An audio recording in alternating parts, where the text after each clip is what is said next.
Uber Eats has lower fees on it? I gotta remember that. You know, they say in order to remember something, you have to forget something else. Okay, now that is a very cute haircut. That's like a little shag. I've never seen it before. Well, I mean, of course you have. It's the Rachel. Oh, is that your name? No, I mean, what's your name? No, I'm Jen. My name's Jen. Right, but I just mean like this is your haircut. But that's hair on your hair. I'm not saying this is your hair. Okay.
5-3 The Fan.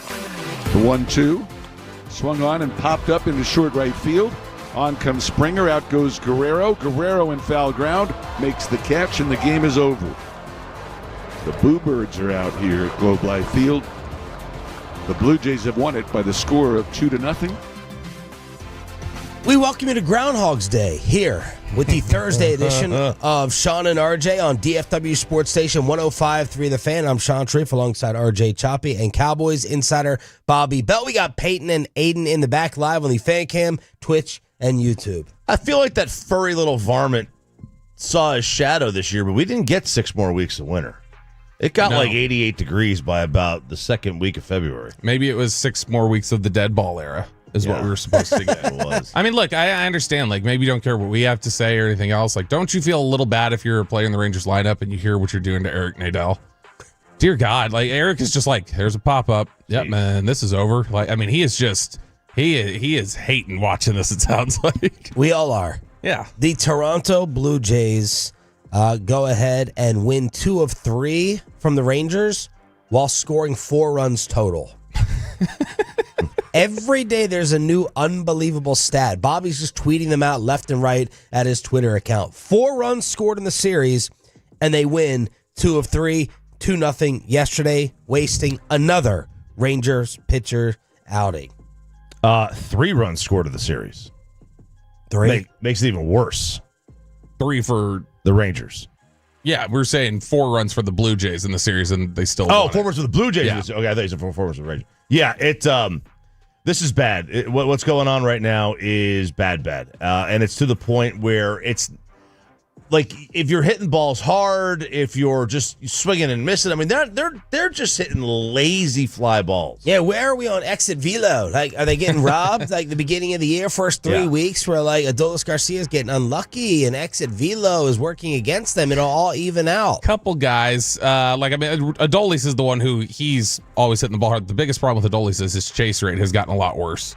He's not hitting it hard enough. Well, yeah, I guess not. But I mean, average exit velocity, he's still 91 or 91st percentile in baseball. So I mean, he is hitting the ball hard. It's just his chase rate. He's in the 4th percentile in Major League Baseball. There were 4 shutouts in Major League Baseball last night. There were 7 teams that scored 1 or fewer runs across the sport last night. There's a problem. It's not unique to the Rangers. We're focusing on them because that's what we pay attention to, but there's a problem around the sport that's not just unique to this team, where it's almost all or nothing. And now for the Rangers, it's been nothing, and nothing, and nothing, and then all, and then 4 straight games of nothing again. But that's what it's become, and there's whatever they've got to do to figure this out. I don't know that maybe the pitchers are just too good. Maybe that's what it is. But what you see at the plate, you see. I don't want to say there's no plan, but when you've got Adolis out there in a scoreless game in the 7th inning with a man on and a 3-0 count, and he takes one right down the you-know-what, okay, fine, right? You're not going to swing 3-0. You don't want to swing 3-0, even though 3-0 has the best batting average in the sport as a hitter. No count yields a better batting average than 3-0 by a wide margin. That's fine. You don't want to swing 3-0. I'm not going to fight you on that one. But then on 3-1, you swing at a slider that is so far off the plate, and on 3-2, you swing at another one that is so far off the plate, farther off the plate than any of the balls in that count. Now we're into something different. You know what I miss? Hits. Yeah, but specifically, They had one hit last night. Cheers to the crowd. the jet stream. I miss the jet stream bouncing off and shooting the ball out into right field. That's what I miss because, the other thing here is just they don't hit well specifically in this ballpark either. Like this year, it's bad. Like when you look at them, they're the way they've performed at home. They're one of the worst teams in baseball at the plate. Period. But if you look at their splits at home compared to the other teams that are some of the worst in baseball, their home splits are at least a lot better. Like they're hitting the ball better when they're at home. Texas isn't. Texas is having a lot of these things happen at the Globe. Other than the Rockies, which we'll discount because the Rockies are awful. When was the last time the Rangers scored a run in the first inning at home? Ugh. Other than the Rockies? Yeah. Boy. Because the Rockies, I mean, they did that too. I wouldn't even know where to start. Boston? No, that would be April 17th. That was the last time that happened. That was basically 6 weeks ago. Look, I mean, I don't long for the days when this was a team and I was out there for all the getting post-game sound every game. I don't long for the 15 to 13 games. Yeah. Okay. Could we get a medium here? Could we get a happy middle? Sandler asked this on the post game the other day. Is that would you rather have those old school Ranger teams where you're losing while scoring 8 runs, or these 1-0, 2-0 games? And they're equally maddening in a much, much different way. I guess I would take this. Because the games are 2 hours and 20 minutes long. Yeah. As opposed to the 4-hour marathons. I would at least enjoy watching them play. Like that's the problem, is that I would at least enjoy watching them play if they were scoring runs. Like as bad as the Rangers were in the early 2000s at times, or even you get into one of the most fun seasons the Texas Rangers have ever had was 04? one of the years 08, and they couldn't pitch. They were under 500. They couldn't pitch. But you know what they did have? They had Ian Kinsler hitting 319 that year. They had Josh Hamilton breaking out with a 900 OPS. Milton Bradley was almost at 1,000 OPS. Yeah, it sucked that they didn't make the playoffs. It sucked they couldn't pitch. You could at least watch every single one of their games and go, this is entertaining. One hit. Toronto had 8 of them. Josh Smith, the lone individual on the board. He also had 2 walks last night. Does it feel like they're 27-30 or worse? Oh, it feels way worse. Way The worse. fact that they're 27-30, and they could even sniff the postseason is pretty remarkable. Like that's pretty remarkable to me. But one hit it's feeble. It's just feeble. They have the second worst batting average in the sport at 219. They've scored the 3rd fewest amount of runs, not in the American League, in the entire sport. They're 4.5 games back in the American League West with Seattle on top, and the armpit is a half game back. So Jared Sandler saying, deal with it, Houston. You ain't winning another division championship. There they are, just a half game back. They're 7-3 in their last 10. The Rangers are 2-8 with a much needed day off today. So, and like they're 4 back in the wild card, just 3 in the loss column. 5 in the loss column for third final spot. But there's only 3 teams ahead of them. Like, it's not like there's like 10 teams ahead of them. The fact that they're even within striking distance, and this is going to cause them to probably be buyers at the deadline. They're close, and they've got the staff. So this is probably going to cause them to be buyers. And I don't know what they're going to wind up finding because nothing's out there right now at the moment. Now, that might change in 2 months, but we are we're in a spot where they can absolutely make the case that they're in this. The Western Conference Finals. I said after the first 2 games, this thing is a sweep or a gentleman's sweep. They're done. Not a single day went by this season that Oklahoma City did not hold the best record in the West. And now this historic, relentless thunderstorm has unstoppably, emphatically, and officially earned the moniker Best in the West. MVP, SGA, and company say we will OKC you in the NBA Finals, baby.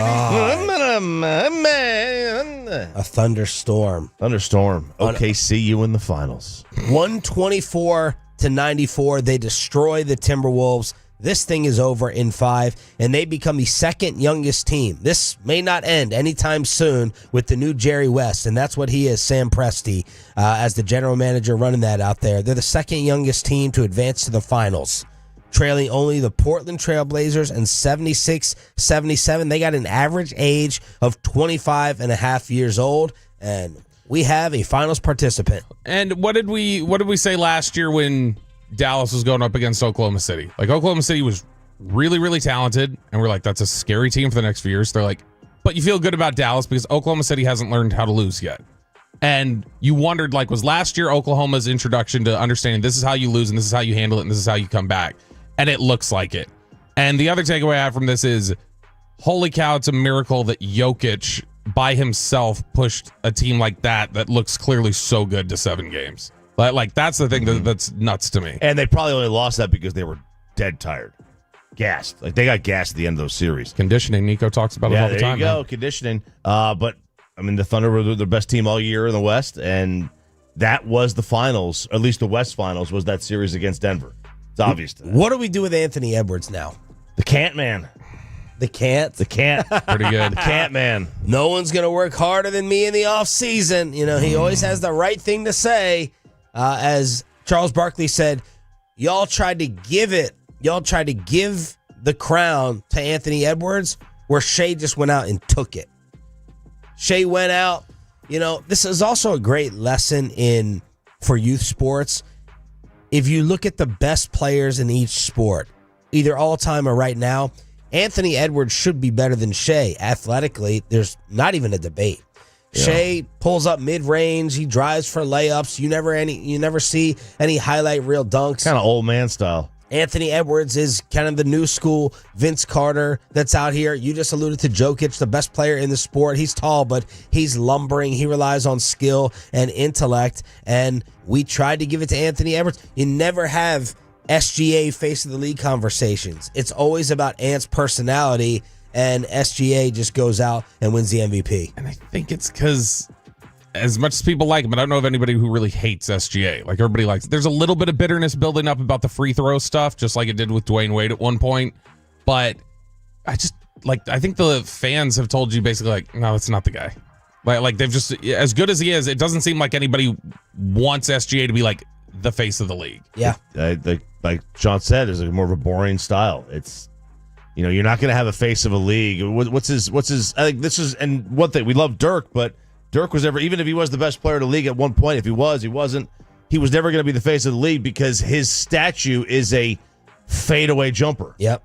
What's SGA's signature? Like, what's his logo? The elbow jumper? Like, what are you going to do? A free throw? Did you have the dribble at the free throw line while he's getting ready? Like, that's probably his. Look, he's a really good player. He is so good. Awesome. I can't. We were gonna look back one day probably and go like, Paul George? You traded Paul George for that? Okay, all right. That doesn't seem like a fair return. But the dude is just. I don't have a negative thing to say about him other than just nationally people have rejected him as like that's the guy that you gravitate towards. The West Finals are over. In the NBA, the East Finals are over on the ice.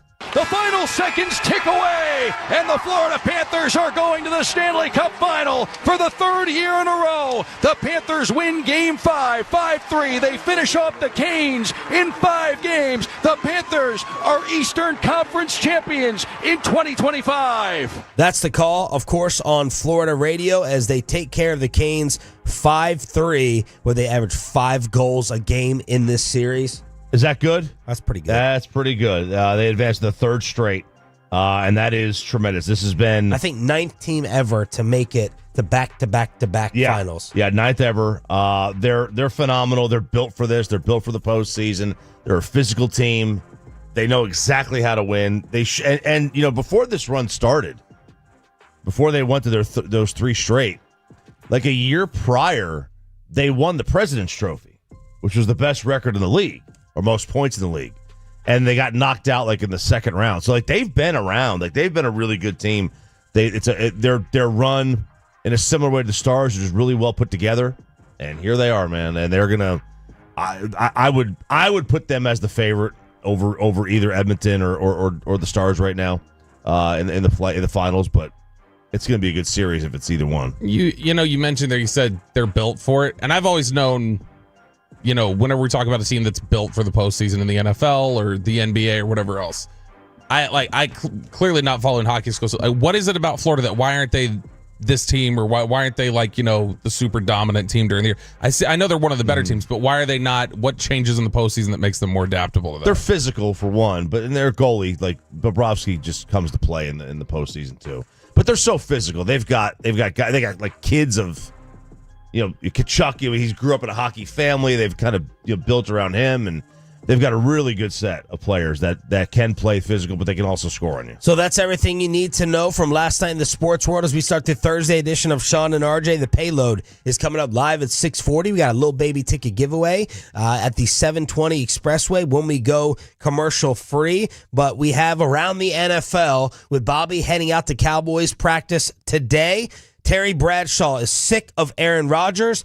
And what is the Barbie powder? The Flamingo Flutter. We need our narcotics insiders on the fan text. Around the NFL is next.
It's true that you've got to forget something else to remember that Uber Eats has groceries. No, that's absurd. Hey, remember when you used to be a, what was it, Pepper Lady? Pepper Lady? Wasn't it Cinnamon Sisters? Basil Babes. Saffron Squad? Nutmeg Maidens? Paprika? No. Nutmeg Maidens. I just said that. Was it Spice Girls? Doesn't sound right. Was it Saffron Squad?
Professional in Jewelers, Frankel and Frankel. If you've been injured in a car or truck wreck, call Frankel first. 214-4817-333-3233. With Frankel and Frankel, there's never an out-of-pocket cost. They only get paid when you win.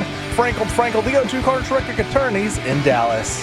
Dallas Cowboy OTAs back at it again today at the Ford Center at the Star in Frisco. We are your official home of the Cowboys. In case you didn't know, good morning, Metroplex. Shout out to the 6 a.m. club with Sean, RJ, and our Cowboys insider, Bobby Belt. And RJ Choppy is here to defend Micah Parsons because of the absences of TJ Watt and Myles Garrett. Yep, I don't want to hear it.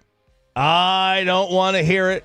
I don't hear anyone say a word about Micah Parsons not being a leader because he's not at off-season workouts participating, not at camp, not at anything, because your golden boy, the NFL's Rudy, TJ Watt, the try-hard of all try-hards, is skipping OTAs because he doesn't have a contract. No one's going to call his leadership out. He's the golden boy, man. He's the try-hard guy. No one's going to have a first take segment. Is he a real leader because he's not at OTAs? No, they're not.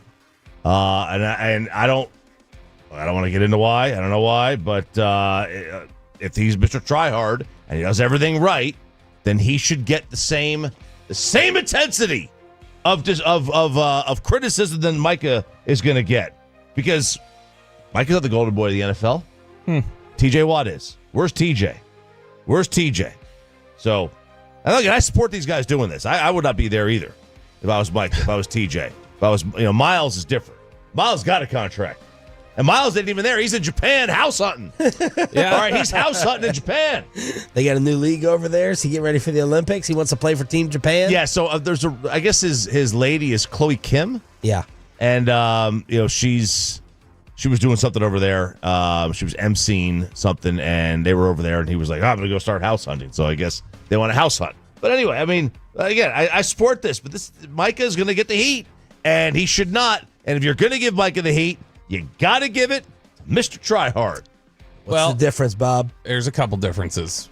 One, those two are not nearly as vocal as Micah is about I'm the leader. That's number one. Two, the bigger thing, and this was the issue we were talking about last year when Zimmer got here. Those two are not getting new defenses. Those two have their same defensive coordinators that have been there for a couple of years. Micah needs to be getting... George Pickens is here getting a ton of time on task because it's like, I got to get caught up to speed. Micah needs to be here catching up on that sort of stuff. Or I shouldn't say needs to be here. He should do whatever he needs to do to leverage his contract situation. Negotiation power, he needs to take advantage of it.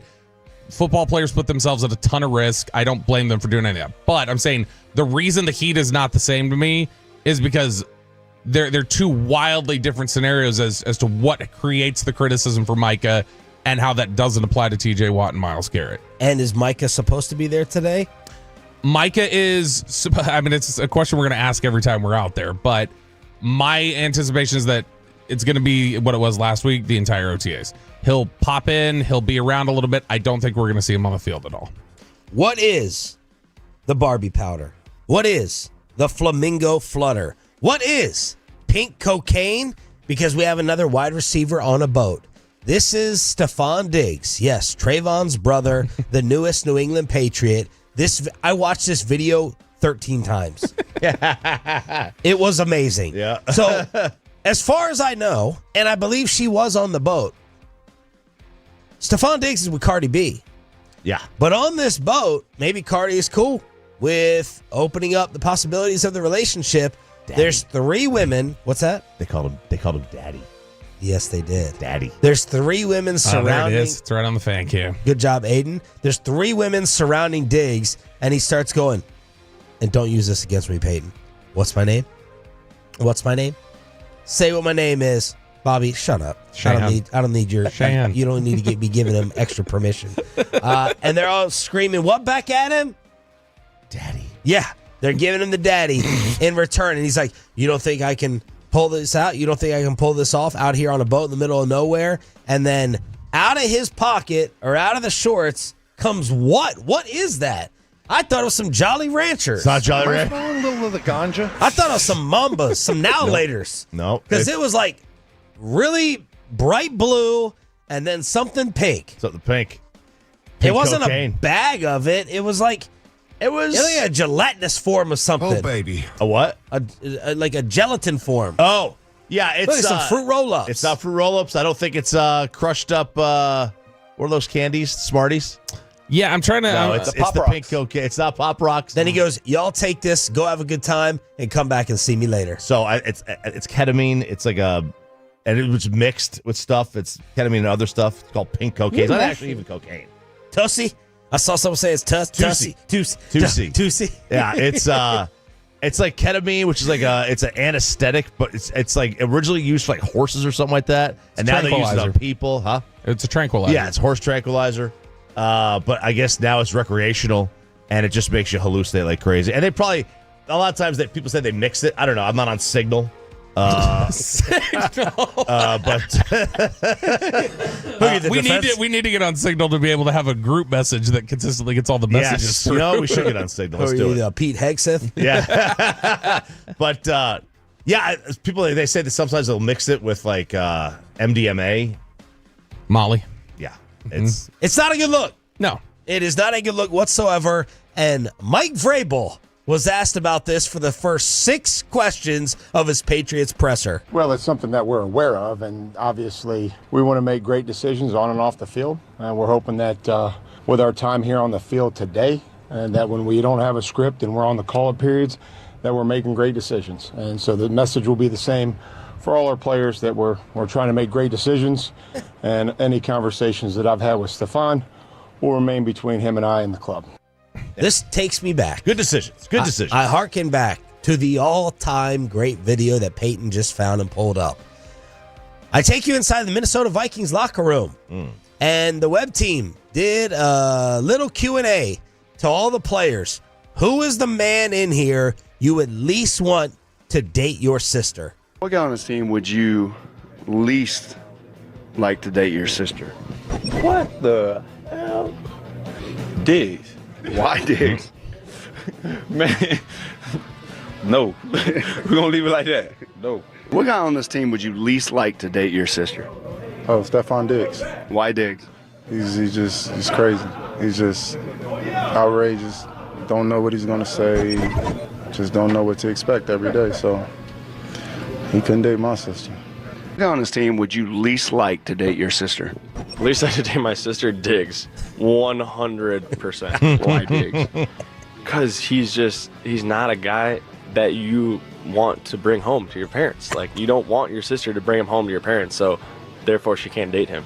Man, they all got as creative as they could of just saying, like, trying to say Diggs without telling stories as to why they wouldn't. Just to be like, yeah, he says some crazy stuff sometimes in the locker room. Really, is that it? Or have you seen him do, like, the boat thing a few times? So the Tussie's out and about, apparently. Yeah. It's like the Mike. Imagine hard-ass Mike Vrabel sitting down and getting this education like I am right now from whoever in the New England front office knows what this is, and they're explaining this to him. I just imagine like some intern having to pull up Chat GPT and like, well, let's look it up. Let's show it to you here. I have more respect for Sean McDermott. That it's like the Mike Tomlin AB thing. The fact that like we didn't see as much of these Stephon Diggs issues until the very end at Buffalo, that into Houston, into now. I mean, I know he's considered kind of a diva, but I don't think anybody thought like that dude's like an issue until the last couple of years. Thank God that he has not been in cities like Miami or New York. He's been in Minnesota and Buffalo, where the Tussie probably not as available. It might not be. Yeah, you're not. I mean, look, I know Minnesota's got a lot of lakes. Yeah. Okay, but you're not in Miami on the boat. Imagine like Diggs on the Dolphins, dude. Imagine him running around South Beach. No. This is something where like. And I kind of wonder a little bit now that you point that out. Minnesota and Buffalo. Trayvon about it today. Yeah, I'm sure he'll be right up front answering questions about it. It does make me wonder a little bit if him ending up in Minnesota and Buffalo was intentional. Like if there were some teams that were just like, no, this is not the environment for him. He shouldn't come here. All right, we continue to go around the NFL with practices underway this week. Terry Bradshaw is sick of the Steelers saga waiting on you-know-who. That is just, to me, is a joke. What are you going to do, bring him in for 1 year? Are you kidding me? I mean, that's that not guy the needs Steelers' way, right? No, man, that guy needs to stay in California and go, Thank you. somewhere and, Thank you. chew on bark and whisper to the gods out there. 100%. These guys on the show, Mr. Bradshaw, know I'm not a fan of his. We've been around each other personally, and he was not a kind person. Now he does not. I had to go over and introduce myself to him. He's not. I had to go. Hey, Aaron, I'm Terry Bradshaw. I know he knows me, but I just felt like I better tell him who I am. Yeah. And not, you walk in there and you get in his presence and you feel like it's going to start snowing. 103.7 The Buzz. What does that mean? It's going to start snowing. 103.7 The Buzz or 103.7 The Bathroom? Where the hell were they doing that interview? What does it mean? I feel like it's going to start snowing. Is that a Coke reference? I don't know. I thought it was. I figured it was something like that, which that seems way too synthetic potentially, or cut with something wrong for Aaron Rodgers. I would feel like it's going to start snowing. Not natural enough. Every time I hear Bradshaw talk, every single time I think of Hollywood Henderson and what he said, and he was ahead of his time on it. He said before the 78 Super Bowl, people were talking about like, what do you think about Terry Bradshaw? And he goes, Bradshaw's so dumb he couldn't spell cat if you spotted him the C and the A. Well, there was nothing dumb in that. No, but every time I just hear him like talking about anything, I'm just like, there's no rationale behind what you're saying. Bobby was very interested. If you listen Friday with the Firehouse Tour in Mansfield, one of our all-time, maybe the best turnout ever, you were very interested in how Caleb Williams was going to respond. I was, and I didn't. I thought he was going to be. I thought we were going to have a poor reaction here. I thought, all right, we're going to get him saying it's my dad's fault. I was quoted out of context, or I just flat out never said some of these things. Real quick, the fan text saying it means the snowing says he's a cold person. It means he's a cold person. Okay. Oh, okay. Right. But Caleb Williams stood up there yesterday, talked to Chicago media, and to his credit, so here's the thing. It's OTAs. He does not have to speak. He's not required by the NFL to speak. He wanted to. So he apparently kind of impromptu walked up, talked to some reporters yesterday, and said to them, look, everybody knows Chicago was not a great spot for quarterbacks for several years. That was a concern for me. But he said as soon as he got to the city of Chicago, as soon as he visited here, he said, I wanted to come here. I wanted to be the guy and be part of the reason why the Chicago Bears turned things around. That last thing that was said in all of that, I think, is the most important thing, is that I wanted to be here. I love being here. And he even talked about his dad a little bit. He said, actually, I shut my dad down quite a bit. He has ideas, and he's a smart man, and so I listen. I always listen. Very fortunate to be in this position in the sense of playing quarterback, but also very fortunate to have a very strong-minded father. But he said, I do recognize I've got to cut him off at some points, and I take it in, but I don't just take it blindly. And this is perfect. This is the response he should have given. Good for him. I had confidence that he would handle it correctly. The story to me was overblown. Like, yeah, you want to just sit there and have him lie to us? It's a thing there with the Bears. I love what Ben Johnson had to say about what he is coaching Caleb Williams up on. And I don't know whether it's possible, but he said, I want Caleb Williams to clean up his body language. Albert Breer reported this. Working with him on body language when things don't... He's got a mopey disposition and body language when things don't go his way. And Ben Johnson said, I want to avoid a woe is me message. And our body language needs to reflect it. We sat down and watched some tape from a year ago, and we talked through it. Do we really want to do this? Is this what we want to look like or not? We came to an agreement. No, it's not. Okay, we learn from it. Move on to the next thing. Demeanor. We don't want to be a palms-up team where we're questioning everything. To me, that's a little bit of a sign of weakness. We don't want to exhibit that from anyone on the team. I love that. Yeah, body language is massively important, specifically at the quarterback position. You'll hear players talk about it. They're like, when the quarterback's body language is off, it permeates. Caleb has had the body language, like when something doesn't go right, my teammates suck. Like, it's me out here by myself. That's what I've gotten from watching him, more so in college. Yeah. Yeah, you have to act like everything's fine, even when it's not. You have to act like you have all the answers. Dak. You can't act like you don't know. You have to act like everything is fine. Like everything is going according to plan. It's dad. When stuff's going sideways in the family, dad can't look rattled. Dad's got to look, I'm in control. We're good here. It's the same sort of thing. Apparently, they don't want to get busy on Tinder anymore. And are you ready to physically fight? Who could you take and who would you lose to amongst your friends on your social media? It's Thursday. It's the payload. It's next on Sean and RJ 105.3 The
Uber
Eats has low fee products? I gotta remember that. Well, you know, they say in order to remember something, you have to forget something else. Okay, now that is a very cute haircut. That's like a little shag. I've never seen it before. Well, I mean, of course you have. It's the Rachel. Oh, is that your name? No, I mean like your name.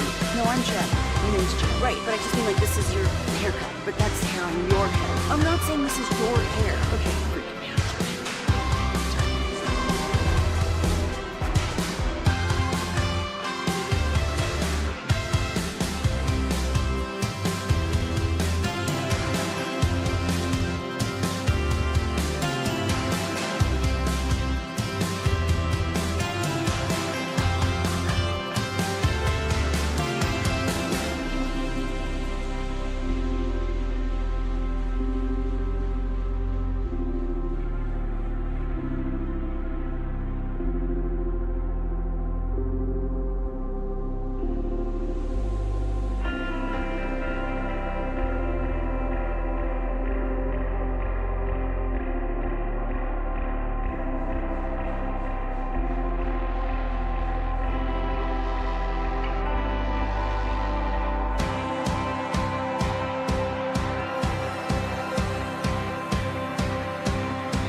Have his own segment? I just don't get it. We've known Peyton for years. He's horrible on the mic. I mean, gathering the foreigners, this is going to be a train wreck.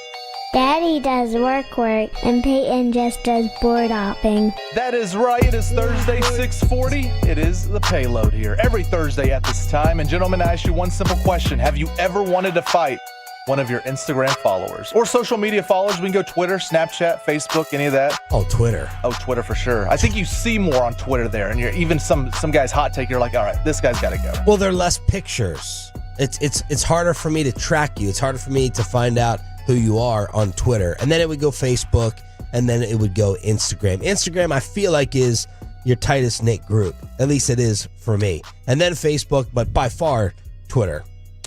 Facebook, I feel, is like the most. Nah, I think Facebook because I know most of them from high school on Facebook. You know, like that's what I mean. So like, how many of your high school friends amongst your 5,000 make up your 13? The ones of the ones I know, like they're the ones that probably they count the most. It just seems like people I know.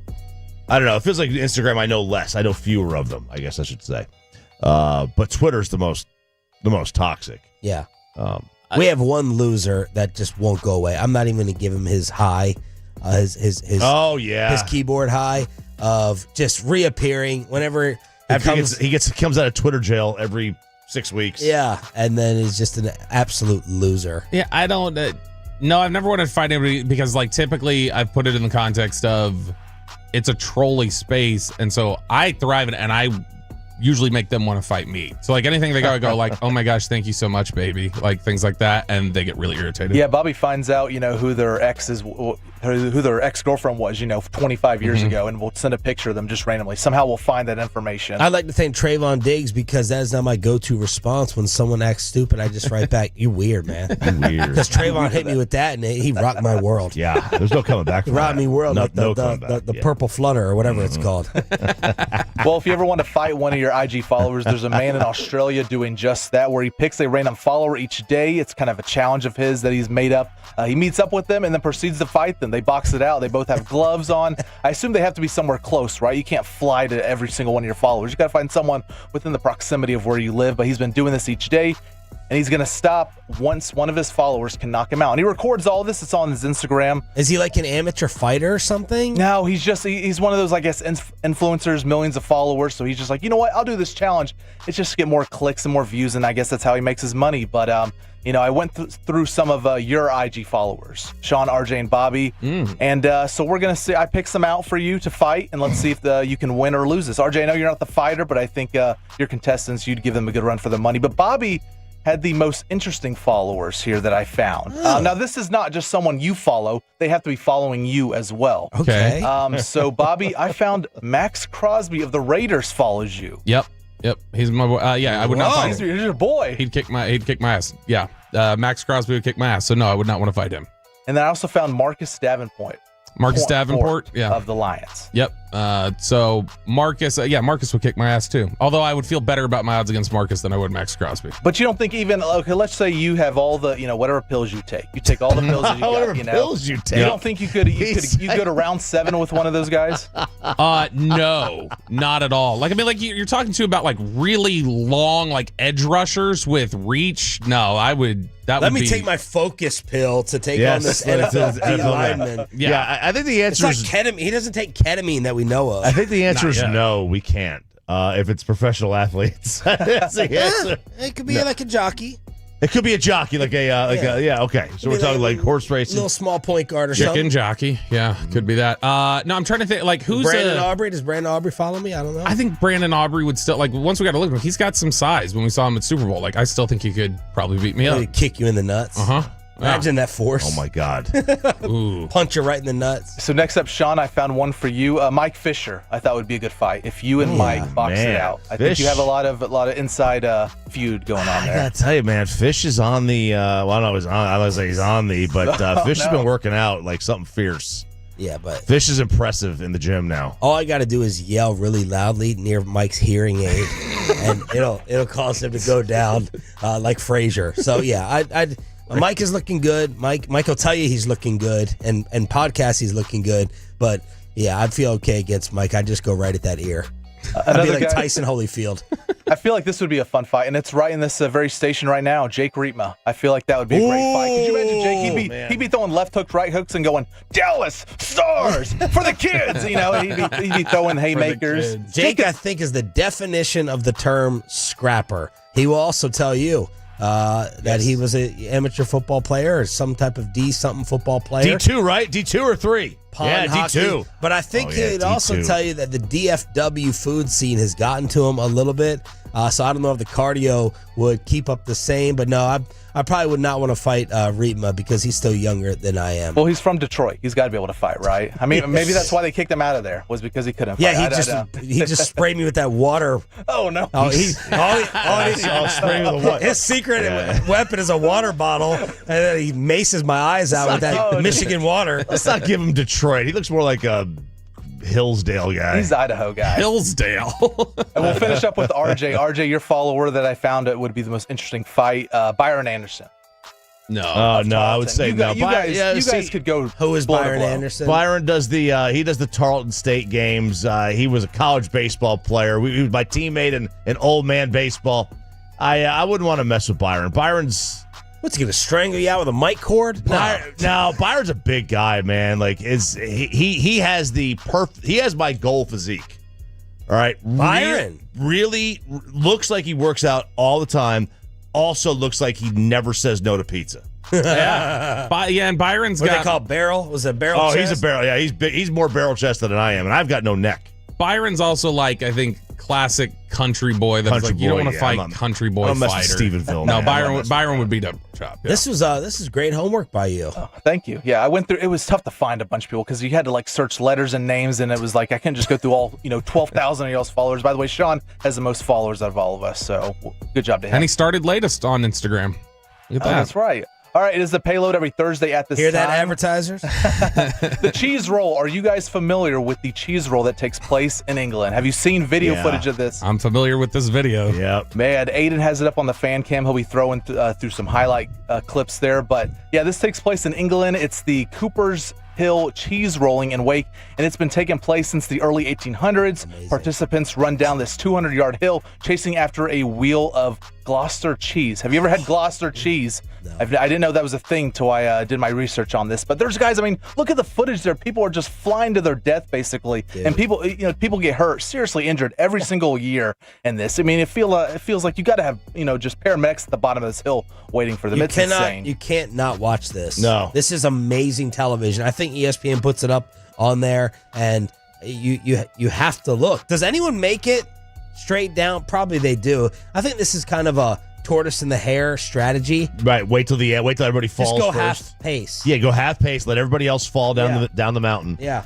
Let them break all their legs, and then you wind up picking up the cheese. Can public officials not stop this? You'd think.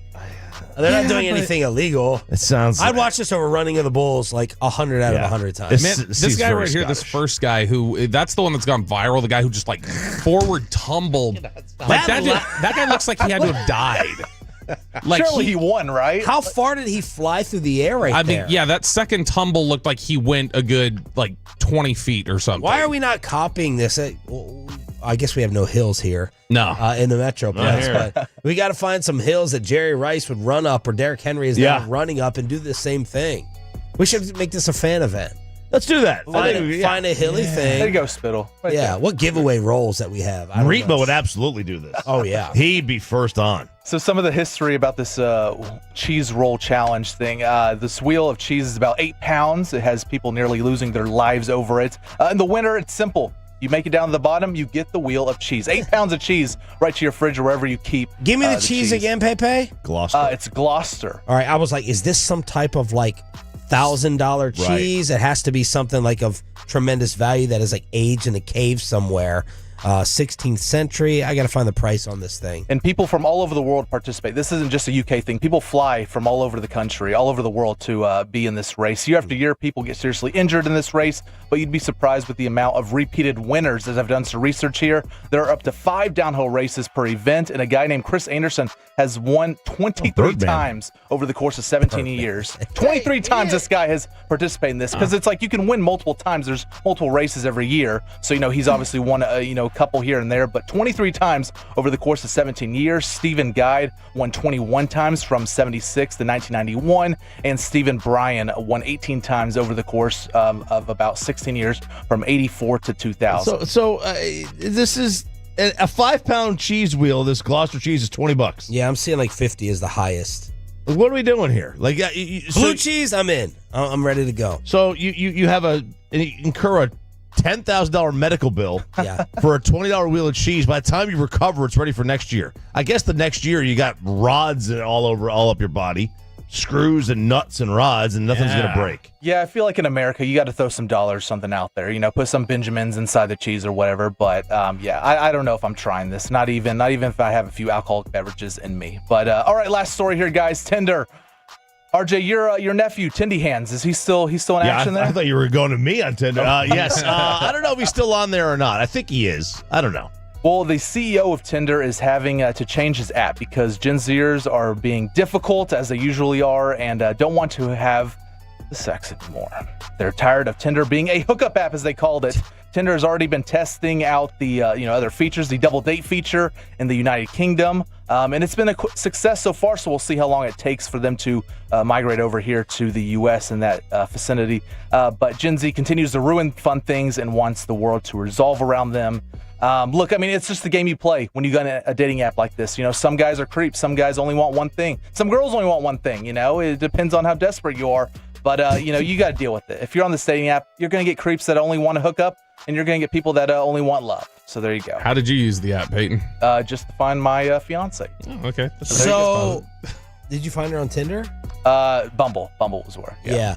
So they don't want sex at the end. So what do they want the app because, for? whenever I was in college, you use Tinder to you just want to hook up with it, right? You're not trying to find a girlfriend or vice versa boyfriend there. You just want the one night stand basically because it's an easy way to communicate with someone, on there. You see their pictures, everything. It's an easy way to message a girl or boy. So mainly that's what they want is to hook up. And so Gen Z is basically saying, no, I want to find my true love on this app because they actually want to make it a dating app, not a hookup app. Did you see Conor McGregor rumored? I think he said he was trying to buy OnlyFans or get in on it. Oh, wow. Guess the evaluation.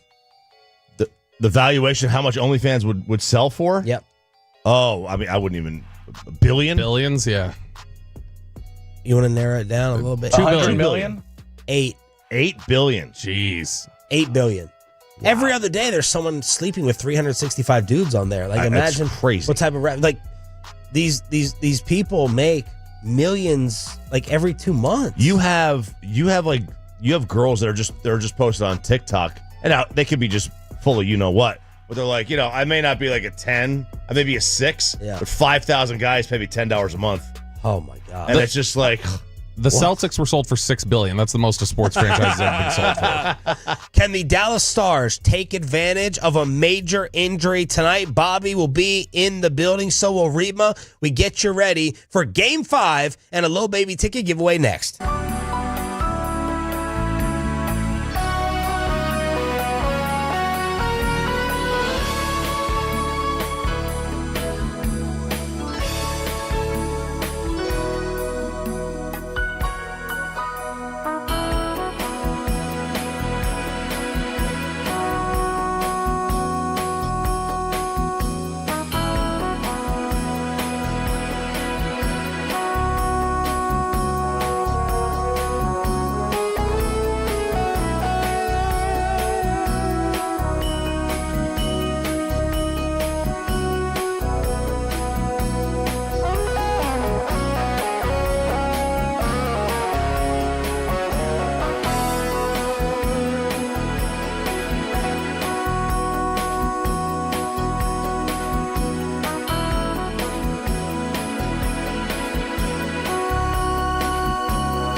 What was it? Pepper Lady. Pepper Lady?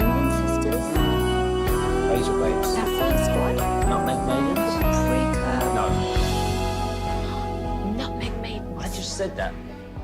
Was it Spice Girls? Doesn't sound right. Was it Saffron Squad?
by our D&M Leasing Studio. This is Sean and RJ on 105.3 The Fan.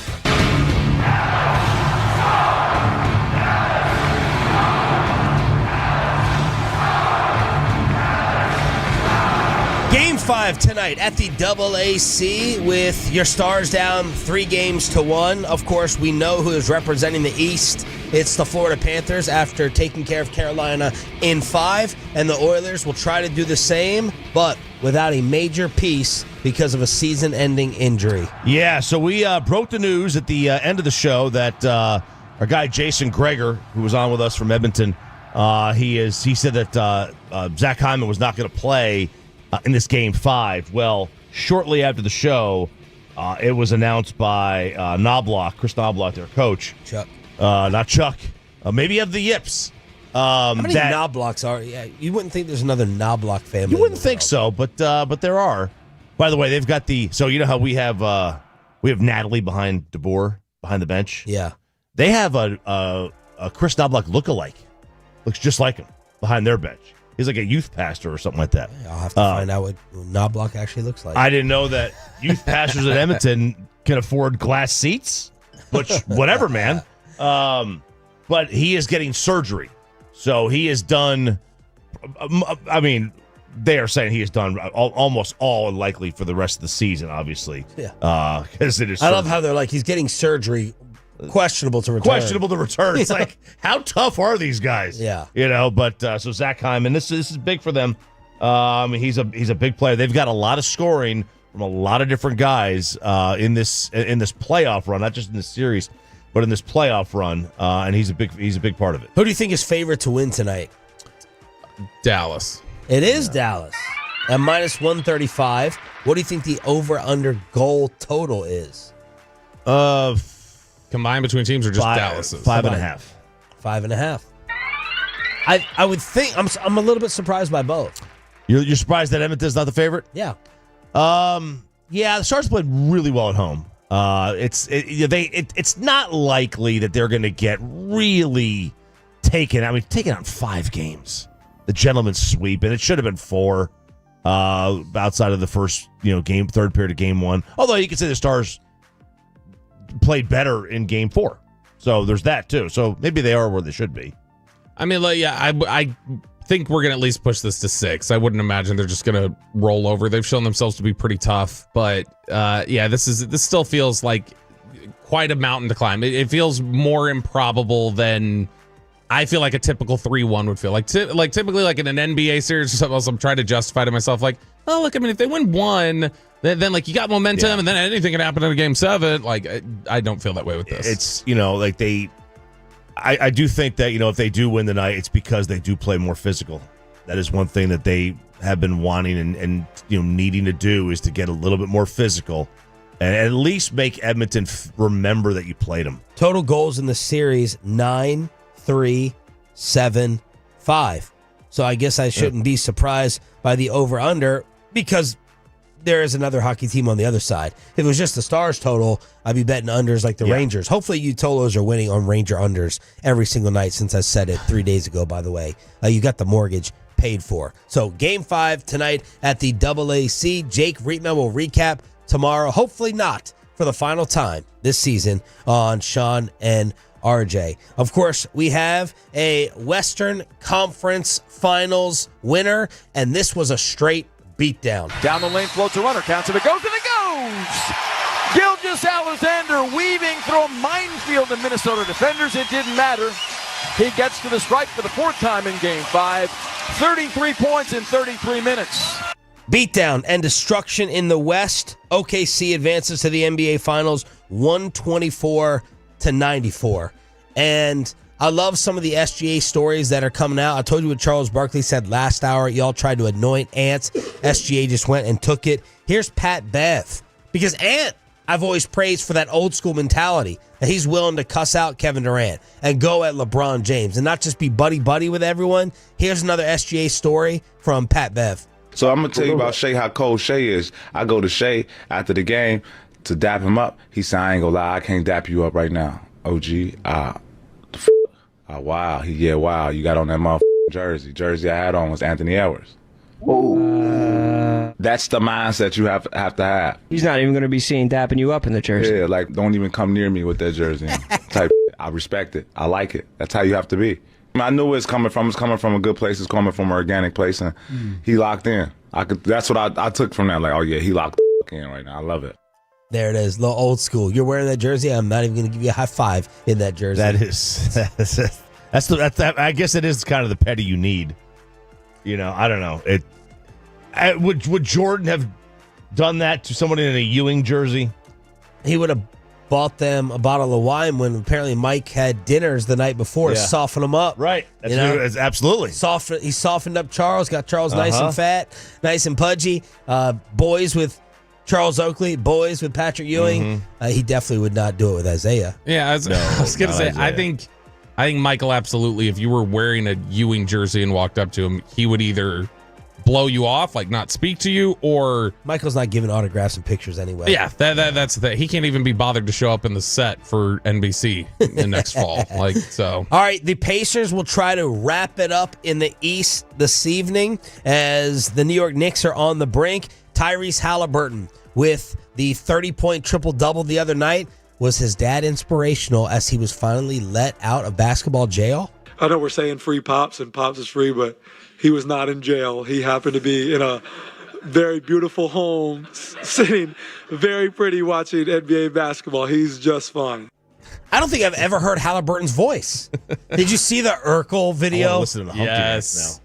The Urkel video was so good. Explain it. So they took highlights of Tyrese Halliburton. Somebody made a cut up, and they were like, oh my gosh, Tyrese Halliburton really is Steve Urkel when he had that episode of Family Matters where he like dominated the basketball court. And they had these like comparison highlight shots of Tyrese Halliburton doing every single last move that Urkel was doing in that game.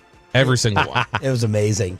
Because he just, again, another athletic point to make. You don't have to be the freakiest person out there on the floor. Tyrese Halliburton certainly is not, and neither is Jalen Brunson. But the story that social media had a lot of fun with yesterday was Tyrese seeking out advice. Not with his pops.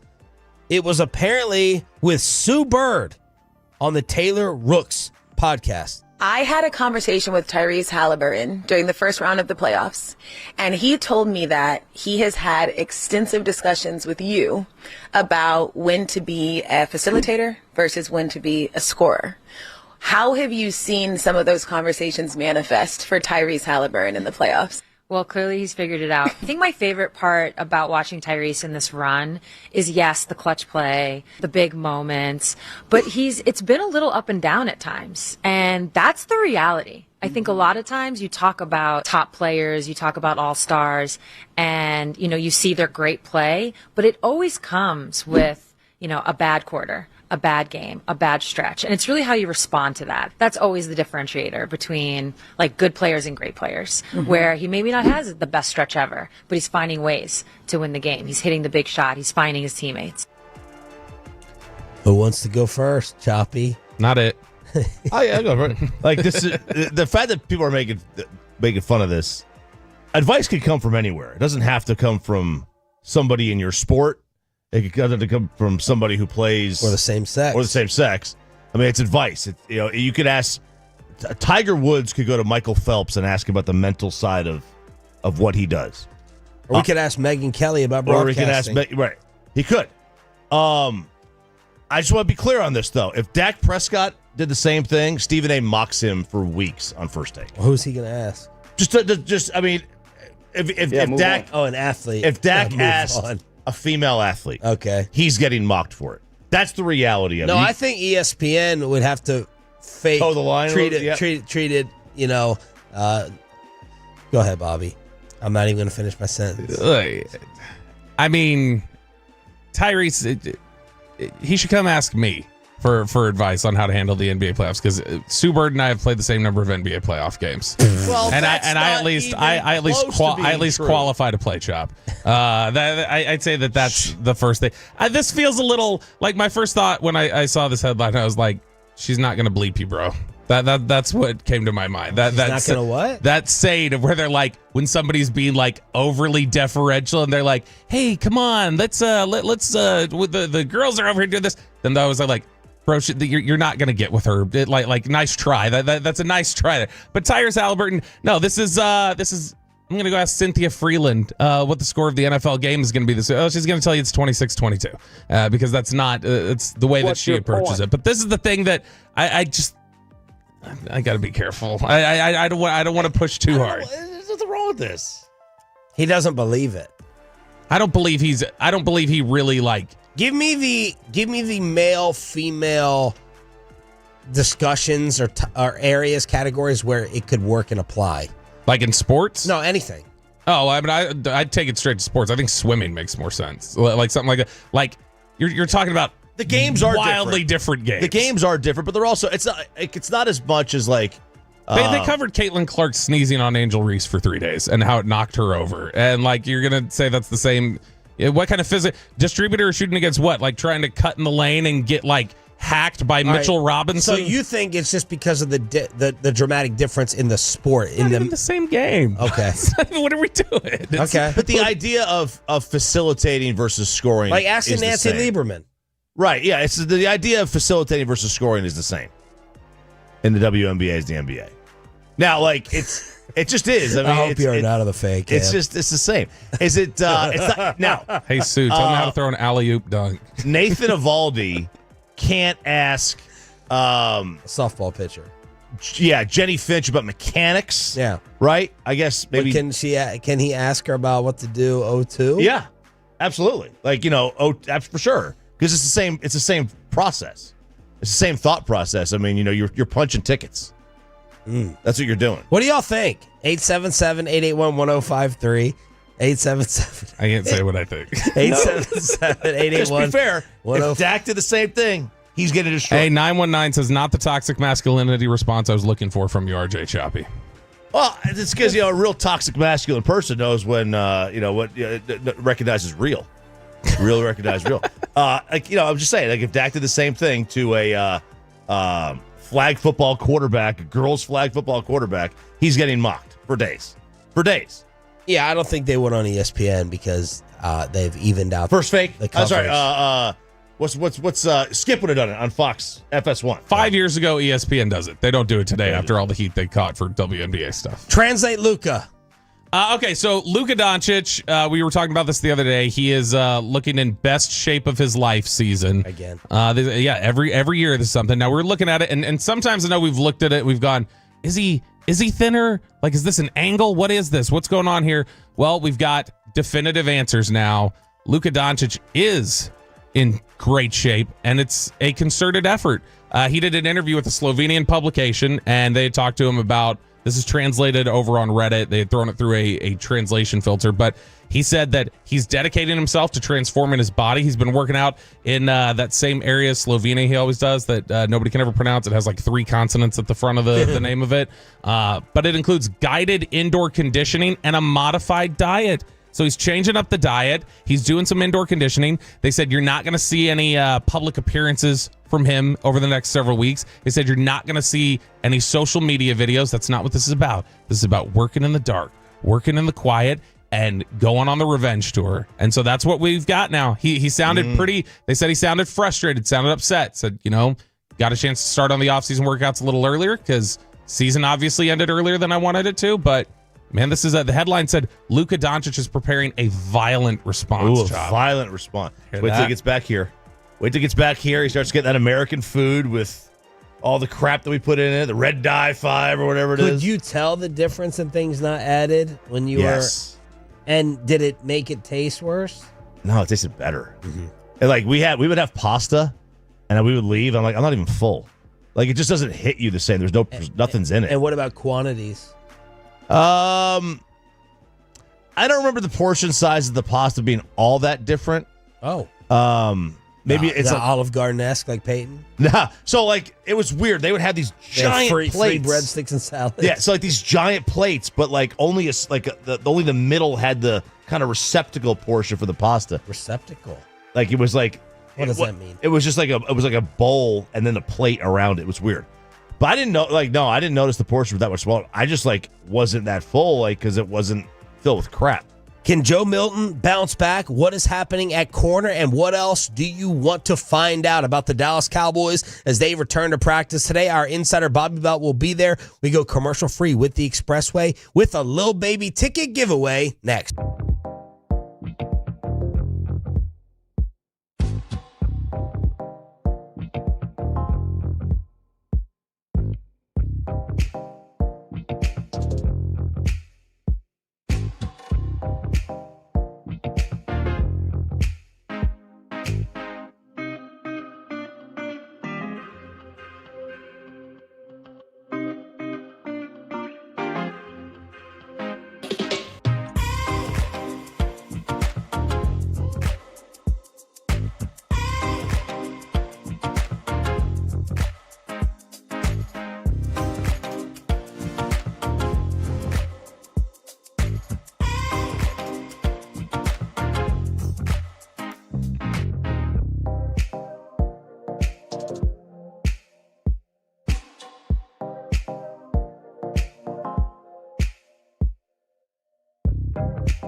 Eats has Lola V products? I gotta remember that. Well, you know, they say in order to remember something, you have to forget something else.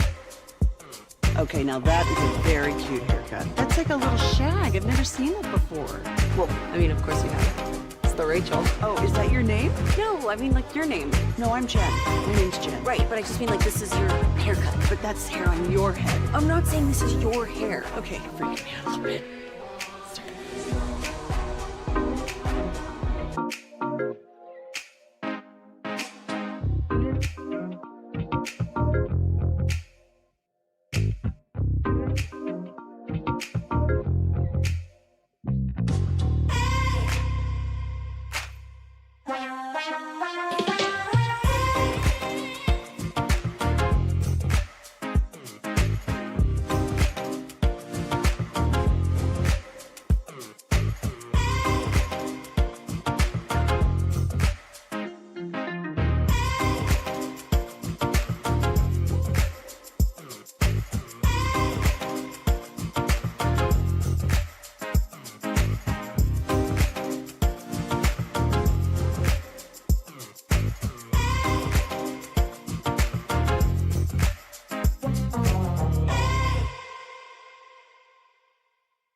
you by the On Time experts, and the HOV lane of the Expressway is driven by Mercedes-Benz of Plano.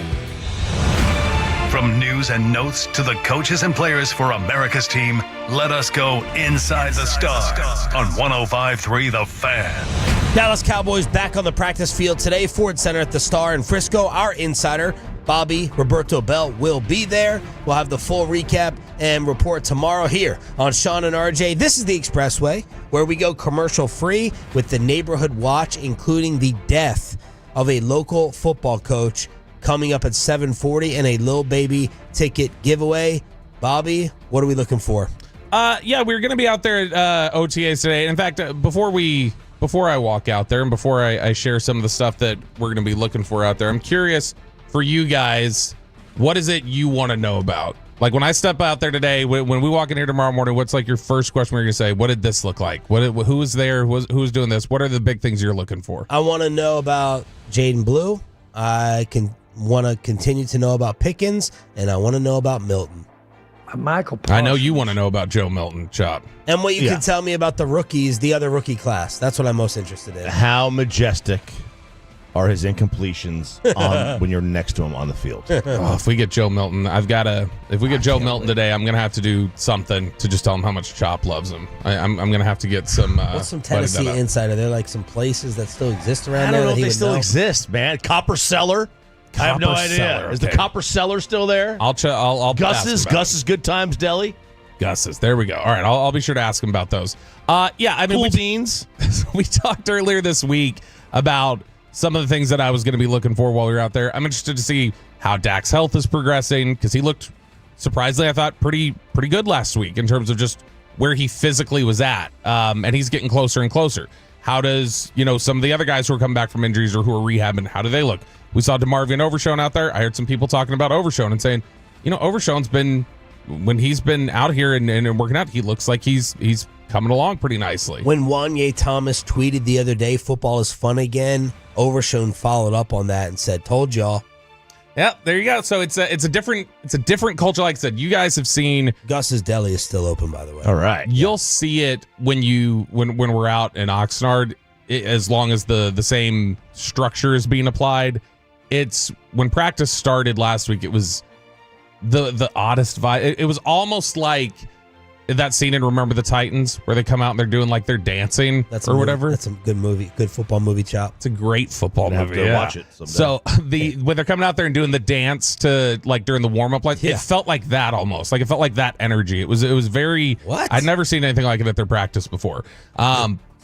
It was honestly you had a bunch of like coaches were dancing, players, they were all hyped, they were chattering. So it was a different vibe out there the other day. Tommy Yarsh over at DallasCowboys.com. We talked about some things earlier this week that I was wanting to see out at OTAs. But Tommy Yarsh had the 5 questions to watch ahead of the second media viewing of Cowboys OTAs, and the number one item. Can I say the Tommy note you told me the other day? Oh yeah. Did you hear this? Maybe. You were probably right next to me as usual. It'd be great to hear it again for the first time. Tommy is out there every day in a suit. Is it a suit jacket or a full suit? No, he's dropped the jacket. He's realized to drop the jacket, but he used to walk out there in the jacket. He still walks out there in the dress shirt and like the dress shoes and the slacks. No matter the weather. Nope. It was like it was the Tom Landry of the Cowboy Beat. Oh, we need to get him a fedora. Have him wear one out at practice. He said he's like, I showed up like this. I thought that was kind of like the vibe. He's like, and why then did he change the next day though? Because he said he realized over like when it really set in like I can stand out amongst these schlubs. No, he said what it said. He's like, nah, I kind of felt like I'd set an expectation, and now it's gonna look like I'm slacking off if I don't keep wearing it. See? He's such a Tommy is the oldest 24-year-old I've ever met. That guy is 50 years old. There is a we have lost our like formality. Yeah, our, NBA coaches as a people. Yeah. NBA coaches look like they're going to Hawaii now. Just like you're walking down to the gym, but he's making the rest of us look bad. Exactly. Yeah. It makes us all look like schlubs, like Sean said. All right, so these are his notes or what he's looking forward to today, and number one is the guy we were just talking about, Joe Milton. He says, can Joe Milton bounce back from a rocky first practice? In one of his first practices as a Cowboy since the team acquired him, Joe Milton had a roller coaster day with 2 touchdowns and 2 interceptions during the media viewing period in OTA practice. In several instances, Milton struggled to get through his reads, and he was forced to roll out and enter the scramble drill, which isn't the worst thing for his skill set, but being able to see the field from the pocket is certainly an area of his game where improvement will be needed. And that was one of the things that we were talking about earlier this week is just it all looks like it's happening much faster than he can see it.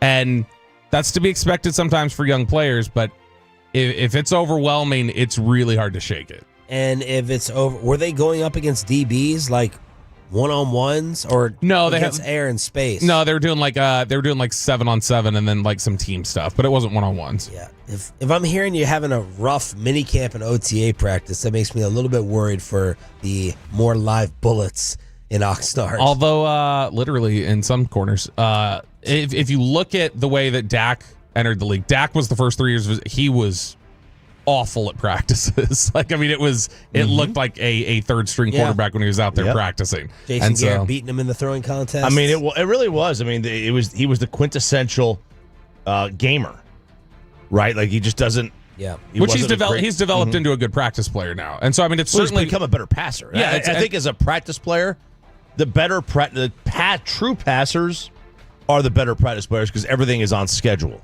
Yeah, and I will say, Sean, when you were asking at the end of last week, or we were talking about the S2 cognition test came up for quarterbacks, that test that everybody said CJ Stroud was awful at. That's why teams do place such an emphasis on it, though, is because of people like Joe Milton, where it's like, how quickly are you, is this all moving too fast for you? Because the S2 is all about how quickly are you processing everything that's in front of you.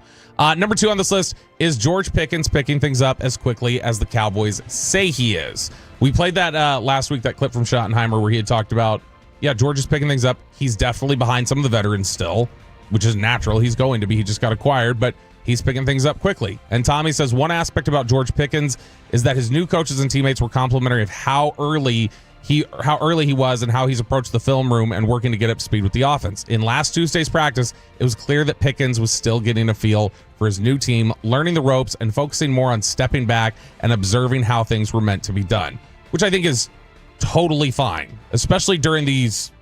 Honestly, I won't care if we don't see him doing a whole hell of a lot until training camp. If this is all study time and he's just getting steps right and things like that, totally fine with that. That's not a big deal. But last week was, I don't know if you guys were surprised. I was a little surprised I wasn't coming in here on Wednesday morning and talking more about, oh, George Pickens out at practice. Like, oh man, he made some big play, or oh, they were really targeting him. It was really clearly he's focusing on the very basic steps of getting the offense down right now. Next one. I would also like to hear about Schottenheimer running around, or because I didn't notice Mike a lot out at practice. I would have to search him out. Like, he wasn't that much of a vocal presence. This isn't any knock. People have different styles. I just didn't notice him much. So I want to know if Shotty is like the cheerleader running up and down. Is he more like McCarthy? Where's he spending the majority of his time? Because he is the offensive play caller. Last week he sprinted out. He was sprinting on the field, and he had his visor, his visor on. He was wearing it backwards. He had the backwards visor on, and he was running, and he was full of energy. And so, I mean, it's clearly a tone he's setting. All that energy that exists at practice is a tone like that's very intentional from them. Number 3, will Deron Bland spend more time at slot corner? This is something that there's not anything I don't think that's building in terms of negativity. But for somebody like Deron Bland, who's just, hey, I'm here to do whatever it is, and he's still got that same energy of saying, yeah, I'm here to play the nickel if you need me to. It was a little interesting to hear him say he'd rather not. So he said, yeah, I'll do whatever. I'd rather play outside, but I'll do whatever.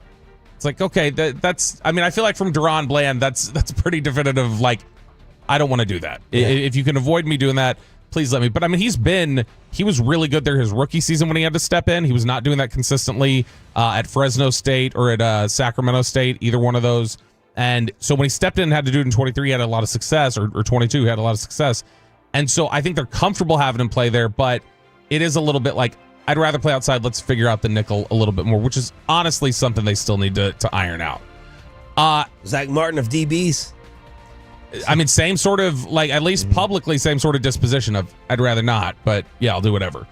Number 4. Except Zach was like, no, I don't. No, not a chance. Well, that's what I said publicly. Number 4, can Kaiir Elam cement himself into a starting role at cornerback? One of the reasons why Bland moving inside could be a conversation is if Kaiir Elam sees a resurgence. The former first-round pick struggled towards the end of his time in Buffalo, but he has a chance to reestablish himself with an organization that loved what they saw out of him at Florida. Kaiir Elam is exclusively outside. He's not playing inside at the nickel. That's not happening. So if he's here and if he's present, and if you've got Kalen Carson or when Diggs comes back, and that's your solidified corner group, Bland is naturally going to be the one that ends up kicking inside. But Elam is going to be a big part of this, watching how committed he is. That last week we saw there were times Andrew Booth was out there with the first team corners. Like, I mean, they've got they're just light on bodies right now, and guys coming back. Why is Andrew Booth still here? Because, well, I mean, you got to cut somebody.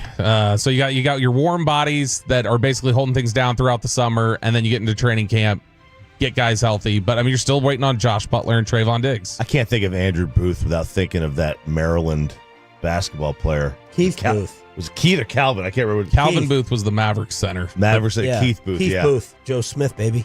So Kyer Elam I thought Kyer Elam was going to be really, really good coming out of college, and it's not worked out for him yet. Said he has not felt the culture in his career so far. Shots fired at Sean McDermott. I don't think Sean. Maybe it was Diggs. Yeah, he's not going to make some of the same comparisons that you don't think so. McDermott did to his Buffalo team, like comparing 9/11. It's not very. Yeah, it's not very 9/11 around here. Nope, not at all. And then the last thing smooth flying around here. The last thing that he's looking at is who rises to the top opposite Micah Parsons. So we probably haven't talked enough about this. They're really deep on pass rushers right now. They drafted Donovan Ezeraku. They had a lot of high hopes for Sam Williams. They've got Dante Fowler here, who was double-digit sack. Everybody keeps forgetting, I think, that Dante Fowler's here again. Yes. Yeah. But, I mean, you're talking about a lot of guys who are pretty skilled pass rushers. Well, in theory, you have two knowns and you have two unknowns. Sam Williams, to me, is still an unknown. I think Sam Williams, though, you could fairly say, has like very clear pass rush skill at the very least. Like so I'm just saying they're very skilled, very skilled rushers. Gregory. Yeah, that's all I mean. Very skilled rushers. Yeah. So, but I'm not like, oh my God, they're super. I'm not going to say they're super deep or deep at pass rush yet until I see Ezeraku and Sam Williams not be a knucklehead. And that's the thing that Tommy Arch wants to see is just like, okay, well, Micah's potentially. And I'm not talking about Ezeraku as a knucklehead. Right. I'm talking about Sam. Right. As long as Micah Parsons isn't on the field, how do they start working through those rotations? Who kind of gets an edge? Because I mean, also we didn't even mention there because he's not necessarily like a pass rush specialist, but they also just spent a second-round pick on Marshawn Nealon. So they've invested a lot in edge rushers and having guys here. And so how that kind of shakes out. I'm excited for it. I'm not certain about it. Yeah, but it's intriguing at least. You feel like there's a lot of upside there potentially. And so Tommy says he's going to be keeping an eye on how that rotation works out, who maybe starts to separate themselves and really pop. I want you to keep an eye on one more thing, and I've had this clip for weeks, and I think it applies now. This is Chris Sims talking about the mechanics of Dak Prescott. He hurt his hamstring throwing the football. Do you know how rare that is? Like, actually, I've never heard of it in my life, and I am a historian, and I've thrown footballs all my life. And that is in itself a flaw, and I could see part of the reason why he's still dealing with this. He has mechanical flaws in the way he throws the football. Mike, I mean, we're both lefties, so we got to flip it around. But for a righty quarterback, you step with your left foot, right, and drive forward towards the target. Dak Prescott, as you even see here, his left foot, a lot of the times when he throws it, it comes backwards. It almost does a slide backwards, like he hinges on that hamstring, which is really rare. He points his toe directly to the target. He's one of the rare in the history of the football at quarterback that point the toe exactly at the target. And therefore, it makes him straighten his leg out, and he actually throws and pulls his lower body backwards as his arm goes forwards when he throws the ball. It's one of the more odd things I've ever seen before out of any quarterback, and it's going to continue to be an issue if he continues to throw the same way we just saw in that clip right there. I want to make something very clear. Long before he ever said a word about Dak Prescott, long before Chris Sims ever said anything in media that was so like as consistently dumb as he seems to, as that top button just cuts off all the blood from his brain. He's a Longhorn, Bob. I hated Chris Sims and what he did to the 2001 Texas Longhorns. That team was in position to, if they beat Colorado in the Big 12 title game, they were in position to be in a major bowl game. And what does Chris Sims do? He goes out there in the first half against Colorado, goes 9 for 17 for 130 yards, 0 touchdowns, and 3 picks, and gets them down 20. Major Applewhite who should have been starting the whole time, shouldn't have been just gifted to old, Nepo baby. What does this have to do with anything? I'm just making sure. This leads to your greatest character flaw. I've fixed a lot about you. We fixed a lot about you, but your next number one project, your biggest inability and your biggest flaw is not being able to separate. Once you have your initial read and decision on a person, no matter what they say for the rest of the time, you discount. And we got to fix that. Yeah. So Chris Sims and what he did, no one gives a rat's ass what he did in Austin on the football field. We need to focus and talk about what he is dissecting with the Dallas Cowboys quarterback. And that goes for any other person in life that you initially hated that you can't listen to or take seriously anymore. That's number one. That's not true. I came around on you. But anyway, here. Yeah, because I gave you life. So that's why. No. I'm just making it clear. Anytime anybody says anything about Dak and then I criticize it, somebody goes, "Oh, Bobby just said." Like I'm just saying, I wanted to establish very quickly. It's all about Chris. Like I disliked Chris Sims long before this, but what he's saying overall, I don't think he's wrong in general about some of the stuff with Dak's base. Like that's clearly an issue that Kitna had issue for years. Kitna came in here, had to work on it. It's something that Dak has said before at times. When he watches tape, if he's going through a struggle period, he's like, I'm noticing maybe my lower body mechanics aren't as consistent. I need to really double down on that. Players go through that, like where they go through mechanics, like, hey, I got to double down on this and refocus my mechanics. The very basis of everything he says is wrong right out of the gate. He basically injured the hamstring scrambling the play before, and then it was just like pushing it over the edge, throwing the football. Yeah, now look, is he right that, the pointing of the toe towards the target, it takes your hips out of it because it opens your hips up? Yes, I mean, it's all like, it's a simple pitching mechanic too, right? You don't want to completely... Yeah, when you want torque. When you swing a bat, you don't point your toe towards the pitcher when you swing. Open up too much, you lose power. Absolutely, right? It's basic. I mean, every athletic game, golf, tennis, baseball, football, that same motion is consistent. But he lost me when he said, I am a historian. Anybody who tells you what a historian they are isn't a historian. He's Hellebuck. Bob Costas doesn't tell you that he's a historian. He just is. He's Hellebuck. He just is. Hellebuck, yes. I'm the most studied goalie of all time. No, you're not. No, you're not. All right, there it is. Little Inside the Star on your home. You're not going to get better coverage anywhere else, whether it's with us, The Masterpiece, and Brian Broaddus with Willie Bully on the G-Bag Nation. Let's hook you up for putting up with us. A love letter came through the mail. It said, I miss you. All right, Tolos, that's right. Right now, call number 10 at 877-881-1053 wins a pair of tickets to see Lil Baby at the AAC in Dallas Thursday, June 5th. That's caller number 10 at 877-881-1053. Let's go local, and unfortunately, we have to start off with the passing of a local football coach. This news broke yesterday. It's the Neighborhood Watch. We need to take people out of their bubbles and their safe place and make them think about the world we live in. You are fake news. So what do you guys hear? What's the scuttlebutt? Choppy, start us off here with the text messages we were getting yesterday. Yep, so this is very sad news. Travis Pride, who was the head coach of Byron Nelson High School football, passed away yesterday. I assume it was yesterday. It may have been, I don't know if it was the night before, but we found out about it yesterday.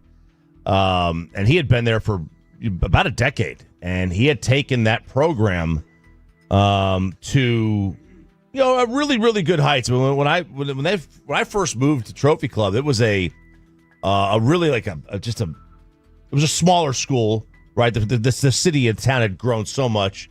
It wasn't nearly as good of a team as it is now. I mean, you were lucky to win a game at times, maybe more than 10 years ago, but. He has done a really nice job, and he passed away unexpectedly yesterday, and it's all over the neighborhood Facebook pages, and the people are saying, hey, if you have a football family, hug your kids, stuff. It's really, really sad. It's a very small community. It's got it's like a golf cart community. It really is. Like it's a complete master plan spot that everybody kind of knows everybody, and this has really kind of hit the community quite hard. And now, of course, you got the problem with social media. Everyone's got an opinion. Everyone's making, I heard this, I heard that, I heard this, I heard that. It gets all homogenized, and everyone's everyone's butt up there anyway, and it's just that's the one downside of it. But this is tremendously sad, and it is. There was a candlelight vigil. Like all the students went to the high school last night around 8-9 o'clock, and it was very, very sad. Yeah, and I mean, this is Texas. Like I don't know. I feel like a lot of people who come here from out of state or who know about Texas or have an awareness of Texas, and they see the Friday Night Lights stuff, and they just kind of assume like maybe it's a little bit of like a Hollywood creation of what it is here. Like Texas high school football is a really close, tight-knit community, and it's its own industry basically within the state, and there's a lot of people in there who develop a lot of really close, tight relationships. And so when something like this hits, like it usually reverberates pretty far outside of just where that is. And I mean, that's sad enough as it is, just being the issue that, that they've lost their coach at Byron Nelson. But this is something that you saw it last night in the high school football circles. Everybody across Texas is they feel when something like this happens. So really sad news coming out of Trophy Club. From the 940, he was my coach at Wichita Falls. I mean, he's been around for years, and everyone said just wonderful things about him. Yeah, absolutely. Sad news coming out of Trophy Club. So thoughts with everybody there at Byron Nelson High School. The suspects in the Lake Grapevine hit and run incident that we've been talking about for the last couple of days. We had mentioned it yesterday. The videos or the pictures of like the woman being arrested, who had been. We talked about she was a Venezuelan immigrant, and that Ken Paxton had said she was here illegally. And so now, apparently, what's happening is the two suspects that were captured who are both here illegally, Dakerlin Alejandra Gonzalez, and then Michael Alexander Perozzo, that those two both are now facing deportation. So this may be an instance where this doesn't even, which is a little bit frustrating, I think, for people, is that this may not even be handled here. This may not get fleshed out. It may be that they get deported before there's any sort of a trial here, which would be, I think, really frustrating for a lot of people. But the authorities said that both of them entered the U.S. illegally. So would they then not be tried there? Well, I don't know. I mean, I don't know how that works. I would think if I was the family of Ava Moore, I would feel much better about them being tried and convicted here. Because we have no control over the justice system in Venezuela or any other country. And then, what happens if they get out and they find their way back? Well, and so the authorities who were talking about this yesterday, they were saying their goal is that they want them to face state charges and eventually face deportation. That's basically what their goal is here. But depending on how this all plays out and how they get to the point where they've got them in court, like it could be a thing where they're just deported. This also could end apparently with just they get addressed here within the state of Texas and then they don't face deportation. Like this is just one of the end games that could potentially happen here. Now, the way that they found them, they said that they got over 900 tips. They had collaboration with federal authorities. They said they got a big break. They said through tips and basically just good, hard detective work, we were able to narrow down the house where we believe the suspects were. So they found them in a rundown home in Oak Cliff, according to NBC DFW, that was listed as Perozzo's last known address. And we're able to find them there after, what was that, about 36 hours of them being on the run or whatever that was. All right, we're doing Neighborhood Watch here on 105 through the Fan. Let me ask you one more question about this. So someone was just like floating in the water? She was kayaking. She was kayaking. Okay, because I was, and I'm not trying to defend anybody. If someone is, what is my guilt or responsibility if someone is like out swimming and I'm just jet skiing, right? I'm going 30 miles per hour or whatever. Now, if you go towards a group of people, I think, but you know what I mean? Someone's out randomly swimming. Like, it's not like that would seem harder to see than a pedestrian walking on the street that you hit. It would be harder to see. I don't know. Was she in a no wake zone? Was she in a, right? Was she in in a swimming area? I assume when you are on a boat or a jet ski, you assume the responsibility of, swimmers have the right of way, right? So I just wonder, like out on the water with something like this, if it was some random person swimming out and about and you turn yourself in, I wonder what the charge would have been. Would it have been second-degree manslaughter, third-degree man? You know what I mean? It probably would have been manslaughter. I don't think this is a would be a murder charge, right? But obviously, leaving the scene, that adds to it. But yeah, I would assume it'd be manslaughter. We're going to go neighborhood watch topic from the New York Post now, because this is something we got tweeted about, and we were talking about it behind the scenes earlier this week. Just like, hey, did you know about this, or what are the details of this? So the headline from the New York Post: beloved Mexican singer Julian Alvarez forced to postpone sold-out AT&T Stadium concert after his visa was revoked. So the Grammy-nominated Mexican singer Alvarez was forced to postpone his concert a day before he was set to perform in front of 80,000 people after his visa was revoked. It said Alvarez's representative said the singer was informed he would be unable to enter the U.S. the day before he was supposed to perform. According to a news release on Friday, he was slated to perform at AT&T Stadium on Saturday. The promoter wrote, with nearly 50,000 tickets sold, this sold-out show was set to be an unforgettable night for fans. His team said they are actively working on rescheduling the concert. Alvarez extends his heartfelt thanks for your patience and continued support, and he looks forward to reuniting with his Texas fans very soon. But this is something that I got like 3 tweets about it. Like, are you guys going to cover this? Yeah. This is like a big deal. There were a lot of people that were upset by the last-minute notice on this. Yeah. But again, I don't know how much more notice you could have been given if he wasn't even told this was an issue until the day before. That's kind of the problem. How does this become an issue? You know what I mean? Like, you don't get the visa clearance. Like, is it every time you want to come and perform? Is it not a year or two? I should know this watching 90 Day Fiance. So they had asked, NBC News had reached out to the State Department and was trying to get an answer about it. And the State Department said visa records are confidential under U.S. law, therefore we can't comment on individual cases. He had just performed at SoFi Stadium in April without an issue. And so they said it's still unclear why his visa was revoked, what the issue was, but there were a lot of unhappy people who were tweeting at us about this that were like, I had tickets for this, we were supposed to go to this, and they were fierce, which I totally get. I've never actually had... I don't think I've ever had a concert canceled or even postponed or anything else. Have you guys? I mean, I've only been to like 5 concerts my entire life, so. Really? Yeah. What's like your most memorable one? What drove you to go to those ones if you're not a concert guy? I had to go. I didn't necessarily want to go. I had to go. I think I missed Darius Rucker. I was supposed to go Darius Rucker, but I can't remember what happened, but I can't remember someone canceling. Metallica. No Summer Sanitarium Tour. This was 99, 98. It was at Texas State. It was brutally hot. It was Korn, Kid Rock, Power Man. I think System of a Down may have been there. And then Metallica. It was a great concert. And James Hetfield, the singer, had a back injury or something. And they came out and like a bunch of the other bands played all the Metallica songs. And Metallica still went on stage.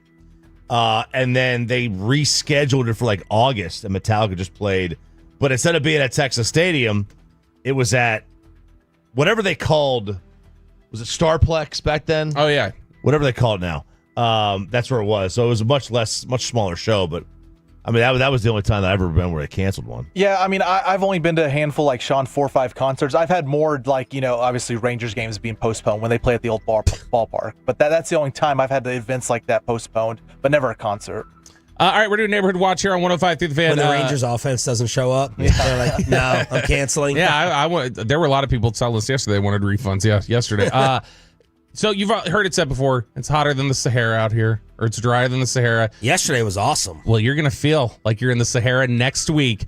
Saharan dust is making its 5,000-mile trek to reach North Texas early next week. The best chance of noticing the plume of dust will be Tuesday, June 3rd, and possibly a stronger plume of dust by Friday, June 6th, which I know Sean, with all of his allergies the last couple weeks, is loving the idea. They wrote that like it's the super moon, the blue moon. The best chance of noticing the aurora borealis is on this day. I mean, how do you not notice it? You just go outside and it just slaps you in the face. It does. That is a way to describe it. It literally feels like, and Bobby, you're not too far behind me. Yes.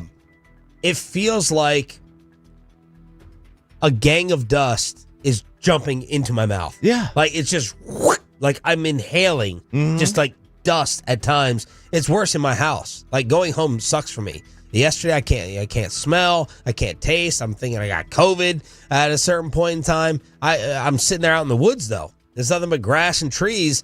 everywhere, so I'm looking forward to this. WFAA says that this is it's not going to be like a wall just like crushing in on us. They said you're going to notice it'll be a wall. More like a haze is just kind of setting in a little bit. But they said it'll cause some beautiful sunrises and sunsets and things like that. But obviously the respiratory issues are coming with it. How cute. That's good. All right. So a couple weeks ago when we did the survey, we had asked listeners some of the things they wanted to see added, and we heard a lot of feedback. We've talked about this about how they wanted snorting Zyrtec.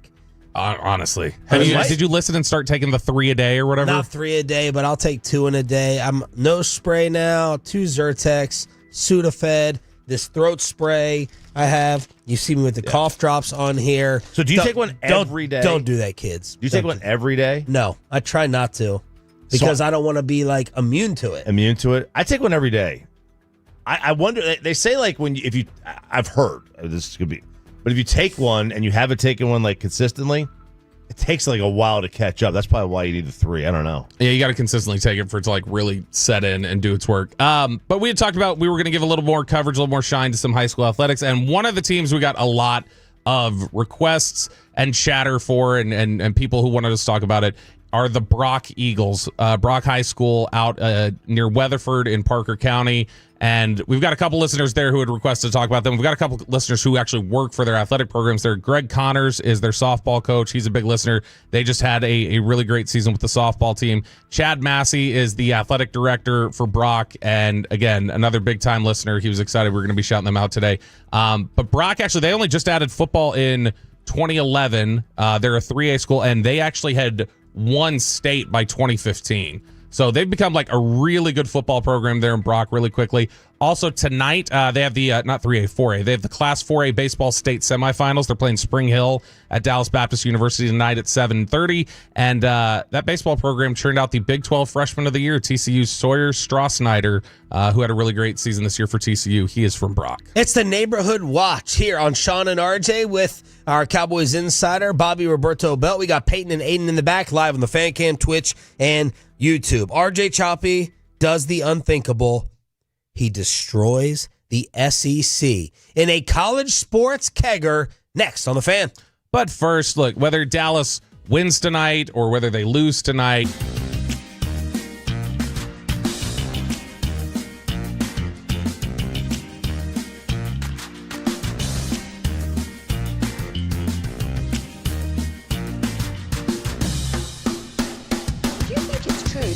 forget something else to remember that Uber Eats has groceries. No, that's absurd.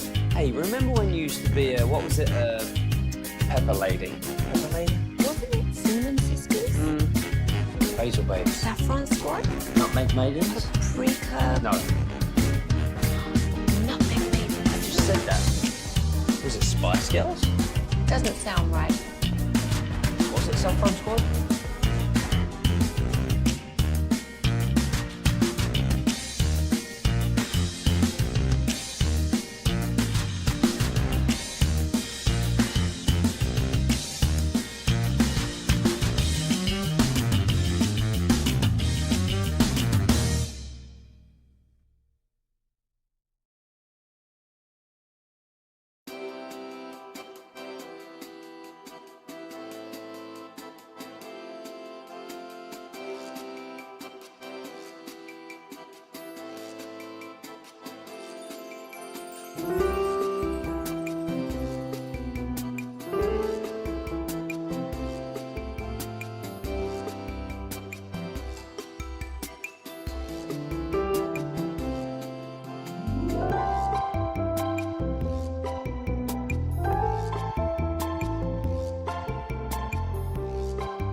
Uber Eats has low fee products? I gotta remember that. Well, you know, they say in order to remember something, you have to forget something else.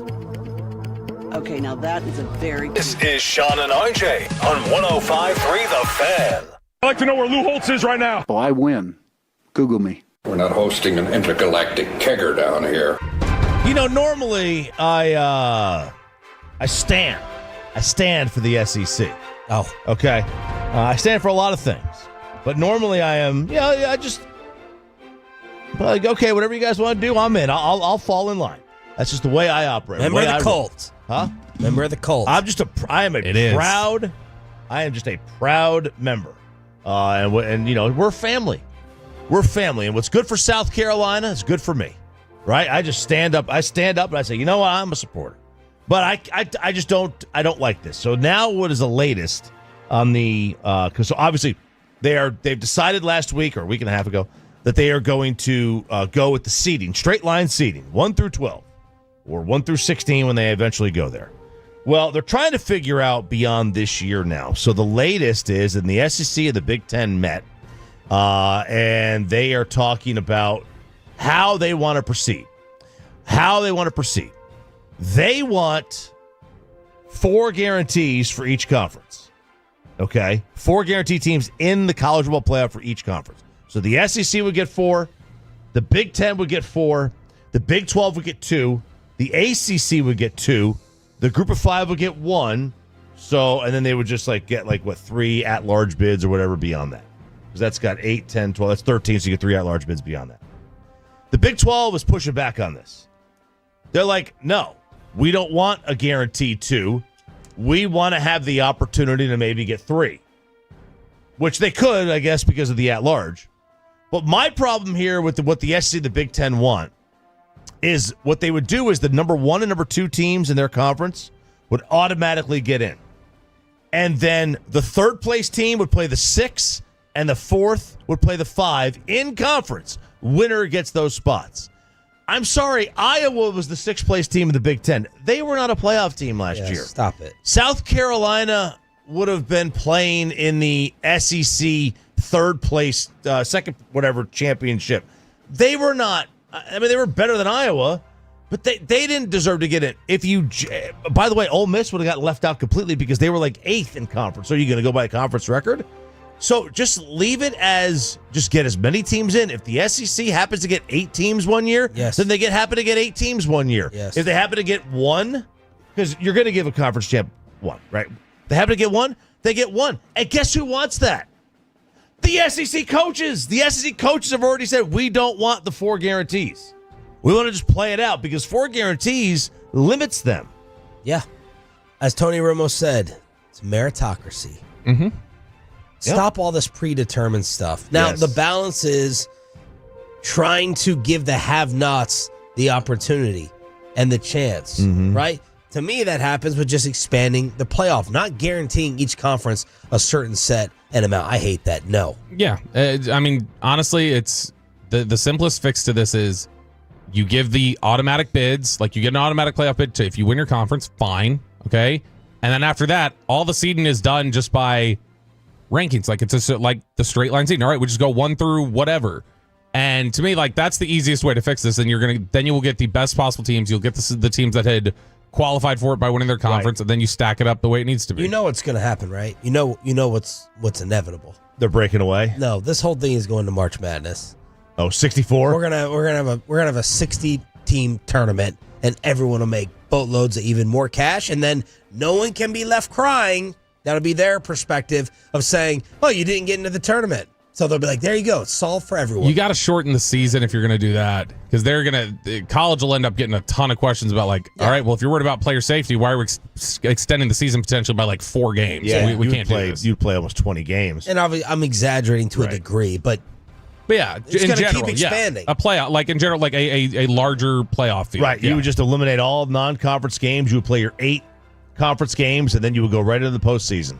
So maybe that does happen, but they are looking at the 5 plus 11, so 5 automatic qualifiers, and then 11 at-large teams.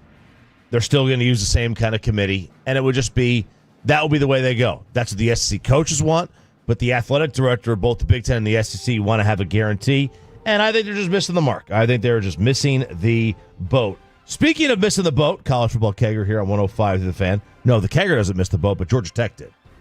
Georgia Tech's handing out rings for a 7-6 Birmingham Bowl season. Oh gosh, they are handing out rings. This is the participation wussification trophy here that's happening right now. Rings for a 7-6 team. You should be ashamed of yourself. That's shameful. Is that worse than the Colts banner, the AFC finalist banner they hung up in 2014? I think it's on par.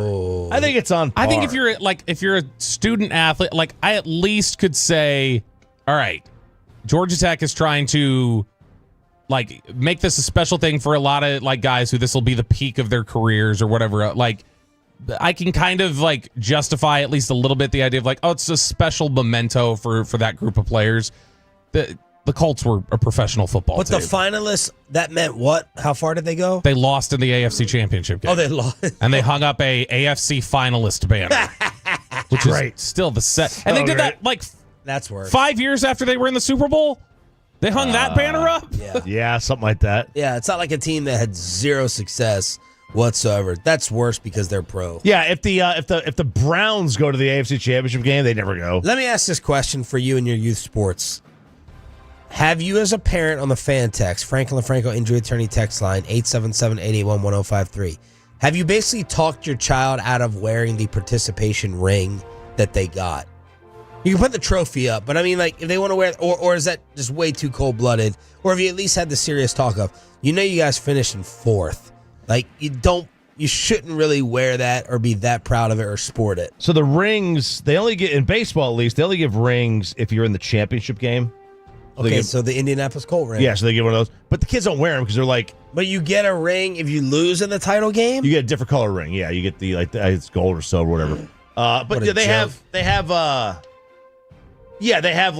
they don't wear them because they're too big. What they do is, like, they have, like, those stands where you got, like, a bunch of holes, ring holes. So they just put them up there. Kids love them. They like the pictures. They get the picture with them. No, I know they like them, but do you ever have the talk with with your kid, like, you really shouldn't. They shouldn't be giving you a ring for losing in the title game. Yeah, because the question is always then, like, where does robbing them of their joy? But like, at what age? If it's like, but like, where does 12, it stop? Yes. Where do we stop? Where do we say, like, okay, why wasn't it the game before that? Why aren't they honored as well for their success for going to like? Yeah, it seems it seems like an arbitrary cutoff when you get to, well, if you lost in this, no, well, like, we should either have a title for who won and then nothing else for anybody else. It's the old Mark Cuban quote when he gave when he was talking about the pressure to win in the mid-2000s. He was talking about, we've had a lot of success, but look, at the end of the day, there's one big dog and then there's 29 other teams sniffing his butt. That's what it is. Yeah, I find that it's one of those things where you say it, but when it comes down to it, you don't do it. Like, I know a lot of people. I'm not saying you're going to take it. Yeah, I know a lot of people who say, like, I'm never going to let my kid get a participation or a second place trophy. And then when their kid has it, they never take it away. I wouldn't tell them, but I would just hope they would not want to. But I would never tell them. College football kegger here on 105.3 The Fan. This is an interesting one. This is one of those bills that gets put on the docket just to get this congressman's name out there. But they are still going to follow through with this congressman in Ohio to ban Ohio teams from competing in a game at noon. They want to ban noon games. Why? Because they're sick of Ohio State, because Ohio State plays Texas, right? Mm-hmm. Noon. Big noon game. Nobody wants to see a noon football game on a Saturday, right? Noon, you're still picking the crusties. It's 11 a.m. here. You're still getting the lawn mowed. You're still, maybe figuring out what you want to do for the day. You're getting your honey-do list complete. It's 11 o'clock rolls around, and now you're cooked till 4. You don't want to do anything. So, and I support this from that perspective, but they're trying to get an Ohio team, this is just an Ohio guy, saying you cannot play a noon game in the state of Ohio if you're in the top 10. Well, you know what? This is Chris Del Conte, the AD at Texas. He recognized that they're just a bunch of heathens there in Ohio, is what he came down on. Because they asked Chris Del Conte, they're like, why didn't you just agree with Ohio State to move the game? And he said, why would I want to move the game to Sunday night and have a short week? He said, no to Sunday game. He said, I've got to go to church. So Chris Del Conte said, I'm worried about church, not these Ohio State heathens. Love it. Look at that. The College Baseball World Series bracket, the College World Series bracket is out, and it is quite SEC heavy. Vandy. The top 8 seeds are all SEC teams, or I should say 8 of the top 16. So the brackets, the teams hosting regionals. See, only 3 of them should make it. Right, there you go. Arkansas, Auburn, Texas, Georgia, Ole Miss, LSU, Tennessee, Vanderbilt. They are all hosting these tournament games. Man, and A&M, they started the year preseason number 1. They started the year number 1. You were waiting for that. Number 1. And they finished with a 30-26 record, first team ever to start the season, number 1, and miss the NCAA tournament. And then their girls team, the softball team, got knocked out by Liberty. Are you embarrassed? First, 1 seed to get knocked out like that and not make the super regional. Bad look. Bad day. Curse of Jimbo. Bad day to be a fighting Texas Aggie. Speaking of the Women's College World Series, that is getting going today.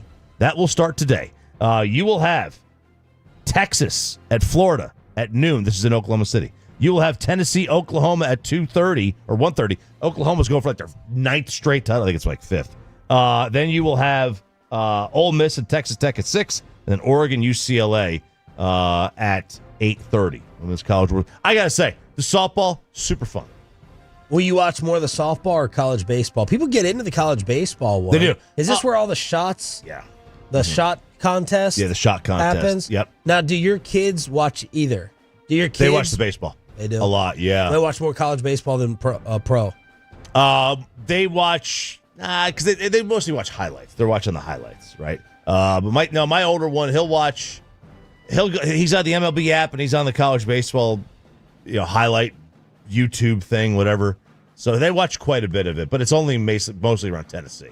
I love softball. Like I've gotten into the Keller, opened my eyes to that game. Happens really fast. Oh, the game's 90 minutes long. But I mean, it also everything happens really obviously with the mound being closer and everything else. That game's really fast and really intense. Didn't you go up against a UTA pitcher back in the day, a softball pitcher? We did. How did you do in that?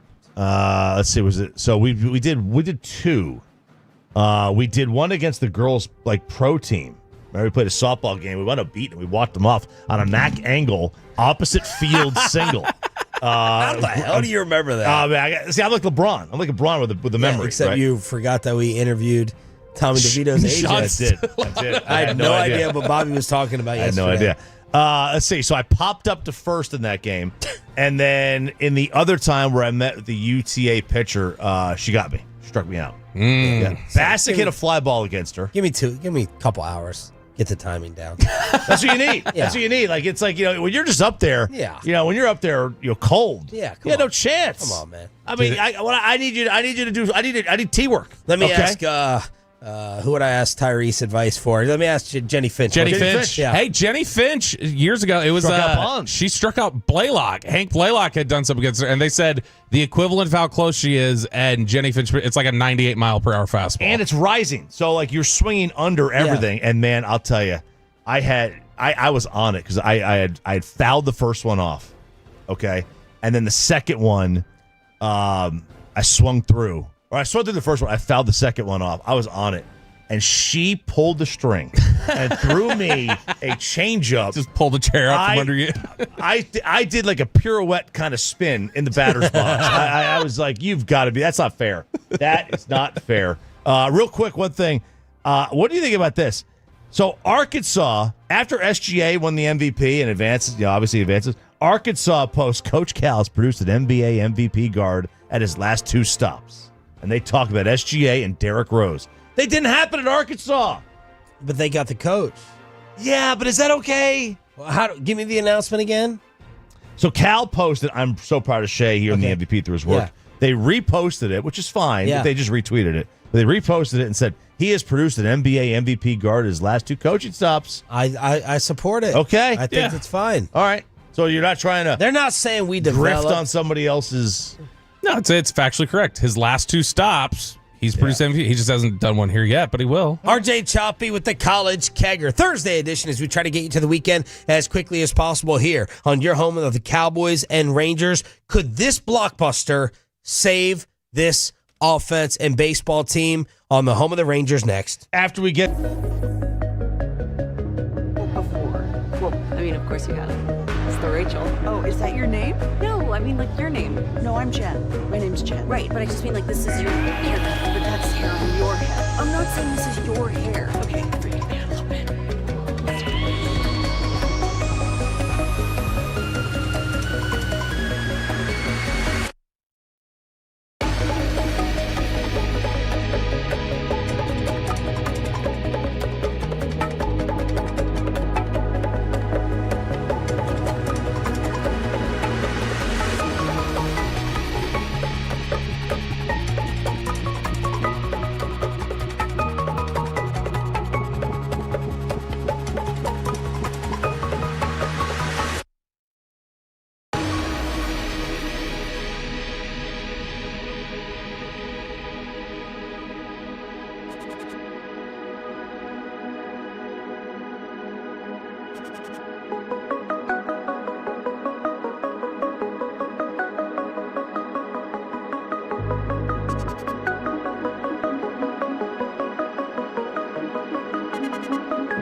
Spice Girls? Doesn't sound right. Was it Saffron Squad?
In a car or truck wreck, call Frankel first, 214-4817-333-3233. With Frankel & Frankel, there's never an out-of-pocket cost. They only get paid when you win. Frankel & Frankel, the go-to car and truck attorneys in Dallas.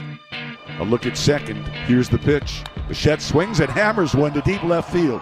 Back goes Osuna. He's at the wall, and it is gone.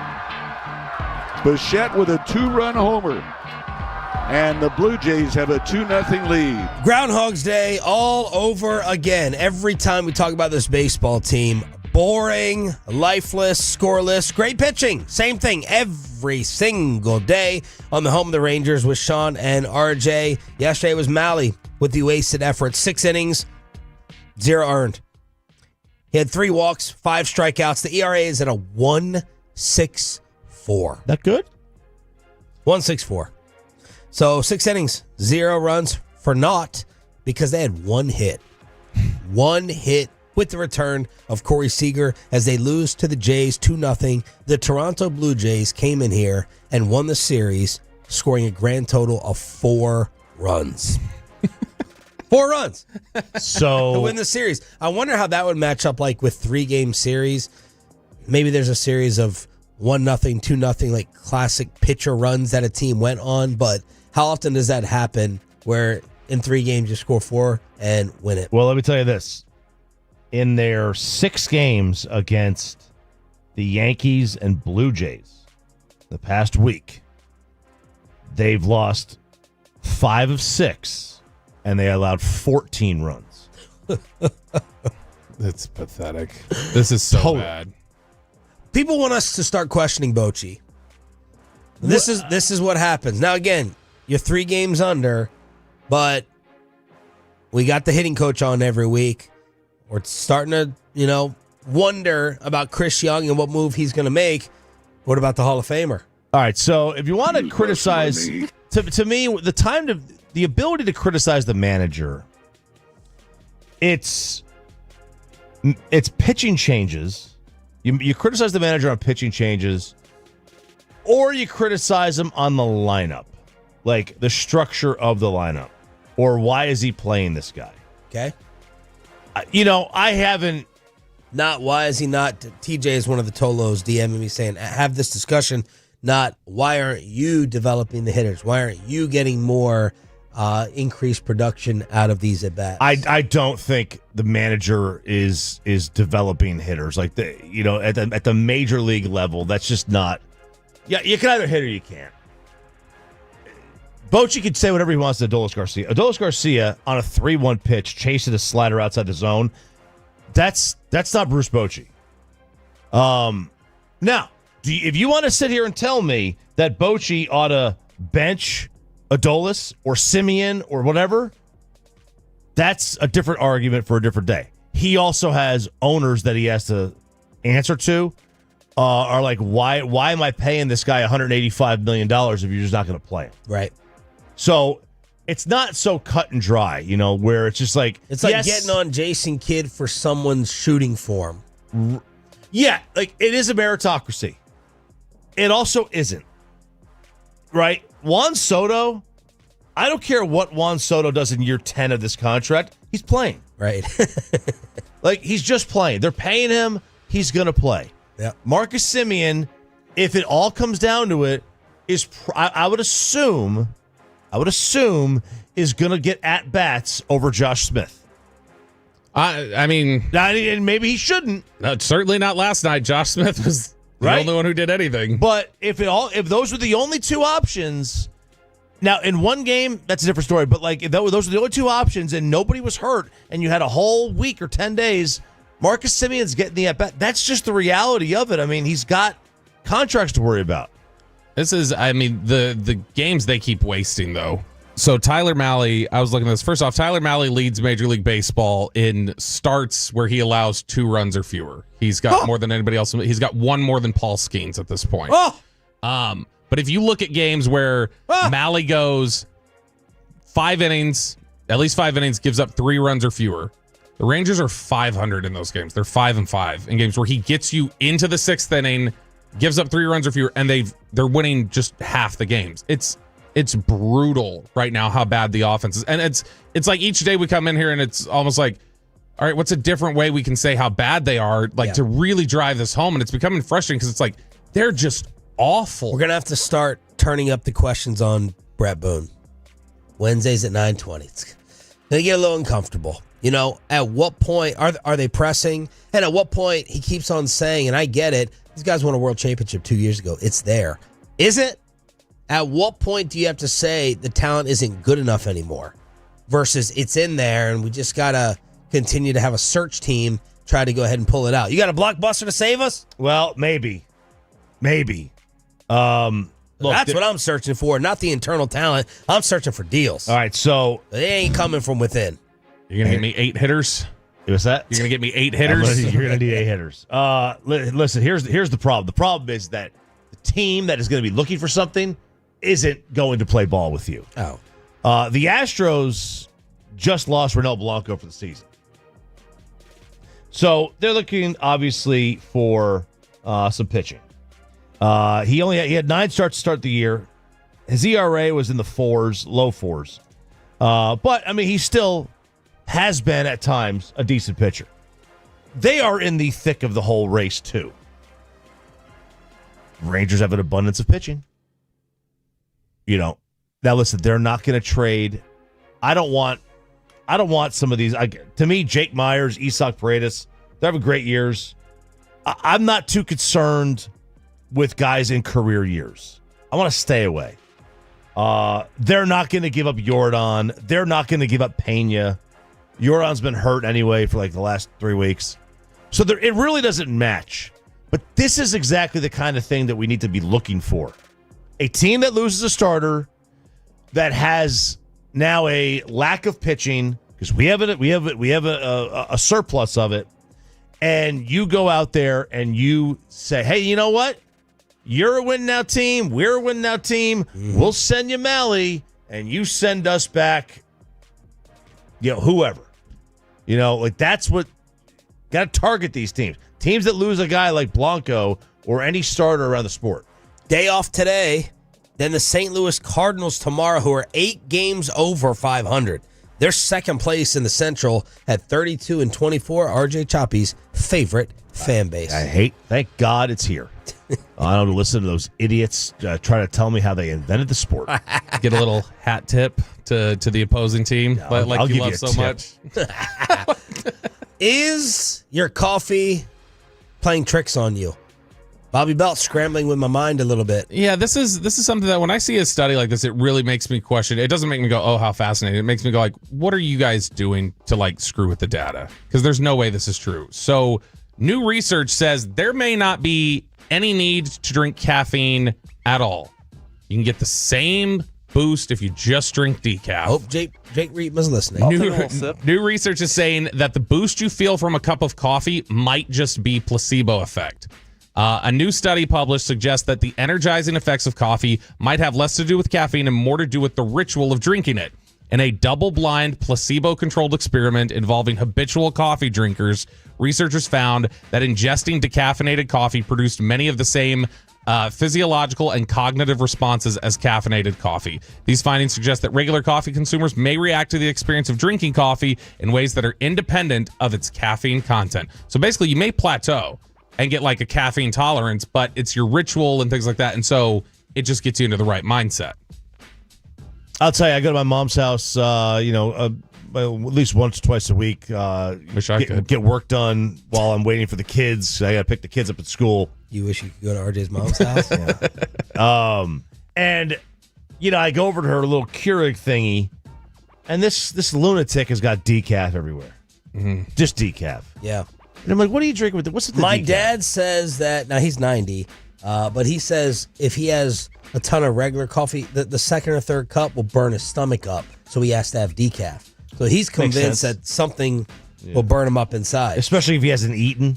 Yes. Yeah, that'll get me too. I'll get like an upset stomach if I haven't eaten. So because caffeine will produce more stomach acid. So like if he's already got an issue, then decaffeinated coffee won't make. But when I'm driving in and I take like my first 3 or 4 sips, I'm waiting to be like, there it is. Like when I took the Adderall at the combine in Indy that Bobby gave me. No, I didn't. And no, you didn't. Oh, sorry. Yeah. When I picked up that pill off the ground randomly and took it, I felt like Dane Brugler. I'll never forget it. I was like, yes, Dane, tell me all the football. I could feel it, and I'm sure if I took it every single day and I found these pills on the ground every single day, it wouldn't have that same effect. But I'm waiting for that coffee boost. When you get the red eye or whatever we get at the Super Bowl, that's a shot of espresso in there. I'll feel that sometimes. Yeah, that's like rocket fuel. Yeah, but a lot of these things are mental. Smoking, probably. It's just it's a habit. It's a habit. Mental thing. Yep, it's a way to kill time. Yep. For the 972, I just have Himalayan pink salt, lemon, beetroot, and water. I gave up my coffee, all that other stuff. I've been putting. That's some new trend. That's what Stefan Diggs had, the Himalayan pink salt. Right. I've been putting sea salt in my water. Come back to daddy. I've been putting sea salt in my waters in the morning. Like I have a cup of water in the morning. It's just sea salt. Why? I know you read it somewhere. But I read it somewhere. What's the point? It's supposed to give you like essential minerals that you don't have. Okay. Like that you're deficient in. That's why I get enough salt. Well, it's not like sodium salt. It's like it gives you like other minerals, like magnesium and stuff. No, that's why like Gatorade has like salt in it and stuff. Yeah. Because of that. Yeah. Another TikTok warning with a trend gone wrong. It's getting bad. This is called the TikTok Tackle Challenge, the tackle game. And a teenager has already died from this. So it's a brutal tackle game inspired by the social media challenge. And this wasn't like this is a 19-year-old died on Monday, a day after he suffered a serious head injury. So it's a group of friends where participants compete in full contact collisions without headgear. So kind of like the Oklahoma drill that you see on the beaches at spring break. All those videos you would see of the Oklahoma drill, where this is like it's a runner and a tackler charging towards each other at full speed, kind of like on a battlefield. They call it run it straight. It started in Australia, New Zealand, and now it's we're circulating on social media. I mean, everything kind of circulates now much faster than it used to. But another stupid, dumb TikTok challenge that I feel I hate. It's a double-edged sword. Do I tell my kids about this and now they'll think, oh, well, let's do this, right? Or do I say nothing and if I tell them, do I risk giving them the idea, or do I say nothing and hope they don't hear about it, and then they wind up doing it anyway? What was the? Because we always wonder, like, does every generation have something like this? Like, what was the dumb, reckless thing that you guys felt was common growing up that like you guys got into that you would get lectured for? Sitting in the bushes shooting BBs at your friends, like that kind of. But you're not doing anything that. But you're not doing anything that you feel like, oh, you might die here. Like, it feels like out. BB, crack pencils. It feels like they're doing a lot of stuff these days that like you could die from. Yeah. Rather easily. Shout out to Chicaline. Just texted me. I'm in an Uber. Just got to Dallas. My driver has you on. So it is George or Jorge, and he says. He's listening. He's a Tolo. All right. And listening to the morning show. Chigley, tell him how I'm your favorite. Shouldn't he be working and not in an Uber right now? Bro. This is about the same time he comes in every day. Yeah. He's takes an Uber to work? He's been in Miami. I wanted to ask him about the canceled concert thing, and then he's sitting there at Live, probably in Miami. I hate Live. But I just want to point out to Chicolin how he was not listening to Le Grande, and his name was Jorge. Sean and RJ here on DFW Sports Station 105.3 The Fan, and now Chicolin is cussing us out right there in the car. All right, Cowboy OTAs today. Would you trade the Cowboys' biggest weakness for another NFC East team's biggest problem? Below D-Bell is next on the home of America's team, 105.3 The Fan. But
say in order to remember something, you have to forget something else.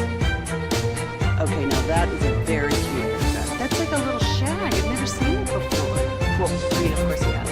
It's the Rachel. Oh, is that your name? No, I mean like your name. No, I'm Jen. My name's Jen. Right, but I just mean like this is your haircut. But that's hair on your head. I'm not saying this is your hair. Okay, you're freaking me out a little bit.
is an idiot. Don't make me take off my belt. Don't make me No, take out my belt. we're not. Over to you, Bobby. What is the Cowboys' biggest weakness? And would you possibly trade it for somebody else's biggest weakness? I know everybody thinks the Cowboys are in a pretty rough spot, and they have been for 30 years now without a conference title game appearance. But USA Today has a rundown of what they think is the biggest weakness that every team is facing still as we enter the summer. And when you look over it, there are obviously some that are going to be super preferential, where it's like some team may have like a kicker. Okay, well, I'll take the kicker over something that's impacting every single down. But when you look over this, specifically in the NFC East, it might be the case where you say, you know, if that's Dallas's biggest weakness, that may not hurt them as much as Washington's hurts theirs. And so we're going to talk about it here in Below the Belt, which is sponsored by D&M Leasing. You can check them out at dmautoleasing.com. Very predictably, the number one weakness, according to everybody nationally for the Dallas Cowboys, is running back. It's the running back, which I actually don't agree with at this point. Really? Because they drafted a Longhorn? No, because to me, they've done so much work to try and fix the actual trenches and just like create space that way, that's a more solid position to me right now than figuring out whatever the hell they're going to do at corner. I don't know where Deron Bland's playing right now. I don't know when Trayvon Diggs is going to be back. I don't know if they can count on Kalen Carson at this point. I don't know any of these guys they traded for. Corner, I really don't have any sort of like solid answer of that guy's playing there all season and he's going to be good. I just don't know that answer right now. And that's something that I think we're going to see them when they get to the end of minicamp. That's when you'll start hearing buzz about before they go off for their summer vacations. You'll hear something about, oh, Cowboys are working out 3 veteran corners today or something like that. That's typically when you see that. But USA Today says that Dallas's biggest weakness is the running game. Again, pretty predictably, they say that, you know, Dallas struggled last year with Rico Dowdle, or until Rico Dowdle come in and kind of solidify things. But they've got Javonte Williams, who was 43rd out of 44 qualified runners last year in rush yards over expectation. They picked up a flyer on Miles Sanders. They drafted Jaden Blue on day 3, but there's not really a strong answer there. So when you look at that and you go, okay, that's the setting. Let's look at some of the other contenders now. And the first one that I wanted to jump to was the Commanders. The Commanders' biggest flaw, their biggest weakness right now, as a team that was pretty good last year, got to the NFC title game. The Washington Commanders' biggest flaw right now is their pass defense, according to USA Today. It says Washington fielded the 22nd ranked pass defense last year and made it to the NFC title game anyway. And made a big deal. With Marshawn Lattimore, right. And if Marshawn Lattimore still has juice left to be squeezed, he'll be an asset in the secondary, which... How was he, 2016 draft? 2017. Marshawn Lattimore's probably getting close to 30 now. If he's not there already, he's 29. Dude. So he'll be 30 next year, actually. The roller coaster ride of the cornerback position in the sport is getting closer scary now. Yeah. Trayvon Diggs, Jair Alexander. What's going to be up with Lattimore? I mean, one year you're locked down and the next year you're not. Yeah, like, I mean, if I were to say right now, like, right off the top of your head, who do you think are, like, the best corners in football? Like, that answer changes every summer, I feel like. Yeah. Like, I bet if we go look at ESPN's list they do every year where they talk to front office people and say who are the top 10 at each position, I bet that corner position fluctuates almost more than anything else. It makes me wonder if you can narrow down who the best corners are going to be that year based on who they're playing at quarterback that season. Yeah, I mean, there may like be a study. There may be a tie in there. Also, like, yeah, how much does it change based on, you know, schemes changing or different guys in terms of like who was across from you and how does that take away attention? Like when Bland and Diggs are on the field, that changes up the way that they play together. Yeah. But when you look at Washington's pass defense, and you remember we were talking about Lattimore at the end of last year. Lattimore was getting like cooked a little bit. Yes. Like once he got to Washington. So there's still a question there about how solid he really is. And they lost, obviously, Dante Fowler, who's here in Dallas now. He was their most efficient pass rusher last year. So when you look at where Washington's at right now, I don't know that I would trade the running game issues Dallas potentially has for Washington's pass defense right now. That to me like seems like obviously there's more stability in other parts of the team. But if you want to talk about, but make it secondary for secondary. Make the Cowboys secondary your biggest concern. Because I agree, I'm more concerned about the secondary than the run game. Yeah, and my issue with the secondary right now, and it's not even secondary specific, it's corner specific. My issue with the corners right now is just it's not even like I don't think they'll be good or anything. It's like I don't know. Like I feel like Deron Bland's going to have a great year. I think he's going to be fantastic wherever he plays. I just don't know where he's playing. Yeah. If he's playing the nickel or he's playing outside, that changes the way I view the corner group probably. And so it's got this wide variance right now that's really unstable. I guess from the perspective of you view Dallas's run game as their weakness because you say, we've seen Javonte Williams. He has to prove he can actually play again. Miles Sanders has to prove he can play again. Deuce Vaughn has to prove he can play at all. And Jaden Blue is a 5th-round pick who has to show he can hold on to the ball. Jaden Blue, we haven't talked about that a ton. Jaden Blue's fumble issues at Texas were basically the worst in the country. He is a fumble machine at Texas, and that's something that there's some concern about. But overall, I think when you look at... I feel like the Dallas Cowboys did not fumble the football last year. I need to be double-checked on that. Peyton, you can do that. Yeah, they're throwing too many interceptions. Check on the fumbles, because I don't remember a lot of fumbles. I bet they're bottom 7 in the league in terms of fumbles lost. Let's see if this makes you feel any better again. The Philadelphia Eagles. They don't have a ton of issues right now. Am I wrong? Dallas Cowboys lost the most fumbles by a team in 2024 with 14 of them. Okay, I watched less football. That's according to StatMuse. So I have no idea.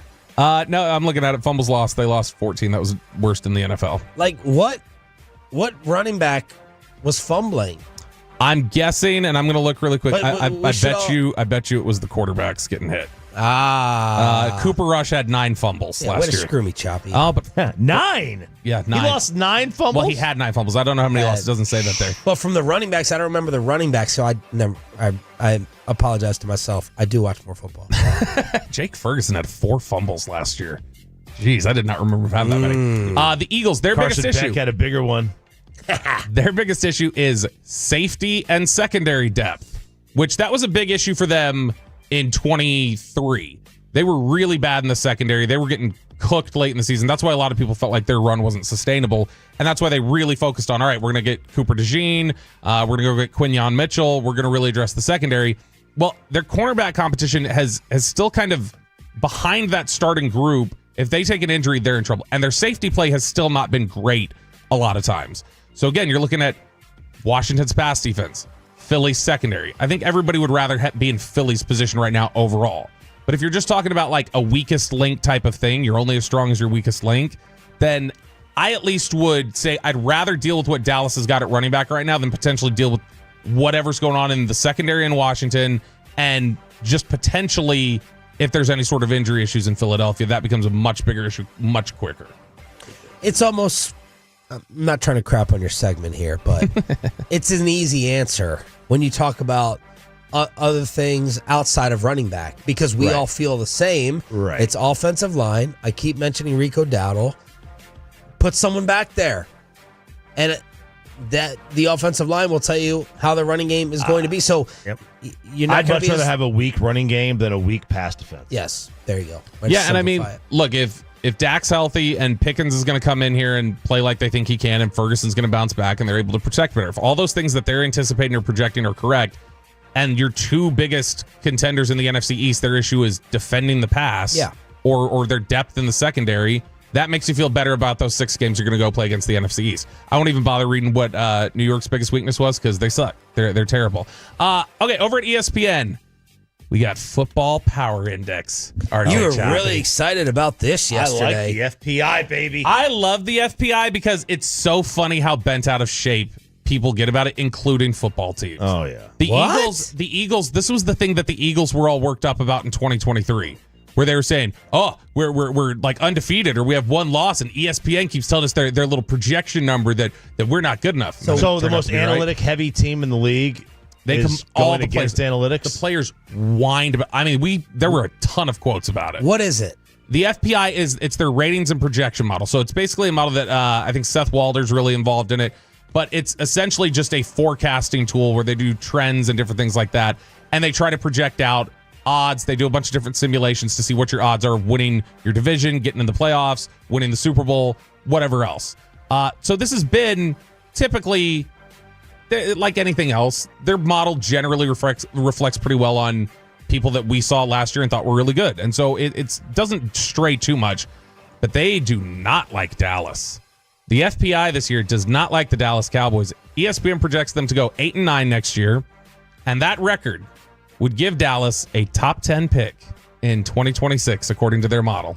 They have just a 30 point loaded quarterback class. They have just a 30.6% chance to make the playoffs. That's the 25th best odds in football of getting to the postseason.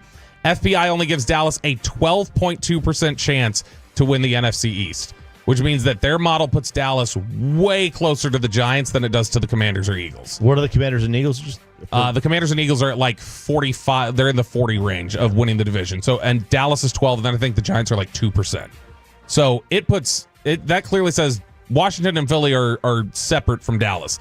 They've got just a 2.9% chance to make the Super Bowl according to this model, and a 1.4% chance to win it, which means the Mavs had better odds of getting the number one pick than FPI believes the Cowboys have at winning the Super Bowl the in Mavs 2025. got it. The Mavs got it. We've already set a precedent, baby. That's what we've done here. For comparison, last year, though, FPI, again, it doesn't always knock it out of the park. For comparison, the Cowboys had the fourth best odds of winning the Super Bowl last year heading into the season, and that was behind the Lions, 49ers, and Chiefs.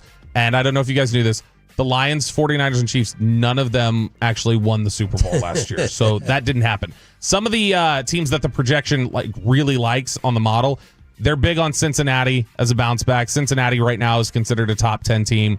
They're a little bit softer on Detroit. Detroit's lower than Philly, Kansas City, Baltimore, and Buffalo on the projections for how they're going to play this season. I actually had seen, I'm trying to remember where I saw this yesterday. Somebody had a projection that they thought Detroit was going to be a 9 or 10 win team yesterday, like somebody in media. Ooh. And it was not like an ESPN hot take. They got a tough schedule. I mean, like that's not going to stun.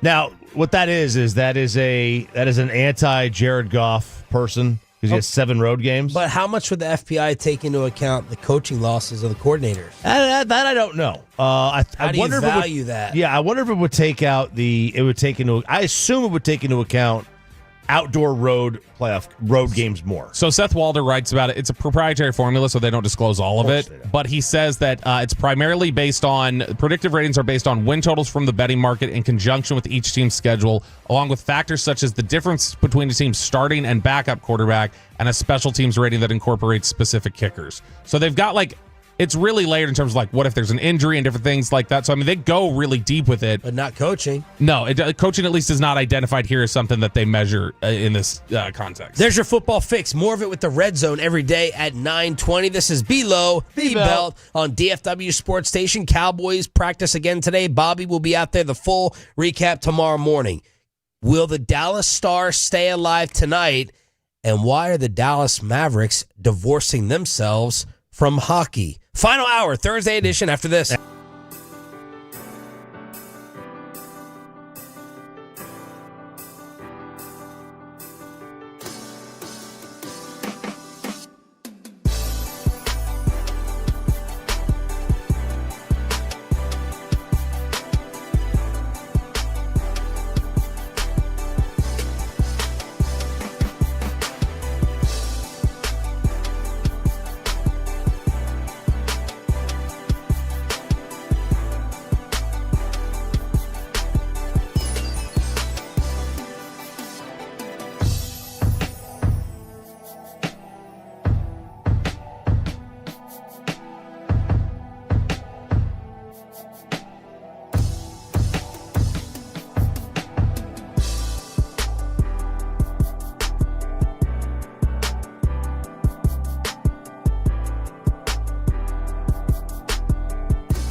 got to forget something else to remember that Uber Eats has groceries. No, that's absurd. Hey, remember when you used to be a, what was it, Pepper Lady? Pepper Lady?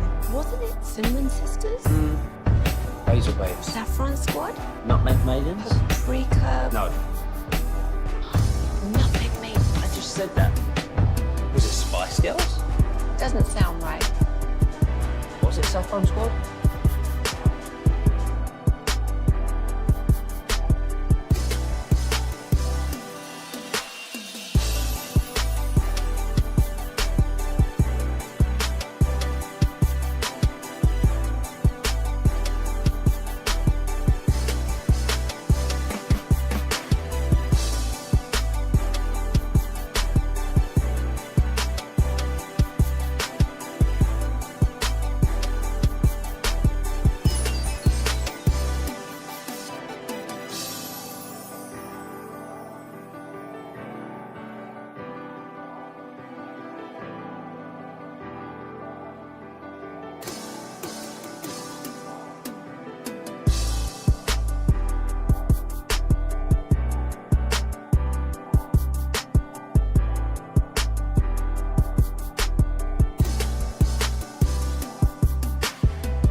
D&M Leasing Studios, this is Sean and RJ on 105.3 The Fan.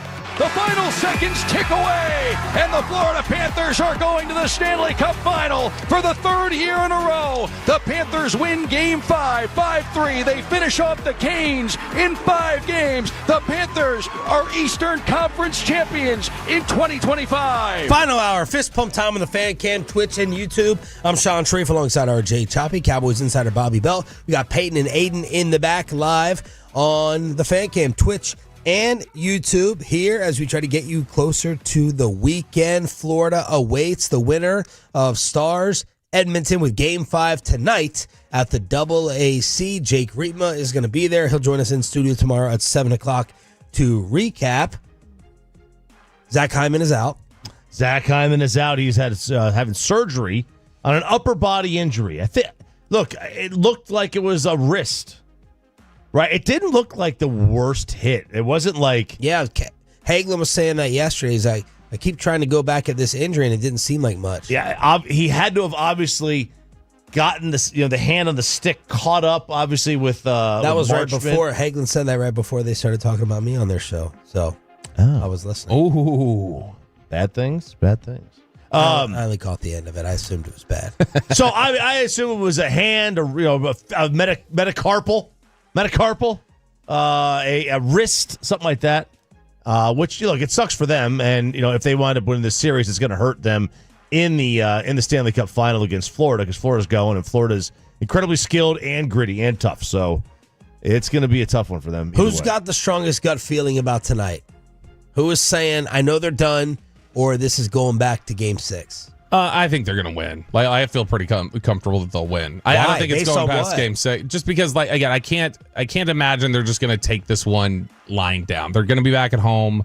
The AAC's been great the entire playoff run, so I'm guessing they'll rally tonight, and it'll probably end in Game 6. Pepe, what are you thinking? What are you feeling? The Oilers have been so good. I mean, I assume the Stars will have something under the belt to be able to get to a Game 6, but the Oilers, I feel like they're going to bring it all. I don't feel like the Oilers are going to lay it back at all.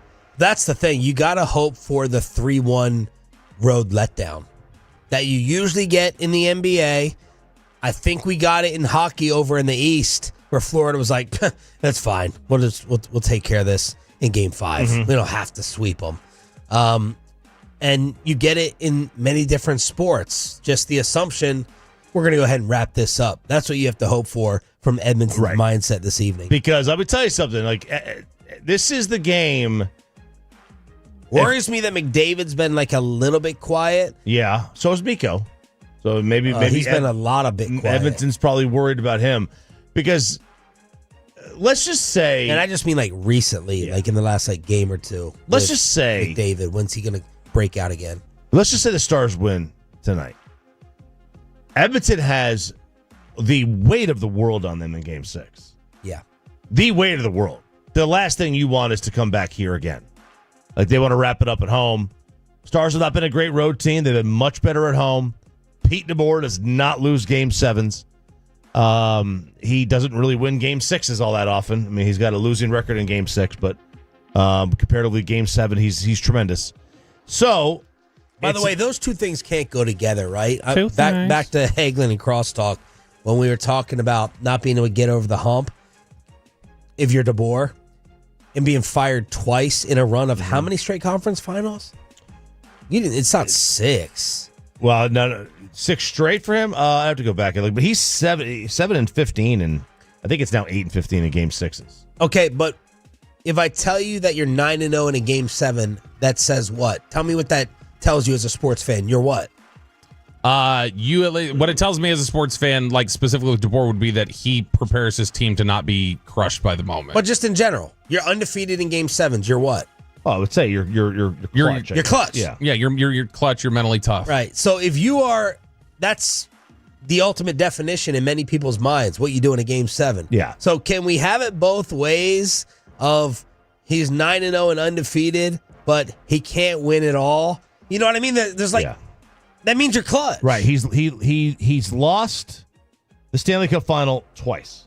He lost to the Kings when he was with the Devils. Yeah. And then he lost to Pittsburgh when he was with San Jose. So he's got this amazing, and we may be overrating this. That's what we do with Game 7s, right? That's how legacies and myths and all these things get thrown together and confused. He's got this ultimate champion mindset in the biggest pressure game situation, but it doesn't happen in the next round. Something magically changes. I don't know. Yeah, here's the ironic thing. He missed the playoffs in 6 of his first 7 years as a head coach. Wow.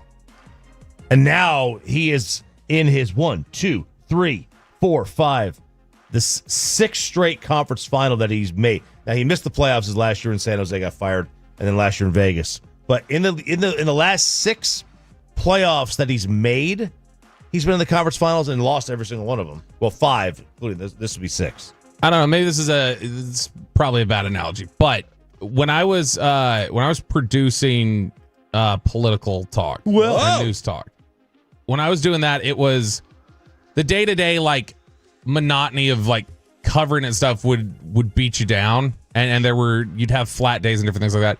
the days where like news would break, like I remember the Boston Marathon bombing happened in the morning one time, and we were in the afternoon. We were going to be on in the afternoon, and it was like, we need this information right here. We need these guests. We need it all in a quick, and it like was easier. So like I think DeBoer is just one of these guys. He always meets the moment. So in like high pressure packed like Game 7 situation, like he'll meet the moment there, and it's just, is that always the same advantage in games 1 through 6 or in other situations? So your NPR career is equal to the Western Conference. NPR? No, we were making money. We were commercial radio. Oh my God. No. We're not begging for handouts over here. In all seriousness, my mom would text me during the draft. She's like, I can tell it's your favorite. This is before Wolchuk kicked me Ruined off. it? Yeah, and brought us. Thought he was been here for 15 years, making everyone dress up in his little outfits. But she'd be like, yeah, I can tell you're up for this. So I think that's what you're getting to. NPR, shots fired. All right, Reggie's Bruce, not here anymore. We're going to get rid of their funding. Not have any more funding. Bruce Bochy had some advice for the Stars on the KNC Masterpiece yesterday. He knows a thing or two about titles. You know what? Never say die. That's the thing. You know, never give in or let down. That's, you know, the best advice I would give.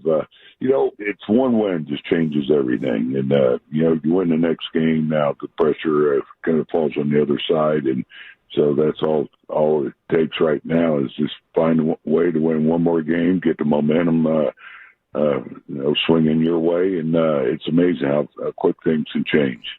Yeah, it is. I've been down 3-1 before. And, you know, had to win a game. And that, boy, I tell you what, what it does, you know, for those players and for the other team, now they're going, oh no, you know, the momentum has swung. So, yeah, it's been done before. It's been done a lot of times.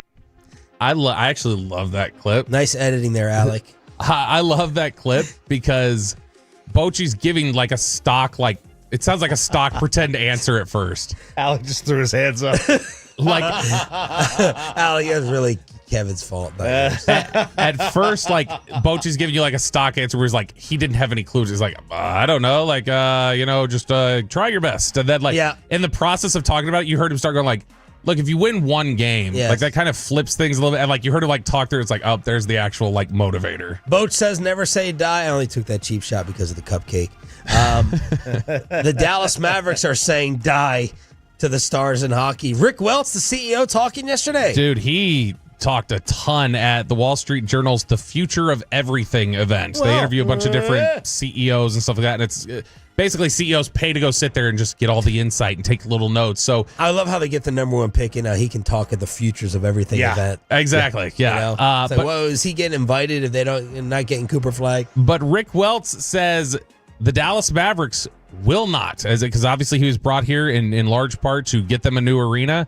He says the Dallas Mavericks will not be splitting a Stars arena. He said, nope, this is not going to be built for hockey. He told the Wall Street Journal that this is going to be about being an entertainment complex and a basketball facility. That's what they're focused on. So it sounds like the Stars are going to have to figure out what they're going to do. If they're going to hang around the AAC or if they're going to need something else, they are not going to be able to share their space with the Dallas Mavericks anymore, according to Rick Welts. So let's talk about that from a view setup. He's saying, oh, it's so much better when you don't. As a basketball fan, this will be so much better. I mean, because if you look at how am I going to get such a better basketball view when they don't have to account for hockey? Well, if you look at the in the kind of the baseline, the end zone, let's call it the end zone. Obviously, when it's hockey, they have to push all those seats back. The ice is bigger, so you can make the seats lower and closer to the arena. In a basketball only, you could basically make it a complete rectangle instead of like more of the oval kind of shape. Be closer so you can see that baseline, so you can see Anthony Davis and Street close. There you go, close view. So I mean, you could make it like right the Intuit Dome where the Clippers play. Ballmer, right? You can make that wall. Toilets. We're gonna have toilets everywhere. You get that wall, right? You have that. You can make it more. To your specifications. And for the same thing for hockey. You know, it could be better for hockey too. I mean, I love watching hockey at the AAC. Like there really isn't a bad seat in the house to me. NBA, I feel like every NBA arena I've ever been in has like been the same.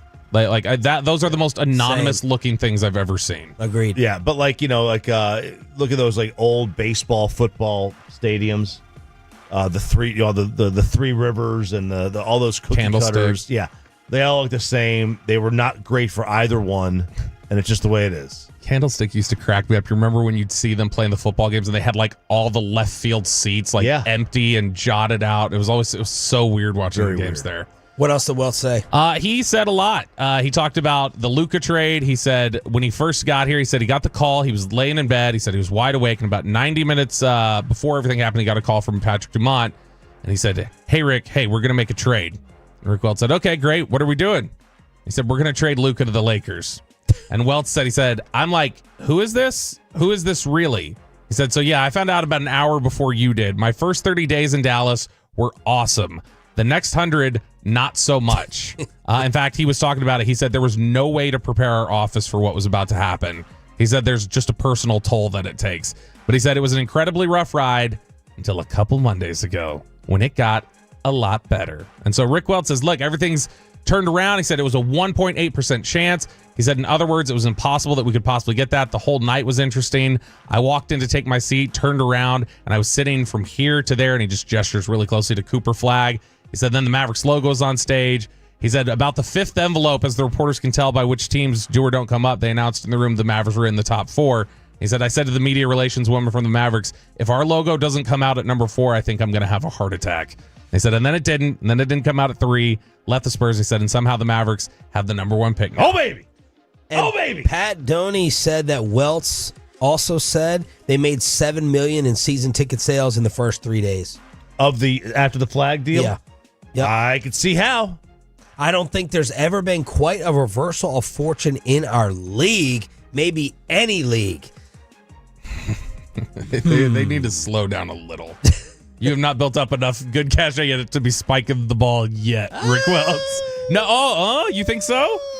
Well, I'm just trying to keep it. Again, Bobby Flaw, let's focus on what he said. My mind goes to organizations that have the biggest turnarounds. So he's not spiking. Okay, if he's talking about mood, if he's talking about morale, sure. Morale within the building probably got a lot better. Psyche. Or the state of the franchise. I don't think the state of the franchise flipped that aggressively. Like not to the point, like I think there are still a lot of fans who are super unhappy. Like they're not feeling as much of it inside those walls. Yeah. But half the fan base is still not like pumped. I'm just trying to think of like this is an amazing golden parachute. No doubt. This is one of the best. I think financially for them, you could argue that this does apply. It would be huge for them, but I mean, even still, this is the financial parachute. Right. No one wanted to lose Luka. A fringe. Nico did. A fringe fraction. But Cooper Flag can absolutely replace Luka. He's a homegrown player. He'll be drafted here. Homegrown. We love our homegrowns. If he turns out to be a great player, you'll never forget Luka, and you'll never forget that night. But there is not a better golden parachute in the league. I don't know. I think there's also a little bit of the hype factor that's covering them right now. Because even when Cooper Flag gets here, and he'll probably be a really great player, and he'll play really well. None of the projections right now are saying Cooper Flag's going to be Luka. No, he's not. And that's the thing. I think there are people who have heard the hype train right now, and they think they're getting potentially the next LeBron. That is not Cooper Flag's projection. Right. Yeah. What if he's Tracy McGrady? But they're being that's what I'm saying. The Mavericks are getting cover right now from fans that think a lot of fans who think this might be LeBron. Who's Grant Hill? Then that's about in line. A hurt player who doesn't show up very often. But no, like Grant Hill from an ability. If he's Grant Hill, that doesn't save them. Ooh, man. How many championships does it lead to? All right, we got to table this discussion. Final hour of the show continuing here. Tyreek Hill says Travis Hunter is going to suck, and apparently Hood and Country is now coming to the NFC East. Next on the Red Zone, your football fix that Bobby's going to love after this. After we get you over to Platinum Ford.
Well, I mean, of course it's the Rachel. Oh, is that your name?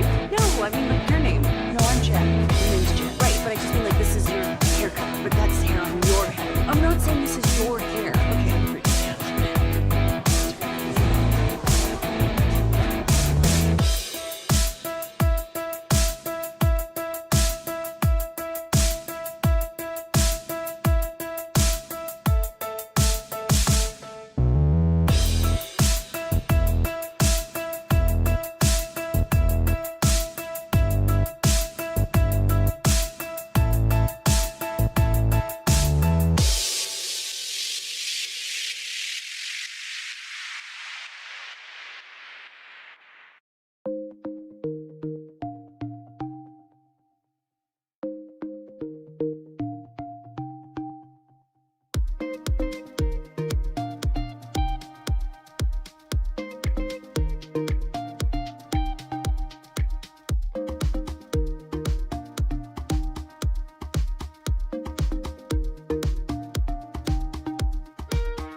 With Frankel, there is never an out-of-pocket cost. They only get paid when you win.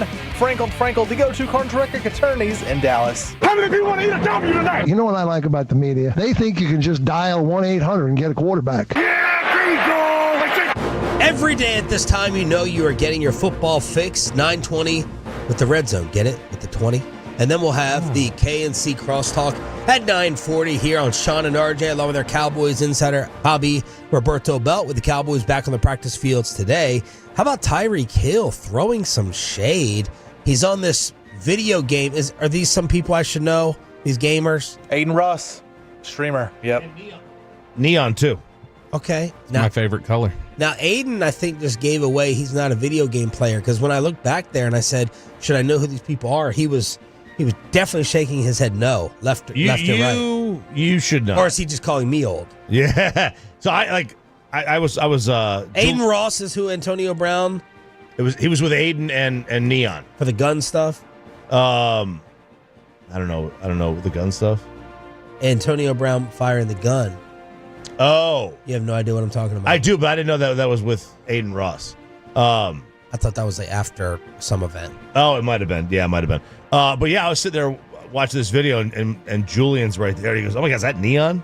And he's, "Oh, it's Aiden Ross." I mean, I guess they follow closely. I didn't know if Aiden Ross was a musician or a boxer. I had no idea. I lose track. That's where I most feel old right now. Oh, but you get on me for not knowing these teeny boppers. The difference between Sabrina Carpenter and who's? Well, I mean, that's Sabrina Carpenter.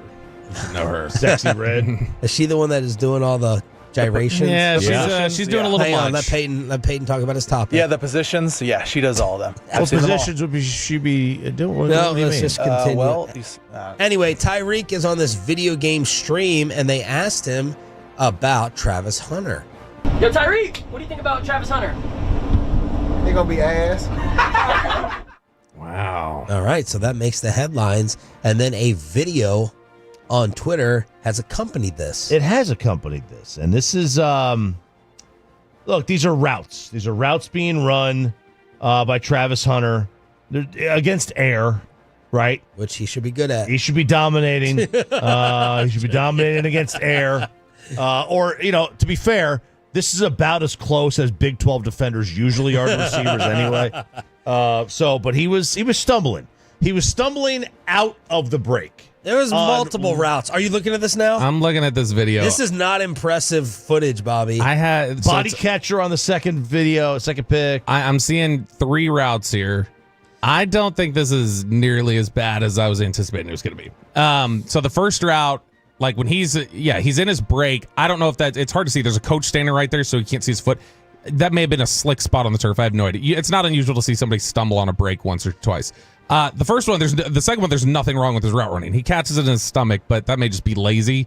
The third one, I don't see an issue other than the ball got thrown wide. The third one, I think what they're saying is when he stopped, it was a comeback. He was a little slow. It wasn't like crisp. It was a little slow. Like he planted his foot and his weight kind of got to the outside of his knee a little bit. Yeah, which he didn't run a lot of that at Colorado. Probably not. The big thing with him, this was the case with corner or receiver, no matter what he played. He is not a technician. He's a freak, and he's really good. And a lot of his stuff that's rare and his ability that's super rare is about his ability to track the ball, his athleticism, different things like that. The tools are there for him to become an elite route runner. He is not right now, but they'll get it cleaned up because he's somebody who has, by every testament, worked really hard along the way, and a lot of people across the NFL thought him splitting time between corner and receiver just made it to where he wasn't getting enough time to really devote to like learning the ins and outs of the position. So that's Tyreek Hill with some shots fired. His favorite receiver in the Great NFL, quote. CeeDee Lamb. The Tyreek Hill streams, he'll open up on there. There's a lot of stuff that's gotten buried over the years that would probably be a lot worse for He's him. trying to kiss ass right now in Miami after he said, I'm out of here. And now he's like, I need to set an example and show that I really want to be here. So I'm like, what are you getting at?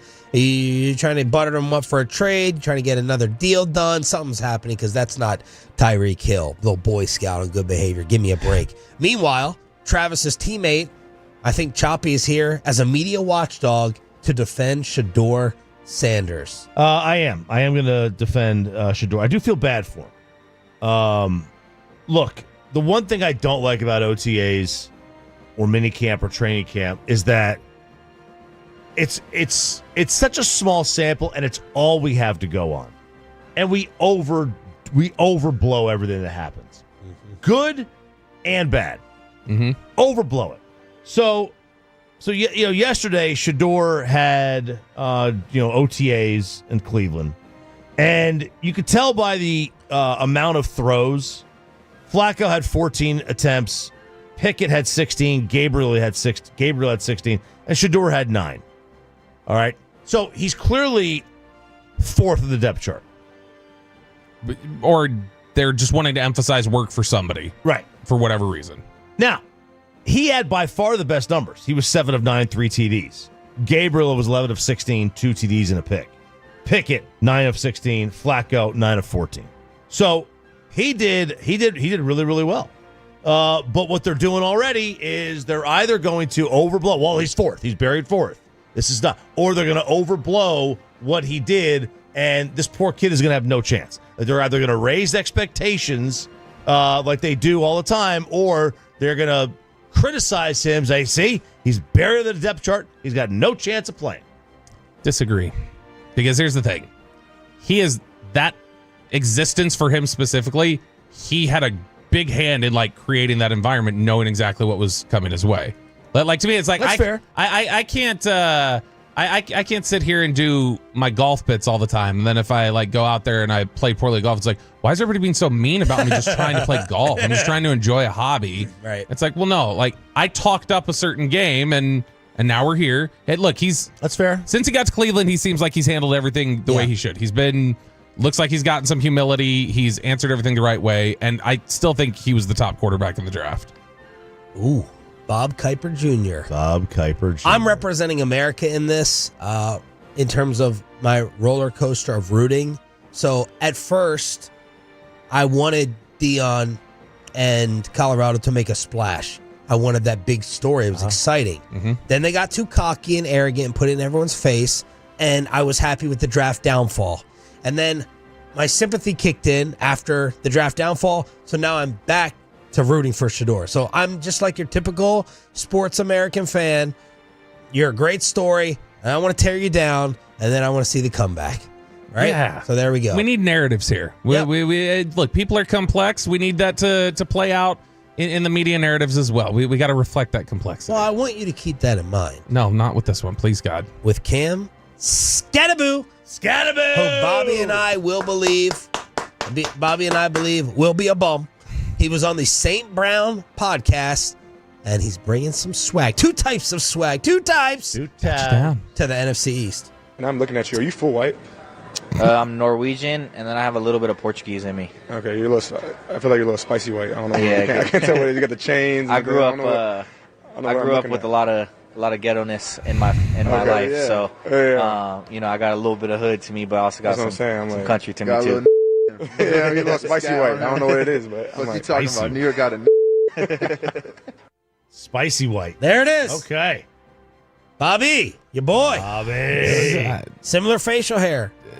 No, stop that. I have much stronger facial hair than him. Look, it's the thing I hated yesterday was people like, whoa, you got Cam Scattaboo's crazy. Like, the Giants got a psycho. It's like, why? Because he's like, I listened to Twista and Blake Shelton. Like, I don't understand what he's even getting at. Did you see the video?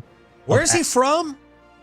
He was California Sacramento initially. State. California. Okay. Did you see the video of Abdul Carter standing next to him? No. They don't even look the same species. Abdul is a giant. And then there's Cam Scattaboo. I mean, he really looks like he's 5'1". Rio Linda, California. I'm gonna have to look this up. Yeah, I'm having to. Sacramento County. It means pretty river. Rio Linda. So I have to investigate the mean streets. Sounds hood AF, Cam. good for you. So, yeah. Sounds about white. That's Abdul Carter? Yeah. I thought Abdul Carter was like a lot leaner and thinner than that. Holy crap. Wow. Dude, is Abdul Carter that much bigger than Micah? Abdul Carter's a little bit bigger than Micah. He looks a lot bigger than Micah. No, so wait, is he next to Scattaboo in the picture? Are you sure that's not a different Carter on the Giants? And, I mean, they said it was Abdul Carter. That guy looks like a monster. Yeah, he's a big guy. So Abdul Carter's like about the same height as Micah. He's bulkier, but he's about the same height. Oh, I'm talking bulk. Now, this guy's thick. Yeah. All right, in the red zone here, as we cover all football, Bobby Belt, he wanted to get in some college football shots as well. Yeah, I'm so tired of the SEC. I hate being here. I hate being a party to this. Look, Texas is big daddy. Look, like I said recently. No, just say what Stephon Diggs wants to be called. Look, up, daddy. Like I said, it's you got to be the change. That's what Texas is doing and going into the SEC. It's like, let's clean up these streets a little bit. Let's make it a little bit more appropriate. So we got a great example of just how bickering and just petty the SEC is. This will make an appearance tomorrow, I'm certain. Kalen DeBoer, over the week, they were out there doing SEC media, and he just could not stop whining, as Alabama has continuously done the last few years, ever since NIL arrived. He could not stop whining about the fact that they got left out with such a tough schedule. Kind of wonder what would happen if other people would have had the chance to play our schedule last year, and that would only get tougher. I know if you played a full SEC 9-game schedule, I know from our end going into this season, we're playing 10 Power 4 games with Florida State and Wisconsin this year on top of the 8 games. So I know we haven't held back at this point on anything when it comes to playing a tough schedule, non-conference wise, and so you would certainly have to look at those things as it applies if you played 9 regular season games that were all in the SEC. the most insecure, prestigious program in in sports, period. That they are so whiny. Like the fact that you won 6 titles in like 10 years, whatever you did with Saban, and you're still just whining about, like, we weren't allowed in the playoff. We weren't allowed to sneak in the playoff after we lost to Oklahoma and Vandy. And, like, what if other people played our non-conference schedule? Okay, so you mean 8-6 Western Kentucky, 7-6 South Florida, 5-7 Wisconsin, and 8,000 student FCS school Mercer. That's your juggernaut. Like, what would they have done? The other teams probably wouldn't have lost to Vandy. I know there were like 6 teams that didn't lose to Vandy that beat them this year. You weren't one of them. Or the 7 that beat Oklahoma. And then you go to Michigan. You go to play Michigan, a team that had been below 500 for the last 2 months of the season, and you lose to them too. Alabama didn't deserve to be in the playoff last year. The fact that they continue to whine and cry about this is hilarious, how insecure they are. By the way, that last title they won, Chop, conveniently 6 months before NIL came into place. Isn't that weird how that program can't adapt at all? Well, they were the Final Four. after the undeservedly so. No, they deserve that one. Undeservedly so. They deserve now, the portal is what killed them. Kirby Smart is saying he's getting kicked hard from people when he's complaining about the portal because Georgia gets into the playoff. Then they got to worry about guys getting picked off. Kirby Smart went off on it and said people have been trying to put him in his place about the portal. The biggest decision that has to be made in college football right now, by far, to me, is when is the portal window and is there 1 or 2? There is an outcry. There is schools. There's different conferences that feel like it should not fall during the play-in season.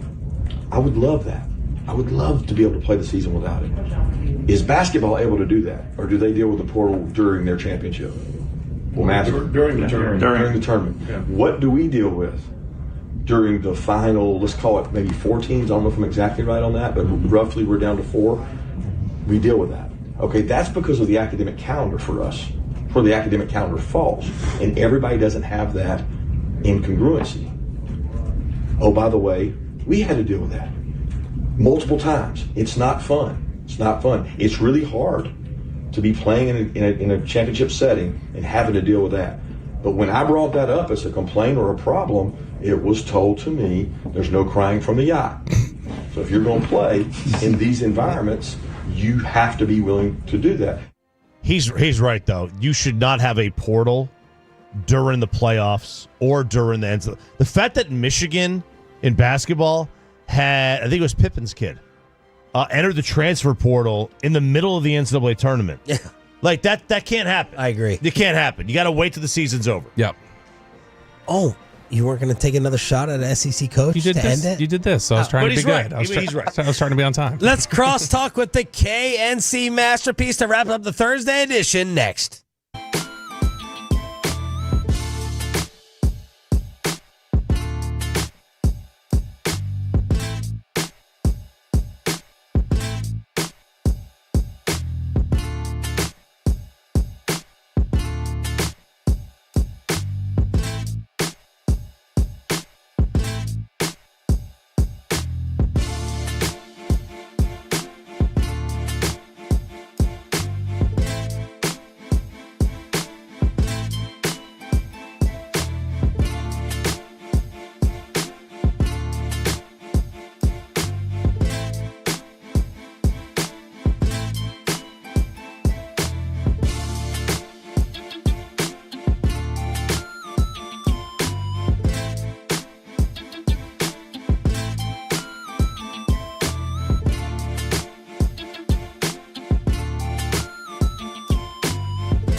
True that you've got to forget something else to remember that Uber Eats has groceries.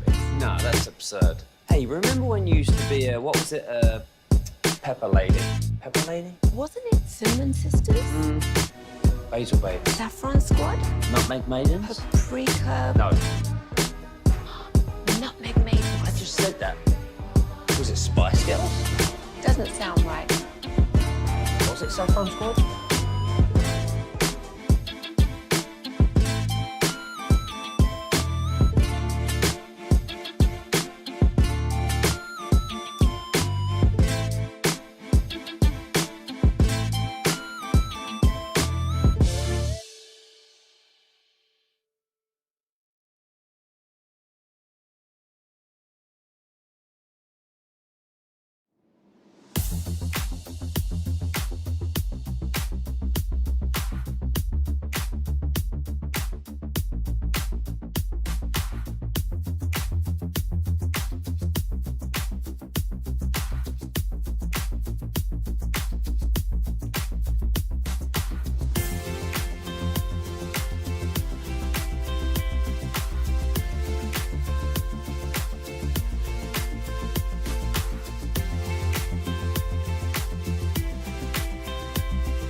the West.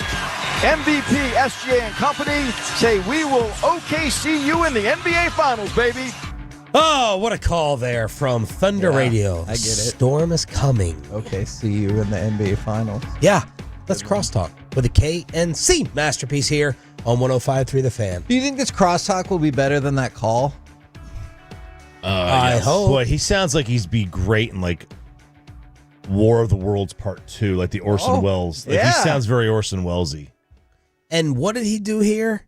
TV. He was follow-up before. Yeah, he was like super midding up the TV broadcast for a couple years between Jim Durham and Mark Followell.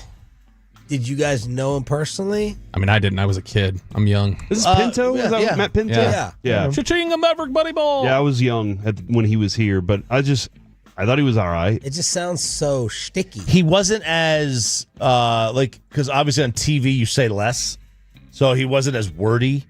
But holy cow, man. I mean, I don't even know. Do they even need an analyst with him? Gosh, he was here 8 years? Yeah, man. Yeah. But 4 of it was radio, and then 4 was on TV. But geez, 8 years. I didn't realize he was there that long. Because we're not used to having any mid. I didn't hear him, so I'm not insulted. Well, I do insult his Thunder calls, but we're not used to having mid play-by-play people around here. No, Followell is fantastic. Brad Sham's fantastic. Nadell's a Hall of Famer. Like, that was when Brad Sham came to my class at North Texas to speak. Yeah, I was there. Hank Dickinson was the teacher. We were at Bill Mercer's classroom. He said, we're spoiled here. And Ralph Strange has said the same thing. He said, we're spoiled in DFW by all the broadcasters we have here. And he just went through the whole list. And I was like, holy crap. Am I biased by it? Or is that a real thing? Then you listen to these guys, their knowledge and the way, like what they are doing. They're very good. Then Lewin came along and ruined it. Oh, I loved Lewin. Lewin was really the name of the show they were going to have. I liked Josh. Lewin was especially good. I'm just joking whether I'm taking a shot at Josh. Josh is especially good on a bad baseball team. Yes, and they were bad most of the time he was here. You have to be entertaining, and he was. Was he buying people hot chocolates at some point? They'd come by, and he'd go, hey, you want a hot chocolate? And then people would just come by and he'd buy them hot chocolates. During the game? During the games, yeah. So what did he get in trouble for? I don't think he ever got in trouble. Trouble. I know he was disliked. He was disliked. Like, I don't think in the organization. He wasn't pure baseball guy. He was bits. He was bits. He was pop culture references, and a lot of people didn't like it. Sorry, RJ. I know that happened to you too. What? Oh, kind of. Yeah. But I would say I got in trouble. Don't be technical. Why is he not the guy anymore? Yeah, it's just like I think it was Nolan. I think Nolan had already gotten here at that point, and it was just he wanted more of a serious broadcast. I want a more serious answer from Anthony Edwards. RJ will probably defend this, but his his big quote, I like that. No one's gonna work harder than he is. No, the big quote that offended me was, "Why should I be upset? I'm 23. I got a lot more of these to go." So is that great life perspective, or should someone tell him who Dan Marino is? Well, and then also, didn't he say pretty much the same thing last year? Wasn't he like, what can you do? We'll be back. I can't figure this dude out. He says like the most cold-blooded, alpha male, doggish things that I love, and then he says stuff like this, and I can't figure it out. Makes me think, okay, he can't be the next in the league because it's not always there upstairs. I know it's not always there off the court either. What do you mean? What do you mean by that? I mean, like his abortion cases. Or pressure. You thought I was going to be afraid to say it? Yes, I did. I should have known yesterday when you dropped that word. You're not afraid. Oh my! Did he buy out like all the child support? Is that a real thing? I just remember him pressuring. Yeah, he pulled the JJ Redick. Oh, or the Justin Timberlake. JJ Redick's story is able to disappear into history. I don't think I even know that story. Yeah, because his story didn't happen in the middle of it, but like he had that was right after he got into the NBA. He had like something came out about some like $100,000 contract he had gotten to do that. Yeah. What do we do with Ant now as the next? I mean, did you believe it was though before the series? I did, and I still think that it has a chance too. Because he is right. He is 23, and there's still plenty of time in his career. But as that conversation about, was it Matt Riccardi that says we have a 20-year roster for the Mavericks here? It's difficult to build a good roster. And now he's clearly been surpassed by Shea. Yeah. I know Shea's obviously a little bit older than him, but And why can't Shea be the next? I think he can. Can he? Yeah. In Oklahoma City? Yeah. I don't think he can. The same push is not happening. Like, it feels like it should already be here with him. Yeah, maybe. He just but got I this felt year. that He just same got way- his realization. Yeah. Like the MVP just finally got it, even though he's been really good for a while. I felt that way about Steph Curry. Is people are like, yeah, the ankle guy. Well, we'll see. And then it took off. So I think But he Steph could had do it. something about his game, right, that was so unique. It's not really there with SGA. Yeah, it is. He draws fouls like nobody's business. Well, that is a real thing. Like, he's very good at it. He's yeah, I skilled know, at it. but that's not. That is his thing. marketable. Nobody good. wants it. Yeah, It's not nobody good. wants it. That's a statue. His statue is That's him at the true. free throw line. Yeah. Yeah, There you go. There's There's just- his statue shooting. I don't He's know. just like, People haven't embraced him for some reason nationally, but like to the extent I don't think anybody really dislikes him. No. People dislike the free throw, but like nobody is like, And I oh, think that free SGA. throw thing is overblown too. Like if you look at the numbers, it is not as bad as people like to make it out to be. no, his volume of free throws is not, but the fact that he gets a foul call where there's two guys that are near him, but he's got it's a very Name a superstar in the history of the NBA except for Shaq, and I feel like that happens a lot. I get you. I get what you're saying. Okay, I dig. Then who? I dig what you're saying, man. Okay, but Thanks, you know, RJ. I don't. He's a flopper. He's a flopper. So is Tim Duncan. Do you put him in a Harden conversation and Ginobili? Yeah, You do. yeah. Now, like he may not flop. Like Ginobili's flops were different because of the hair. And I guess Duncan didn't really flop. He just never palms committed up a the foul. plate. Right. No, Yeah. wide eyes. Yeah, The bug eyes. And I don't feel like SGA is a complainer. He just gets the benefit of the calls. Giannis had 12.6 free throw attempts per game.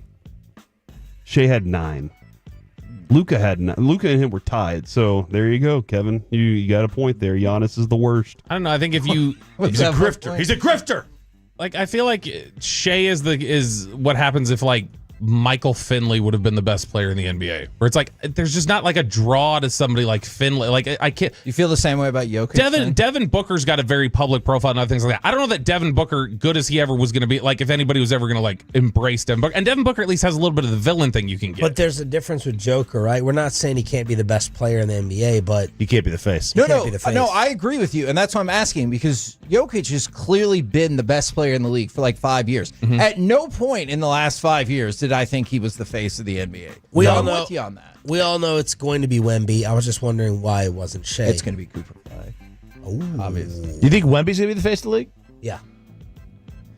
Not even close. I just don't know that we're ever gonna have a non-American. All right, I just hold don't know on. that that's gonna happen. No, Literally, hold we've had on. no opportunity to. Hold though. on, Bobby. Luka's so great. He's in the biggest, he's in the most marquee team they have. Why the hell isn't he going to be the face of the NBA? He doesn't have the public personality. He has the the personality. guy who loves to drink and smoke. Wow, talk, propaganda use worked on curse him. words. Yeah, the He propaganda. can't be the public face of us. He could if he wanted. Yeah. He doesn't talk. Wemby talks.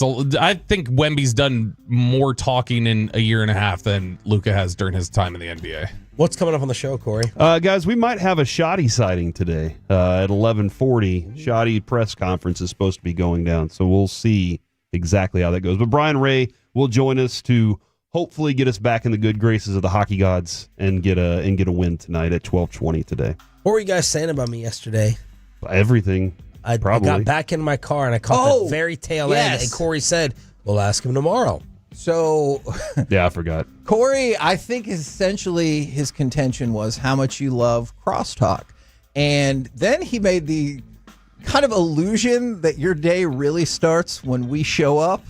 So you My get to day talk. starts like I'm out of here, or No, that, like you're the happy. work. You're happy. Yeah, I think when I was like, whenever we show up, you can see the look on his face. He's just, his day's really started now. Yeah. And Oh, so, okay. Yeah. Like my work day's over. I don't know. But that you're like I think it's just because you like us so much. inside. Like your You've really Jazz, started. you can only be happy once they're here Yeah. to interact. He's like, finally, these That's what guys' Corey said, voices, not fresh me. voices to come in here. and- Yeah, it's not really you guys. It's just bodies. It could be anyone. You know, it's like a G-bag show every day for me when you come in because it's so much less work. I don't have to say like 5 words because there's 14 don't think people in the room. it's captivating conversations like this. So earlier, RJ made reference to the War of the Worlds. Mhm. So I want to talk about Orson Welles for just a minute. Have you ever seen Citizen Kane? Yes. Yeah, All right. boring. I have not. Okay, So boring. that's an outrage. Was it James Wood? I watched it in high school though. I think it's a very overrated movie. You just said you've never seen it. That's the point. Okay, great. What's the point? Here's why I think If it I'll was get any you good, I back would've in watched on it. this movie. All right. Oh, that So one. the whole thing is a snow globe for Rosebud. He made that movie, at least in part, to burn William Randolph Hearst, who was the most famous and rich person at the time. Rosebud, the original Kendrick. yes, Rosebud was the nickname that William Randolph Hearst had for his mistresses. Meow. And he built an entire movie around that reveal. Citizen Kane, Yes. the movie, is Yes. built around revealing the nickname to William Randolph Hearst's mistresses. Yes. Vahihi. Ladies. Now, there's a plot built around so they don't say that's what it's for, but that is know why what? he picked that name. I'm going to go watch this movie now. That's and I'm the, gonna go- now. I want to see. In the movie, that's not. That's I'm saying, publicly. In the movie, it's the a plot sled. is built around something different, but that's why he, in part, did it. What is the plot to you bringing this up? Because he said War of the Worlds. And I just wanted to talk about that. And I wanted to point out that you can't just have anybody in this room that brings you that kind of heat. Hagee, The Third Man is Orson Welles' best movie. I will say this. Ooh. I feel like every show, and this is really bragging on us, every show we've done crosstalk with has probably enjoyed their crosstalk time with us the most. Yeah. Ben and Skitten, I know Ben, everything's the greatest, and he tells everyone they're the best. But he did tell us it was like the best crosstalk. Best crosstalk. And I felt like we enjoyed it with them. Thought it was pure gold as always when we had G-Bag How many in. people have we done that with?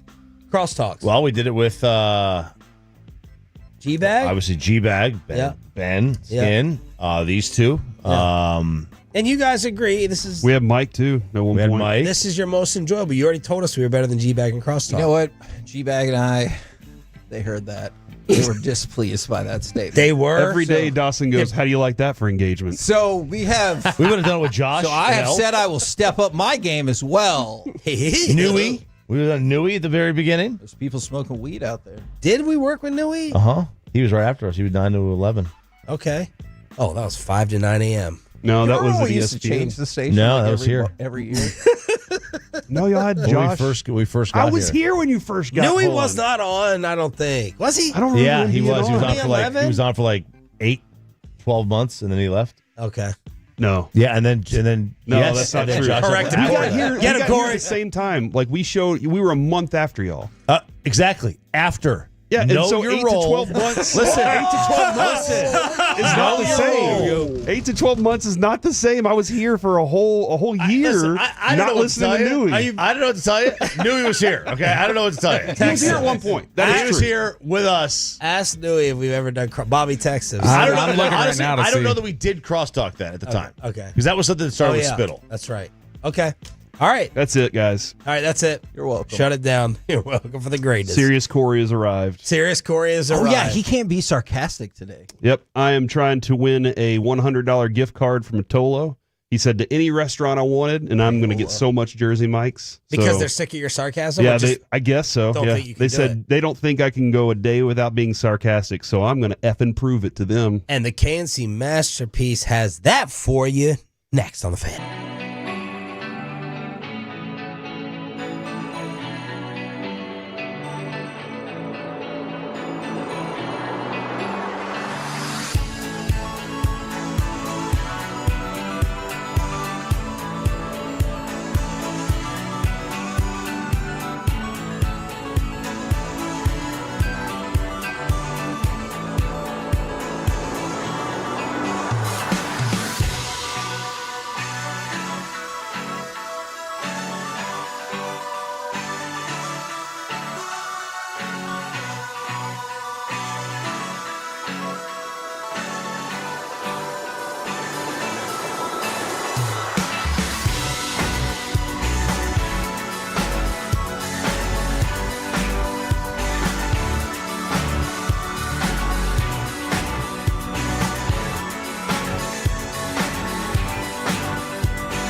our D&M Leasing Studios. It's the KNC Masterpiece on 105.3 The Fan. KNC Masterpiece right here on 105.3 The Fan. You got me, Kevin Hagelin. You got, Corey Majors. And the famous Alec Medford. Gentlemen, how we doing today? Welcome to the program. Doing great, Kevin. The drive into work was actually phenomenal because Alec, when everybody went back to or got out of school for the summer, yes, all the parents, I guess, quit their jobs and they don't drive to work anymore. Yeah. I've noticed the same thing. It took me like a flat 39, 40 minutes when it usually takes closer to an hour. Yeah. It is, I told Adrian many times, it is no doubt 1 hour no matter what time I leave. And which is weird. Starting Monday or Tuesday. Starting Tuesday, the drive has taken me 35 minutes and that's even sitting a little bit. So thanks, Kevin, kids. That's changed my life. I'm not lying. Like you said, how are you doing? It makes me feel so much better to not sit in traffic for an hour every day. Now, Alec, we have an interesting situation happening today. Corey Majors is not, I don't want to say not allowed because he's a grown-up and I'm can doing this do to what he myself. likes. Yeah, I'm doing this to myself. He is not supposed to be sarcastic today. A listener said, I don't think you can go an entire day without being sarcastic, and then in what is clearly payola, he has offered him $100 gift card if he is not able to be, if he's able to not be sarcastic all day long. Oh man, I think I already failed. I think I just failed. No, you agreed. Somebody said I failed already. Oh, why? Because I made the comment about parents quitting their jobs. I really thought they quit their jobs, is the honest thing, though. That must be what happened. We're going to give you a mulligan, but starting now, no more of your nonsense. Alec, do you believe that he can do it? So I was actually here in the control room taking over-unders from the guys to see how long he can go without breaking this character that he's running today. I set the over-under at 30 minutes. So I wonder if there's an underdog play for that or something, because I feel like I can make some real money off of this. But Majors, I'm hoping for the best. I think Carter Freeman said an hour is what he's rocking with. Right. So if you go beyond an hour, I'm going to consider it a victory. I know moral victories aren't a real thing to some people, but they are to me. I'm not sure I'm going to be able to make this. I'm trying, but it's... We just started the show! From the 512, hey, Corey, screw that other guy. I like your sarcasm. And look, for all the Tolos that love me, all 100 and whatever of you, I love you. I love you so much, and I really appreciate that you understand what I am. I'm not here to be Mike Greenberg. I'm not here to be, whoever serious Tom Brokaw. That's not my. Did you say Brokaw? Brokaw. Is that not how it works? It's with a W. Brokaw? Brokaw. No, it's not a V. Is it a V or a W? What are you doing right now? Nowitzki? How was Nowitzki? Nowitzki? Because the English language is weird. So I'm not serious like that guy. But for today, for Jersey Mike's, there's nothing that will hold me back. But I'm going to try. Man, that makes me want Jersey Mike's. Somebody tell me what happened to Arnie at night on the Fan. That's a really random question. His son, actually I know this, his son was a really stud hockey player up in the Northeast. And so he left to go do that, to go follow his son's career. What a shame that was. Oh, hey, it looks like it is my day to be sarcastic. Hey, what's your segment coming up for the next 30 minutes? Did you see that lady in the red dress? Come on. Why are my lines open? From the 858, Corey, I'll send you a $30 gift card to Jersey Mike's if you are sarcastic in the next 5 minutes. So this is not... I like people trying to buy me out of this. Somebody said I have a $110 gift card. This is not an auction. Although perhaps we have misread the situation for Peace-a-thon. Yeah, exactly. This is not meant to be an auction scenario. But you know what? We're always looking to raise money for my possibilities. I want Carter to be right. If Alex says he set the over-under at 30 minutes, I really want Carter to get the dub on this. So. All right, let's talk about something we need to be serious about. All right. The Stars need to quit jacking around. Go ahead and give me cut number 7 because we got Game 5 tonight. Klingberg for Draisaitl. Lost the handle. It might be a breakaway. Tyler Seguin in alone. He scores! Now, multiple people are saying they want Jersey Mike's now as well. I'm with you, man. It's a fantastic sandwich. Absolutely. For chain, it's the best chain sandwich I think there is out Salad there. Master. Well, the Salad Master, Mike. From the 314. Had to catch that. If my wife listened to you, she would despise your humor because your humor is so much like mine. Oh, no. She despises you? Women, right? Okay, Mike. So Mike's and replacing preemptively, me. PJ Washington. Mike's replacing me sarcastically today. Yep. Thank you. Alec is helping me out. Kevin's trying to set me up for failure. Alec's helping me out here. Thank you. Okay, Let Mike be the sarcastic one. I disagree with setting you up for failure. But speaking of failure, let's talk about the Stars. Now, they have really struggled in this series. So here's my question for you guys. Who has to lead? And by the way, before you hit me with a Cowboys text, it's like, oh, Cowboys failed. Yeah, have you ever listened to the show? We talk about that all the time. All right. Who has to lead the way, and or how can the Stars turn their playoff fortunes around in Game 5? I have a couple of thoughts, but I would love to throw it out with you guys as well if you want to start. And if not, the first thing I want to say is remember the third period still counts. All right? The last two games, you have gotten a total of 7 shots on goal. And that has been problematic throughout this series. I hate to throw this out there, but we all remember how glorious the third period of Game 1 was, right? Amazing. When the Stars scored 5 goals is magical. Do you know in the other 11 periods in this series, they've scored 3 times? 3 times. No, I didn't realize that. Exactly. And if you want to give Stuart Skinner credit, I definitely get that. I think he has earned that. But I think part of the reason is the Stars seem to balance between let's fire everything up at the net and we have to put together the prettiest looking goal that has ever existed. Surely there is some middle ground. I love their strategy in the first period of the last game of just firing the puck at the net. I supported that because I wanted to see if Skinner could stand up to the heat again. But then we kind of lost our way. I love this from the 817. This is a fantastic text. Change the point of attack. Yes. Kevin, was it Subban or Messier the other day? I was listening to them, and they say a lot of times when you're in a scoring slump, the distance starts getting further and further away from the net. I can see that. And you need to be closer. It's just like in basketball. You got to be around the rim. You got to get rebounds. You got to get layups. You got to get easy things.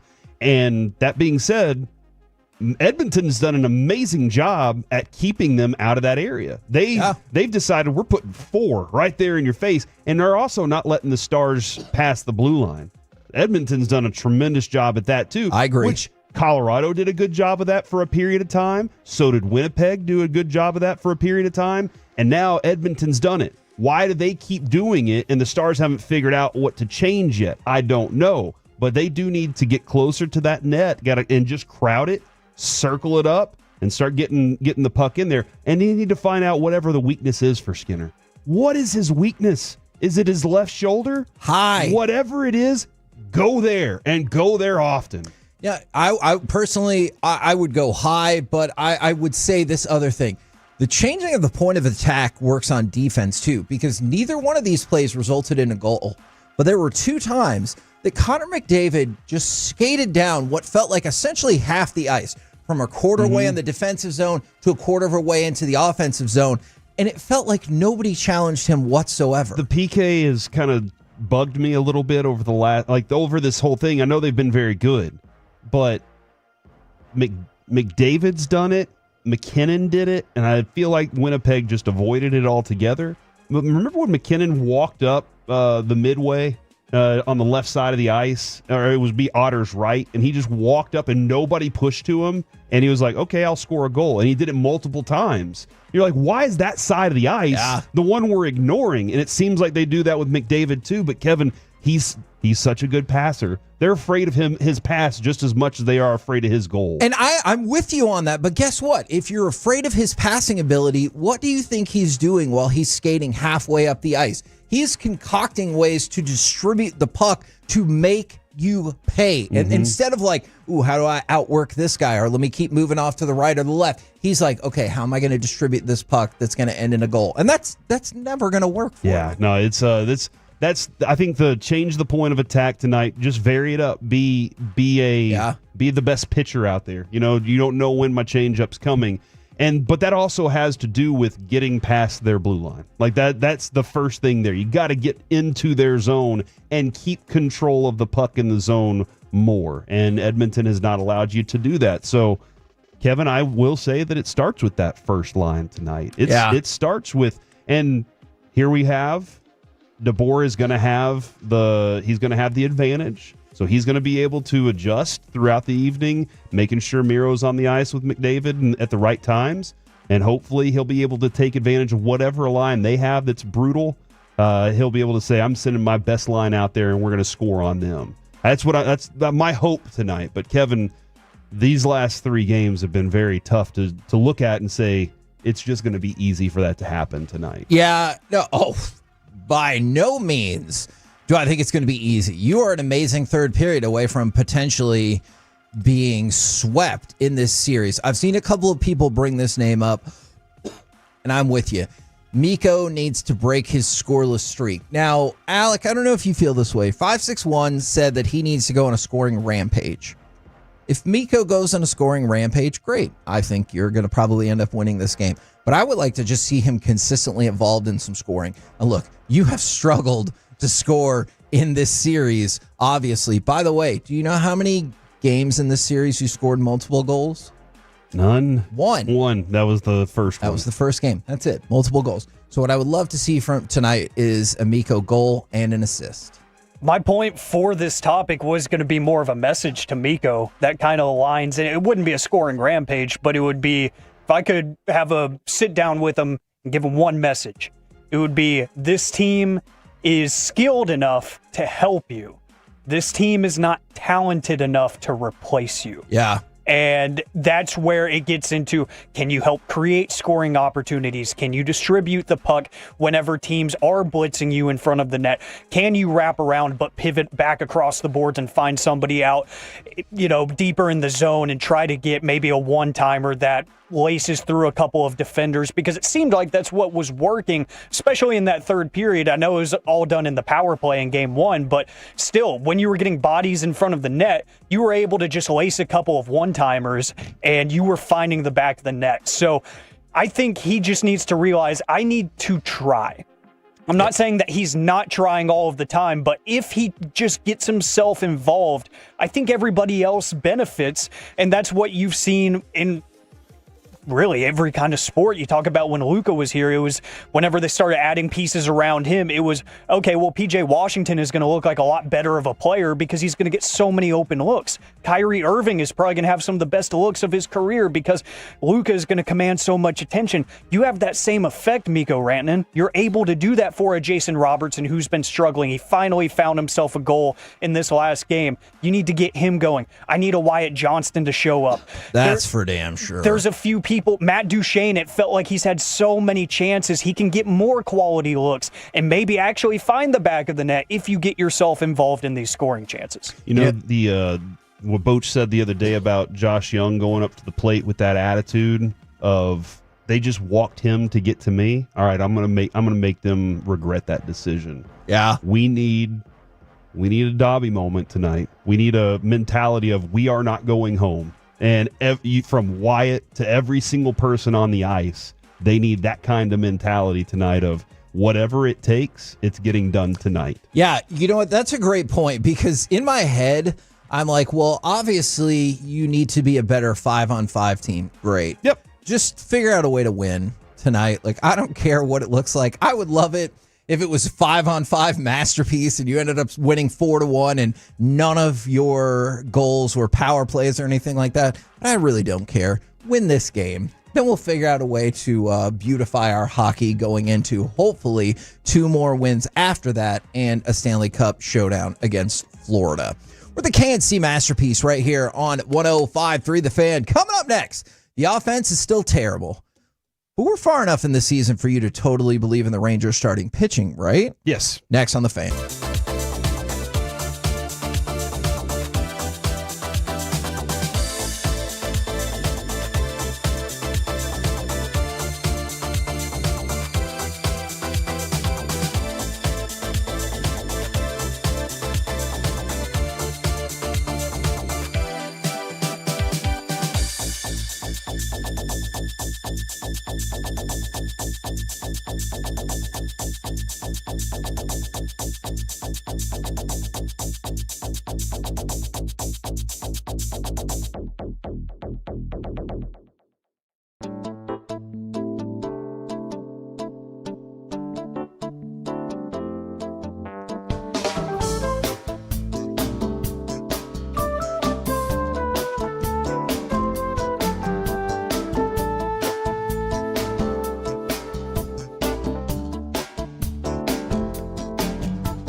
products? I gotta remember that. Well, you know, they say in order to remember something, you have to forget something else.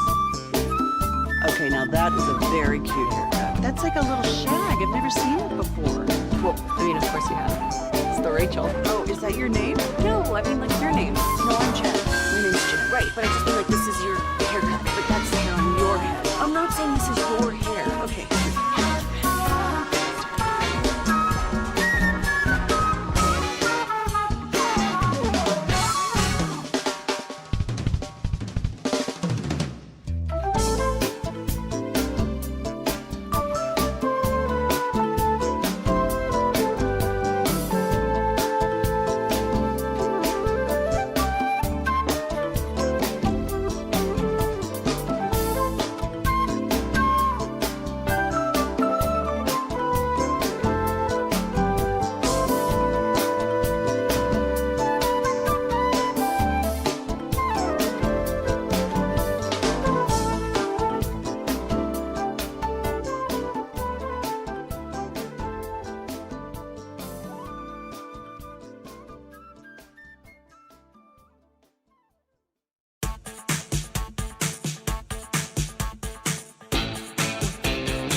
This segment of the KNC Masterpiece is brought to you by the personal injury lawyers Frankel & Frankel. If you've been injured in a car or truck wreck, call Frankel first, 214 or 817-333-3333. With Frankel & Frankel, there's never an out-of-pocket cost. They only get paid when you win. Frankel & Frankel, the go-to car and truck wreck attorneys in Dallas.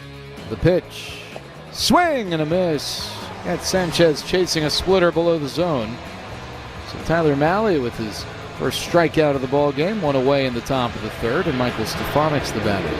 KNC Masterpiece right here on 105.3 The Fan. We'll get to the Rangers offense in just a minute, but I continue to see these questions, and these questions came up a lot over the weekend, and Boch continually was like, I've had really good pitching staffs before. I know what they look like. I believe in our pitching staff's ability to be excellent the entirety of the season. So my question for y'all is going to be, do you believe now in this starting pitching staff being able to hold up close to, now the current pace might be like not totally sustainable, but close to this level of excellence for the rest of the regular season? But before you answer that question, I'm going to try a bold move. Don't know if it's ever happened in the history of radio. What? You guys ready? Alec worked really hard on this. Let's start with cut number one. We're going to play every single hit that the Rangers had last night. I know you might be like, there's not enough time for that. You just give it a chance. Hold on. Okay, go ahead. Every single hit from the Rangers last night. Alec worked super hard on this. Go ahead, Alec. Pitch to him is swung on and grounded past the third baseman Barger down the left field line. Smith around first, big turn, slams on the brakes, and goes back with a leadoff single. Okay. Next. I think that was it. Kevin, that was it last night. I appreciate that was all of them? Kevin is definitely trying to be sarcastic for me here. The first batter of the game, and that was it? That's not good. That's poor. And to come off of a night like they had the night before where it was a struggle until finally somebody went up there with some attitude and had a purpose. Yeah. Like maybe that's it. Maybe they're not going to the plate with a purpose. God, that would be bad. And again, I mean, think about this for real.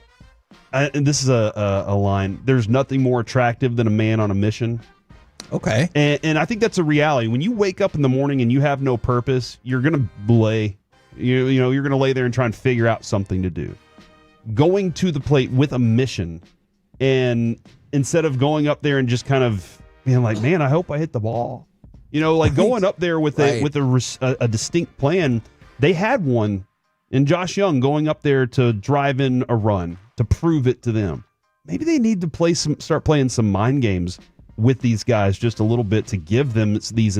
The incentive should be your job and go win a championship. That should be the incentive. Sometimes you need a little extra something to kick your butt in gear, and the Rangers definitely, they need something right now. So it was really maddening if you were listening to this game or watching it. Because, well, first of all, it was maddening because the Rangers had one hit. I promise I was aware they had one hit, and that was a sarcastic way to do that. But when you got to I think it was like the 5th inning. So it was about the 5th inning was my pivot point where I was like, see, this is exactly what we were talking about yesterday or the day before in terms of like Tyler Mahle's going out there. He's shutting down the Blue Jays, maybe a couple too many walks, but don't worry about that. He's shutting out the Blue Jays, and what do you have to show for it? Absolutely nothing. You have no lead, and then you finish the 6th inning, and that's a wrap for Tyler Mahle, who pitched very well, lowered his ERA to a mind-boggling 1.64. He pitched very well. And what did you have to show for it? As the home team heading into the 7th inning, you had no lead. Yeah. And it's what we talked about with Boch is, and it goes back to what Evan Grant said as well, is the idea of like, you should probably sit some of these starters because A, they're pitching too many innings, and because B, it's not like your offense is going to do jack with the pitching they're giving you. Yeah, it's not. You're not getting a payoff for it at all. I could have put whoever out there last night. You still would have lost. Quite honestly, all the pitchers that have started deserve better than Agreed. And that's another thing too. These guys are such pros. Evaldi, DeGrom, Mahle, they're such pros that they're not going to go in there and flip off the offensive guys and throw all their bats into the shower and say, you need to clean. They're not going to do that. Yeah. Because these guys are pros and they approach it. And I understand I'm going to have a bad day too at some point, and I need those guys to pick me up. But this period of time, this elongated period of time that the Rangers have had of not being good enough, really does test that. And it will test and evolve. It will test them because you're looking at your numbers and you're like, I should be more successful right now. We should be, starting to plan what our plan's going to be for whenever playoffs come, or what we're going to add to this team so that we can go make a playoff run and be against the Yankees and have bats that match up this and stuff. Or, hey, man, we just need one closer. We should be at that point, and we aren't there yet. And that's where I'm afraid for the pitching staff. They smartly suggested that. Yeah. That is a smart thing. Yeah. Rest the arms. Maybe the second half of the season they do add something, and there's an adjustment made, and they go on that A's swing that you're like, oh, don't count out the A's. Maybe it is don't count out the Rangers in the second half, and your pitching actually gets the payoff they deserve. Now, I guarantee you the line that you're going to hear over the next couple of days is give it some time. And I know Rangers fans are going to get mad at that. It's been 57 games. I feel like we've given you more than enough time. You're more than a third of the way through the season. The counterpoint, I'm just going to preemptively, by the way, though, shout out to Josh Smith for really giving a damn yesterday. The Rangers got on base 3 times, and he got all 3 of them. So, but what I think the Rangers are going to say is, but we haven't had this complete lineup. Now, they might still use the lack of Jock Peterson as an out, but I say nonsense to that because they're going to be like, how many games have Wyatt Langford, Corey Seager, Josh Young, all Marcus played together? Semien, all Adolis, all played together. And I get that, but if you give them that, let's say, Corey, you grant them that excuse, and you're not like, all right, okay, fine. Then how long? 25 games. 25 games? I need 25 games. How many at-bats is that's 5 at-bats per game. It's great. Let's say 4 at-bats per game. Multiply that out by 25, and that's 100. Yeah. And so I need 100 at-bats with the same group. And see, you're right, because you've got more than 100 games left. But in my mind, Alec, I'm like, You have a week before I'm convinced that new group, old group, healthy, not healthy, new hitting coach, doesn't matter. You're still 4.5 games out. Like, that's close enough to make you not panic, right? It's Yeah, I'm not panicked about the standings. I'm with you on that. And so, like, that's where I think the lack of panic is. If you were further out, you'd start being like, okay, let's sell this team now. Like, if you were 8 games out, 10 games out, I think you would really start to be in that mode. But you're only it's weird to be 4.5 games out and be a minus 12, 2 of your last 8, or your last 10. You've lost 8. That's a feeling of this thing's mounting and it's starting to really fall apart on you. But because you're that close, that's another reason I think they feel more comfortable being patient with this and trying to figure out what it is they need to add. See, because I don't think they're going to sell. Actually, I don't really think they're going to sell, period. But we'll probably get into that more tomorrow. But I definitely don't think they're going to sell now. And even if they were 10 games back, I think my level of agitation would be the same just because they're not playing. It's not fun ball. Good half of baseball. Half of baseball, they're doing great. The other half, not so much. Yeah, it's not fun baseball to watch or listen to. I mean, I can imagine with Eric Nadel and Jared and Matt Hicks trying to call this, they're going, but they're pros too. They're doing their jobs. And we get texts like this all the time. And this is about the Rangers. Usually they're about the Cowboys. From the 817, the 2023 offense was a fluke, fellas. Just accept it. Most of those guys did have career years. Yeah, and I don't think we've particularly denied that over and over again. But that's the other thing about our job is I'm not just going to accept it and say, so the team is screwed and we're not going to talk Rangers. Right. Like, that's not how it's going to happen. How do you get it back? Yeah, How exactly. do you get them to get 75% of their career year back? And does that just include cycling in more people? Like, is it bringing in Alejandro Osuna, who, by the way, I apologize. He also drew a walk yesterday. My apologies to him. But is it about bringing up more guys like Osuna? Is it going to be taking a look at this person? Is it sliding people down in the lineup like you saw with Marcus Semien? And we asked Bruce Bochy about it yesterday. I'm not disputing that it sure does look like a lot of 2023 was a career standout. But I'm also not just going to not talk about the Rangers. Is it, Alec, do you think that Chris Young has to make a drastic trade of a player? Like DFAing a certain guy just doesn't work. Yeah.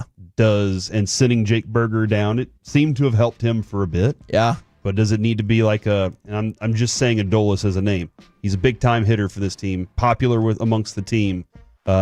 Cheap contract, but tradable. Relatively, yeah. Tradable. Does it have to be something like that? We're like, look, guys, we've sent the message now.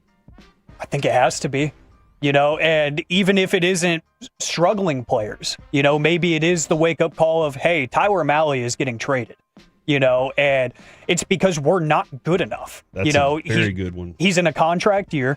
He's a guy that's performing a lot better than most of the country expected. I know everybody within those walls are going to say, yeah, we expected this. We knew exactly what he was. But, again, a movable piece that's going to be very attractive to a team that is playing very well and needs help in the rotation because he can be a frontline starter for a contending team even at this point because he's been so good. So it's going to take something drastic. I don't know what it's going to be.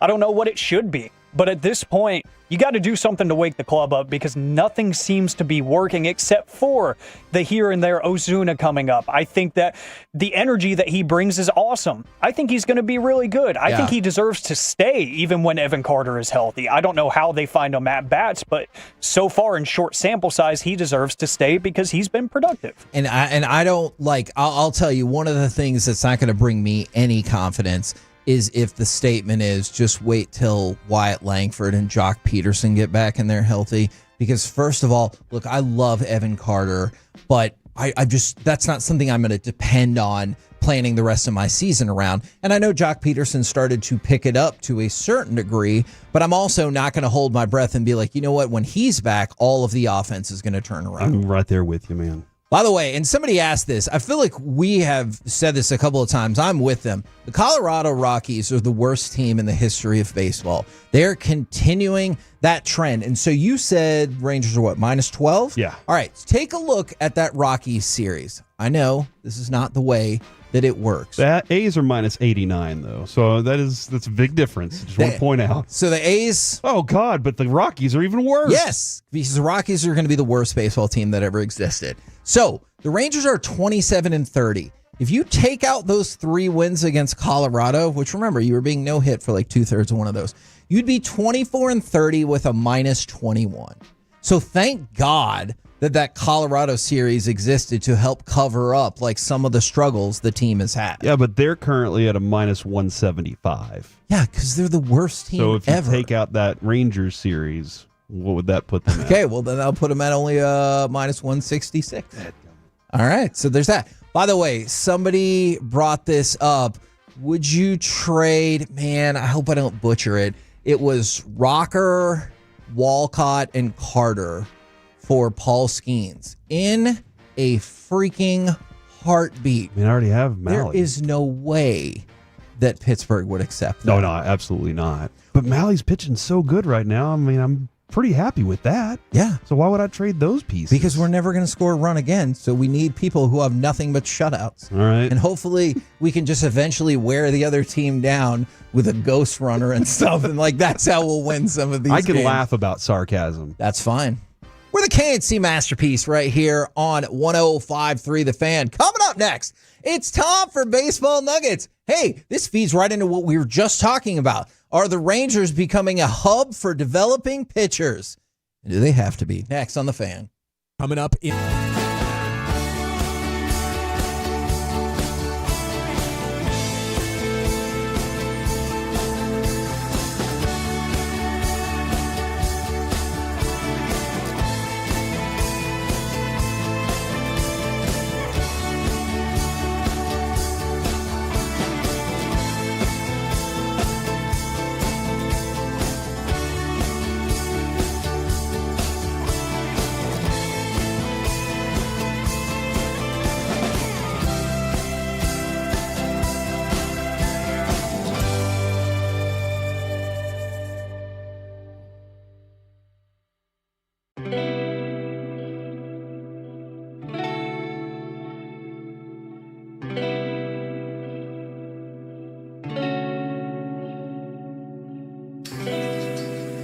It's true that you've got to forget something else to remember that Uber Eats has groceries. No, that's absurd. Hey, remember when you used to be a, what was it, Pepper Lady? Pepper Lady? Wasn't it Cinnamon Sisters? Basil Baby. Saffron Squad? Nutmeg Maidens? Pre-curd? No. Nutmeg. I just said that. Was it Spice Girls? Doesn't sound right. Was it Saffron Squad?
The 1-2. Swung on and popped up into short right field. On comes Springer. Out goes Guerrero. Guerrero in foul ground. Makes the catch, and the game is over. The Bluebirds are out here at Globe Life Field. The Blue Jays have won it by the score of 2-0. K&C Masterpiece right here on 105.3 The Fan, and I think that is totally fair. Right now, brought to you by Reliant Air Conditioning. Gimmick-free AC repair and replacement. It's time for Baseball Nuggets. And I wanted to go back through a couple of positive pitching stats since we ended up using the last segment, and for good reason, to talk about how terrible the offense has been.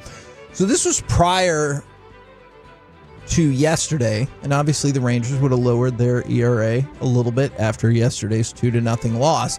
Through 56 games, the Rangers rotation had the second best ERA at 2.92, seventh most innings at 301 2/3, and the lowest WHIP in the majors. So you're almost the best at all. At a lot of the pitching categories, and you're certainly in the top grouping for all those pitching categories, and you have a losing record. You had 3 of the top 10 individual ERAs in all of baseball. You still have a losing record. Tyler Mahle he didn't lose. The team lost with Tyler Mahle yesterday, despite the fact that he threw 6 shutout innings. Yeah, he was exceptional again. And you asked that question about can they keep that up?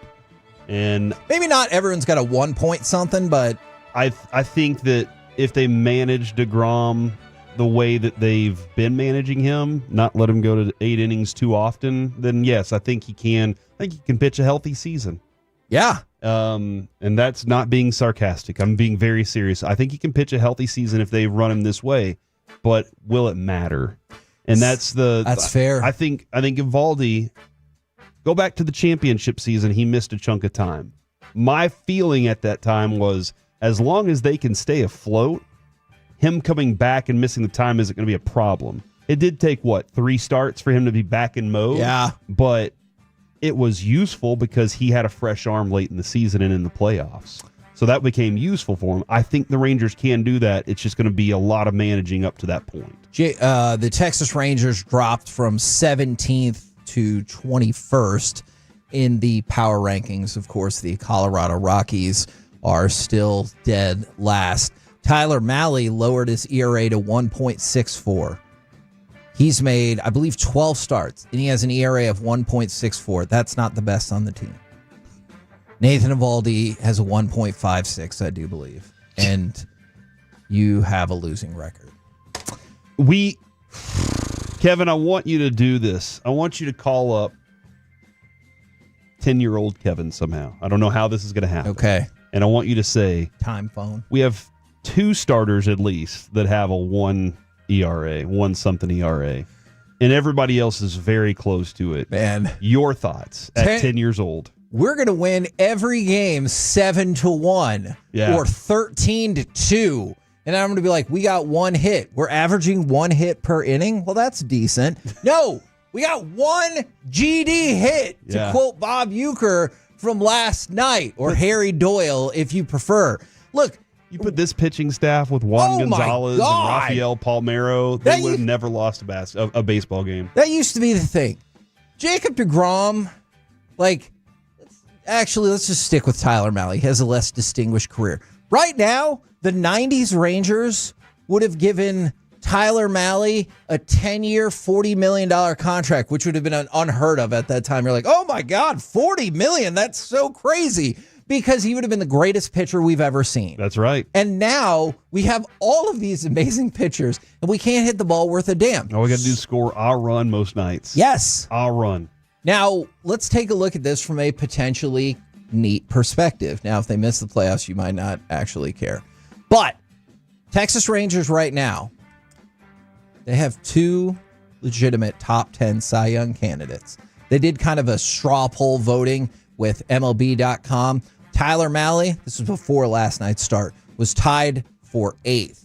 And Nathan Eovaldi was tied for 2nd for Cy Young. I want to remind everybody that never in the history of the Texas Rangers have they won the Cy Young Award? You've had players who have gone on to win the Cy Young or had players that won a Cy Young and came here, but the Texas Rangers have never had a Cy Young Award winner. This is the year. Sarcastic Corey would have said. Oh, I don't think you can get away with that. Some very sarcastic things. Okay. But today, serious Corey will not say those things because there's better content to be had. I like it. Let's stick with pitching.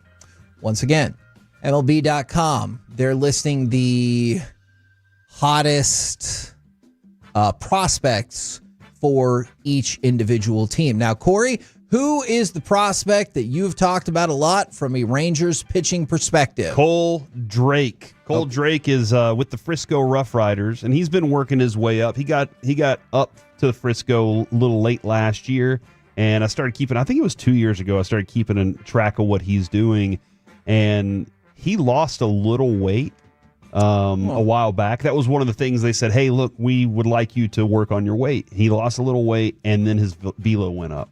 And since then, his pitching has just been phenomenal. He's got all the stuff. And his numbers, man, you go take a look at Cole Drake's numbers. I think he has like a 2.9 ERA or something like that. He's very good. Now, don't want to diminish that whatsoever. I believe it's David Davallo is the prospect listed for the Texas Rangers. So he led the minors last year for the Rangers with 1.88 ERA. This year, he has a 0.92 ERA. I don't even, wow. With a whip of 0.71. Most impressive. I'm sorry, what did you just say? 0.71. Is that a real, like, has anybody ever, what's the, I got it. I'll go probably find Bob Gibson or something like All that. right. That's a good question. But what if I told you that's not the most impressive statistic he's got? This year, he has 29 strikeouts and 2 walks. Now, the issue that you're going to run into is that he is in high A. And unfortunately, the Rangers have a long history of having stud prospects at the lower level that develop into either nothing or, that player was fine. So we'll see how it goes. Somebody also said Mitch Bratt, and Kevin, I was talking about his numbers this morning Yes. too. Him and Cole Drake are a fantastic pair. Mitch Bratt's right at the top when it comes to whip and ERA across all of AA. I think it's the Texas League is what they're in, and he's at the top there. By the way, lowest whip ever for a full season in 49 Kyle innings. Yeomans. Not Kyle Yeomans.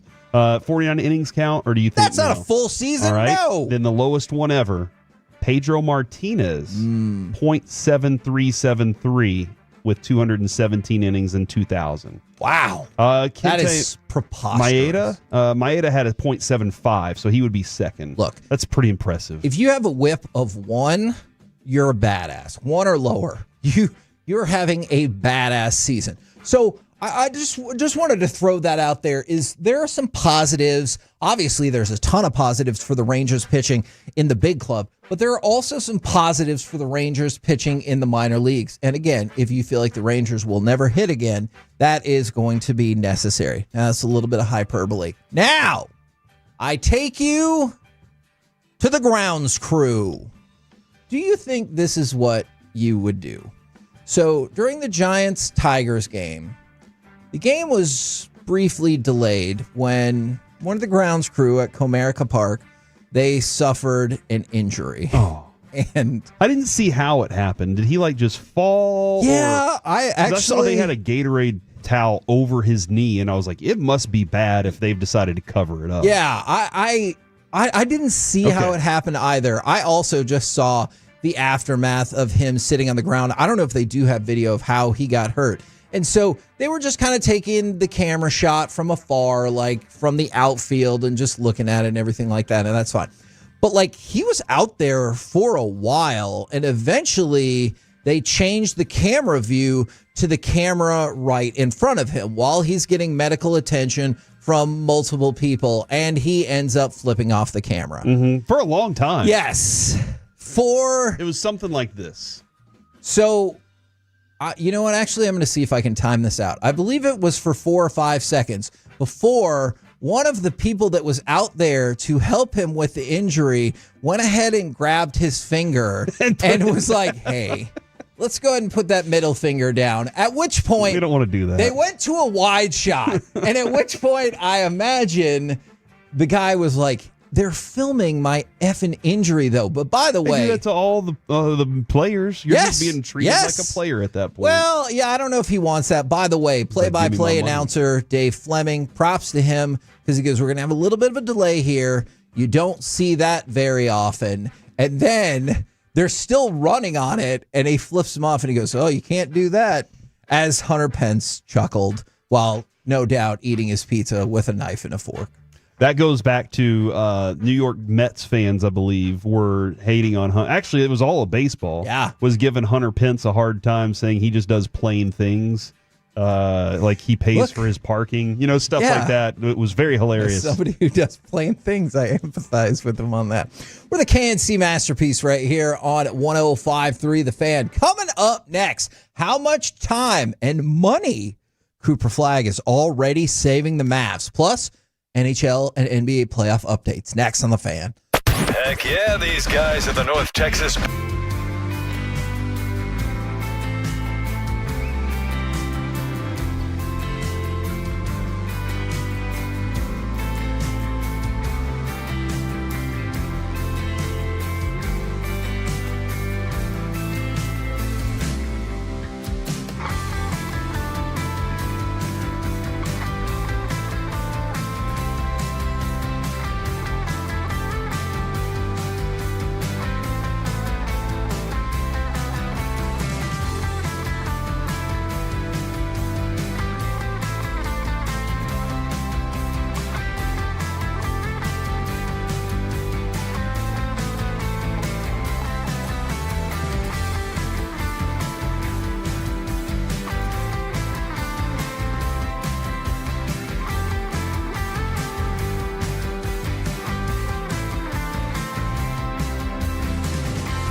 say in order to remember something, you have to forget something else. Okay, now that is a very cute haircut. That's like a little shag. I've never seen it before. Well, I mean, of course you have. It's the Rachel. Oh, is that your name? No, I mean, Your name? No, I'm Jen. My name's Jen. right, but I just mean like this is your haircut. But that's hair on your head. I'm not saying this is your hair. Okay.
From Leasing Studios, it's the KNC Masterpiece on 105.3 The Fan.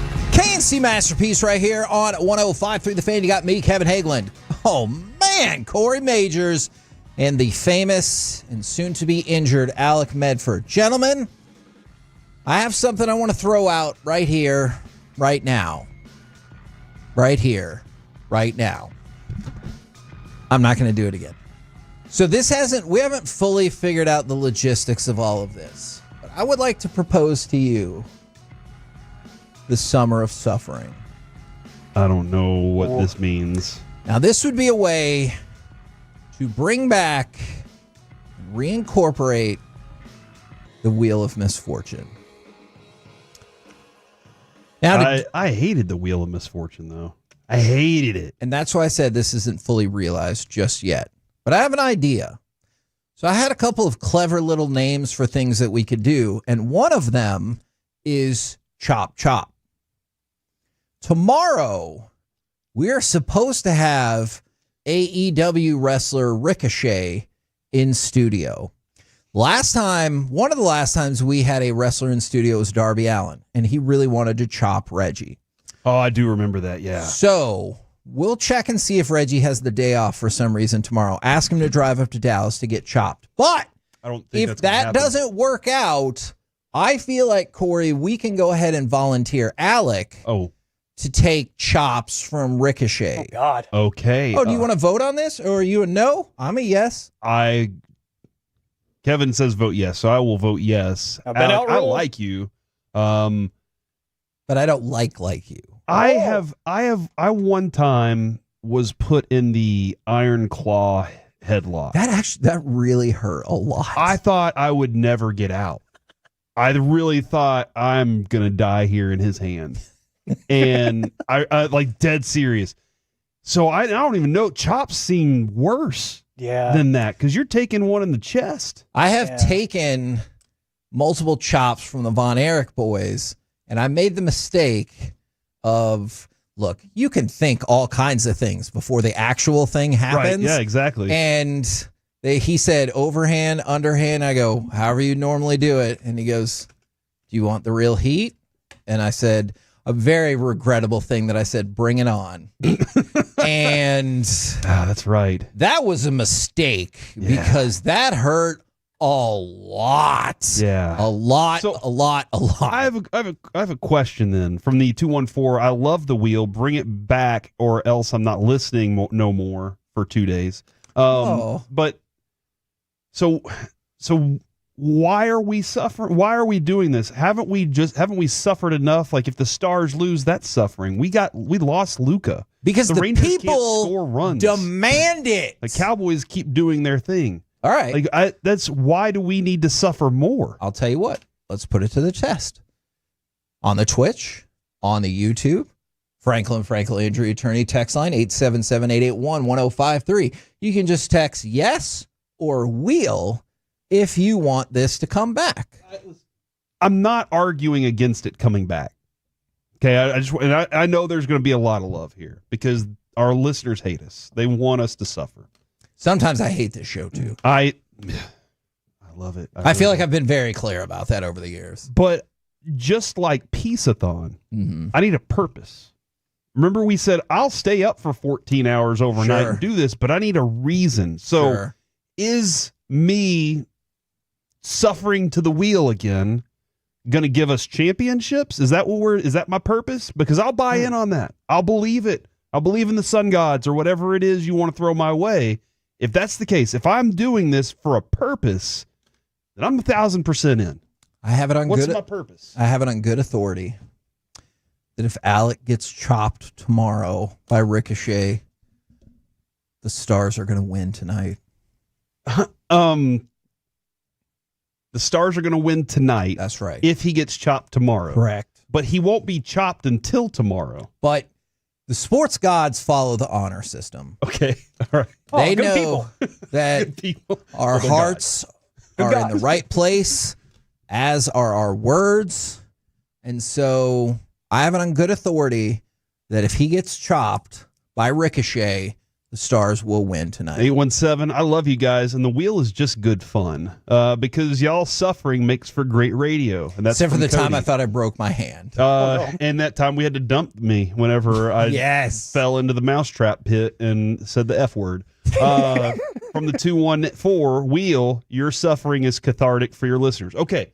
I get so that. I'm doing this for you, the listener, is what I'm being told. I thought you just said that wasn't good enough. It isn't good enough, honestly. Come up with a But I better told reason. you the Stars would win. All right. Stars win tonight. Tomorrow morning, Kevin, I'm 1,000% in on the wheel. They All lose. right. If they lose tonight, you two have to do the wheel for the summer. No. What? Hold on. You have nothing to lose in that scenario. But here's what I think. The Stars losing. If the Stars lose tonight, then Alec needs to be double punished with extra chops. All right. Deal. Do you think that makes From the 940, Corey, I'm a listener and I love y'all. In fact, y'all are the only reason I'm a Tolo. Oh, Listen, we other didn't shows need- are fantastic we didn't need to read too, that part. and we love those guys. I remember your wasabi mustache. The wasabi mustache isn't easy. It's not easy at all. But you power through it, you know? Sniffing wasabi is not a good thing for your soul. Neither is sniffing broken up Smarties, which Kevin once did. Oh, yeah. He sniffed a whole line of Smarties that we crushed up. I'll tell you what. He was jacked for like 3 hours. As a concession in the negotiation process that we are currently having on air, I will inquire with the bosses. I will inquire with Jesse Holly about a hallway hit redux. You know what? I appreciate you saying Jesse Holly. I don't know if that will. I don't know if that will pass. I don't think that's enough. Oh, it hurt a lot. I think you need to be padded. Oh, all right. You need to wear a pad. Done. And I think Jesse needs to wear pads. Nope. No. But also, your favorite Cowboy is Wanye Thomas. I do love Wanye Thomas. We need to show why we're the home of the Cowboys. And Wanye Thomas needs to light you up for the wheel. I think that should be something that we can get done. All he has to do is something he does all the time, and that's tackle. And I think that we can make this happen as the home of the Cowboys. I think it's our responsibility to come up with creative ways to prove that we're the home of the Cowboys for a reason. And you getting tackled by Wanye Thomas. This is something, Kevin, that I think that you would love because it's Wanye. All right? I think that this is something that we should definitely do. I will take that to the bosses. All right. I will listen to how those negotiations go. And this is you would love that. I can see it on your face right now. Part of you's going, yeah. That would make for a great video. And a kind of a little bit of a Wanye hug at the bottom of the pile. Yeah. And it makes sense, too, if we did it in training camp, because he's like, I don't get to hit enough in training camp. Man, that might be a bad idea. I might want to do this during the season when he's like, I need to be cautious and save my body. In training camp, he's like, I've been waiting 6 months to knock somebody into the dirt. And he's like, it's your time. You're not on my team. I can hurt you if need be. Wasn't Jesse at the end of the hall like slapping his face as he was trying to get ready for it? Let me just tell you something about that Jesse Holly video. By the way, go back and watch it.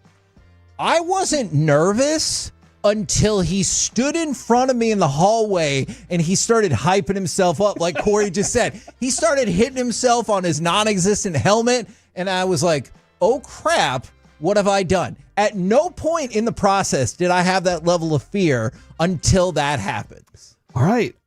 You know what? Now that the creative juices are starting to flow, obviously with creating pain for you, this is starting to become a good idea to me. Thank you, Kevin. From the 972, the wheel was amazing. My favorite was the stink closet. We were banned from doing that because we got a brand new studio. Perhaps there could be a circumstance at play where the stink coffin would be allowed once more this year. From the 817, I think we aren't going far enough. Wanye and Jesse need to tackle Kevin at the same time. That was my idea. That was what I was thinking whenever I came up with this idea. The other one says, isn't getting tackled a TikTok challenge that got a kid killed? Yeah. That is what? The thing. But they're just lining up and just hitting each other. Like they're just getting tackled. This, Kevin, is more you're padded, wearing a helmet, unlike last time when the boss told you had to wear a helmet and you refused to. That is true, and I almost got a concussion when I almost got run into the wall. I just want to point out that I made it through that. So yeah, I think that's the like we don't want that to happen, but we do want fun to happen. God engaged using y'all's wheel of misfortune, and now we're married. Oh, they got not God engaged, but they got engaged using our wheel of misfortune. So, fascinating. Yeah, look at us doing this. So, look, we can find a sponsor for this, no doubt. Absolutely. All right, so the proposal's out on the table. You get hit by Wanye Thomas. Okay, there are other parts of this proposal for the summer of suffering. All right, okay. And I think it's going to start tomorrow with Ricochet. All right, yeah, somebody said, look, you guys out. are wrestling fans. Instead of Wanye Thomas, go get with an ex-wrestler like Goldberg. No, because then I might actually get hurt. We're starting this with Alec tomorrow. Is the chop or power bomb or no? whatever. I don't know. If I'm not getting power. I don't think we can get a power bomb cleared because here's a fun fact. Back in the day, we were going to do a thing where Colby put me through a table. This is when we were still CBS wrestling at one of our events. We could not get that cleared by corporate, but that was 100% gonna happen. Kevin was all in on it. Too. Yes, he was like, "I'm fine," and Spittle was just like, "I can't get corporate to approve, guys. Sorry." All right. In the meantime, go ahead and give me cut number 10. Let's talk about that new arena in the Dallas Mavericks. Please. 2:35. We're trying to make a game of it. Flag slam on the brakes. Off balance to hit the shot. All right. So my worst fears, luckily, were avoided last night. Cooper Flagg did not withdraw from he's stuck the around. NBA draft. So he's still here. For now. It's too late to withdraw from the draft. But the Mavericks still have to pick him. Yes, so that 100%. They that have is true. to get that right. So we have a couple of things to go through here. Let's start with Rick Welts. Rick Welts said that the team generated $7 million in new season ticket sales the first 3 days after fans found out that the Mavericks got the number 1 pick. Okay. So if you're looking for a strictly economic reason for them to not trade the pick, then I think that would be one of them, that in 3 days you made $7 million in season ticket sales. And we talked about how they no doubt lost a whole lot of people because of the entirety of the Luka debacle. Absolutely. But what I think you're more intrigued by, Corey, correct me if I'm wrong, is Mavericks assistant GM Matt Riccardi saying that not only did it get the Mavericks money, but it has also bought them time and extended their championship window to 20 years. Yeah, these quotes are a lot. Okay. These quotes are pretty. It makes the window 20 years instead of 3, is what he said on the Take That With You podcast. Yeah, that's a lot of. That's 17 years of Cooper Flagg. That's a lot. And it makes sense the way he lays this out. But he said we're trying to win it every single year, and the guys that we have, we felt before this draft lottery that we had a good enough team to win the championship. Now we get the chance to add a number 1 pick and essentially pass the torch from one to the other. And he did say, which the kid from Duke, as you've mentioned. So he even says kid from Duke. I wonder if one of the reasons they couldn't say it is because technically he wasn't locked into the draft until now. We need to get Jason Kidd on the show and ask if he'll say Cooper Flagg now. Next Tuesday, we have Jason Kidd hopping on the show with us on Zoom, too. So we'll talk with Jason And Kidd he's telling the truth because he can't be sarcastic. That is true. But he said, we get to bring these 21, 22-year-olds, and they get to go through it slowly with the veterans, which I agree with. We discussed that yesterday. Cooper Flagg doesn't have to come in and be the savior of the Mavericks. Right. He gets to come in and fit in with Anthony Davis and fit in with, hopefully, P.J. Washington and these other guys. And fit in with them, learn how to be a pro, hopefully not be injured a lot. That would be a great thing. And then by the time their career's done, he's the one leading the team on the next direction. But to say 20 years is the window with that, it's such a delicate balance creating a roster. Dude, how many times do we look at something like we're looking at the Thunder right now? Their window is 15 years, isn't it? It does feel at like least that. The next 5 Yeah, cliches, I know what I signed my extension for, but it looks like, dude, they're so young and they can keep adding to this team. It's so difficult to do that because next guy up's going to want money. And so you're going to miss that piece, and you can't just replace it with the same thing. So it's a lot more difficult than that when you're trying to build a roster every year. Yeah, That window seems long to me, and that puts a lot of expectations on Cooper Flagg, although I do have really high expectations for him.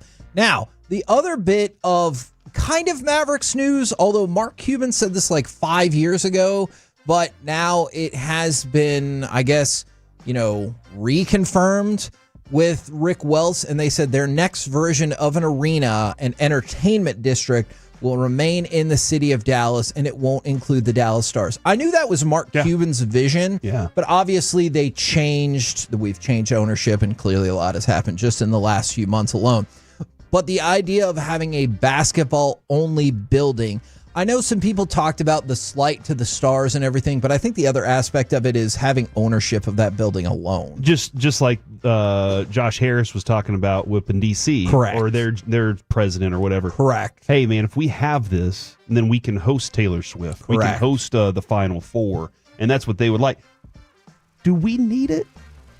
Do we need another arena? Look, I mean, because the city's going to have to pay for that. I say no, but I also thought that Globe Life Field was unnecessary.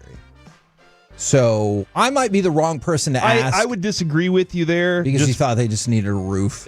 Just because as a fan, I wanted the roof. Yeah. But I also understand the monetary value of filling seats during the summer. For sure. Hopefully your offense can score runs too, and that can help fill the seats.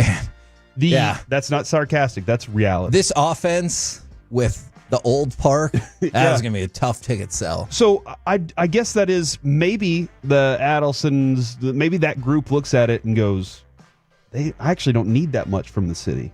I want to build a $2 billion stadium. I only need $500 million. I know that's ridiculous, but because they see the return, they see the value in return that could come back to them. And the other part is, if you're really forward thinking, you're not just building an arena. And look, you know the background of our new ownership group. Yeah.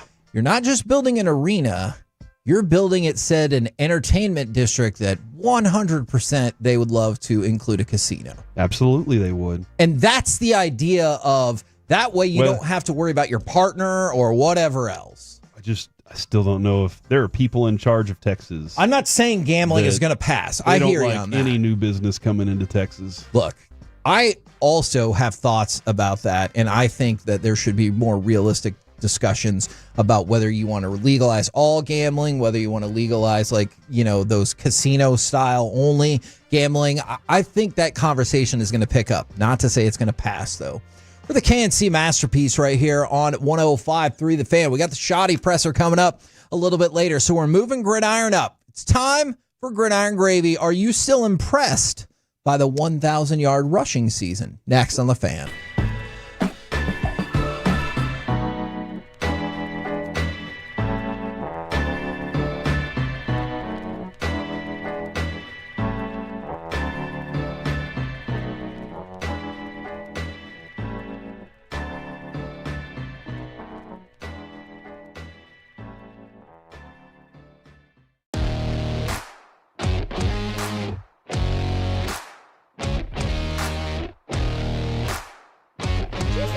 That you've got to forget something else to remember that Uber Eats has groceries. No, that's absurd. Hey, remember when you used to be what was it, Pepper Lady? Pepper Lady? Wasn't it Cinnamon Sisters? Laser Babes. Sapphire Squad? Nutmeg Maidens? Tweeter? No. Nutmeg Maidens. I just said that. Was it Spice Girls? Doesn't sound right. Was it Sapphire Squad?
This segment of the KNC Masterpiece is brought to you by the personal injury lawyers Frankel and Frankel. If you've been injured in a car or truck wreck, call Frankel first, 214 or 817-333-3333. With Frankel and Frankel, there's never an out-of-pocket cost. They only get paid when you win. Frankel and Frankel, the go-to car and truck wreck attorneys in Dallas. Back on offense. Ashton Genty. Breaks free. Has a player tracking him down. It's TJ Smith. Can he get to him? Genty. Touchdown. Get out of town. KNC Masterpiece right here on 105.3 The Fan. Right now, it's time to go around the entire NFL and dip into some gridiron gravy. Now, I wanted to start with a question. It kind of originated our discussions off air going back to Achan, who had talked about, hey, like, I really want to get to 1,000 yards. Right. And so I wanted to ask you all the question, and I kind of did a study about it. Do you still think getting to 1,000 yards is a big deal? You as a fan, I'm sure to the running back it's a big deal. But you as a fan, do you think getting to 1,000 yards rushing in a season by an individual is impressive? Most of our life. How many games were there, Kevin? 16. And you got 1,000. If you got 1,000 yards, that meant you averaged how many yards per game? It was like 64 or something. Really? That's it? Yeah. It's not a lot. Now it's like 59. In my mind, it's just like I think of Emmett, and in those years, he was at what, 1,200, 1,300 yards? 1,400. Yeah, exactly. He wasn't there. He wasn't that low, so it felt like he was getting 100 yards a game. That's what was the feeling. If you didn't get 100 yards rushing in a game, you weren't a great running back. And that was the feeling back then. Now, offenses have changed. So that's one difference. You've also added game to it. Yep. So that's a little bit of a difference too. I think that it's important to be averaging a high number. Okay. But and I guess 1,000 yards is a good marker, but I think we need to bump it up to maybe 1,100. And that would be the difference there. Alec, are you impressed by the 1,000-yard individualistic rushing season? I would say yes, because the running back position has been devalued so much by the league to where you don't, at least to me, it doesn't feel like you have the marquee names that you expect to do that anymore. Yeah, or the touches, yeah. Exactly. So when a Rico Dowdle type does it, yeah, I think it's awesome. And it feels like there's a lot of those types around the league now. You know, it's really funny that you say that. I'm not here to dispute that at all, but the running back 1,000-yard season has really come back the last few years. So in 2020, 9 people hit 1,000 yards rushing, because obviously you have the Lamar Jackson factor. In 2021, it was down to 7. But the last 3 years, 16 in 2022, 12 the next year, and 16 this past season. So you've definitely seen an uptick in it. And then you have Ashton Genty. And that's why I kind of wanted to compare this all, because I feel like everyone would agree that this was an amazing season. Ashton, go ahead. On the HN front, I think that's a guy, though, that wants to prove he's a number one back. I think contract's something he's looking at, and the more carries I get, the more opportunities I can get, more explosive runs. I still think touchdowns are more important, but that's a different story. Okay. And back to Ashton Genty. It is actually the same story now, because Ashton Genty said that he's hoping for 1,500 yards rushing and, quote, we'll say 10 to 20 touchdowns. Dang. Do you think that is doable for a rookie season? Now, this is a very hyped running back, went exceedingly high in the draft, so it's different than your run-of-the-mill running back. Do you believe that's achievable? What was the numbers again? 15? 1,500 yards and then 10 to 20 touchdowns. That part would be pretty wild. The all-time record for rushing yards in a rookie season. Do you know who it is? Is it Zeke? He's Dickerson? Dickerson. Yeah. 1,808 yards. That is ridiculous. 18 touchdowns. So he had 18 touchdowns this year, or that year. He also had 51 catches for 404 yards. Man. So that's that was a dude that was he was their offense. Yeah. You know, and that was a time when they didn't trust quarterbacks to throw to receivers. Yeah. So they were just like, hey, you better have a stud at running back. And Eric Dickerson was a stud. George Rogers in 81, that was the year I was born. I didn't see that. Zeke, 1,631 yards and 15 touchdowns.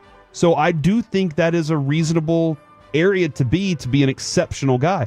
But Kevin, only 7 running backs have had over 1,500 yards in their rookie season. Wow. Clinton Portis, Edgerrin James, Otis Anderson, Alfred Morris, which is an outlier, Zeke, George Rogers, and Eric Dickerson. That's it.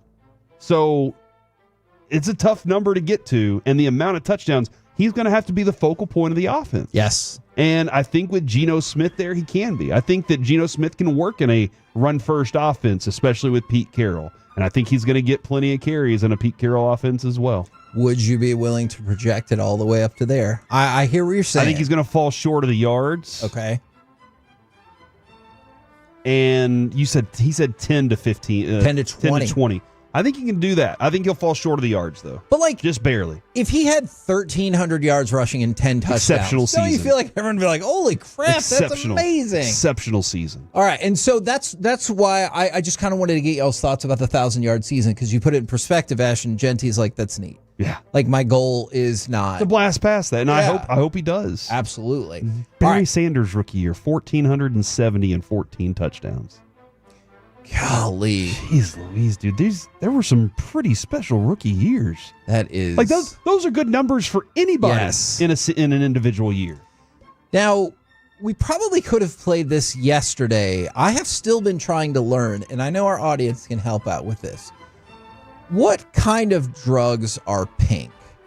Because that is the speculation. You're going to get me in to about lose this bet today. Stephon Diggs. Is that, you know, he's in a video on a boat and he flashed a little pink substance while surrounded by 3 women. Here's Mike Vrabel really hoping you don't have a follow-up question. Let's go to cut number 11, and he's hoping this will suffice. Well, it's something that we're aware of, and obviously we want to make great decisions on and off the field. And we're hoping that with our time here on the field today, and that when we don't have a script and we're on the call-up periods, that we're making great decisions. And so the message will be the same for all our players, that we're trying to make great decisions, and any conversations that I've had with Stephon will remain between him and I and the club. Now, the NFL declined to make a statement, and then Vrabel also, this is tremendous.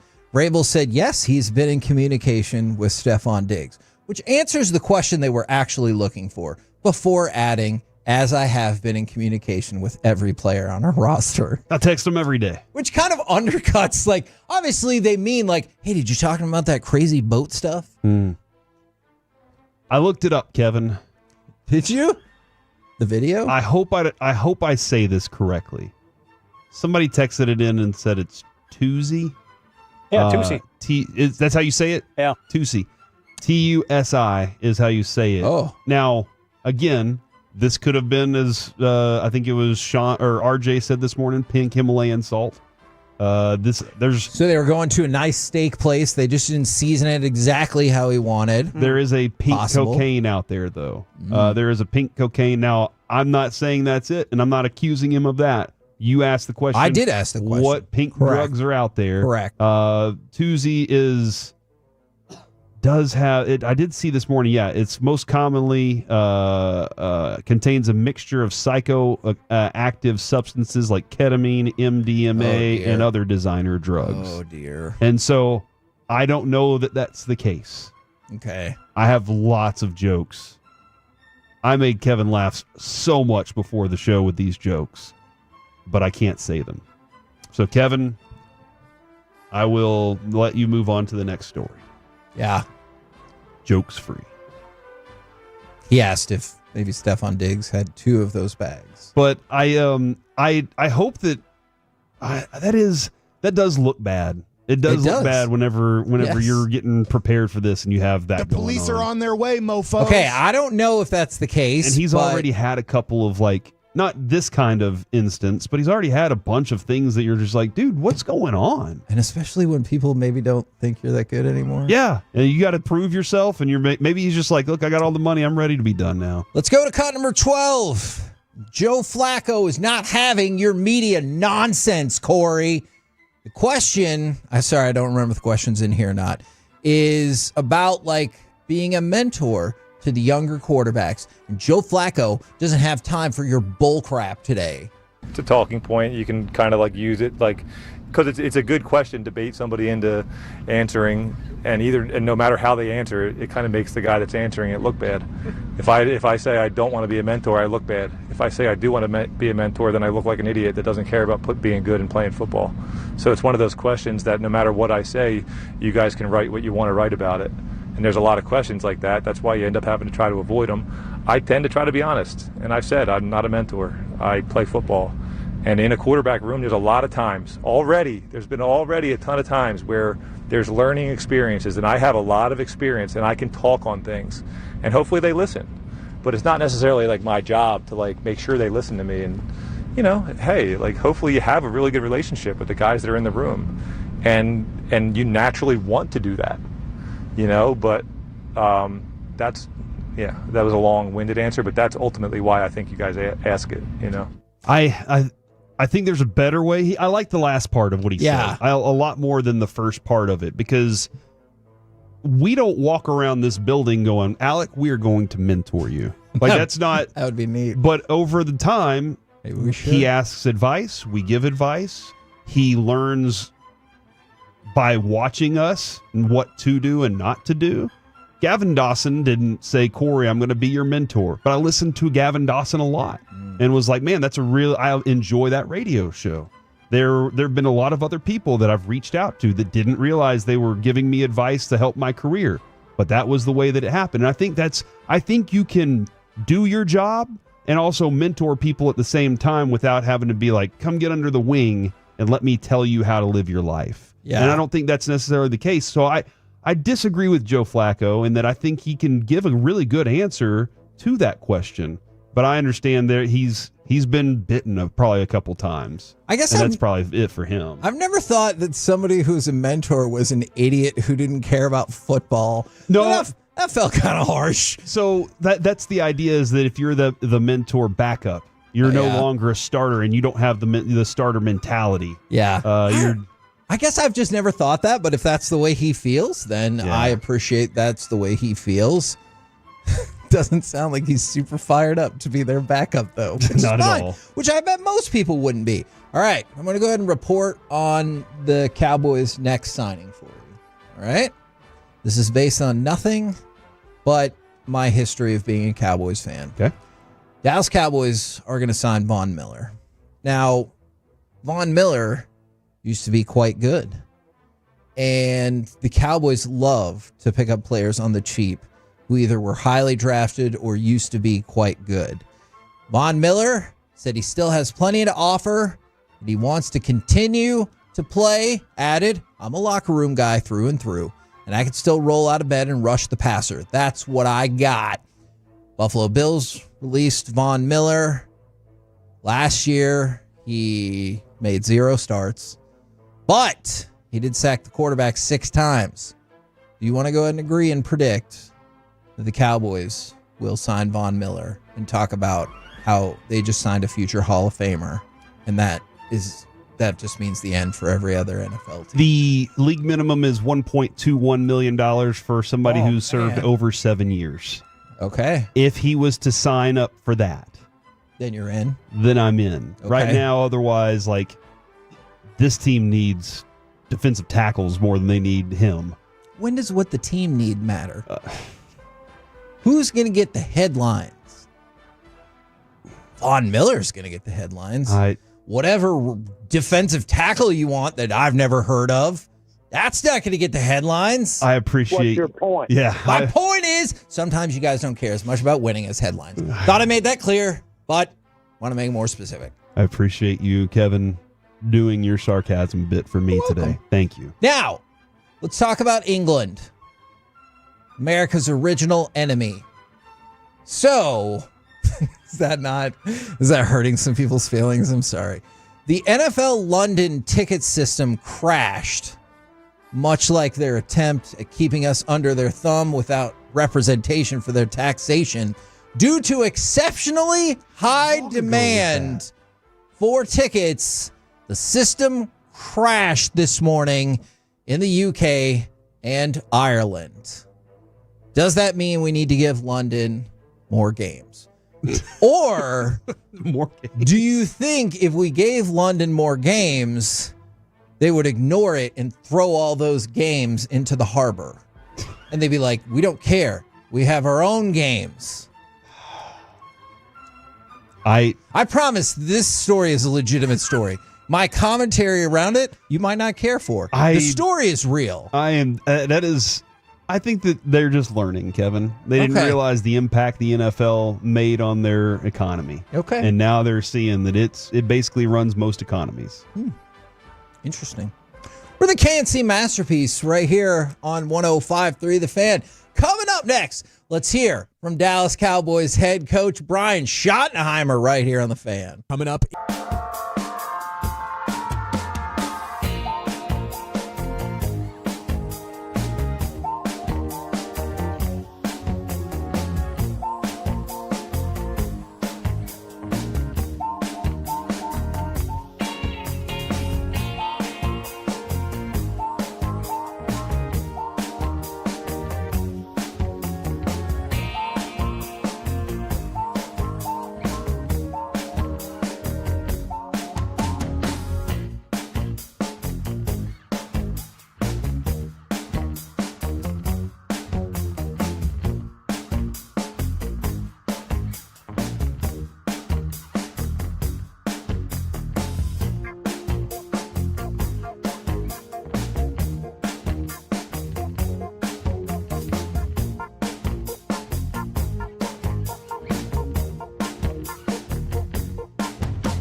Say in order to remember something, you have to forget something else.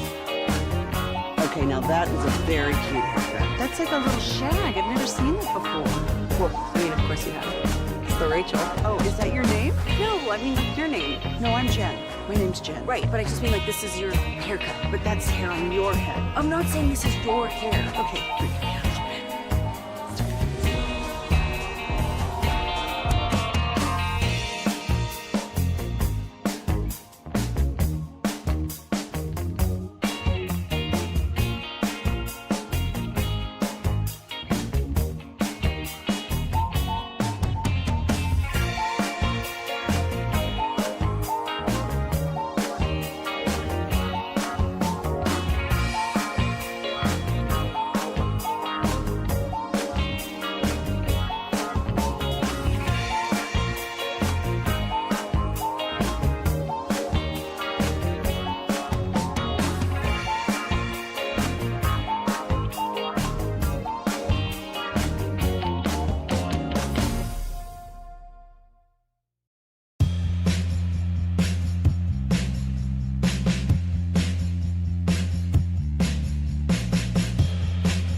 The Florida Panthers are going to the Stanley Cup Final for the third year in a row. The Panthers win Game 5, 5-3. They finish off the Canes in 5 games. The Panthers are Eastern Conference champions in 2025. KNC Masterpiece right here on 105 through the fan. We should be hearing from Cowboys head coach Brian Schottenheimer in just a couple of minutes. But last night, 5-3, Panthers win. Finish off the series 4-1. The defending champions back in the Stanley Cup Final. So if you're still hoping that the Stars can overcome, win 3 straight, make it to the Stanley Cup Final, that's who you have waiting on the other side. All right.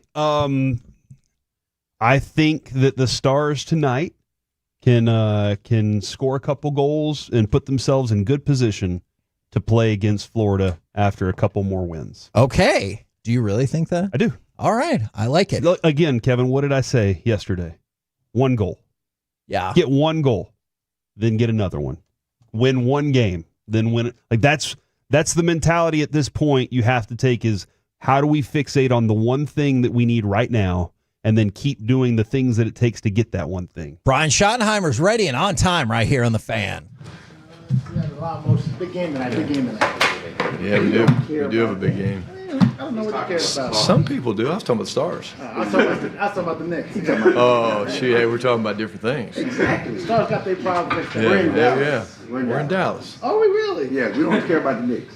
Shalvin Watkins, Dallas Morning News. What's been your philosophy been with backup quarterbacks in terms of their development in other places you've been? Ongoing. It never stops. I've had young starters and veteran backups. I've had veteran starters and young backups. I think the quarterback position is the position that it gets so much scrutiny that you're always trying to place an emphasis on, are they getting better? Are they being consistent? Are they doing the things that they need to do? But it really is, you try to piece that room together, maybe a little different than other rooms because, like, for example, when we had Mark Sanchez, who most of you guys know in New York, we felt like we had to get a veteran to kind of help him understand the game and kind of what goes into it. And we went out and got Mark Brunell, who was surrounded by someone I know very well, Drew Brees, and was instrumental in Drew's growth in New Orleans. And so I think it is not a pairing, but it is something you do talk about, the mix and the match and how it looks. And I've been around other or heard other stories where some rooms didn't get along great. And that's never a good thing, but we don't have that here. We have a great room, and with Dak, Joe, and Will, it's been awesome. Milton, is he more in because he just got in the league last year? He's more in the developmental phase in terms of how you're trying to get him to grow? I think they all are. I mean, I think Dak is in the developmental phase, and that sounds crazy for a guy that's played that much, but like there's things that we're tweaking with Dak, so I don't think it's just for Joe. Joe is a guy that we obviously know all about the talent, but the system that he came from in Tennessee, created some challenges in terms of just what he has to learn and things like that. But the minute these quarterbacks think that they've figured it all out, that's when it's probably time for them to think about doing something different because the way defenses attack in this league, it makes it almost impossible to ever relax. Clarence Hill, DLLS Cowboys. Got a couple. Right there. Okay, DLLS. Wow. I got a couple of questions. Piggybacking on the tweaking things with Dak. Is the cadence the same? You're still doing here we go? What are you changing with the offense in that respect? I'm not going to tell you about the cadence, but we the biggest thing with the cadence I will tell you is getting a guy like Joe, and now you got new linemen, you got Booker, you got Rob Jones, you got guys like that. Is getting all the quarterbacks to kind of sound the same. And that sounds like, oh, that's pretty obvious, that's pretty simple, but it's the guys that are the backups that have to learn to make their cadence sound like Dak's. So that's kind of one of the things that you do work on in terms of the cadence and what we say and things like that. Maybe you guys will hear it today, maybe you won't. I don't know. Yeah, so we're not doing here we go. Secondly, is Micah here? I know he was here Monday last week and then wasn't here Tuesday. And what's been his involvement with the OTs that you ramped up to on the field work, and is he just doing meetings on the field? What's that? Yeah, again, like I said, voluntary right now, the camp. He was here last week, had lunch with him, actually bumped into him in the airport. He was going to do some traveling, so I have not seen him yet this week. But again, my big thing with all the guys, whether they're here or not, is you can get great work in, and you can get ready, and you can be mentally prepared. But whether you're Micah, who's not here, he's here in and out, whether you're Dak, doesn't really matter. It's just put your work in, get ready. There's a lot of ways to get ready and prepared, and I think the league's made it very clear that it's all voluntary. Todd, before you go, can we adjust the lighting? Do I look better now? You guys are scary. It's a big group today, man. Dang, I didn't think it was this crowded today. White sheet of paper real quick. Huh? 2 seconds. It's live coverage of the Cowboys adjusting the lighting for an audio press conference right here on 105.3 The Fan. There we go. You guys want to start over? There we go. There we go. Mike is not here today. I know he's traveling somewhere. The cadence may or may not be the same. We're off to a hell of a start. Here you go. This is going to be like this one. Todd Archer, the ESPN. Fans ask us questions about things that we don't truly know the answer to, and you and the visor. What is the visor, and is it like an ode to Spurrier, or what's the deal with the visor? It actually is a little bit of a ode to Coach Spurrier. So for you guys that don't know, 96 national champs, Florida Gators. When I went down there, I transferred from the University of Kansas, and the reason I went to Florida was I wanted to kind of learn about offense, and at the time he had just started the fun and gun. He'd come from Duke to Florida, and so I wanted to get down there and kind of learn from him. He was great. He actually gave me the opportunity to wear a headset on game days. I had to sit out for a year with the old transfer rules. But he told me that if I went there, that he'd let me wear a headset and be involved and be the signal caller, which was great. What I didn't realize was that what that also entailed was anytime he threw his visor, which was probably 5 to 7 times a game, I was responsible for picking it up. And I can truly, this is a true story. So we're playing a game, I'm signaling plays, and something happens. He's mad, he's pissed off at Danny, throws his visor. And for some reason, I was caught up in something. I didn't go pick it up. And he literally looks at me. He's like, I was like, oh, shit. So I went and I picked it up, and he's like, so honestly, that's where I first noticed it.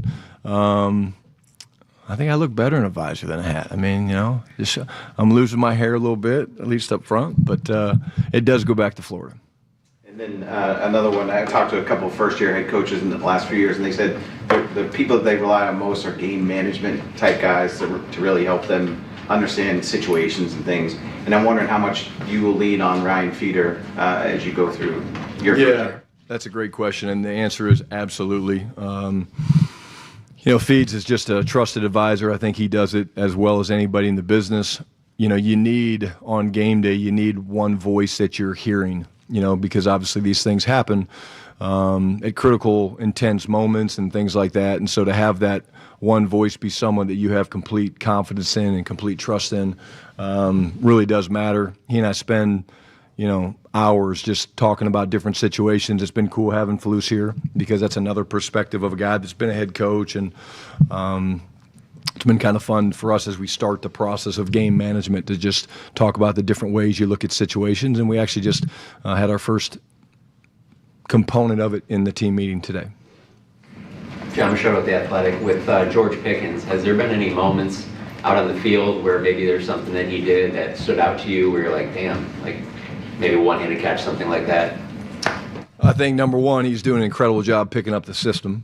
I talked about his intentionality last week, I believe, just how hard he's working, but there was a play, and it really wasn't anything George did. But we're in the red zone, and we're in kind of a spread formation, and we hit him for a touchdown. Joe did on a little a bender, like a little skinny post down in the low red zone, and CD was on the other side. And when CD broke out and he looked back to see where the ball went and he saw George in the end zone, he kind of dragged his toes up. CD was like, yes! So I think his excitement for knowing that we've added some pieces which will add to the competition, it was cool to see a guy like CD be excited. And those two guys' relationship is awesome. I'm sure you guys have probably done stories on it, but they're spending a lot of time together. I think it's great for CD to have someone like George, not that George is a young player, but someone that GP really looks up to in CD. They obviously have trained some together, but that relationship's really cool, and I'm enjoying kind of just sitting back and watching it develop, and the two of them getting together and spending time with Junior Adams, and it's been really cool and fun for me to watch just how it all is beginning to fit together. Obviously, George and Dak haven't played together yet, but in your experience as a player and then as a coach, how is that relationship between a quarterback and wide receiver? Can it be natural, or is it all about you just got to get the reps in? No, it's more than that. It's the reps are important, but there's got to be conversation. I simplify it, and probably going back to my years in New York, there's a thing called the me to you factor. It's basically if you're a receiver and I'm a quarterback, I need to have the ability where I trust you to be where you're supposed to be. So it's my job to throw you the ball, and if we're not on the same page, then you have to talk about it and have conversations and figure out why, and maybe I saw it this way and you saw it that way, but get on the same page. The next time it happens, what are we going to do? Well, hey, I want it this way. And so it's over time, and it's not just time on the field. It's not just extra reps. That's important, but it's time away from the field. It's time in the film room. It's time at dinner. I think you guys think all we do around here is eat, because all we do is we go to dinner and we have connection. But I think that's real. And so the more that there's trust, remember, when quarterbacks are playing, they get glimpses of what's happening down the field. They don't have a clear window like what I'm looking at right here. There's big trees in front of them that they can't see. So you're really throwing to spots, and you're trusting people to be there. And that's where that me to you factor takes time to develop. And I think that's where we're in the process, and that's the best part of Phase 3 OTAs is you can work on some of those things now and get ready to go, because when you get to training camp, then we got to be at full speed. We got to be ready to roll, and so you work through those kinks now. Nick Harris, Forward Star Telegram. In constructing this new offense, how much input have you taken from not only Dak, I'd like to hear your perspective on that, but other offensive pieces, whether it be CD, George, Javonte, et cetera? Yeah, I'll listen to anybody. I mean, this is not just a one-man show. I mean, this is, having been here for a couple of years helps. I think as we put it together, the players definitely have feedback, and again, they're the ones that bring it to life. When you talk about some of the things that we'll implement, whether it's cut splits or shifts in motions, things like that, those are kind of philosophical beliefs that things I like and believe in, and so we'll probably do them.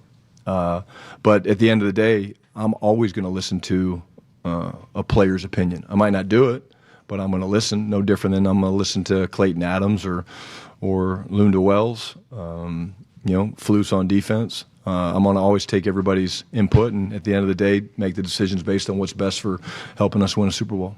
And now that the ideas have shifted onto the grass and you've seen it in action a few times, what would you say the building identity is of your offense so far?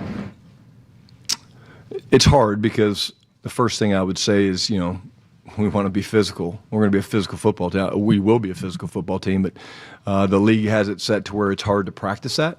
So what I would think that you guys will see today is, when you're watching practice, is we're going to be an attacking unit.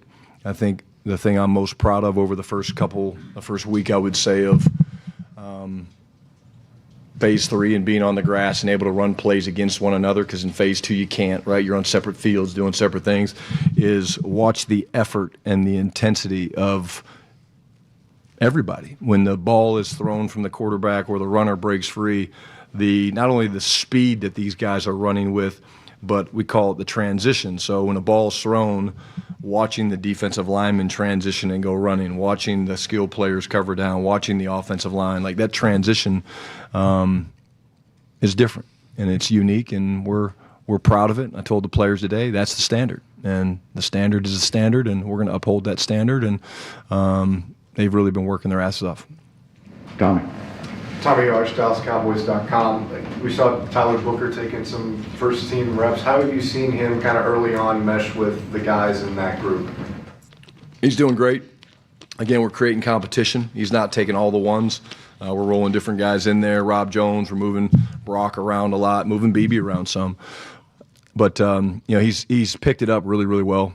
The intensity that you guys saw in the introductory press conference, and that is what we see. But the best time to watch Tyler Booker is probably an individual, because if whoever he's working with holding the bags and the pads, aren't doing it the right way. They get a little bit of an earful. It's kind of fun to watch. So he understands that there's a mindset and a makeup that make great offensive linemen. I think along with some of the other leaders up front, I'd be remiss if I didn't mention Tyler Guyton. He's having a terrific offseason. He's working his ass off. He looks great. But Tyler Booker fits in great with what we're trying to build. Saudi's The Athletic. Ryan, we've heard the word intentionality from you quite a few times, and even in the locker room from the players. Why is that? Is that a message that you're conveying to the players, and why is that such an important trait? I think it's important because it takes planning. To be intentional about something, you have to sit and think, and you have to say, okay, I'm going out to practice today. Today could be for some people around the league a meaningless practice. It's OTA 4, I guess. So, okay, and let's get through OTA 4, see what Shotty and the guys have for us. But the guys that truly get it, the guys that want to be great, the teams that want to be great, they have a plan of, okay, when I go out to individual today, what fundamental, what skill do I really want to work on? What is one of my weaknesses that I want to improve? And not everybody does that. But when you talk about it, and we do, we'll, in the stretch line we'll be, we're not just talking about the music that's playing. We're talking about, hey, what are you working on today?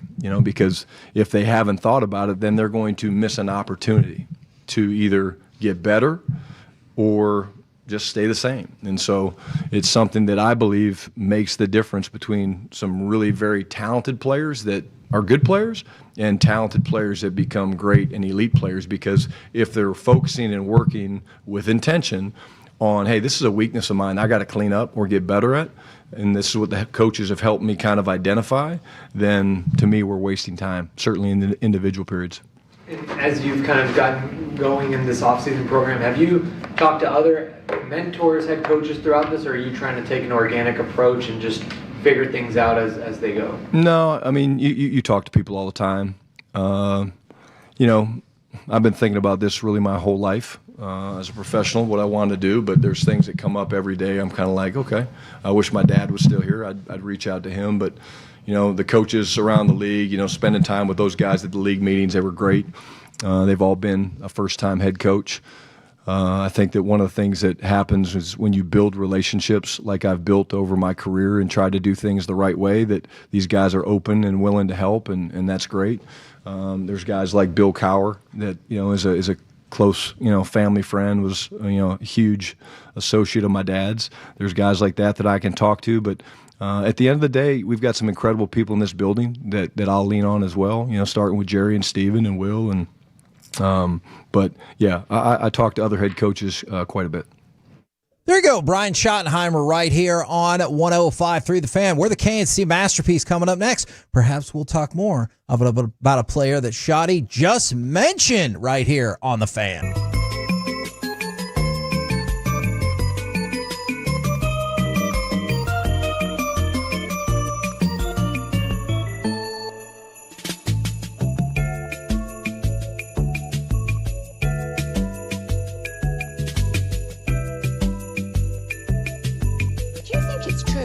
Forget something else to remember that Uber Eats has groceries. Nah, that's absurd. Hey, remember when you used to be Pepper Lady? Pepper Lady? Wasn't it Cinnamon Sisters? Basil Babes. Saffron Squad? Nutmeg Maidens? Paprika? No. Nutmeg Maidens. I just said that. Was it Spice Girls? Doesn't sound right. Was it Saffron Squad?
driven by our D&M Leasing Studios. It's the KNC Masterpiece on 105.3 The Fan.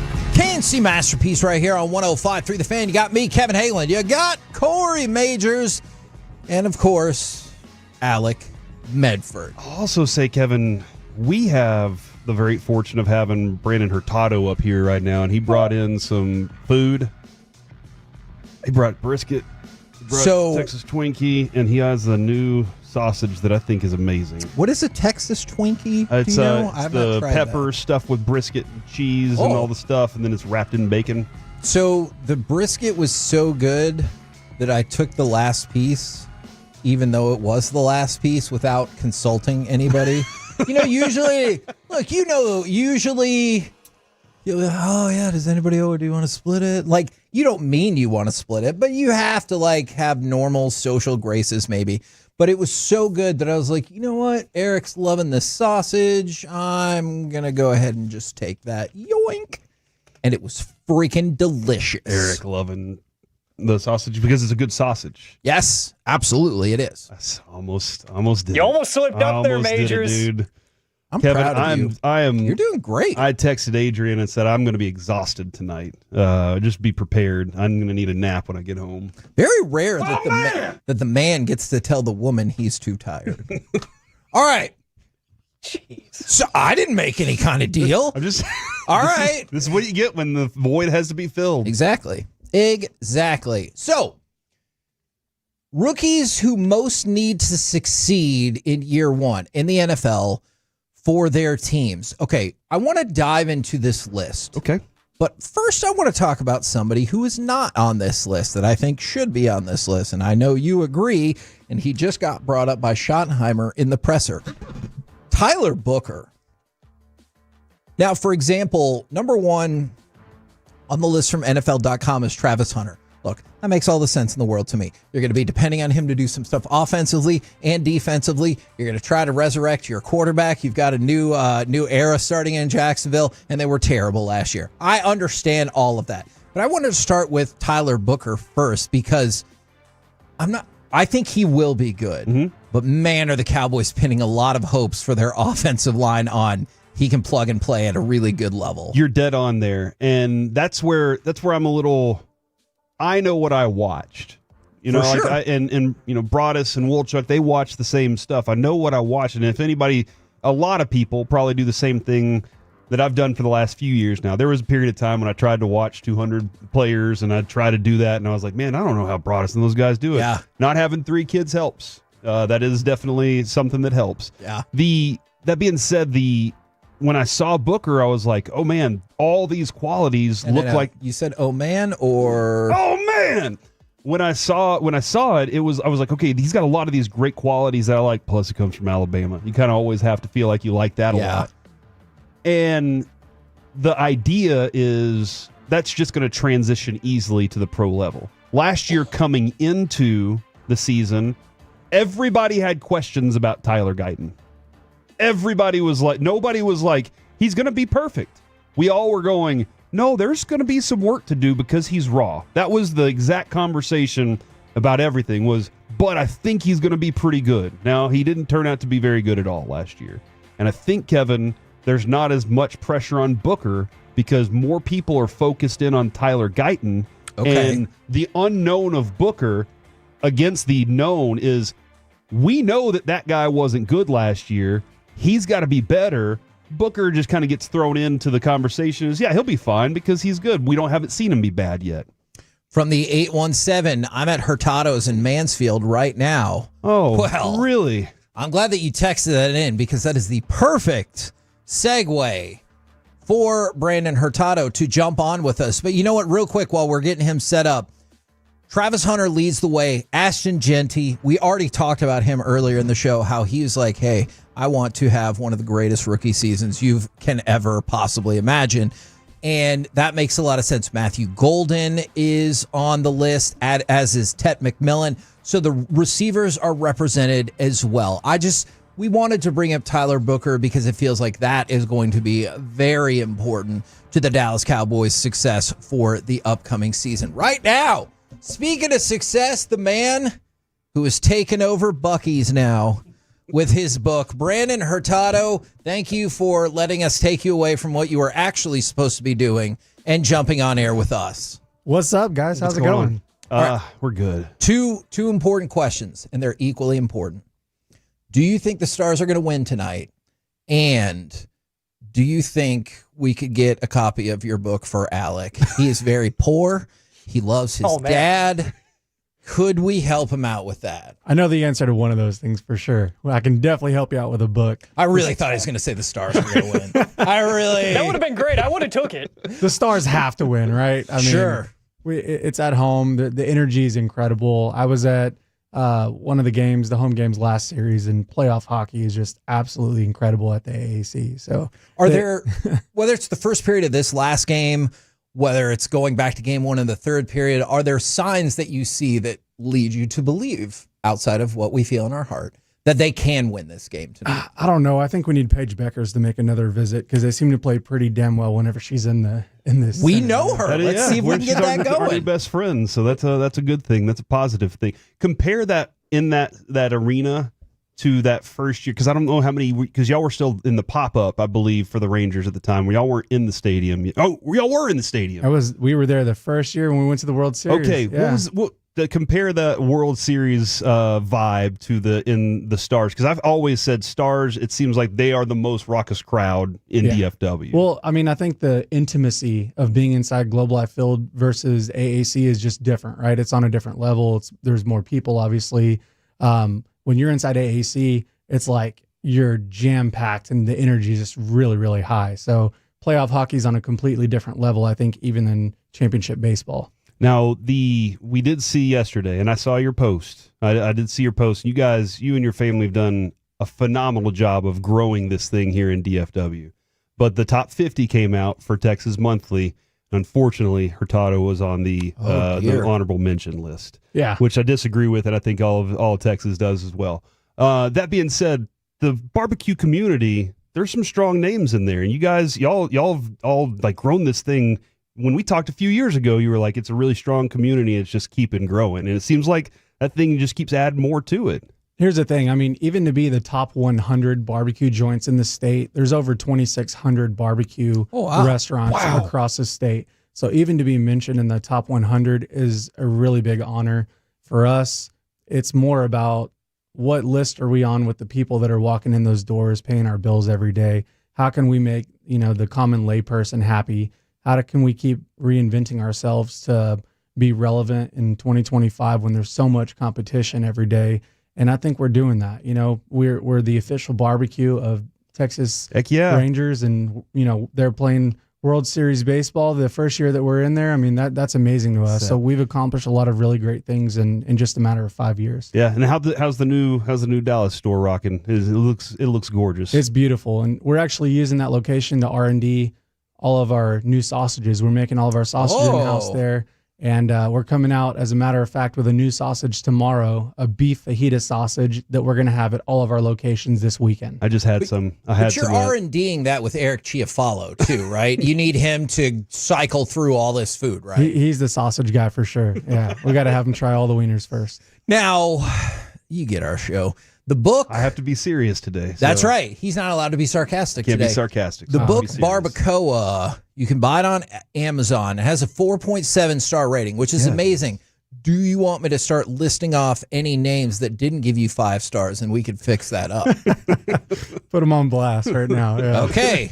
Well, hold on. I'm looking at you, happy frugal shopper. 4 stars ain't gonna do. All right, we need 5 stars. The 817. I frequent the Fort Worth location. I love the birria tacos from the 817. Went to high school with Brandon. Good dude. Great food. Irving High 07. And from the 806. You do you, bro. This list is cool. But DFW rides and dies with Hurtado. So there's a lot of love and a lot more love coming in there, too. You've always been super helpful with us with Peace-a-thon. Yes. And anytime we've been hungry out at the stadium, so we always appreciate that. And the book, man, like, what's it like being an author? It's crazy. I never intended to write a cookbook. We just are so creative in the restaurant, and we're trying to constantly come up with new dishes. And along with that, you have recipes, right, that you develop over time. And whenever the publishing company, they're out of New York, they convinced me to write this cookbook. I didn't know if it was going to do well or not. And then to see that the type of just attraction that it's gotten, and to be inside Buc-ee's, all Buc-ee's locations across multiple states, and it's inside Barnes & Noble, it's on Amazon. I mean, we've sold almost 15,000 copies so far in just a matter of 2 months, which is insane. So super appreciative, and we're working on taking this thing nationwide. One person who did not give you 5 stars on Amazon. Don't worry, it wasn't all Wild Bird Lover. They did give you 5 stars. Okay. Said they needed a more specific definition of beef cheeks. Yeah. Can you explain beef cheeks to the people? It's and to literally Harvey Jarvis? the cheeks on a beef. It's the cheek of beef, right? It's a beef cheek. It's on a cow. It's a cow's cheeks. Tender. That makes sense. Is it tender? Is that what it is? Or is it high in fat? Super gelatinous. Okay, beef cheeks there you are go. very gelatinous. It's where, barbacoa is traditionally from the whole cow's head, but the beef cheek is what you can get in the restaurant, and it's easy to cook. So that's what we use on Friday through Sunday. At all of our locations, we have our Big Red Barbacoa on feature. So that is beef cheeks. And if you don't know what cheeks are, put your hands on the sides of your face and squeeze them. But don't cook those. Yeah, don't. Yes, absolutely. All right, so correct. stars and 7 is what I'm hearing after all of this. Stars and 7. Let's go. I like Let's it. Brandon Hurtado, again, we took him away from the actual work that he was he's doing. very busy doing so real things. he could jump on here. The least you could do is go buy the book, Barbacoa, The Heart of Tex-Mex Barbecue. Thank you very much. Thanks, good guys. sir. Appreciate it. We're the KNC Masterpiece right here on 105.3 The Fan. Coming up next, we move into the Expressway where we have a stick figure ticket giveaway, AM on the FM. And next, Brian Ray right here on The Fan.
Uber Eats has Lola V products? I gotta remember that. Well, they say in order to remember something, you have to forget something else. Okay, now that is a very cute haircut. That's like a little shag. I've never seen it before. Well, I mean, of course you have. It's the Rachel. Oh, is that your name? No, I mean like your name. No, I'm Jen. My name's Jen. Right, but I just mean like this is your haircut. But that's hair on your head. I'm not saying this is your hair. Okay, great.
to forget something else to remember that Uber Eats has groceries. No, that's absurd. Hey, remember when you used to be a, what was it, Pepper Lady? Pepper Lady?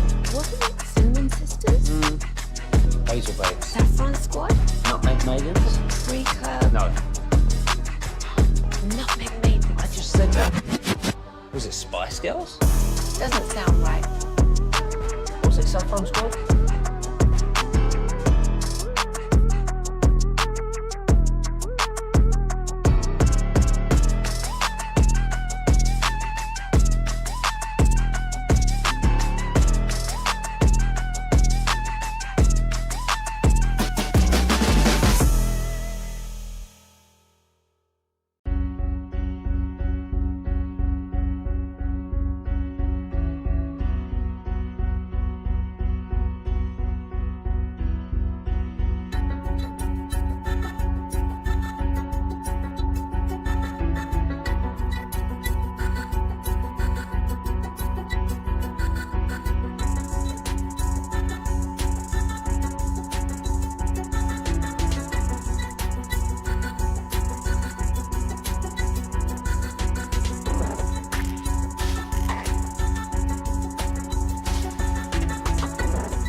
The Expressway on 105.3 The Fan is presented by the On Time Experts.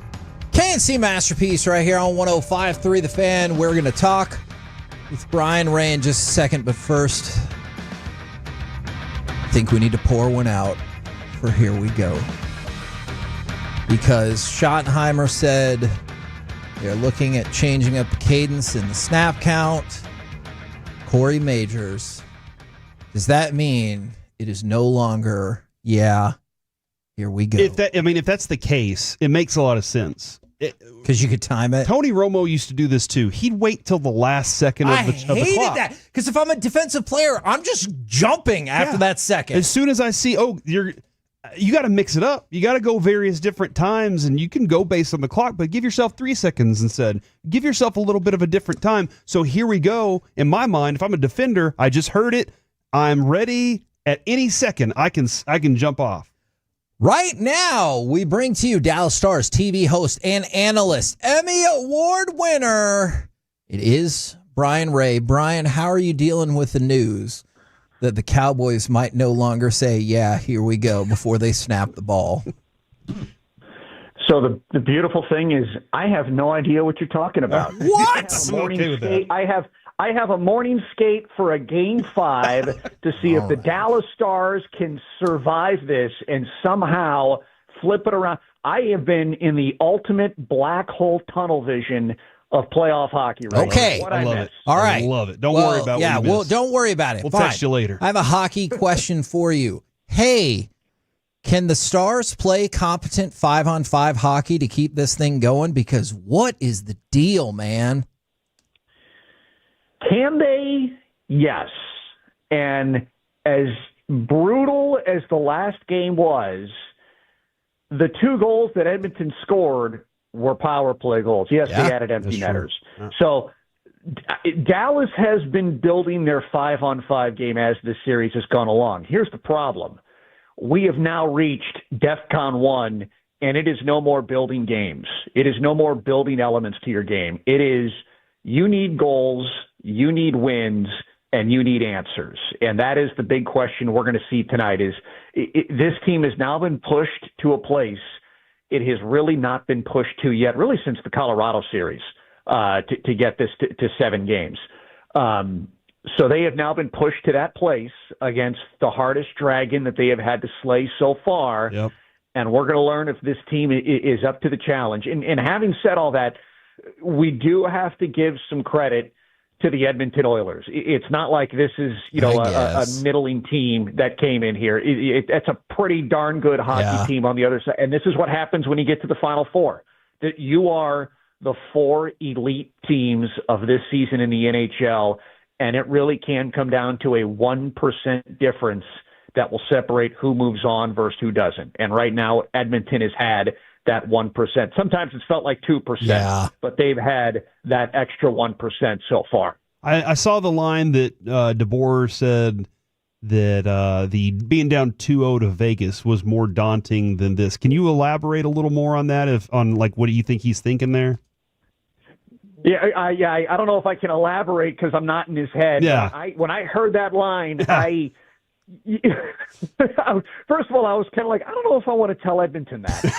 This isn't so bad. Yeah, exactly. It's 2025. I don't know if we're still in the old locker room bulletin board material of sports as we used to be, a decade ago or 2 decades ago. But I was like, I don't know if I want to mention that. Mm-hmm. But look, to be down 2-0, having lost both games at home against the defending Stanley Cup champions and having to go on the road to try and find an answer.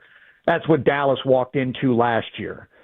This year, you're down 3-1 to the team that came within 1 game of winning the Stanley Cup last year, but you at least get 2 of the final 3 games on home ice. So I can understand from a looking at it side-by-side component, those are 2 difficult scenarios. But the bottom line is this. It's not about what was going on last year against Vegas. It's not about what's gone on in this series so far. It really is, and it's so cliche, but cliches are born from reality. You have to win 1 period right now. Yeah. And it's the first period. Yeah. After you win that, you have to win the next period. And then once you're through that, you have to win the period after that. And then at the end of the night, if you've done that, you will have won the game. And now you start thinking about, okay, what do we do when we go into Edmonton for Game 6? How frustrating is it then when by every other metric you have won the period, but you're trailing on the scoreboard? Because that's what the first period was in that last game.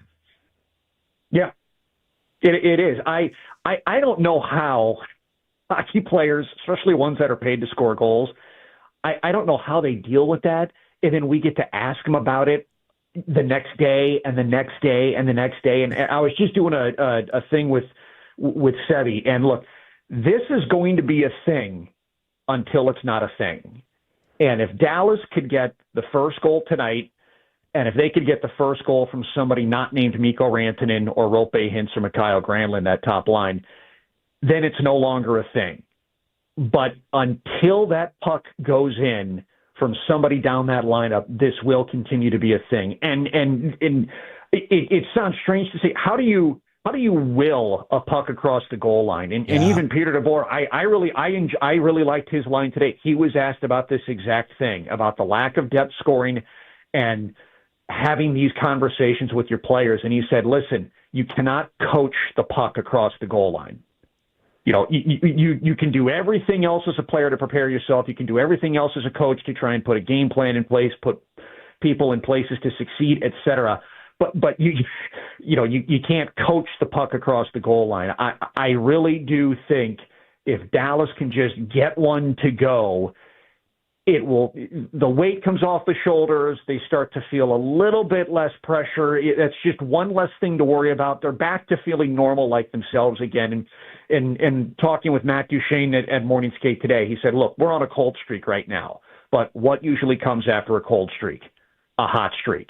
The challenge for them is they have to find a way to get this thing over with. And you don't want to change who you are as a player. You don't want to throw your entire mantra out the window because that's what's gotten you to this point. You just have to stay within yourself and within your process, and you have to mentally believe that it's coming.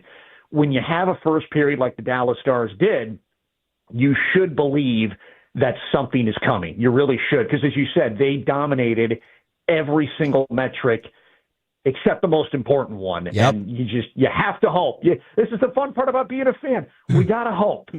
Don't panic. Don't freak out. We got to keep our composure, like Will Ferrell said in Old School.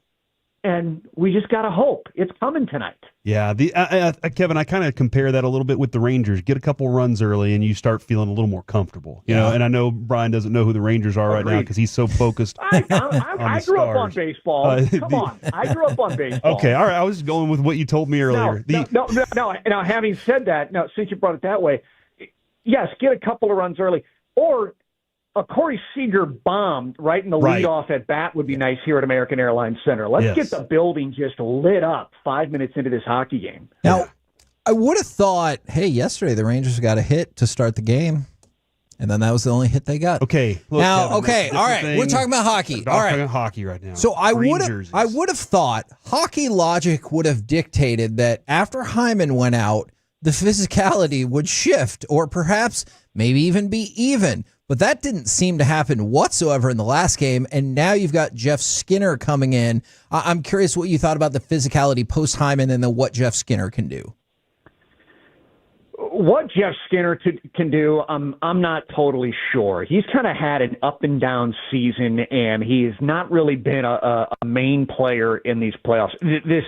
You would think this could play into the Stars' hands a little bit because Jeff Skinner's essentially entering this series, or these playoffs after a long layoff, and it's a different pace of play, in a situation like this. Like there could be a rust factor, and you hope that could benefit the Dallas Stars. In terms of the physicality, it's not like a thundering body check type of physicality, but when I think about the Stars needing to play a little bit of a heavier game, to use some hockey lingo for you, I go back to the middle of the ice.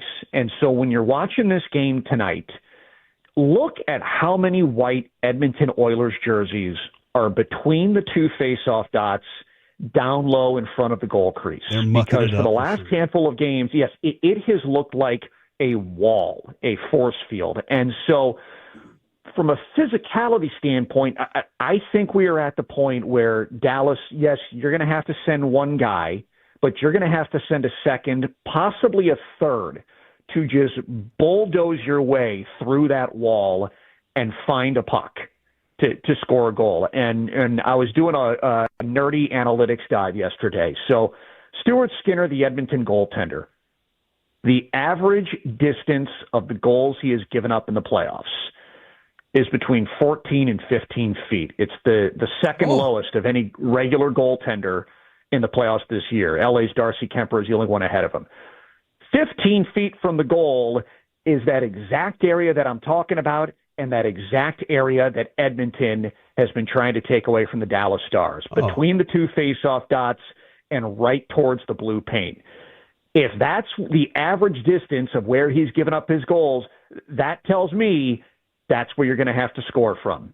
So what can you do to get to that area and win a battle to get a shot on Stuart Skinner? And that's the biggest thing that I'm watching in this game tonight. Can I put out hope that Jason Robertson is one of the people that can help you get that done? I know you said anybody, hopefully outside of the first line. He's had goals in 2 straight games, though. I know the one a couple games ago was not really necessarily his goal.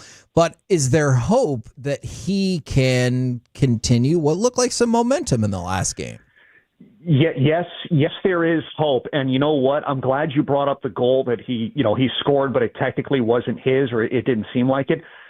Let's look at that goal a little bit. If you go back and watch the highlight, there was a shot taken from the perimeter, and Skinner gave up a juicy rebound. And Jason Robertson was actually being boxed out by an Edmonton player, and he fought through the box out and almost kind of tomahawk chopped at the puck. It didn't go on net.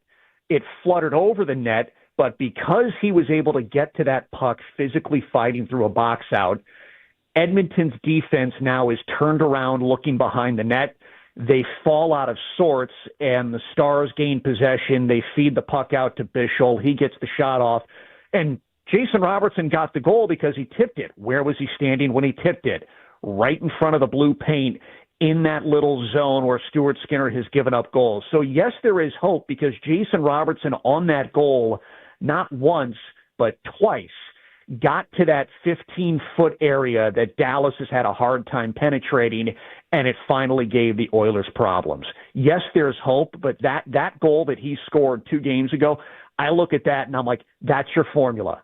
That is how you need to find a way to score goals the way this series has gone. If you can get 1 or 2 and get a lead, now Edmonton's going to start to open things up a little bit, and maybe you get some space to score more of those pretty goals, off-the-rush goals, tic-tac-toe passing plays that we're used to seeing from this team. But that's the type of goal you need to go get first for me. Is there an angle you can take away from Draisaitl? Because it seems like every angle out there is one that he can score from. And it just seems like he kind of bullies his way near the net a lot of times. Yeah, it's kind of funny. Like, if you look at him, he physically looks like Rantanen a little bit. Yeah. I don't think he's quite as big, but he kind of has a similar build. And you see what Mikko Rantanen can do. Can you take an angle? I don't know. The guy scored 52 goals. It's kind of it was such a strange goal to see, because when I first saw it, I'm like, man, like, could Ottinger have gotten that? Like, right. What did they do wrong? But also, sometimes the guy's the leading goal scorer in the NHL. Like, sometimes the guy is just better than you at something. Unfortunately, it stinks when you're the one on the other side of it. But yeah, I'd say that the angle on that, don't take the penalty. That's how you take away the angle. There you go. Don't put him on the power play. After the morning skate today, did you get a chance to remind everybody that for the Stars that they can still take shots in the third period? Oh, and you got to give. I mean, Edmonton also is doing such a good job at keeping them from it. They're winning the series 3-1. Screw Edmonton. That's fine. Like, you're right. Sometimes they're just better. But 7 shots on goal in the last 2 third periods. I can't. That doesn't make sense to me, no matter how well Edmonton is playing. And Brian, I think that also somebody just texted this in. Ask him about the Stars' passing efficiency. It seems like it's bad, and I guess that goes to that, Kevin. It feels like the puck hasn't stuck to their sticks the way that it is for Edmonton, Brian. That's kind of what I'm feeling is the puck's being passed around. That's how they're not getting those shots off, because they're pressing a little. It feels like they're pressing a little bit in the third period. Pressing. That's the word I was going to use, is pressing. Look, this is the frustration of playing a really, really good team, or a team that's giving you problems on the other side of a playoff series. Whether it's passing efficiency, whether it's the amount of times they miss the net despite being so strong in that first period, everything like that. When you have a goaltender who's not letting anything in, when you have a defense that is not giving you any space in the offensive zone to make a play, it starts to creep in a little bit. Do we have to make a more perfect play to try and get something through? Do we have to make one extra pass? Sevy's term is overpassitis, which I love. I see it. Yeah. Yes, but how many times in anything, in any kind of hobby, in any kind of sport, when something is getting frustrating, or no matter what you're doing, it's not working, you start to it's human nature to try and alter or change or adjust or fine-tune something a little bit further, and it goes against you even more. That is what I thought Edmonton did to the Stars in these last 2 games, and credit Edmonton. This is a team that already knows how to get to a Stanley Cup final, and they've been on a mission themselves. They've been on the same mission as the Stars. Yeah. It's the unmovable object, the unstoppable force, colliding. You have home ice, you have matchup dictation, you have 1 game to save your season right now. That is the only thing that matters. Whatever occurred in the last 2 third periods, whatever occurred in Edmonton, whatever problems you've had, on the road, worry about that when that scenario presents itself. But right now, you only have one scenario, and that's win the first period. We're not going home. And yes, and now you're at your most desperate time. So we'll worry about the third period shots when we get to the third period. Yeah. It's so cliche, but it's how you have to think about this game. And no, I did not remind them, because I'm the last person that needs to tell any of these people how to play hockey at an NHL playoff level. All right. Just saying, sounds like you could have helped. I'm just kidding, Brian. I'll tell you what. I'll give Pete a quick call after There you this, go. and I'll just let him know. Hey, Pete, just a quick reminder. I thought you should hear it from me. The fellas on KNC suggested this. Hey, So you know what? I'm You sure do he that. won't hang up on me. Do that and tell him one more thing. He doesn't even have to have a whole interview tomorrow. I'll give him the phone number to call in if they win and be like, hey, dumbass, I heard your snarky little comment yesterday and looks like we figured it out. Tell him I will give him free reign for that. Oh, I will give him your phone number. Tell him to do that. Thank you very much, good sir. Good sir. Go Stars. Believe. We got to believe, Yes, guys. sir. Believe. There you go. Brian Thanks, boys. Ray, the man who we hope knows everything about hockey. I believe, and I mean, all those things, dude, that's the stuff we're hoping happens tonight. Live college softball update. We're Believe it doing or this? not, Jolie Mitchell is the first player in Texas history to hit multiple home runs in a College World Series game. There you go. Thought you might want to know that. Now it's time for this. What does this button do? Please, please, do not push the button. You have no idea what it... Alec, you be quiet. Alec, that was awful.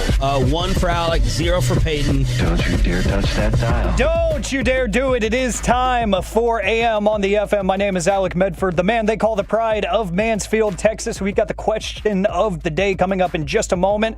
It's tied into a pretty awesome college baseball story that we're going to get into here in just a moment. 877-881-1053. That is the Frankel and Frankel Injury Attorneys text line to answer the question of the day. Twitch and YouTube want to hear from you as well. And I got to say, I never feel smarter than I do in the moments after I listen to Brian Ray speak.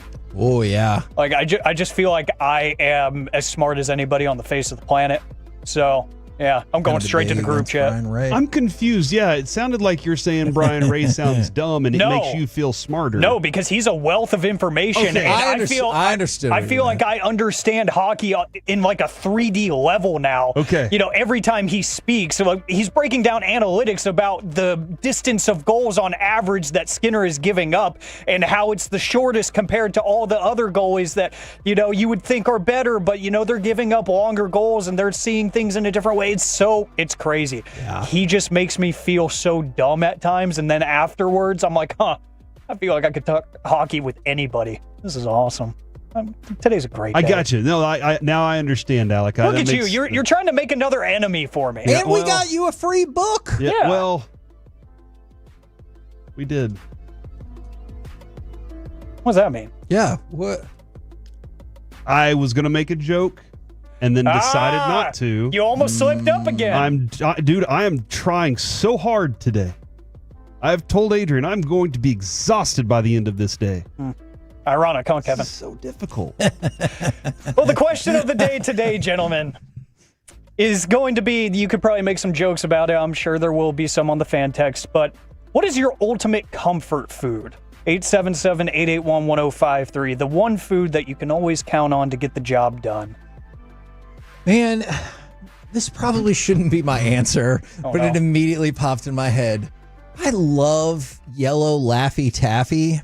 And here's the thing. So specific. I know. And here's why. The banana flavor? Yeah, because the rest of Laffy Taffy is inferior to the banana one. And the other reason that it comes to mind is I'm a hefty person. It's smooth. It is a smooth bite. And it takes longer to eat. So the problem with me is I'll just be like, and so it takes longer to eat, and then hopefully I will not consume as much. This is interesting because most banana flavored things I feel don't taste good. Like banana runts, they were the cool one because they were shaped different. Yeah. Right? Everybody, you just are like, oh, and then you felt like you could put them in your lip or something, like it was a chew. I don't know. Did I ever tell you I invented a controversial candy that I thought would kind of compete with that? You gonna say what the name is? Couldn't get it approved in the stores because Stunts, of the name, if you will. Oh, I think I know where that's going. It took But too long. I've always found that most I just want to let the Twitch know every time they say go home Choppy, because I'm logged in as Choppy on the Twitch, it makes me smile. They always go home Choppy. I appreciate that. but the banana flavored things just don't taste right. But banana Laffy Taffy, Kevin, is the one thing that I will say. Like, even banana pudding doesn't taste like banana to me unless it has bananas in it and little wafers. Like, that's the way that it's supposed to be made. Yeah. I think right now specifically, it's the Heath bar. If I go find a Heath bar, that's done its job for me. Yeah. And that's a recent thing. I don't know exactly why it's the Heath bar right now, because usually it's pizza. How do you Very feel about easy. the Score bar then? I don't love the Score bar. And I feel like I should, but I've always just felt like the Heath was the original in my mind. Yeah. But I bet the Score bar is older than the Heath bar. Look it up, somebody. Okay. I really do wish that I had somebody that could just be like, look that up real quick. This morning I heard Sean, he was like, hey, Peyton, look up the stats on this. And I was like, man, what a cool thing to just be able to say. Look that up, write that down. Yeah. You know, like Van Wilder. That would be awesome. But I don't. But the Heath bar is really rocking for me right now. That's interesting. Yeah. I like that y'all both went candy, because that's not the first thing that comes to mind for comfort for me, but now that y'all say that, I'm changing my answer. It was going to be more of an entree, but I do think the mini M&Ms that come in the little tube. Oh, yeah. Those are an elite candy, and not just an elite candy. They're an elite food on the face of planet Earth. The proportions are perfect. I don't know how to explain it, and I don't feel like I'm satisfied after clearing one of those little tubes. I know y'all had Gojo on at the Super Bowl, and he was like, I used to pregame with those on Halloween night. I'm like, yes. He's pre-gaming candy. Yeah, he's like, y'all taking shots of, vodka. I'm taking shots of these little mini M&Ms. Yeah, you can down the mini tubes. You can take those down in almost one attempt. Like, that's amazing. And I love those. Anytime I see one, like, I don't know, sometimes they'll pop up randomly in the house. I'll just kind of put it in the pocket and be like, oh, it disappeared. Oh, really? No. Yeah. It's happened a couple times. Now, let me ask you then, because you said the minis. Do you like regular M&Ms? Yes. Okay, so I'm out on those, but I like the minis. I think the minis are better. I think they're better. I think peanut M&Ms are the best version. Like, that's my favorite version. Agreed. But thank you guys. I'm glad we all agree. What a show we are. What a show. I don't love regular M&Ms, but I do love the mini M&Ms, and that's weird to me, and I don't know why. If you can explain that, I'd appreciate. Look it up, please. Okay. Let's see, 877-881-1053, the double stack from Wendy's from the 972. Oh, that's actually a really good one right there. You know what was mine? And I know Ruben Portillo can vouch for this. When we would do like West Coast Ranger games and we're getting out of here at like 1 a.m, the McDonald's right down there, the number 7, 2 cheeseburgers, fries, and a drink. And, during like the COVID season, that thing was only like $4.99. That was the perfect way to go home. Oh. Yeah, it was amazing. I even have a card, I think it was for my graduation, that Ruben wrote for me, and he put like, P.S., the number 7 is still the elite meal in fast food. There you go. And I'm like, see? That's a ball knower right there. Mashed potatoes from the 601, that's really solid. This one is one of them for me from the 817 Doritos. Okay. Ranch.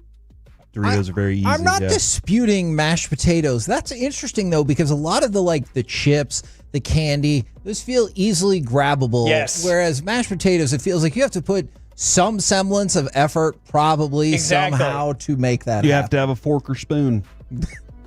Do you? Or, I guess you can use your hand forks. Yeah. I mean, Your what? Your hand forks. They're God's forks, Sounded kind of sarcastic to me. I mean, you actually can use them. What are you doing right now? You're going to win a $100 gift card. I think I'll allow that one. I think I piled on that one and made it more sarcastic than it was. Okay. The reason I asked this question, gentlemen, is because UNC baseball star Luke Stevenson is really good at baseball. And there might be a key to why he is really good. During the ACC tournament, he was spotted up on the railing in the dugout eating a peanut butter and jelly sandwich. Oh. In the middle of the game. Was it an Uncrustable or a regular sandwich? It was a homemade PB&J. Oh. The thing is, he claims it's a very specific and special secret recipe that he uses. And like he was even on there, I didn't want to run the audio because he was super vague about it, but there's a special kind of bread that goes into it that he says is like way softer than your typical white bread. I don't know. It sounded weird, but he eats an inhumane amount of these to the point where the reporter for the ACC tournament broadcast got some numbers from his family. He makes over 1,500 PB&J sandwiches per year. Really? If you do the math, that's like 4 a day. Yep, that's a little over 4 per day and 125 per month. Some other stats to note. It's about 3,000 pieces of bread, 150 loaves. That's an estimated 150 jars of peanut butter and 150 jars of jelly needed per year for one person. I know months ago we talked about the story about pro sports teams going through crazy amounts of Uncrustables. Yeah. But he makes these. He has to go get the ingredients and put together 1,500 per year. Do you think most people try to even out the peanut butter and jelly in the sandwich? Like, I know it can't be perfect, but you like try to get it as even as possible. No, I'm more peanut butter than jelly. Oh. Right now I do have an Uncrustable in the fridge though. Oh, you luck. Those do seem like they have slightly, and it's raspberry flavored. This is new. I love it. But it does seem like there's slightly more peanut butter than there is jelly on that. Okay. But I'm of the group that's like, give me a thick group of peanut butter. Okay. And some jelly on it. And for me, it is definitely strawberry jelly. I like that. I'm going to have to try those. There you go. That's my time. There's AM on the FM. You know, I do feel like there's one thing we have to do before. Let's get something away! 877-881-1053. Caller number 10 Now, will win a pair of tickets to see Stick Figure at Dos Equis Pavilion on June 27th. You can, of course, buy tickets, or you can win them for free right now. 877-881-1053. Coming up next, time for the C Block. The handshake line. Will we see it tonight? Hopefully not. Next on The Fan.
Right, but I just mean like this is your haircut, but that's hair on your head. I'm not saying this is your hair. Okay, forgive me a little bit.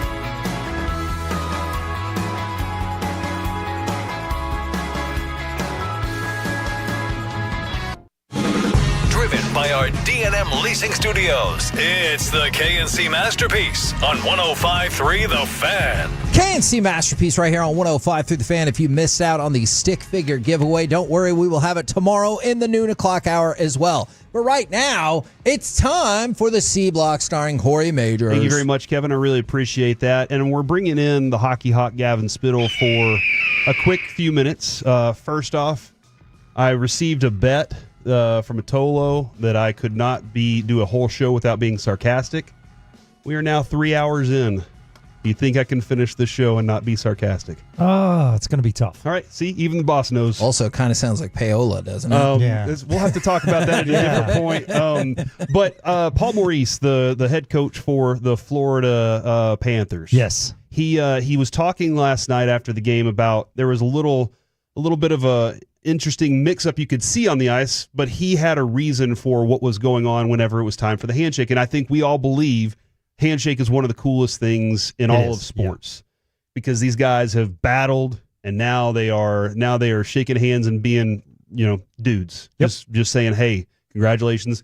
Most of them are saying, now go win the effing cup. Yeah. They don't want to lose to a loser. And that's what a thing. This is Paul Maurice, though, talking about why he didn't want to be in the handshake line. Yeah, that's all it was. Okay. And it's a personal belief, and I really appreciate what he did because I understand the risk, that there's a bit of a risk. So the story goes like this. I don't believe that the coaches should shake players' hands at the end.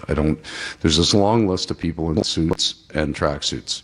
I mean, we had like 400 people on the ice. They're all really important to our group. But not one of them was in the game. There's something for me visually with the camera on of just the men who played, who blocked shots, who fought for each other. It's the end of one season. It's excitement for the other.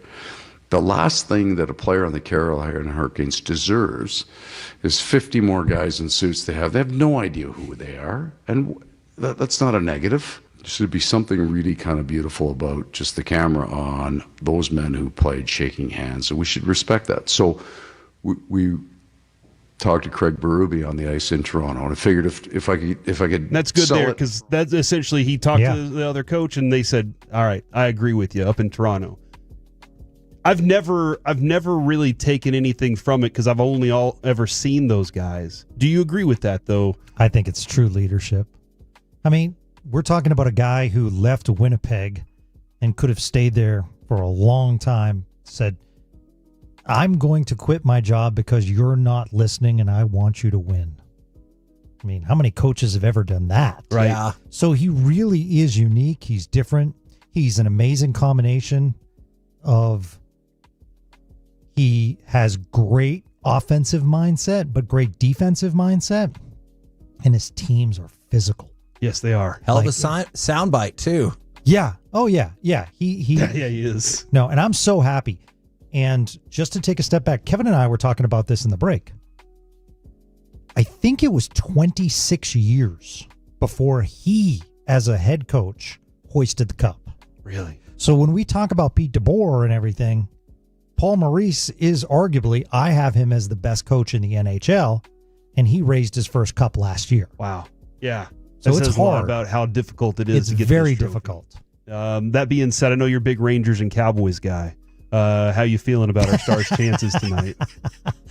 We need to score some runs. We have the day off today. Oh, you want to talk about the Stars? Yeah. We definitely do need to score some runs. That is for sure. Yeah, I can see the Stars winning tonight. I think the Stars can come out with a lot of energy. Someone said say something positive. I said, okay, the Stars will score the first goal of the game, and Mikhail Granlund will do it. There you go. Hell yeah. There it is. I think if they play their game, they can do it. They've just been thrown off their game. Credit to Edmonton. And the Stars just need to be better in the neutral zone. And what Brian Ray was saying on the Cansey Masterpiece was absolutely the game plan that they have to implement. If they do that, which they did in the third period of game one, they can be so effective, but they have not been able to get to the middle of the ice, and they've had too many neutral zone turnovers. There it is.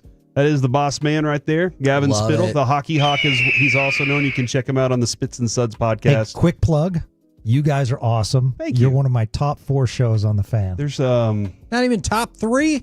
We always show up for work. I was just playing it safe. yeah, he's just trying to cover all Okay. bases. I love there. you guys. All right, thank you very much, Gavin Spittle, right there. And as far as that handshake line goes, Kevin, we got to hear it from the Hockey Hawk. Do you agree that the boss should never show up on in that regard? I honestly had never thought about it that way, but that kind of makes a lot of sense to me. I think he's dead on with the.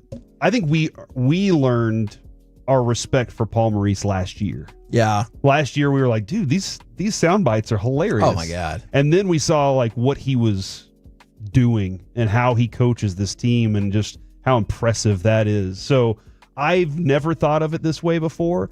And I don't know. I'm trying to think now. Bochy and the managers all stay back in the dugout whenever the players go shake their own teammates' hands. They usually just wait for them to come back through. And I know it's not all of them, but so many of these coaches that you see have played the game, and a lot of them have played the game at the highest level, and they're probably like, I had my time. Probably like now so. my time is to lead these men, and they'll go do it themselves. Yeah, no, and that's I think there's something to be said about somebody that does that. Now, the other thing, Kevin, I saw this is about UT football, and I know you're a big college football I guy. gave positive UT softball updates. You've been crushing that today. They're about to win. Texas AD Chris Del Conte on Wednesday, which was yesterday, Kevin. Canned vegetables. Clarify, no. Fruits and vegetables. Good call. Now I'm starting to get it. Now I'm starting to understand. It's this. annoying, isn't it?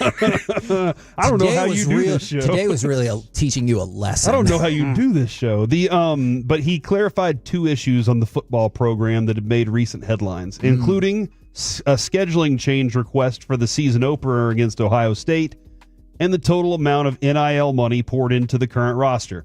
How much we care about the Ohio State situation? Don't. All right? I really don't. Listen, did he or did he not? I don't care, honestly. Okay. How much money are you spending on this team, though? And I do believe Broadus had told Mike a while back that it's like $100 million get you a good team. And that number seemed huge. Yeah. Del Conte disputed a report that the football program spent $40 million to comprise its roster last year. Quote, that's bananas. We don't use that enough. We don't use the term that's bananas enough, honestly. Okay, we'll get back to this in a second, but I want to dispute his usage of this phrase given what you're about to tell us. He also said that because of Texas state laws, he doesn't know how much NIL money is going into the football players, but that will change soon if the NCAA settlement is approved, he says. All right, second point. Don't believe that for a second. Also, he's going to say it's bananas. This is another year. Like, I don't think that if it was $4 million, I'd be like, woo, those decimal points will get you. Or those commas will get you. You got to get that right. But what he's going to follow up with, I think, is Yeah, the NCAA settlement that's set to be approved will introduce a revenue sharing model that will allow schools to pay about $20 million directly to players in all sports. So that idea is... Oh, no, I believe that. I just don't believe that he doesn't know how much the team got. I agree with you there, too. 1,000%. Hold on. You don't have a single way to track how much money these guys are getting. You know who all of the donors are. You're lying. You're bringing those people into your cocktail parties. You're bringing them into your happy hours and having Sarkeesian go talk to them so that they donate more money. You know how much money these guys are getting. So, but he's like, nope, I don't. Because there was no real system. I can understand if he's like, we don't really have a Quicken or a QuickBooks on it right now because we didn't keep up with it. But he said 75% goes to football, 15% basketball, 5 women's basketball, and 5 to other sports. So that's the idea that's going to happen with the Texas split. But he said if you put it in an ecosystem of 2 years, that could possibly be it. $40 million, but that's not the number that's accurate. That's not accurate now. Okay, and I agree with that, and it's important to get it right. But when he was like, oh, that's bananas. That's for 2 years, not 1 year. Like, that's not that crazy. And then Steve Sarkisian on Sirius XM said, I wish we had $40 million on our roster. We'd probably be a little better the team than when we are. Oh. Dang. Okay. He took a shot at himself. Yeah. He took much time in them DMs, you know what I'm saying? Kevin, have you ever heard of Charlie Woods? Yeah. He's the kid who tries to kick the football and Lucy moves away. No, that's Charlie Brown. Great musician. Man, no. Charlie Pride. Oh. Actually, that could be. We could go a couple of different directions with that. Charlie Woods is Tiger Woods' son. Golfer. And he recently won his first AJGA golf tournament. American Junior Golf Association, I would assume. Exactly. So he won that. He beats the top amateurs in the group. And I started wondering this. If he's awesome like Tiger, like this is a very young age to do what he just did. If he turns out and he's awesome like Tiger was, will we let him be awesome? Or will we as society obliterate him before he even gets started? See, I don't think that we'll obliterate him, but like, let's say he won 2 majors. That's unfreaking believable. But they'll be like, ooh, far cry from his dad. Or you know what? Let's say he wins 0 majors, but is on the PGA Tour for like 15 years and wins 9 tournaments. That's still incredible. But I feel people be like, oh, no Tiger. And I'm like, well, you know what? He didn't make it as a professional golfer. That's pretty dang impressive. Yeah, I feel like if he doesn't walk on to the Masters and immediately win by 25 strokes, which he won't, that people are going to go, oh, he finished second, and then they're going to just destroy him for that. Yeah. You're like, that's but he's unfortunate. very young, Yeah. and that's the thing that I want. I want to see greatness. I want to see if he can break Dad's records. Yeah. And now, that being said, you can't just make the path easy for him. Tiger, you remember how much scrutiny he took in addition to the love that he was getting? Yeah. All the while. Like, it was very similar to the Cowboys, where half the people out there hated him for a lot of different reasons. The other people out there were just like, we love this guy. And A, we can market him. B, our game's getting more attention than it's ever gotten before. Like, they had all these reasons that they were all about it. But I do feel like people are going to, just before he even gets started, they're going to be like, well, here's the standard we have to set for you. I get it. And like with LeBron and Bronny. Bronny's not a player like LeBron at all. No. And he's never going to live up to that. But before he even got started, it was being destroyed. Now, was that partially because he was already in the limelight? Yes. I don't think his dad helped out with that either. It was invited for sure. Is there more pressure on him, on Charlie Woods, than other kids' athletes? 100%. Athlete kids. Yeah, because you're not just another athlete's kid. You're one of the greatest golfers ever, kids. You know, like... being Michael Jordan's kid. Yeah, exactly. And I mean, I know... Didn't Michael Jordan's kid end up hooking up with Scottie Pippen's ex-wife? Yeah, there's a kind of chaos story going there. All right, so they're probably not together anymore, but like that kind of pressure is probably crazy. Like, because I think if you go back to Bronny James, now the Lakers didn't help out that situation, but if he was just like, you know, Guy Stevenson, then you'd be like, oh yeah, that's a pretty good player. And like maybe he would naturally make his way to the NBA and be like, oh yeah, for a second round pick, he's had a heck of a career. But instead it's going to be like, whoa. It's not like his dad. And to that point, and that somebody's bringing up Shedeur Sanders and Dion. That's another interesting part in this conversation. Yeah. We have no clue what Charlie's vice could be.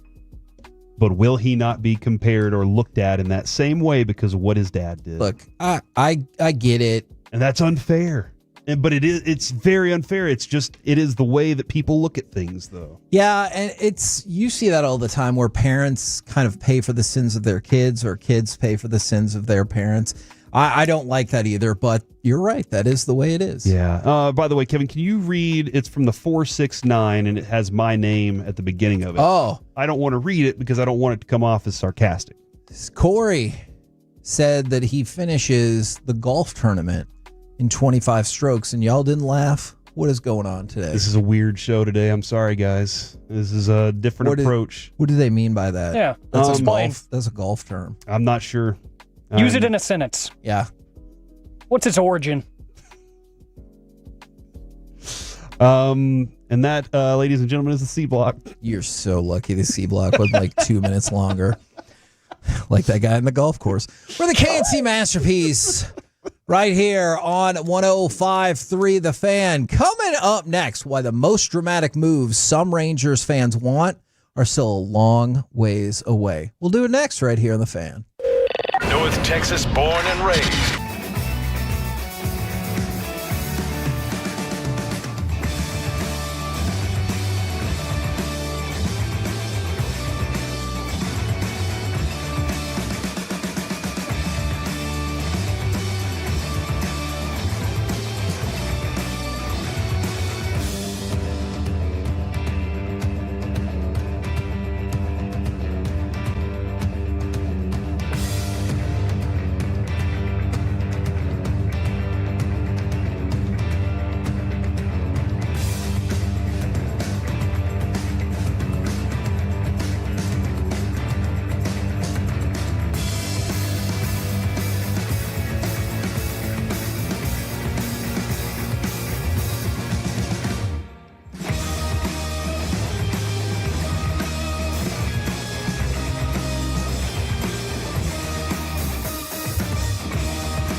True that you've got to forget something else to remember that Uber Eats has groceries. No, that's absurd. Hey, remember when you used to be what was it, Pepper Lady? Pepper Lady? Wasn't it Cinnamon Sisters? Basil Babes. Sapphire Squad? Nutmeg Maidens? Precursor? No. Nutmeg Maidens. I just said that. Was it Spice Girls? Doesn't sound right. Was it Saffron Squad?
This segment of the KNC Masterpiece is brought to you by the personal injury lawyers Frankel & Frankel. If you've been injured in a car or truck wreck, call Frankel first, 214 or 817-333-3333. With Frankel & Frankel, there's never an out-of-pocket cost. They only get paid when you win. Frankel & Frankel, the go-to car and truck wreck attorneys in Dallas. A look at second. Here's the pitch. Bichette swings and hammers one to deep left field. Back goes Osuna. He's at the wall, and it is gone. Bichette with a 2-run homer. And the Blue Jays have a 2-0 lead. That would be the final score as well. This is going to be my reality check for some Rangers fans. I'm going to read you some of the comments from our Facebook page and other social media entities. And this was actually a couple days ago, so we still tag on some more losses after that. Sell the team. Fire Bochy. Trade Simeon and Garcia. DFA Peterson. Rebuild. It's time to start selling some pitching. Another one. Hope the Rangers can take advantage of another team willing to overpay for Simeon, Garcia, Bradford, or Peterson. The Rangers need to unload some of their bigger contracts and go through a mini rebuild because our offense is worst in Major League Baseball. Another one. Trade Malley while he's hot. Another one. It's over. Trade off everyone. Rebuild. This team is a joke, and nothing is going to change with the team. They don't want to win, and the bullpen is the worst in history. My point is there are a lot of factual inaccuracies in all of that. But my point is the sentiment about the team just not being good, specifically the offense and the bullpen. The starting pitching is freaking unbelievable. All right. It's great. I hear you. Like, rock on to all of that. The trade deadline is at 5 p.m. on July 31st. All right, so we got some time. You have more than 50 games to play until you even hit the trade deadline. My point being, you are nowhere close to seeing any of those moves happen. Let's go ahead. Let's look at the first one. Fire Bochy. Personally, I think that's a ludicrous opinion. Right. Yeah. The guy who won you the World Series a year and a half ago for the first time ever. Yeah, no, we're going to fire him. And he's a good manager. Trade Simeon. This morning, Choppy was like, you fire managers for the pitching decisions, like for bullpen decisions, and for why is he playing this guy? Like, why is he playing certain players? But the way what he's doing everything he can with whatever talent they have. And it's not a lot. Yes. So trade Simeon and Garcia. We go back to this all the time. If me, you, Alec, and the other fans of the Rangers know the problems of these players, so does every other team. Mm-hmm. And so you're going to have to eat a bunch of that money if you're trying to make that trade. We're going to get back to the money in just a second. Next one, DFA Jock Peterson. All right, so let's take the money that you would eat there and the money you would eat off the Simeon and Garcia trade. And what has this ownership group been concerned about? Not wasting money and going above the next apron. So your response to that is going to be, I need you to eat all this money. For $12 million. It's about $12 million, I believe, right? And it'd be even more than that. More than that? Yeah, it would be even more than that. If you're going to trade those two people, you're going to eat money on that trade. If you're going to DFA Jock Peterson, you're going to eat money on releasing it. So what we're saying to the ownership group is, I need you to just bite the bullet on this for these three players that we're going to get rid of that you're still going to have to kind of pay for, but we're not going to use anymore. That's not going to be a good way to convince the ownership for future spending. Right. All right, let's go to the next one. Time to sell some starting pitching. And again, the next one, trade Malley while he's hot. Now, therein lies the next problem that I brought up to you.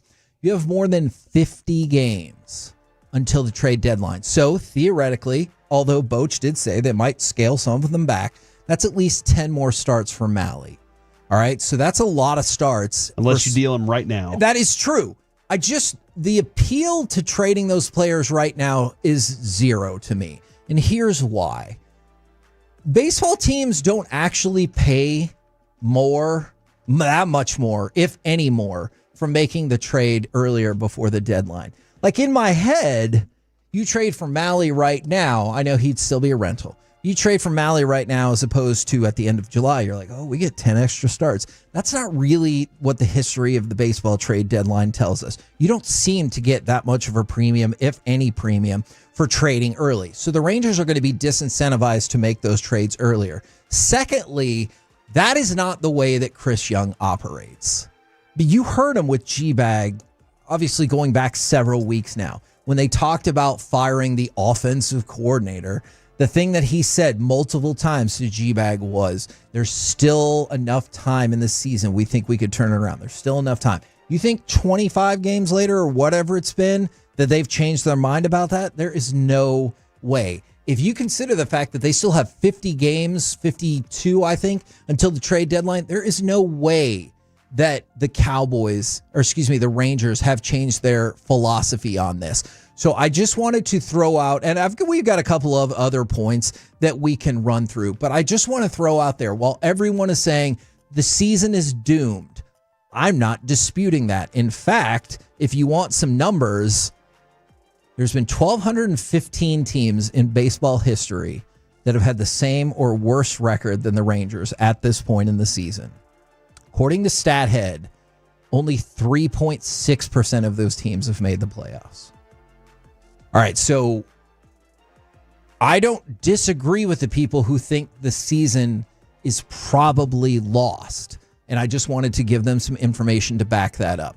I don't disagree with that at all. I'm just telling you, whether it's because of the precedent baseball has set, whether it's because of what Chris Young has said, or whether it's because of the way that this franchise operates, there is no chance you are going to get these big moves it's going to be a while. It could be as long as almost 2 months.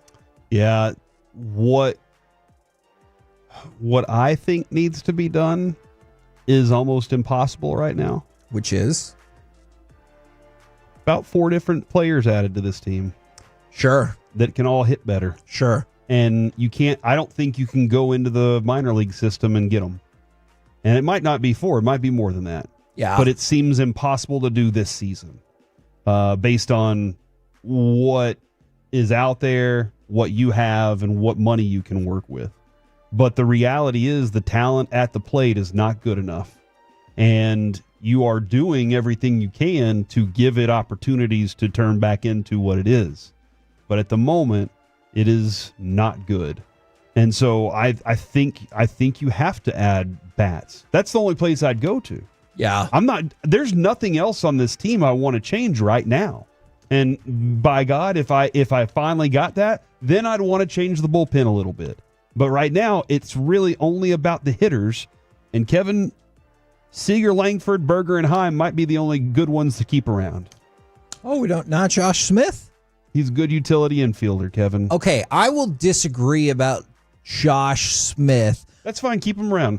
I can't trade him anyway. That's true. But, you look at some of your options. We talked about this player, and I brought him up for 5 seconds. A couple weeks ago, Justin Foscue. All right. So Justin Foscue's been doing well, though he's fallen off just a little bit.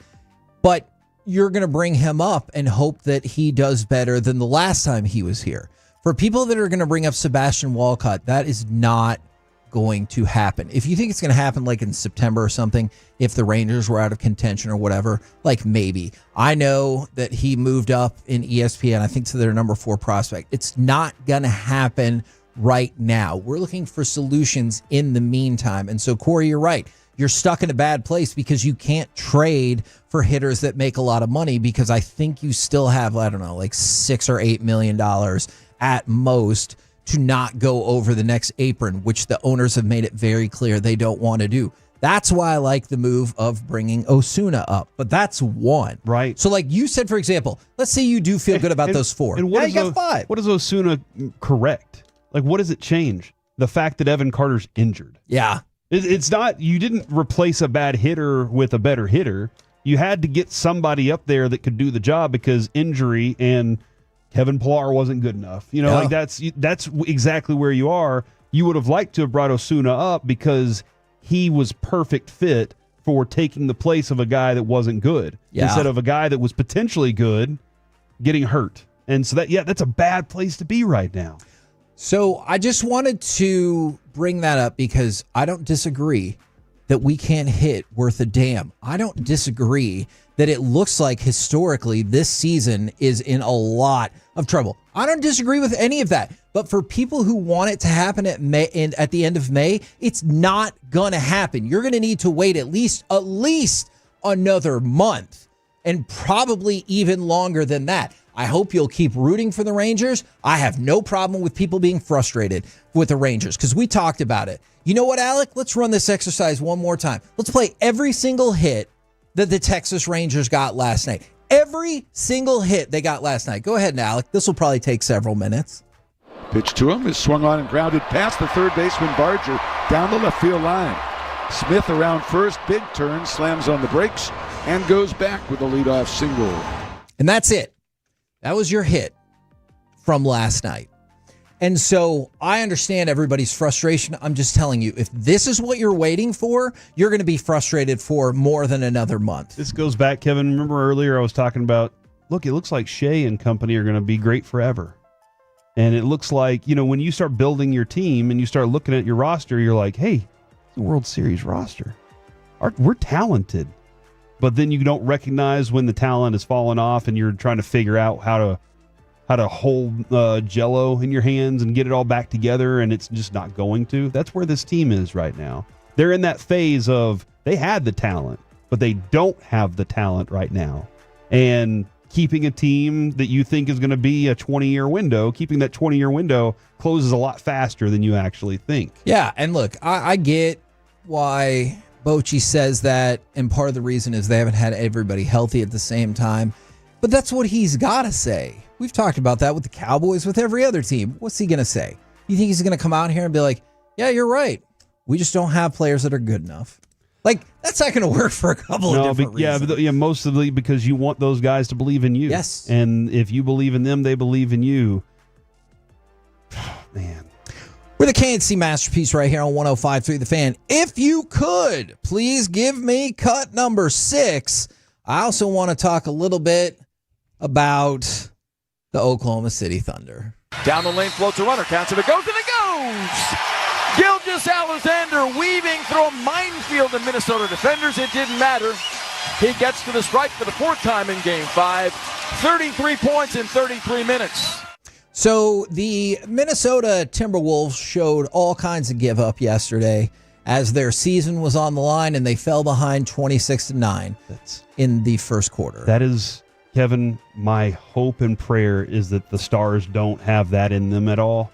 That they're like tonight, there's no, man, it's just going to be too tough tonight. Okay. Like that's all I'm hoping is just please give me every ounce of effort you have. Let me ask you a question then. Totally serious.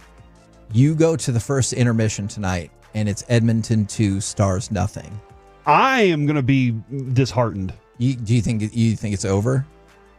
Are you going to think it's over? You can't if you're the Stars. Just as a fan. I will be disheartened to the point where I'm just like, ugh. And it also matters on what you see them, how they're playing.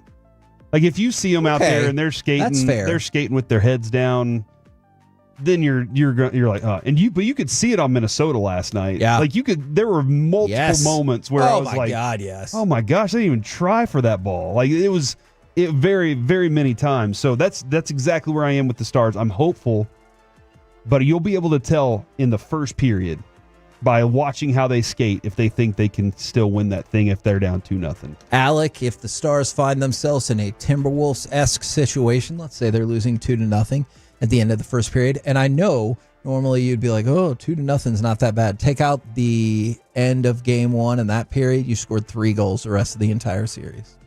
So I do feel like if it's 2-0, I'm not going to stop watching, but I'm going to be like, well, we did our best. Not going to be very encouraged. And I even selectively cut a highlight that we played yesterday. I think it was the last goal of the game where Sean McDonough noticed that whoever it was at center ice that was trying to grab a rebound, he was like, he looks incredibly tired right now. Yeah. And I left that in there for a reason. I think this team is just emotionally and physically done. And I hate to say that. I hope they prove me wrong and they score 7 goals like Reggie always says to win a game. Yeah. So that would be amazing. Wasn't the 99 Cup, weren't those guys big on Sudafed? Like, do you not remember this story? I don't. Go look up the Sudafed story. Evidently, it's kind of got a little something in it that gets you going. I did not know that. Yeah, no-dos and stuff like that. You get some of that. Maybe they just need something that like to not have those tired legs. So we talked about the potential parallels with the Stars and with the Timberwolves. So Oklahoma City is into the NBA Finals for the first time since 2012. Tonight, do you think the Pacers close it out and advance to play Oklahoma City in the TV executives' nightmare final? I do. Okay. I think the Pacers' approach to attacking Jalen Brunson when he's on the defensive side of the ball has paid off for them. Hell, they got him to foul out. Boston did too, because they know, and that's what this league is, right? You hunt the weak defensive player, and that's what has been Rick Carlisle's approach to this entire series. And I don't think that's going to change tonight, and they're going to put Jalen Brunson in a bad situation. We're the KNC Masterpiece right here on 105.3 The Fan. Coming up next, let's chit-chat with those fellas from the G-Bag Nation right here on 105.3 The Fan.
something, you have to forget something else.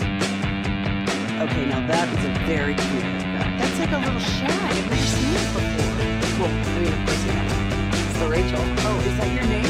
No, I mean, like your name. No, I'm Jen. My name's Jen. Right, but I just mean like this is your haircut. But that's hair on your head. I'm not saying this is your hair.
It's true that you've got to forget something else to remember that Uber Eats has groceries. No, that's absurd. Hey, remember when you used to be what was it, Jason Robertson! A power play goal in a 1-1 game. KNC Masterpiece right here on 105.3 The Fan right now, courtesy of D&M Leasing. It's time to chit-chat with the low-riding fellas from the G-Bag Nation. Gentlemen, how is it today, and why is Eric so low in his chair? Well, we're doing great, Hagee. Thanks for asking. I think Chief got the one lowrider in here. Okay. Yeah. Well, I brought the lowrider in. I didn't realize it was as low as it is. Mm-hmm. I was in the production studio hanging out with the great folks at Greystone Roofing and Construction, and I sat down in a chair that I'd never sat in before. This is the chair, and I was like, this is the one. But then I pulled it in here and realized I can't even, is Corey even here today? I don't see you at all. Corey is here. I hear him. You were like seriously, if you can see our table, what is your foot like? Your head is like 1.5 feet above the table. It's the most comfortable I've ever been in this studio. Is that right? But I hate not seeing Corey's incredible face. Thank you. Interesting. Appreciate that. Now, we brought this up earlier, and we essentially volunteered Alec for it. We've got a wrestler from AEW coming in tomorrow, Ricochet. Yes. And we have volunteered Ricochet. Alec to take chops from Ricochet. How do you think that's going to go? Well, Alec, how does Alec feel about this? Has he consented? He's fine. I'm assuming he's fine. Oh, he's so excited. Oh, that's true. It's important to get consent. Yeah. Alec, do you consent to this? Oh, absolutely. I'm terrified, but yeah, it's going to happen. Now, here's what happened. You're going to have to add one to your body count after that, dude. After what he's going to do to you, right? Yeah. No, I get what you're saying. Unfortunately, it spiraled away from me after that because I made the mistake of saying that if this all goes well, perhaps I would talk with management and Jesse Holley about redoing 2.0. Yeah, and then I have a suggestion. Dude, we've had CTE studies and stuff since then. Hey, right? Yeah, and that's why I'm no worse off than I was that many years ago. Probably. the plan would be to get the what's the extra helmet, the padded helmet that goes on the top. Oh, the Guardian The Guardian cap. helmet. So we gotta get one of those. They pimp those out, by the way. Do They you look put the good Guardian cap just right over your natural head, or do you wear a helmet as both. well? He's I gonna got need more to both. worry about because then Corey decided to take it to the next level. Bring Jesse Holley back for this moment so he can relive his special teams attack. Right. Wedge buster. Add Wanye Thomas at the same time. Oh, all right. gosh. Because Wanye is a current Cowboy, and how do we establish that we're the home of the Cowboys in any better way than having a Cowboy take part in this? 2 Cowboys, 1 Hagee. Exactly. I don't like that. And, That's and going his viral. favorite player on the Cowboys team is Wanye I do Thomas. love Wanye Thomas. He's great. So I think that dude. he gets a little hug afterwards, and he's a happy man. But what you said was They're going to hug him to pick him up onto the gurney. The he bottom said of the I get to pile. put pads on, but then so does Wanye. Yeah. And I was like, no, I don't want to do that at all. I like this I am idea. not one of those people that could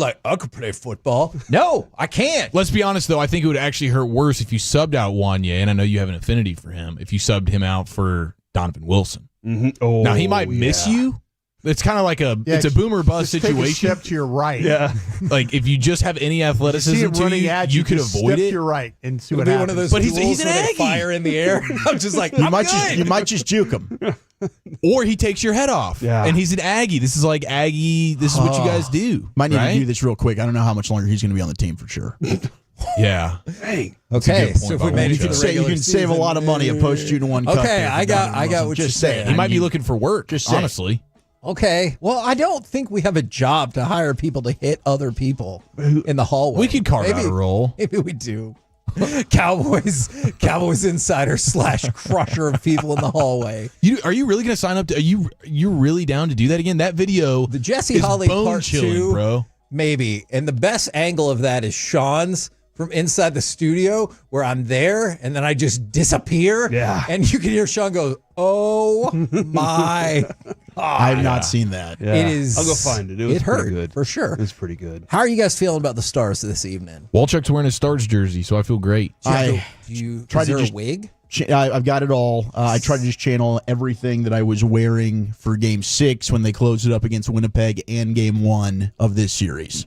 So I'm hoping, man. I'm just. But even that, you sound defeated by that. Yeah, it definitely feels. And I know Pete DeBoer just he had a press conference and he's saying, hey, he thought it was more of an uphill battle when they were down 0-2 versus Vegas. But this is kind of how it feels. Like this is very reminiscent, and it seemed like that series was over. So Edmonton is getting a couple of guys back tonight. It looks like Ekholm appears that he's going to be making his return. He's going to be with Evan Bouchard and a deep pairing, and then Jeff Skinner looks like he's back. Don't you think that's essentially the replacement for Hyman right there? Yeah. I mean, maybe there's some rust. Maybe they're like Robo, and it takes them a little bit to get going. I mean, hey, maybe it just messes with their juju a little bit. You know, maybe it ruins things. Maybe they get in a funk now. But hey, the Stars are at home. I just want to try and give as much positivity and good momentum as possible. You know, I think some of their players might be lacking confidence right now, but I don't think this fan base is going to let them play tonight without feeling absolute on fire. They will be energized. They will be confident tonight. You're not going to lose this game with everything that's happened so far because these fans are going to be out for blood tonight, Hagee, and it's going to set a tone. I like that, Broadus. The thing I worry about the most is when you start to, as you try and keep that puck into the offensive zone and you just push and you attack. Nobody's better with these odd man rushes than Edmonton. You're right. And so all it takes is we've seen the last couple of games, Dallas can have 35, 38 shots and still lose a hockey game. Control the offensive zone. I think Dawson's onto it. I think the crowd. I'd love to see his tweet come true where all of a sudden it's win this game and find a way to win a game 6. It comes down to that. I'd love to see that. But I have a feeling there's going to be so much put into this that Edmonton, they've proven all series that when they get odd man rushes, it's usually they get a goal. And that's what I worry about tonight. The Stars are going to do to Edmonton tonight what Ricochet is going to do to Medford tomorrow. Oh. Okay. like So it. what you witness on television tonight, just know that that's in your near future, Medford. Is this the Ricochet's move? This guy, With the chop guy's a or whatever it is? flipper. I'm watching him flip he does and then all kinds of power but drive. I don't think we can get authorization for the moves that Bobby wants him to put Alec through. Sleeper? Yeah, or a power bomb and all kinds of crazy What's stuff. the power bomb? It's when you put the Cleveland head steamer? down and you lift them up above your head and drop them on their back. Tombstone. Not a no. Old Chuck. What'd you say, Cincinnati Wilch? bow It's a tie? jackknife power bomb. Hey. Not a tombstone pile driver. Yeah, different. That's Undertaker and Kevin Nash. Different things. Do we have the same moves from all through history, but just different names?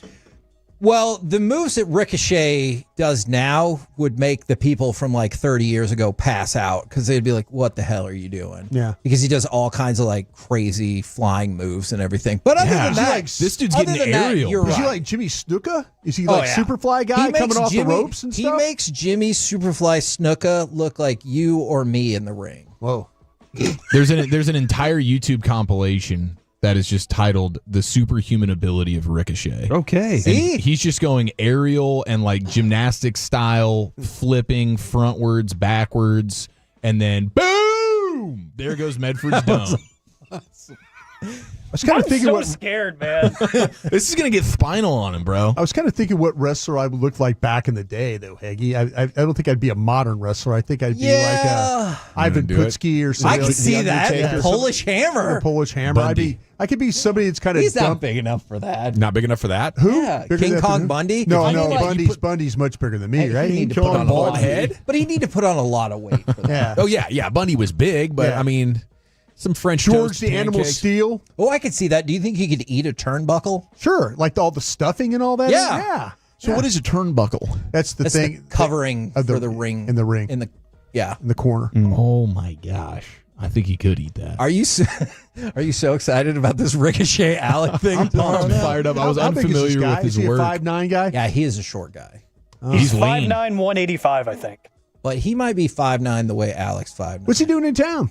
Really 5'7"? He is promoting the AEW show at Globe Life Field in July. Wow. And so I was hoping he was just in town to just crush Medford. That I was thought his maybe he whole- was in town to promote Florida outdoor hockey. Did you see that, by the way? No. The outdoor stadium series. They're going to play a game in Florida for the outdoor. That's the mecca of Winter hockey Classic. these days, dude. The Winter Well, it Classic is. is going to play in Florida. That- yeah. How about I mean, that? the Stanley Cup is definitely going through Florida over the last decade. Yeah, that's true. That has to offend Canadians even more, right? Yeah, win the Stanley Cup. Toronto and just had a change it. guy, one of their players just came out and said, I ain't playing for any Canadian teams in free agency. Yeah, because they don't win the cup. This year will be no exception. What do you guys got coming up on the program today? Pure Gold as always, Heggy. Thanks so much for asking. Yes. We do have a full show of 5 hours and a couple of guests. Ralph Strangis at 5, Todd Archer at 4. Nice. Love it. Love it. Love it. Roll home with the G-Bag Nation. We have been the KNC Masterpiece. Make your way back with us tomorrow, 10 a.m. to 2 p.m. right here on 105.3 The Fan. Stay serious, Corey, Kevin. Go Stars.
P&M Leasing Studios. You're rolling with the G-Bag Nation on 105.3 The Fan. Welcome to the Nation.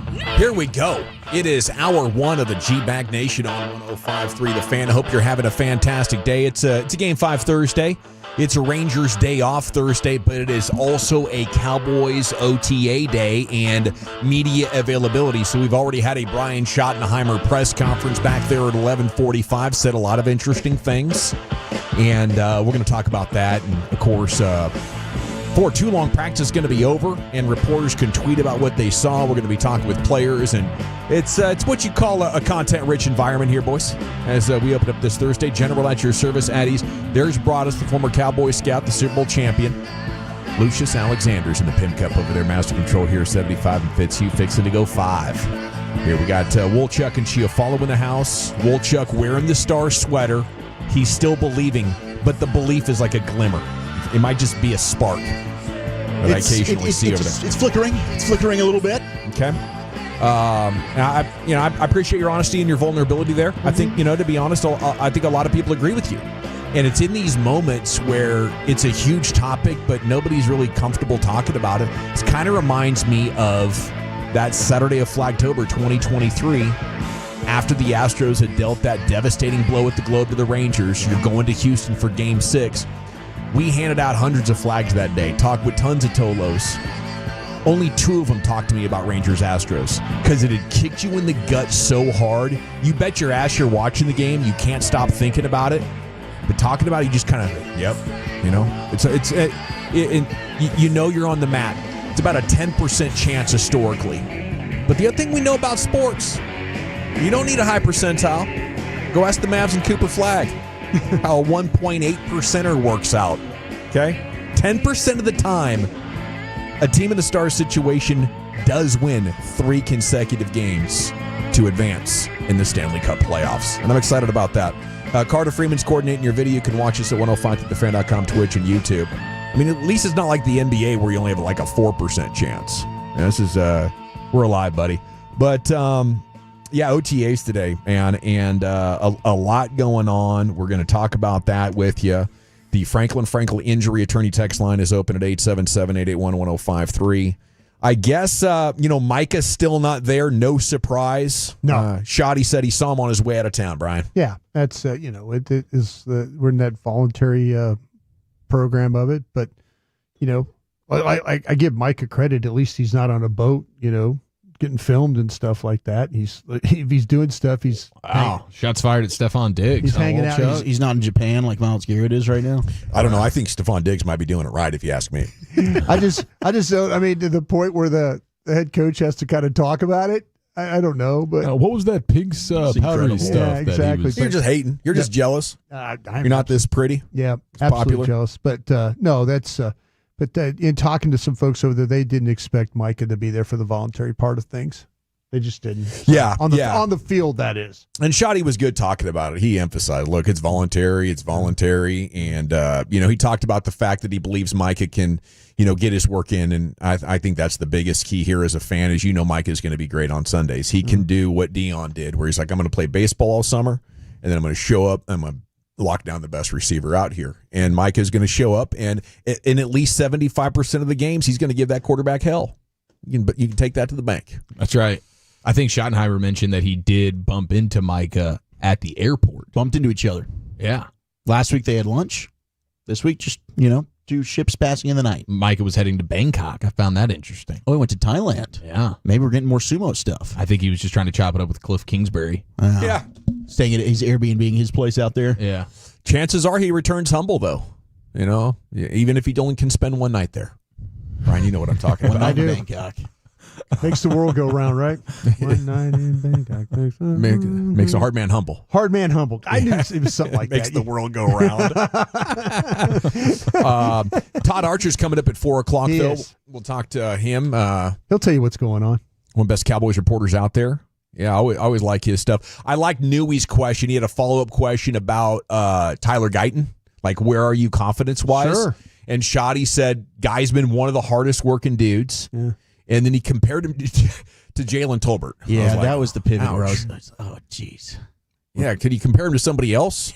There's several players on this team that have gotten a new lease on life. Okay. I think he's one of them. I think that you look at I think Steele got a new lease on life. I think that'd be a good comp. If you say he reminds me of Steele, well, sure, didn't have a great start, but he's been working so hard. Yeah, I think that Bell, I think Thomas, I think there's some guys on this team that were kind of put in some spots where like they went from being guys that were looked as probably helping out, being a guy that, hey, we could count on this guy, to like, the coaches, put him on the back burner. And all of a sudden you get a coaching staff that gets fired. Then all of a sudden you're like, hey, new lease on life. That's why you get Thomas saying, it's fun again. Yeah. You get those kind of comments because these players, they sometimes feel like, man, hey, we're at the front of the line and now we're at the back of the line. And I think that Guyton was in a situation where they were not willing to play him because they were trying to save jobs. And I think they took it out on him that way. Really? Yeah, I do. If Jerry Jones, general manager, should have walked into Mike McCarthy's office and said, Guyton's playing left tackle. Yeah. It was a missed opportunity, especially once the season was lost. Yeah, if you and if Mike says, well, and is it fair to Mike? No, it's not, because he's trying to save his job. Somebody was making Zeke play. Yeah, but that's what I'm saying. Though you're in a situation where you're like, you as a general manager, you should have walked in there. They lost some opportunities with Guyton. Absolutely, good or bad. It could have been. Dak wasn't playing the quarterback, so you didn't have to worry about him potentially getting hurt. But like I said, they missed some opportunities there. And I think the general manager just said, okay, fine, you do what you want to do, play what you want to play, play who you want to play, try and save your job, even though I'm not going to keep you. I think the general manager missed an opportunity there. I was watching you and Jeff earlier, and I think the topic was, have you done enough? Mm-hmm. And I asked Jeff that, have you done enough? I thought it was an interesting question, and I've been thinking about it throughout the day, and I said, no, you haven't done enough. Yeah. But what you did do is you went out and got George Pickens and put him with CeeDee Lamb. Yeah.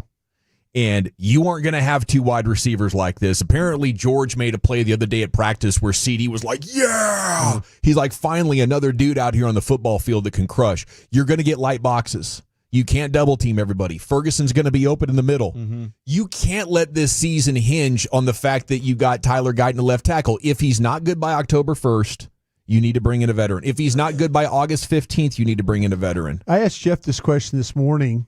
And by the way, happy birthday, Jeffrey, if you're listening. Happy birthday. I asked Jeffrey this question. I go, if you could give complete health to one player other than Dak Prescott, who would you give it to? Complete health.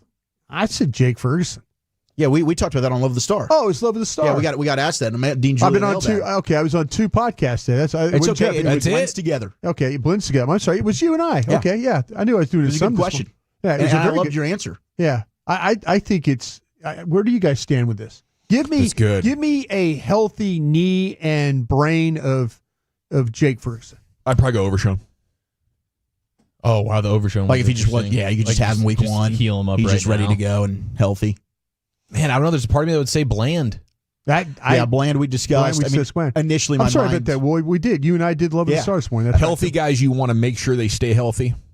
Yeah, Micah, of course. Look, I made the point last year in our post-game shows. The defense was giving up tons of points and yards to the Saints, to the Ravens, and Micah's on the field. But we saw just how much the pass rush declined with him off of it. Yeah, truly the only correct answer is Micah.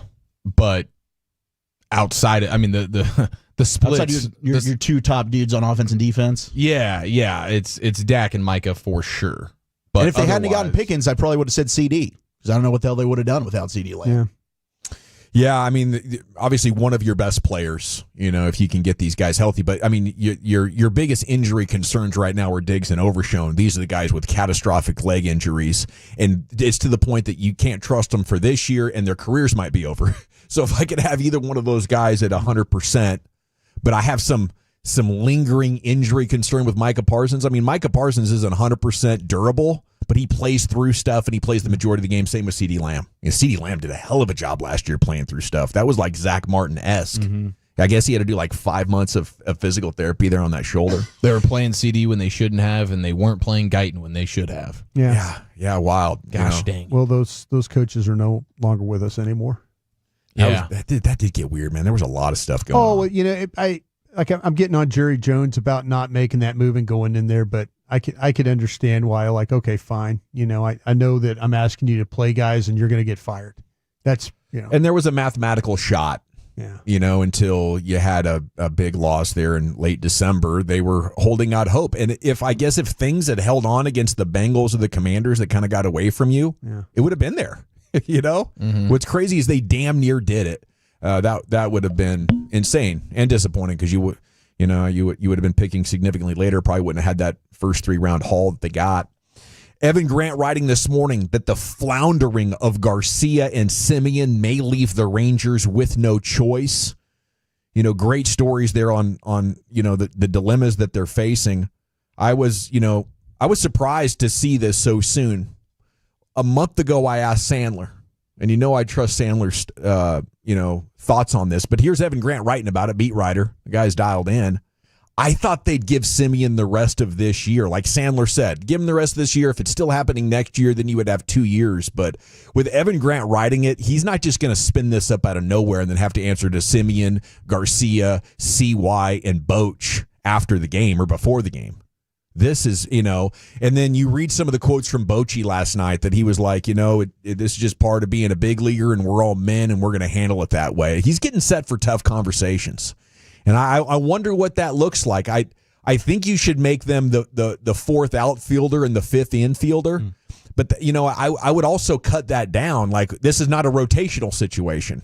We're looking for great matchups where you have killed the starting pitcher and maybe 1 or 2 games a week. Like, it's that bad, and now you can't let it push you double-digit games back. So you got to do anything you can now. Let's get a AAA player up here is what I would also be thinking, but you really can't because of the position that they hold and because of the contracts that they have. You couldn't just say, let's put you kind of got to leave them on the team and hope it does better while minimizing the damage. And now that they're getting healthy, Wolchuk, they have a chance to do that. It's the best pitching they've ever had and the worst offense they've ever had. I mean, it's wild. They're third in Major League Baseball in ERA. They're the second worst batting average in Major League Baseball. As a team, their OPS is the lowest in franchise history. It's awful. And it's like for these pitchers, I mean, watching that game last night, you feel for them. They can't throw a bad pitch. Every single bad pitch. Every inning is a high leverage situation. I mean, every inning. One home run ball, one hit last night cost them a game. And you look at Tyler Mahle, and I mean, go through the list of these poor starters. Every start, they're 3 or fewer runs scored. This offense is giving them nothing. I mean, naturally, something is seriously wrong with the psyche. It's something that's more than just what they're doing. The hitting coaches, there's something. It's wild. Like 2023 was Simeon's best statistical year by WAR, and then last year was pretty good, like an average year for Simeon, even though it was disappointing. And now it's like he's become one of the worst players in the world. While we're watching LeBron at 40, while we're watching Corey Perry at 40, Tom Brady did what he did at 43. Like, Simeon's legit this bad at 34 years old. It makes no sense. Second worst offensive player in baseball, according to Fangraphs. So, do we know who the worst is? By that, I can find out. Don't you want to give it more time? Like, this shouldn't be happening. What is going on? It's a historically bad slump for this guy. So I don't want to outright him. I don't want to do something that would, make him mad. I'm sure he would understand. Like, dude, we need an extreme part-time role. We're hunting for opportunities, and we're looking for you to start clicking in the cage and live BPs, and then we'll try it again. But right now, we're thinking sometimes just totally decompressing from the stress of it gives you a chance and a fresh outlook. What's that take? 2 or 3 weeks without playing? Let's do phantom injury. We'll bring you back here mid-June and, see if we can get something cooking. But I was, after the surprise, I'm like, okay, this is good because CY's not waiting around with these. And it's such a sensitive situation. I thought maybe they'll just let this thing, drag out and hope he starts playing better. But it's clear they're not in that business. And they're not going to let things be awkward and ambiguous like the Cowboys did with Zeke or Dowdle or any of the other decisions that we just talked about from last year. Okay, but yeah, the team needs to get better fast. Scored 3 runs on a dozen hits over 3 games. That's only the 5th time this century they've hit both of those thresholds in a single series. So didn't Toronto only score 4 runs themselves in the series? Yeah. Didn't they win 2 or 3 games only scoring 4 runs? Yeah, I mean, I saw from our buddy Michael Beer, Rangers starting pitchers have allowed 3 runs or less in 19 consecutive games. That's a franchise record. But the team is 9-10 in those games. Wow. So bad.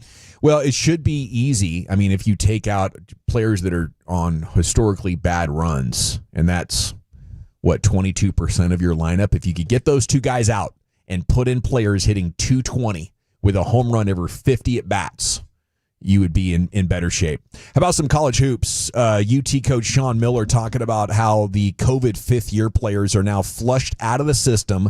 Says there's about 25% less quality veterans in the transfer portal. He says you take out that layer of talent. I think that just that alone, I don't know if there's 14 or 16 bids next year for the SEC. Greg Sankey said this year was just a unicorn and it's not the other new normal. But the other takeaway is maybe the big money schools won't have the constant supply of starter level talent that they could tap into. And maybe we can get some upsets next year in the NCAA tournament. Wouldn't that be nice? Be fun. The tournament's better. Tournament's better with upsets. You know that, Brian. I do. Okay. It's Michael Massey, by the way, from the Kansas City Royals. Michael Massey. Worst offensive player in baseball right now per Fangraphs Advanced Offensive Stats. 432 suggesting PEDs. That's like you. Yeah, but they didn't shrink. No, I don't think it was PEDs that they were using. I think it was just. I mean, it sucks because there were so many Ranger haters that were saying it was lightning in a bottle. This was just a beautiful magic carpet ride of a run. And I didn't want to believe that. But when you look at, you had a great, really 2 or 3 months to start the year offensively, and then things kind of trickled out, and then you were able to get hot again for 6 weeks and win a World Series, and ever since then, it's really just kind of been poochies on offense. Yeah. You kind of are what you are.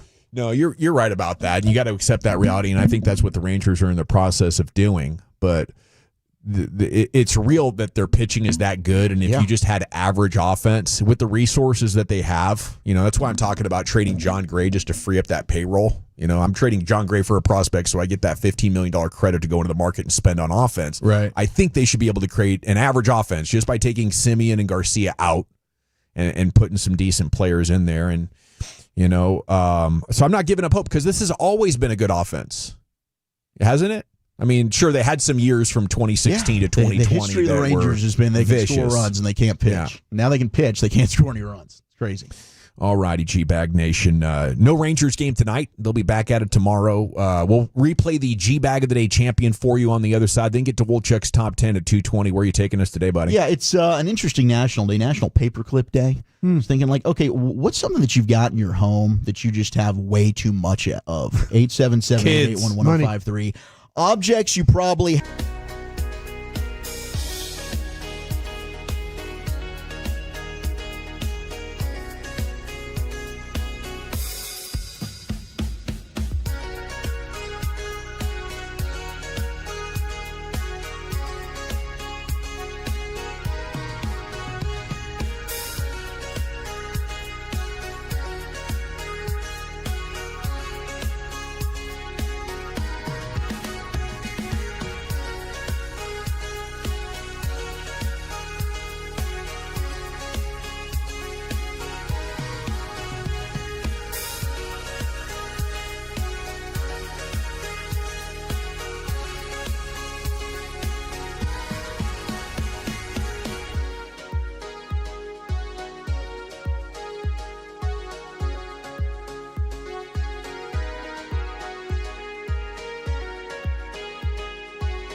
Uber Eats has Lola Bee products? I gotta remember that. Well, they say in order to remember something, you have to forget something else. Okay, now that is a very cute haircut. That's like a little shag. I've never seen it before. Well, I mean, of course you have. It's the Rachel. Oh, is that your name? No, I mean, what's your name? No, I'm Jen. My name's Jen. Right, but I just mean like this is your haircut. But that's hair on your head. I'm not saying this is your hair. Okay, freaking me out a little bit.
Yeah, buddies, welcome back. It's the G-Bag Nation here on 105.3 The Fan. Time now.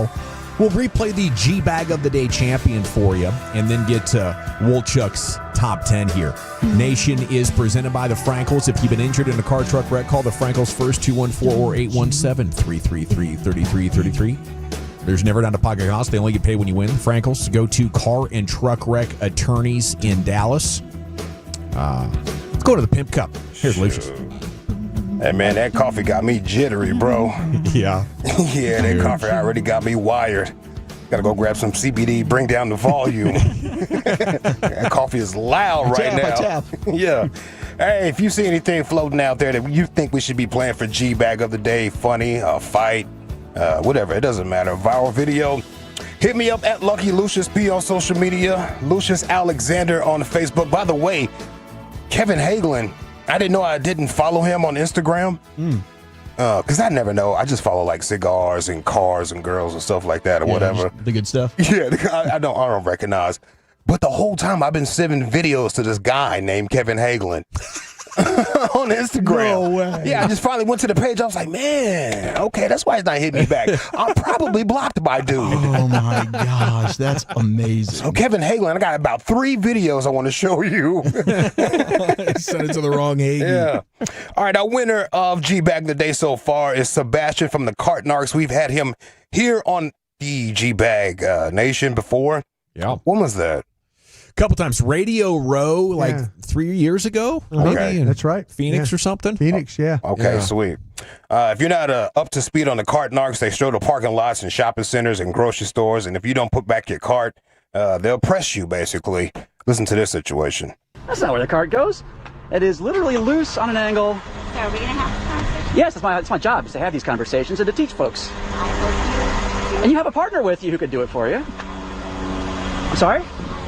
All right, there goes the hood magnet. Did you just hit my car? No, it's a magnet. It's a... Yeah, but that's assault. I don't think you know what that word means, number one, ma'am. You have a lawyer? Okay, well, give me the definition. I'm a lawyer. I put a magnet on the car. Yeah, okay, we're going to call the cops on that. And what would you like to say about that? What's the charge going to be, do you think, ma'am and sir? It's called assault. Well, okay, we just changed it, didn't we? No, what's assault, sir? Assault is touching, the improper touching or you want to keep coming at me, Mr. Lawyer Man? Because you lie, and you don't know what you're talking about. Oh my God, you! Are you employed here? No, sir, we're a public service of highly trained sexy agents who we go out and we help folks. You're one of them? I'm the head dark, yeah, Agent Sebastian. Oh, you're sexy is what she said right there at the very end. Oh, so you're sexy. I'm the head dog. He starts quizzing the guy on what assault means, and the guy took the bait. He took the bait. I hate when that happens too, because you just don't know right off the top sometimes, but you know you're right. Yeah. And once you stutter, like you don't know what you're talking about. It's over. No. And the whole crowd's like, ooh. And what do you think? Like, retweet. This fool just got owned. There is our champ, the Cartnarks. Salute to Sebastian once again. It's time now for Woolchuck's Top 10 at 220. The Woolly Bully. Let's do it. Top 10 household objects you've just got way too much of. I don't know how many paper clips you've got, but it is National Paperclip Day. God, this would be a different list. I do want to just talk a quick moment about our Dallas Stars, as we'll have Ralph Strandishan at 5 o'clock. Can't wait to get his thoughts on this, but this won't be the last game, all right? We're just keeping the positive momentum. Right. Yeah. This is not it.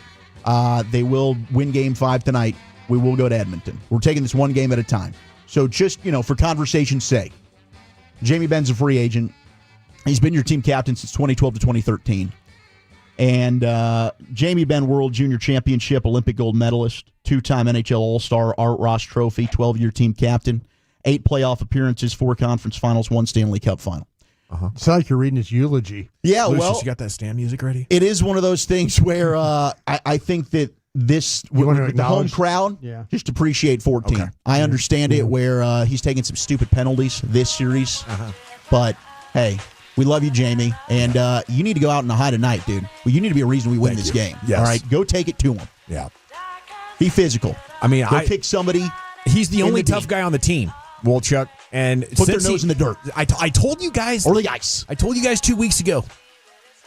When he hit Scheifele, it invited guilt.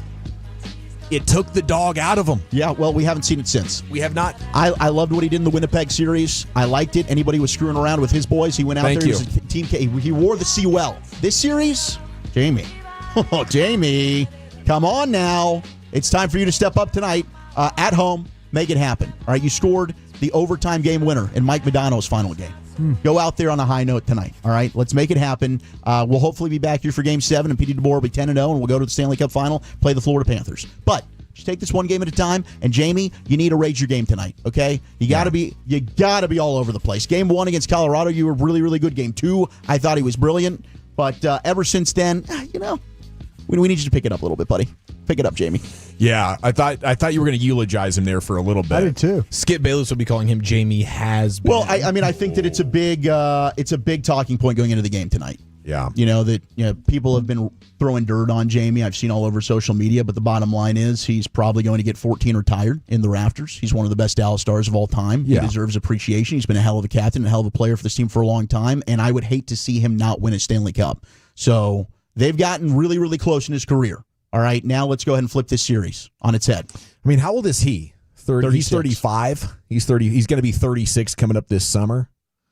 So, I mean, it is around that age. It's not quite a Simeon-like fall-off, thankfully, but to shadow himself, I think at this point as the captain, you have to do whatever your team needs for you to win. And right now, they need a backbone. I think you go out and you light somebody up. You fight Nurse in the first 5 minutes. You absolutely fight him in the last 5 minutes if you're down 3 goals.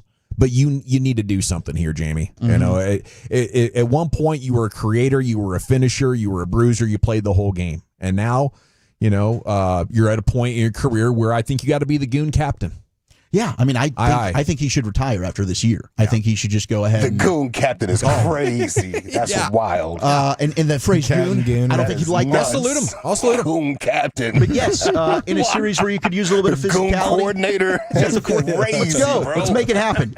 You're certainly not scoring. You're not going to help on the offensive side, but you can add a little bit of intimidation, and we need that. Reminds me of Joe Pavelski last year. Yeah, absolutely. Absolutely. The game you is see the end. The game is very similar. But like, you know, the Timberwolves blew out the Thunder the other night. That's what I expect here. Yeah, going to go kick their ass. It's pent up and like the excitement and the adrenaline and the backs against your wall. You only get it for one game. You're going to have to go win game 6. Yeah. But tonight, the skies have ordained it to happen. Play them 10 times, they might win 9. But not this tonight. game. Not tonight, not baby. Tonight. And I have a lot of respect for this Edmonton team, dude. Like, what has happened? Yeah. Wait a minute. Wait a minute. Well, I'll tell you what I have respect for. Who the hell are those guys, huh? Can we roll the tape? Well, you said, wait a minute. You want me to clarify, or do you want to talk now? No, I'm just going to ask you, is this the same guy that you said this is not a very good team? They're overperforming, but what I have respect for is how they match up with the Stars. Yeah. Okay. It's a good matchup. They've proven they're just a different team against us. Yeah. They have the answers to whatever DeBoer is asking. Yeah. Yeah, all of a sudden Skinner sees the victory green, starts playing like he's freaking Patrick Waugh out there. Yeah. It's unbelievable. I mean, yes, yesterday I was going with more like they're not that good. Yeah. But then I was thinking about it last night. I'm like, but they've done it for 10 games. Yeah. How does this make sense? Yeah, they're pretty good. Yeah. That's why to me, and I know it's just I just don't see Dallas winning 3 straight games. Oh, stop it, Brian. I don't want to hear it from you. I think they've had 11 3-game winning streaks this year. Yeah. Hey, Edmonton just won 3 against you. You know, punch back. Let's go. Come on, boys. A rally. Let's go, boys. Tonight's the night. You start just one at a time. Baby steps. You just get one at home. All right, He's just one back. at home. And then we move on to Edmonton. It Go only kick took their ass 40 there. hours between Game 4 and Game 5, but Bully Melrose is back in the house. I can't deal with this negativity across from me. You know, just pipe down over there. I'll Bradbury. buy you a ticket if you want to go. No. I'm not trying to start a down war. to $91. Yeah, the tickets are actually cheap to get in there. If my brother-in-law goes, he might be the secret sauce. Both games I went with him, we won. Yeah. So he's a little bit iffy today. I did text him. We'll see. Let's get into Why this. is he iffy?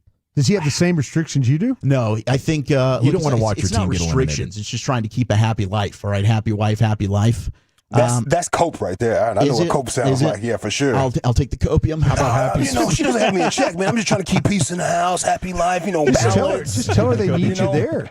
No, I don't think she would care actually if I went. If I they don't miss won- being outside at all. Yeah, I pissed her off this morning. I think she'd like it if I actually didn't come home. If they won the other night when you were there, do you think you'd be able to go? No problems? Yeah, I think I can go tonight, no problems. I think it was just last week was a bad. Was day. it worth it? It was a bad day. Was it worth it? It's always worth it. It's fun being in the bar. I mean, she probably knows that you don't want to throw money at a series you're probably not going to win. Well, that's why my brother-in-law is like, I don't know if we. Yeah, he's. You don't want to pay to get your team eliminated. I'm confident the Stars win tonight, but I wouldn't want to pay and then see my team get eliminated. That's miserable. I've done that before. Well, I'd love to go. We'll see. This is probably maybe when we get closer, I'll get the itch. It is kind of addicting. Like once you start going, you get in a roll. I'm like, should I do this again? And this is going to be an incredible moment, I think, for the Stars fans. It'll be your last hurrah, if you will. No, not. It's just the beginning. All right, it's just a step in the right direction, here, boys. Just give me a Saturday night. Ranton hat trick. Wolchuk throws the wig onto the ice. Hell yeah! Yeah, nice. How awesome would that be? It's an all-time Stars moment. That'd be amazing. The wig just takes the wig The sweater off. pulls right off. We're truffle shuffling our stuff. Let's go. Let's get into the top 10 household objects here on National Paperclip Day. I don't know if anybody's a paperclip hoarder out there. Honorable mention stuff you just have way too many of. Mugs. I don't know if you guys are collectors. I know I have a ton Plastic. of coffee I do. mugs. I got the plastic cups. A ton of coffee from mugs. all the stadiums. I only have like 5 or 6. I don't have enough. You know, and Oh, I get not it's enough annoying because I gotta wash them every week. You run out. You know. Yeah, I think that's why I've probably bought so many over time that now I just have an abundance. You stop drinking beer, bro. You put the mugs in the freezer. Yeah. Oh, the Man, glass it used to be mugs. so. Oh my god. With the crystals. Oh my god. Does that last? Something different about it. It's really just the best. That's like a one beer trick. Oh right? yeah, it's only one beer, Yeah. but One that's beer why you gotta trick? have them That's why you stacked have- in there. Yeah, multiple mugs in there. Yeah. We got Just sauce. dirty them all up. That's a dishwasher. You're putting them in there afterwards. You know, you might have 2 in one, and Just then go back and reload get you another one. My parents do it all the time, and I love it. Have some This class. What are summer. you talking about, brothers? Yeah. I'm just saying though. I can kind of see a bunch of mugs sitting around. You know. Well, it's not appreciate practical if you and your buddies are going to drink 18 beers. Yeah. You know, No. but That's if, what I was if you're thinking. like a 3 beer with dinner Yeah. max, a springtime Come on the back home, have me patio. a beer. Let me tell you Guy. what, man. I Yeah. admire the people that make drinks, the cocktails, but have the special ice, the round ice. Oh yeah. You know, that's but cool. that now you're Yeah. playing the game. if Yeah, you're that's doing good that. Ice stuff. balls. Yeah. We got toilet paper rolls, which I disagree with. I can't have enough toilet paper. All right, that's a terrible feeling. You're sitting there, and next thing you know, you realize, oh my gosh, I've run out. Yeah. All right, you don't ever want to be. Don't in you that check scene. before you go? No, not always. Not always. Really? Well, no, sometimes. So I've Eric, got you the use your backup. hand I've over got there. the I know what you're backup doing. right over on top in the cabinet. I'm just not going to wipe. I'll reach up there, and I'm expecting there's going to be stuff there, and sometimes there's not. Be like a man and wipe it with your hands. That's Eric. Just handy. He said, "I'm just not going to wipe." Yeah, I'm just gonna get up, smear it in between my cheeks, walk around the whole day just regular until I get an opportunity. Come here, little pumpkin. I'll hold you up here with my Sure is itchy back here. poopy hand. We got coat hangers coming in at number 9. You can take those Not back. the wire ones either. Yeah, you can take those things The back. hangers. I love them. I don't think I've got enough coat hangers. 8 is condiments and seasonings. Oh, I thought you said condoms. I ain't know where he was going. Yeah, I thought Condoms? so. Are we No, allowed to say it's that? condiments and seasonings. And I do feel like some Yeah, of you're those- right.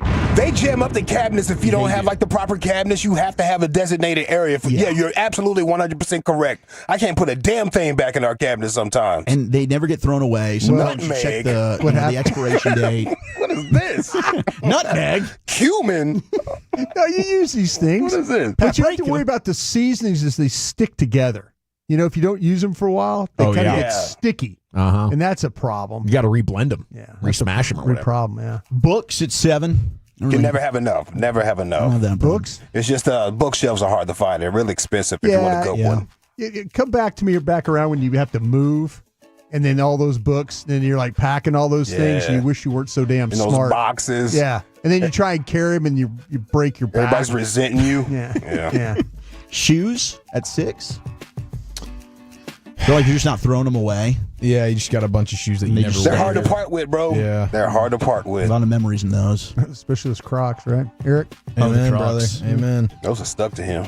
They sure are. Peel them off his dead body. No, now, When he takes my...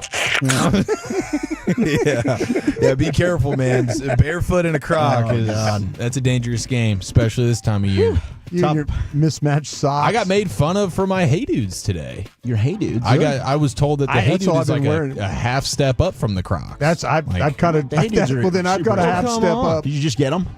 The Hey Dudes. I've had them actually for a couple years. You just had them warm up here? I was just crocking it I'm every wearing them day, right now.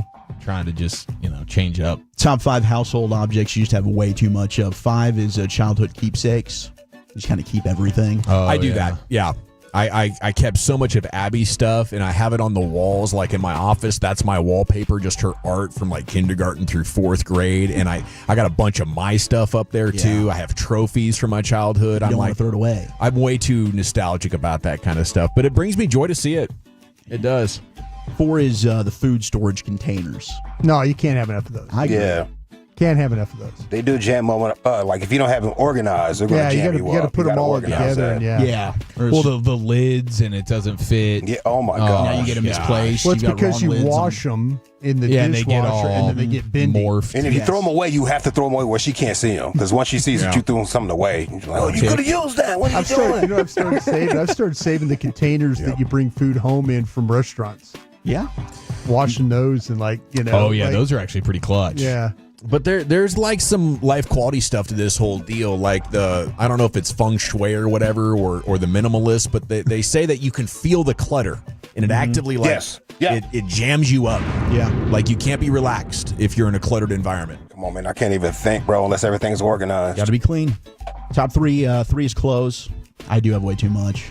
But a lot of that's just because of the fluctuation with the body. Yeah. Meanwhile, you see a tax attorney, his stuff is just all over the place. Yeah. And he's got like multiple clients, and it looks crazy in there. How do you know where anything is? He's not Andy Rooney with all those books. Yeah. 2 is plastic bags. You ever gone to a... Yeah, the We grocery keep those bags too. I don't know. Immediately throw those away. Yeah, I've started to do that. We only really need to keep about 2 of them. Immediately. They'll come in handy. Don't even- Yeah, you want to keep at least a handful of them. Why? But number 1, Dogs. I mean, that's my lunchbox every day. It's just like a leftover grocery bag. and this is put them in like a little wastebasket in the bathroom. DVDs, number 1. People still hold those? Apparently. Wow. I actually still do have a ton of DVDs. Yeah, I got a whole lot. Say steak knives. I haven't wanted to get rid of them. Are they collector's items? Entertain Mart. I used to try to sell them to Entertain Mart, the place in here, but they closed down. Yeah. Yeah. One day. Paris Adult Bookstore, what? Huh? One day, hopefully, Adult Bookstore, what? What are you doing? What are you selling that to? Well, thank you, Will Chuck. There's his top 10 every afternoon, about 2:25 after the G-Bag of the Day champion. Rookies that could have a big year. Yeah. How was this Cowboy not on the list? That's coming up next year, the G-Bag Nation on 105.3 The Fan.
to forget something else. Okay, now that is a very cute haircut. That's like a little shag. I've never seen it before. Well, I mean, of course you have. But Rachel. Oh, is that your name? No, I mean like your name. No, I'm Jen. My name's Jen. Right, but I just mean like this is your haircut. But that's hair on your head. I'm not saying this is your hair. Okay, freaking me out a little bit.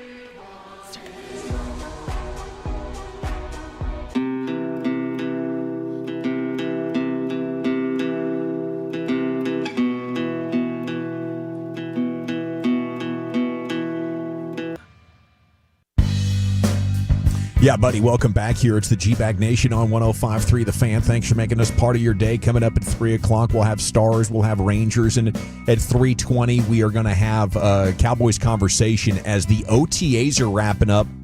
There, got a very interesting text from Bobby Belt, sort of recapping his takeaways. I know that's in a group text going on right now. And on Cowboys Twitter throughout the afternoon, you're going to get takeaways. We're probably going to get player quotes. Already got a bunch of shoddy quotes as well, as Brian Schottenheimer spoke earlier. KNC carried the press conference back there at 11 o'clock for you.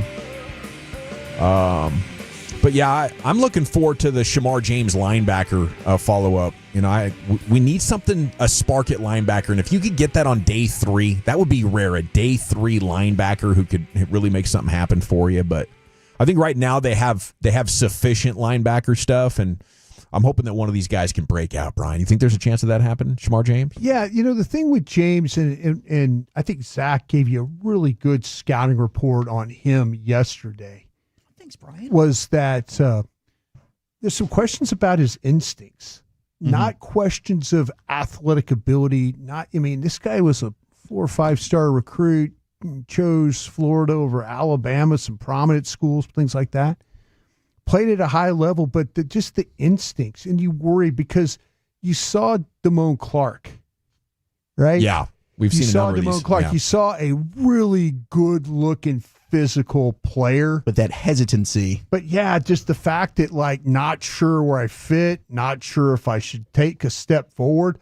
Wow, what are they doing behind me? Mm-hmm. There were times in Florida where you saw this, and that's why I thought play this guy at will linebacker and then let him run to the ball where you don't give him a lot of responsibility. But in the media portion last week, we heard that he got an interception. I personally wouldn't put him in pass coverage myself because of the instincts and maybe what he's seeing. But when it comes to running to the football, playing downhill, all those things, very, very positive. But, man, it just makes me think about, I hope it's not the same of another SEC player like what Damone Clark was. He just can't play. Okay, so speaking of breakout players, ESPN has a piece up of rookies who could have a big first year, and I don't think many Cowboys players would pick that linebacker, but maybe Ezeraku should be the guy. Yeah. Mike Clay did statistical projections, and when it comes to a lot of these, the Cowboys, you wouldn't have a great candidate for receiving yards or rushing yards or passing yards or whatever you were for a rookie. But I thought, man, no Ezeraku for sacks is that short change. And the guy, they got Abdul Carter, they got Michael Williams, they got Jalen Walker, James Pierce, and then Shamar Stewart there with Cincinnati, all projected to have 5 sacks or more in their rookie year, Brian. Yeah, I think, Zach, you want to go ahead? You want to carry that one? Well, I just wonder if they're actually pretty deep at edge rusher now. When you have Dante Fowler back in the fold. I do think Ezeraku is very capable. He's a guy that I think can be a double-digit sack dude in his career. Yeah. Now, year one as a rookie, I think that's a big ask. I know Micah Parsons was able to do it, but I just wonder about the opportunities. I think that they talked about a rotation. That was the one thing that I have taken from our conversation with Aaron White-Cotton on day 3 of the draft. Rotating. He wants to keep these guys fresh. And so when it comes to opportunities, when you're trying to get in with Micah Parsons, with Dante Fowler, with Sam Williams, who's hopefully healthy, not to mention Nealand and Turner and the other options you have on the end spot. But Donovan Ezeraku, yes, this guy should have, if he had been a first-round pick, none of us would have been surprised by that at all. Kind of felt like he was the second or third best pass rusher in this draft. Yeah, that's what I remembered. Yeah. And so when you're talking about that kind of ability, the ability to dip, to bend, to play at the level of the quarterback, not to get pushed past the quarterback, to have the power to be able to hold in there and work around, whether it's outside, inside. Today, I was just, and we were on this, you mentioned the text chain with Bobby Belt right now, and Bobby mentioned that the fact that Ezeraku was playing some stand-up linebacker, actually stand-up edge. So Bobby thinking that maybe he was in the spot of what Micah Parsons normally does. Mm-hmm. So I asked Bobby, I go, wait a minute, stand up? I mean, they're thinking off ball here. But Bobby's like, no, it's more about him just on the edge, but 2-point stance. But playing Micah Parsons' Which is what he did a lot of Boston College, and he had a lot of success with that because he's great at working angles. So that's as long as they have a vision for the player, and I think that they do. I think that they have an understanding. But Zach's right; they got a lot of these edges. But when we get to camp, he will show up quickly. Yeah, you'll like go, oh, I see. Yeah, his tape at Boston College in those ACC games was really, really good. Yeah, he's one of the exciting Cowboys rookies to look at, but he didn't get any love, and neither did Deron Bland. I think they listed 12 different defensive backs not Deron Bland, Siobhan Ravel. Yeah, because he was hurt. The rookie corner. Is that all injury based? You think? Yeah, if that healthy? that is all injury, and I've talked to several people over there about him, and I'm saying, what do you think about this? And to a man, it has been. This guy is so willing to do everything we're asking him to do. And he wants to be on the field. He strives every single day to get out there on the field. I've heard nothing but positive things. When this guy does play, you will see a long, rangy, competitive, ball hawking type of a corner. I mean, his physical, when you see him live, you're going to go, my gosh. His arms, I mean, he could stand there and touch the ground without bending over. With his arms are that long. They call him the Condor, don't they? Yeah, he's got super long, perfect length to play the position, and he's fast. He's 188 pounds. He's quick. I watched the Michigan game. I'm sure Zach saw the same game. Ball spills the outside, and he's the last there guy at the goal line. Steps up, takes the back on, tackle, no gain. Gosh, I love that. That's the kind of it's either you make a stop or they're going to score in a big damn game for East Carolina, and he makes a stop. That's huge. That's his kind of mentality that he's got. Yeah, that's the type of attribute that when you start to see with the way the ball's being run, once again, you're seeing heavier personnel, more two tight end sets. Last year than we've seen in recent years. The condensed formations, bigger bodies. They're trying to combat the smaller defenders, bigger offenses. So you got more tight ends. Yeah. You're bringing things in a little bit. Hey, corners, you better get used to playing the run. This is where I think at times we miss the boat on really the Cowboys' problems. We always think the run defense problem is the one technique. They've had problems on the edge. Yeah. They've had problems with a fill safety, and they've had a problem with linebackers, and they've had a problem with corners. When the ball gets to that edge, and you have somebody that's jumping around a block and getting walled out or pushed out or pinned inside, and now the ball's on a linebacker or on a corner, and then the linebacker gets pinned or he overruns the play, and now it's Diggs on a force or maybe Hooker on a force. Wilson out of control in space. You're going to have problems defending the run when you have all those things happen. Yeah, it's a mess. One of the worst teams against the run last year. I think their pass rush win rate was 4th, or something like that. Some sort of fancy pass rush analytic. I saw that. That's good. Make opponents so one-dimensional. Like I say, I was asked a question, and if we have a little time, and I know we probably don't, I'd like to carry it over, though, if we could on something. Do we have time? Is this break short as well, Lucius? I know that last break at the top of the hour was only like 3 minutes. Go ahead, there was Brian. A question that I was asked about the Cowboys and which unit needs to be out the gate the quickest, the offense or the defense. And I wonder, and I wonder if you guys have a thought about that. Which unit that just cannot stumble out of the gate? And if you say one, I'll argue for the other, and if you say the other, I'll argue because it plays off each other. Yeah, I'm going to need to see the offense. Yeah. Yeah, the offense needs to get going because that can save your defense. That's what I'm saying right there. But you can go score 25, 30 points. Exactly. You find a way, you find a way to score 17 in the first half, 10 in the second half. Yeah, it's also probably the side of the ball that I have more questions about than the defense. You have more questions about the offense than the defense? The offense. I don't think that's the case with these guys. Am I right about that, boys? Yeah, I'm more concerned about the defense. Why? But, this offense was bad last year. Even with Dak, do you have a left tackle that can play? Who's the play? What's going on with the play caller? What does Schottenheimer's offense look like? What's the version of the quarterback you're getting who didn't look good when they were 3-5 before he went down? How's George Pickens fit in? Do they get him the football? Do him and CeeDee Lamb start bitching at each other. Who's the starting running back? How does it work? Is it by a committee?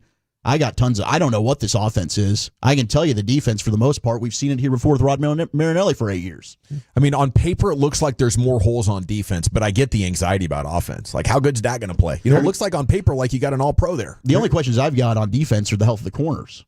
Otherwise, you know what you got. You got a lot of edge rushers. You can rotate in. How does Mozzie do? What do they do at defensive tackle? Sure, but I'm bullish on the linebacker group. I think Sanborn's going to be awesome. I'm excited about him.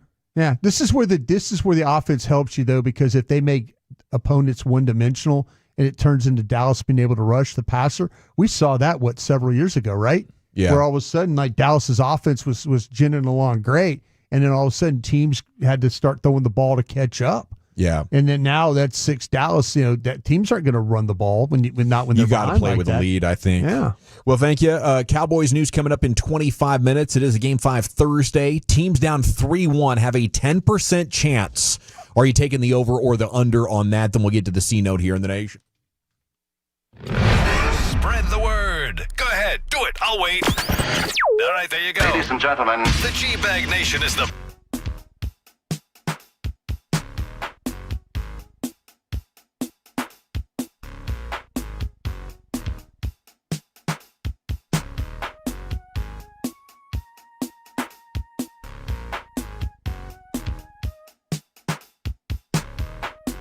Do you think it's true that you've got to forget something else to remember that Uber Eats has groceries? No, that's absurd.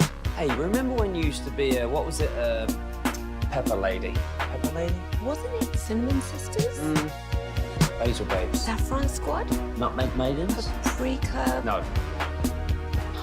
Nutmeg Maidens? I just said that. Was it Spice Girls? Doesn't sound right. Was it Saffron Squad?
Driven by our D&M Leasing Studios, you're rolling with the G-Bag Nation on 105.3 The Fan. Here we go. It's hour number 2 of the G-Bag Nation on 105.3 The Fan. Robust sports debate in the break here between Wolchuk and Chiafalo. I like that. Like, how confident can you be in the Cowboys linebackers? And, what do you expect from Kenneth Murray and Jack Sanborn here? We'll do more C-Note coming up here in 20 minutes. Cowboys news of the evening on an OTA media availability Thursday.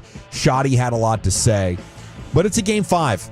And it's one of those days where I'm trying to decide the right words to give it. It's hope. It's definitely not confidence. But I'm going to go ahead and hold the line. Just get me to Saturday. This team's too good to not come home desperate and ready to handle up. And after that, I think it's just like the Rangers going down 3-2 against Houston. Now you have momentum and you have belief.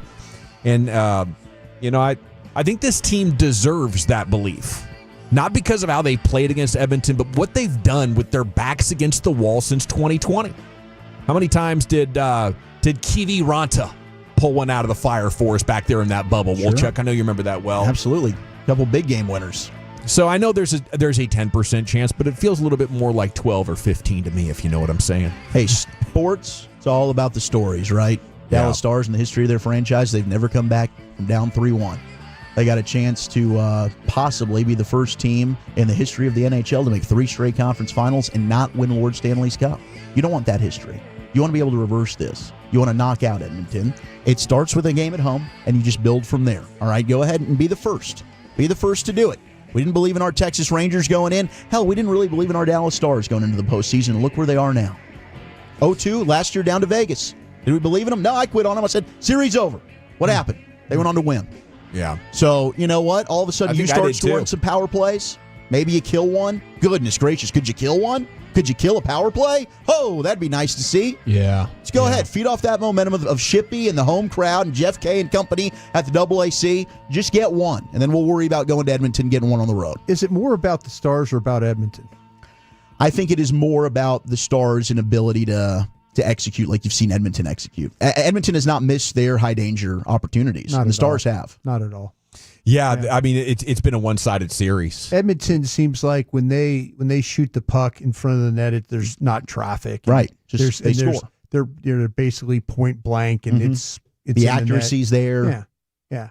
I don't know where that's gone wrong for the Stars in this series. I mean, it seemed like to me that there were a lot of times where they were right in front of the cage, and nice shots and finishes, and pushing it in there. And like I say, I just don't see that. I don't see any real sustained attack.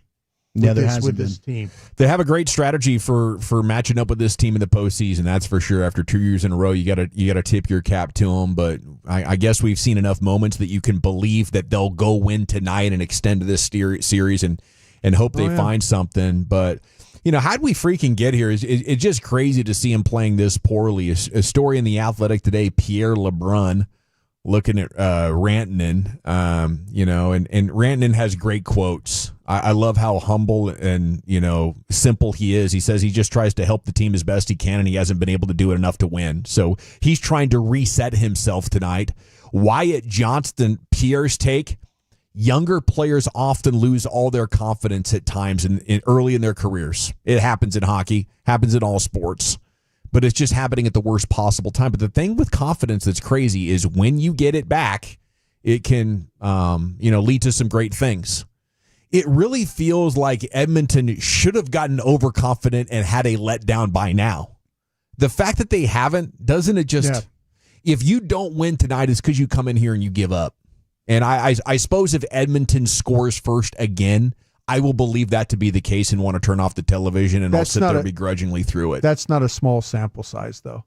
No. Edmonton's or anybody scoring first in the playoffs against the Stars, that's something. It used to be kind of like a neat little, kind of a funny, like, look, they scored first and Dallas is going to come back. Yeah. Now it puts the Stars in just a terrible, terrible spot. Man, I'm not seeing a lot of confidence from either of you guys right now. How about you over here, Chief? I mean, I feel pretty good about tonight. I do think that this will be a desperate team that comes out there in a ruckus environment and finds a way to get it done. Crowd will get it done tonight. But, I mean, for the series, it's hard to be hopeful at all.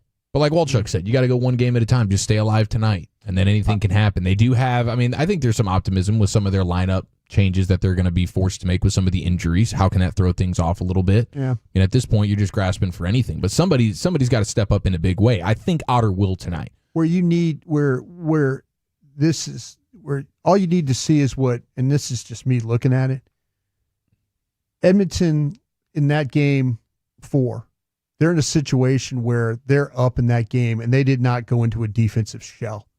They had at one point halfway through that period of shots, you're right. 8-1. Yeah, that's the mindset that Dallas needed to have playing in Edmonton. You know, that like we're not, you know, Dallas, yeah, there's all the shots and stuff like that, but Edmonton never stopped, even with the lead. Why would Knobloch do that, Brian? I think that he honestly is worried about what he saw in like the Winnipeg series or what he saw in the Avalanche series. That Dallas, there used to be a time where with Dallas, no lead was safe. Yeah, no lead was safe.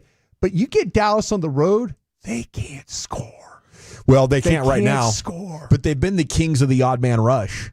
And if you as a coach decide we're not scared, we're sending this thing. Yeah.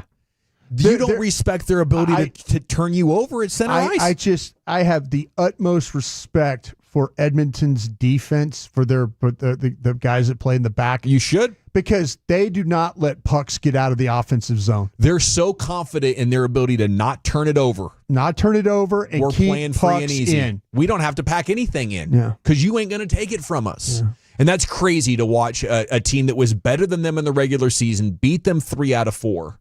You know, be so thoroughly whooped right now. It is it's pretty dang frustrating. It's been a great year, though. And I think you do have to have confidence Jim Nill is going to retool and have an exciting team coming back next year one way or another. I mean, who do you have more confident that can get to 3? The Rangers or the Stars right now? Oh, the Stars. Yeah, I mean, the Stars still have a really, really good young nucleus of players. But this, I mean, in terms of just the depth of their team, this year definitely is, you're kind of looking at this is your time. This is the moment. That's why this hurts so much. Why it's like, guys, find a way to come back. Don't drop this opportunity, because you're now, I think you got $5 million in cap space. They had the benefit this year of the long-term IR where they're able to put Miro there, and then you're able to kind of utilize that, open up some cap space, because they're able to use that little weird quirk. Yeah, we're going to have to get Sagan hurt again next year too. Yeah, and yeah, I mean, all that benefited them. So, yeah. I mean, eventually you're going to have to pay Thomas Harley. Man, Sagan's looking pretty good. Just sit out the whole year, come back, play 10 games. And I wonder if they lose tonight, that it costs Pete DeBoer's job. You know, that's an interesting question. I can imagine moving on from that guy. I worked with I worked with Dave Campo. We were bad 5-11, 3 straight years. You get why a guy loses his job, because we were bad. But you wonder if, in fact, is that the thing holding you back? And somebody always gets sacrificed when things don't work out like they're supposed to be. And I wonder, and do I agree with it? Absolutely not. But I wonder if, in fact, the front office is going to look at this as like, we need a different voice in that room. We need a different voice when it comes to these finals to push through. I can't imagine doing that with a guy who's gotten you this far 3 years in a row and is undefeated in Game 7s. But somebody is going to be, and it might be Jamie Benn. Jamie Benn and others might be sacrificed here. Yeah, there's not if it doesn't work. But I wonder, something's got to change. And I'm with you. I do not agree with firing that coach. I do not agree with that at all, if that's the case. But I wonder if in the organization that they're going to make a determination that we have got to do something different. We have the talent. We have to do something different here, a different voice when it comes to these finals. Do you trust Jim Nill as much in a coaching decision as much as the personnel, Wolchuk? No, I'd trust him way more in personnel than coaching. I mean, how many coaches would he have fired now? Yeah. 3-4. Well, one of them was because of off the field stuff. Yeah, Monty, Jim Montgomery, I get that, but then Rick Bowness, Ken Hitchcock, now Pete DeBoer. I don't think they move on from Pete, but there will be that topic. I mean, that conversation's going to be had. I'm saying this right now. I don't agree with it, but there's always if they don't win tonight and they get eliminated, something is going to happen. That guy is not going to sit there and you can't run it back anymore. You've run it back. That's the problem. Yeah. You need some kind of a shakeup, and I think new captain. You will have a new captain. I mean, I don't believe Jamie Benn's coming back. He's a free agent after this year. If I were him, I think it's time to retire. Okay, do you think the Rangers are really going to move on from Garcia and Simeon? Could we see that tomorrow? Like, what is Evan Grant talking about? What's Boch talking about? I'm surprised Sands was giving Simeon as long as he was, but it appears that's not going to happen. I think the swaps with maybe Smith as your second baseman and maybe with Evan Carter coming back, you just don't need to play these guys. So I think we're heading for that, and it's a big day off here for the Rangers and possibly some big decisions tomorrow throughout the show. So Rangers fans, I know you're not losing faith either. Congrats to the Thunder for making the finals. Man, it's a tremendous team. And Sam Presti, the GM, is finally getting his flowers, or he's getting his flowers once again. He's built a number of great teams over the years, but this one's probably going to end up getting the job done unless the Pacers can have something to say about that. But I think it's, for me, my takeaway here is right now it is sad to see the world turn on Shai Gilgeous-Alexander. Because he's amazing as a player, and he's amazing as a guy, and as a leader, and he is what is right about sports. But he is so damn good at drawing fouls that aren't fouls, and he's not as bad as James Harden was at that. That was horrible when James used to do-si-do guys. He'd be dribbling and just hook you and then run and flop, and that was bad. And this isn't as bad, but he's so good at turning the corner and then getting low and pretending that your hip hit him and then falling down. And it's oh no, please stop. I just hope technology can fix this. Shai is doing everything in his power to win, and it's not as bad as banging on the trash cans for the Astros or Nurse hitting Rupe Hintz. But I understand how fans get so damn frustrated with this. I just hope the technology fixes it. Can cameras and computers and AI get good enough that they're going to be able to tell nobody hit you? You initiated that contact, you barely got hit, and then you fell to the ground. I'm hoping there's some sort of tech savior out there in the future, because robot refs. If I was Shai, I would do that too. I can get to the free throw line. All I have to do is kind of dribble into you and then fall down. I'm just not good enough, or quick enough to get the opponent there in that sort of compromised situation. But haters are out for SGA now. I mean, he went from great smile, model looks, perfect leader to maybe the most hated man in basketball right now. Yeah, I mean, when you're on the best team and you're just running through the playoffs like they are for the most part, I mean, other fan bases, it's almost a tip of the cap of respect. Of course you hate me. Yeah. Thunder fans can't get enough of this guy. They're hating Patrick Mahomes too. I guess that's what you sign up for. And it's not like he's getting 15 free throws a game. No, he had 4. He was 4 for 4. Anthony Edwards had 6. This might be the most overblown media narrative, I think, that we've seen in recent memory. Yeah, it's not as bad as D Wade. I mean, we went through SGA foul thing. You had the numbers that came out in terms of the percentage of. It's not even close to the most. Yeah, through the first 12 games of the playoffs, he ranked 500th in terms of the all-time players. So it's not even real. Free throw line. It's really it's not real. I think it might be more frustrating because of how physical the Thunder play defense. Yeah. So you're watching your guy get worked, and then their guy get to the free throw line and foul hunt. That's a great point. Well, I mean, Alex Caruso, I just saw this. He's forced 34 turnovers during their finals run. Mm-hmm. He's been unbelievable. Yeah. I mean, that acquisition they made was huge. Defensively, Alex Caruso's been unbelievable. Can't screen him. You can't screen him. The guy has such feel for how to play. We talked about this a few days ago, how high he plays and his ability. You can't switch him. He knows how to play through screens, under screens. It's just he's a hard guy to deal with that way. So yeah, it's a good defense the way he's at it. Yeah, I just don't understand the 9-7-2, and maybe I'm just I am stupid, but it's how he gets to the line. It's not how much.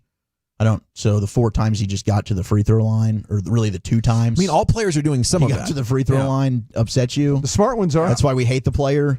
It's weird. I remember this like it was yesterday, though, in about 1986. Terry Porter's in the corner, point guard for the Trailblazers. He pump fakes. I think Byron Scott goes in the air, and then while he's in the air, Porter jumps into him. And the ref's like, tweet, foul. And I'm like, they can do that? It's like Luka. You can pump fake a guy in the air, then jump into him, and it's a foul on him? That's I right. was like, oh, okay. That was kind of the beginning of it, and it's been evolving for 40 years now. Okay, it's the G-Bag Nation here on 105.3 The Fan. OTAs are off and running. Shoddy answered a ton of questions, including why he wears that visor. What's the team's offensive identity going to be? Yeah, I know you like that one, Brian. Boy, my favorite one. So we'll get Ari Timken next to talk about offensive identity in the nation. Apes, you want the scoop from the sources? You came to the right place. It's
Uber Eats has lower fee products? I gotta remember that. You know, they say in order to remember something, you have to forget something else.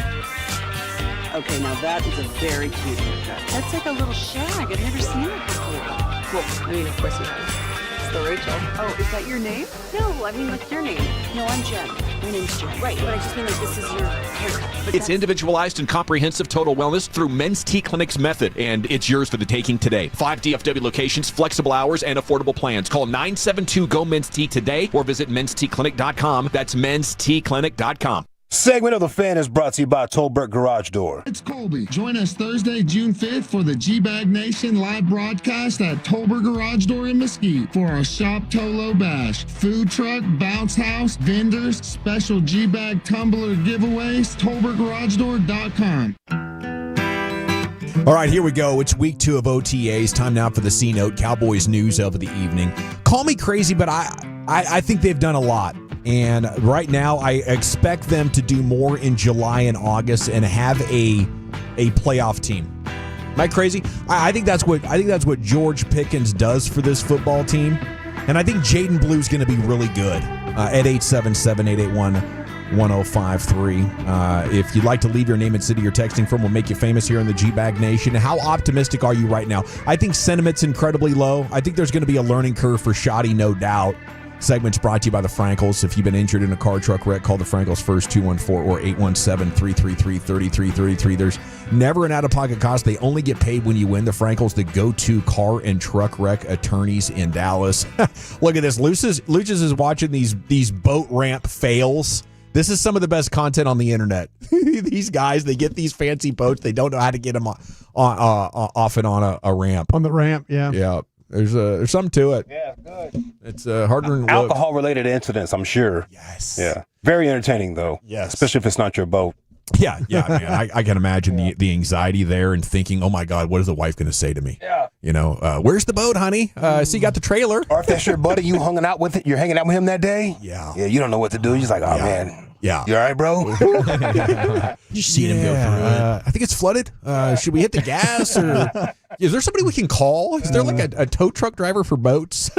Now here comes the good old boy that knows how to do it. He can back in the trailer and get you out of there. 1 week into OTAs, though, at 877-881-1053. Where is your confidence meter in this? You know, I think the D-line, like Solomon Thomas and Fowler, this adds like veteran know-how with grown men's strength, along with Micah. And, I do think their defensive line is going to be so good, maybe not in short yardage situations, but in regular down and distance situations, I think this defensive line has a chance to be freaking nasty.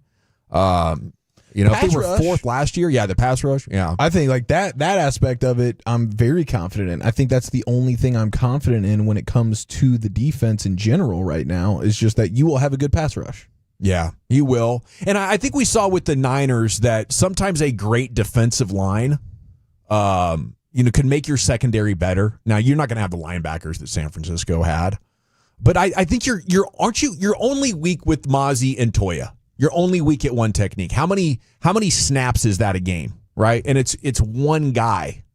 Everywhere else, I think you're at least sufficient or really dang good. And a lot of it comes back to the offense and can you play with a lead? And if you can do that, like this is requiring, I got to go out and see Dak being capable of scoring more than the 21 points per game that he did. Yeah, they had a couple games. They had a couple games last year where they got blown out, and the opposing quarterback only threw the ball 15 times. Yeah. That's there's nothing more demoralizing than watching somebody run the ball. What's weak? I mean, Kenneth Murray Jr.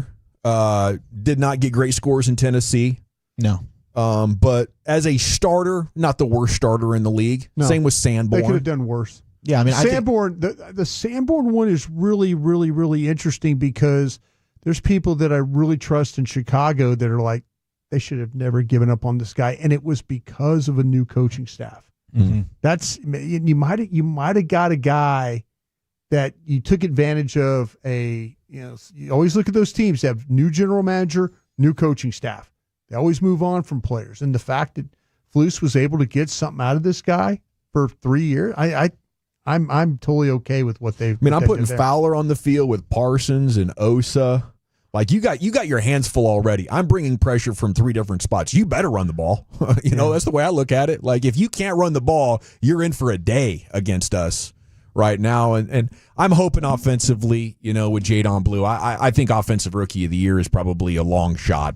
When you look at all the different players in all the different situations. Ashton Genty too. Yeah. I mean, there's going to be there's going to be a lot of other backs that have a shot. Maybe quarterbacks if one of them ends up stepping up. But yeah, I mean, if you're looking at a guy that could end up being your most explosive back, I think 100%. The fumbles are my only concern with Blue. That was a big problem at Texas. He's got to get that figured out. But I think he's going to be giving you a lot of chunk plays.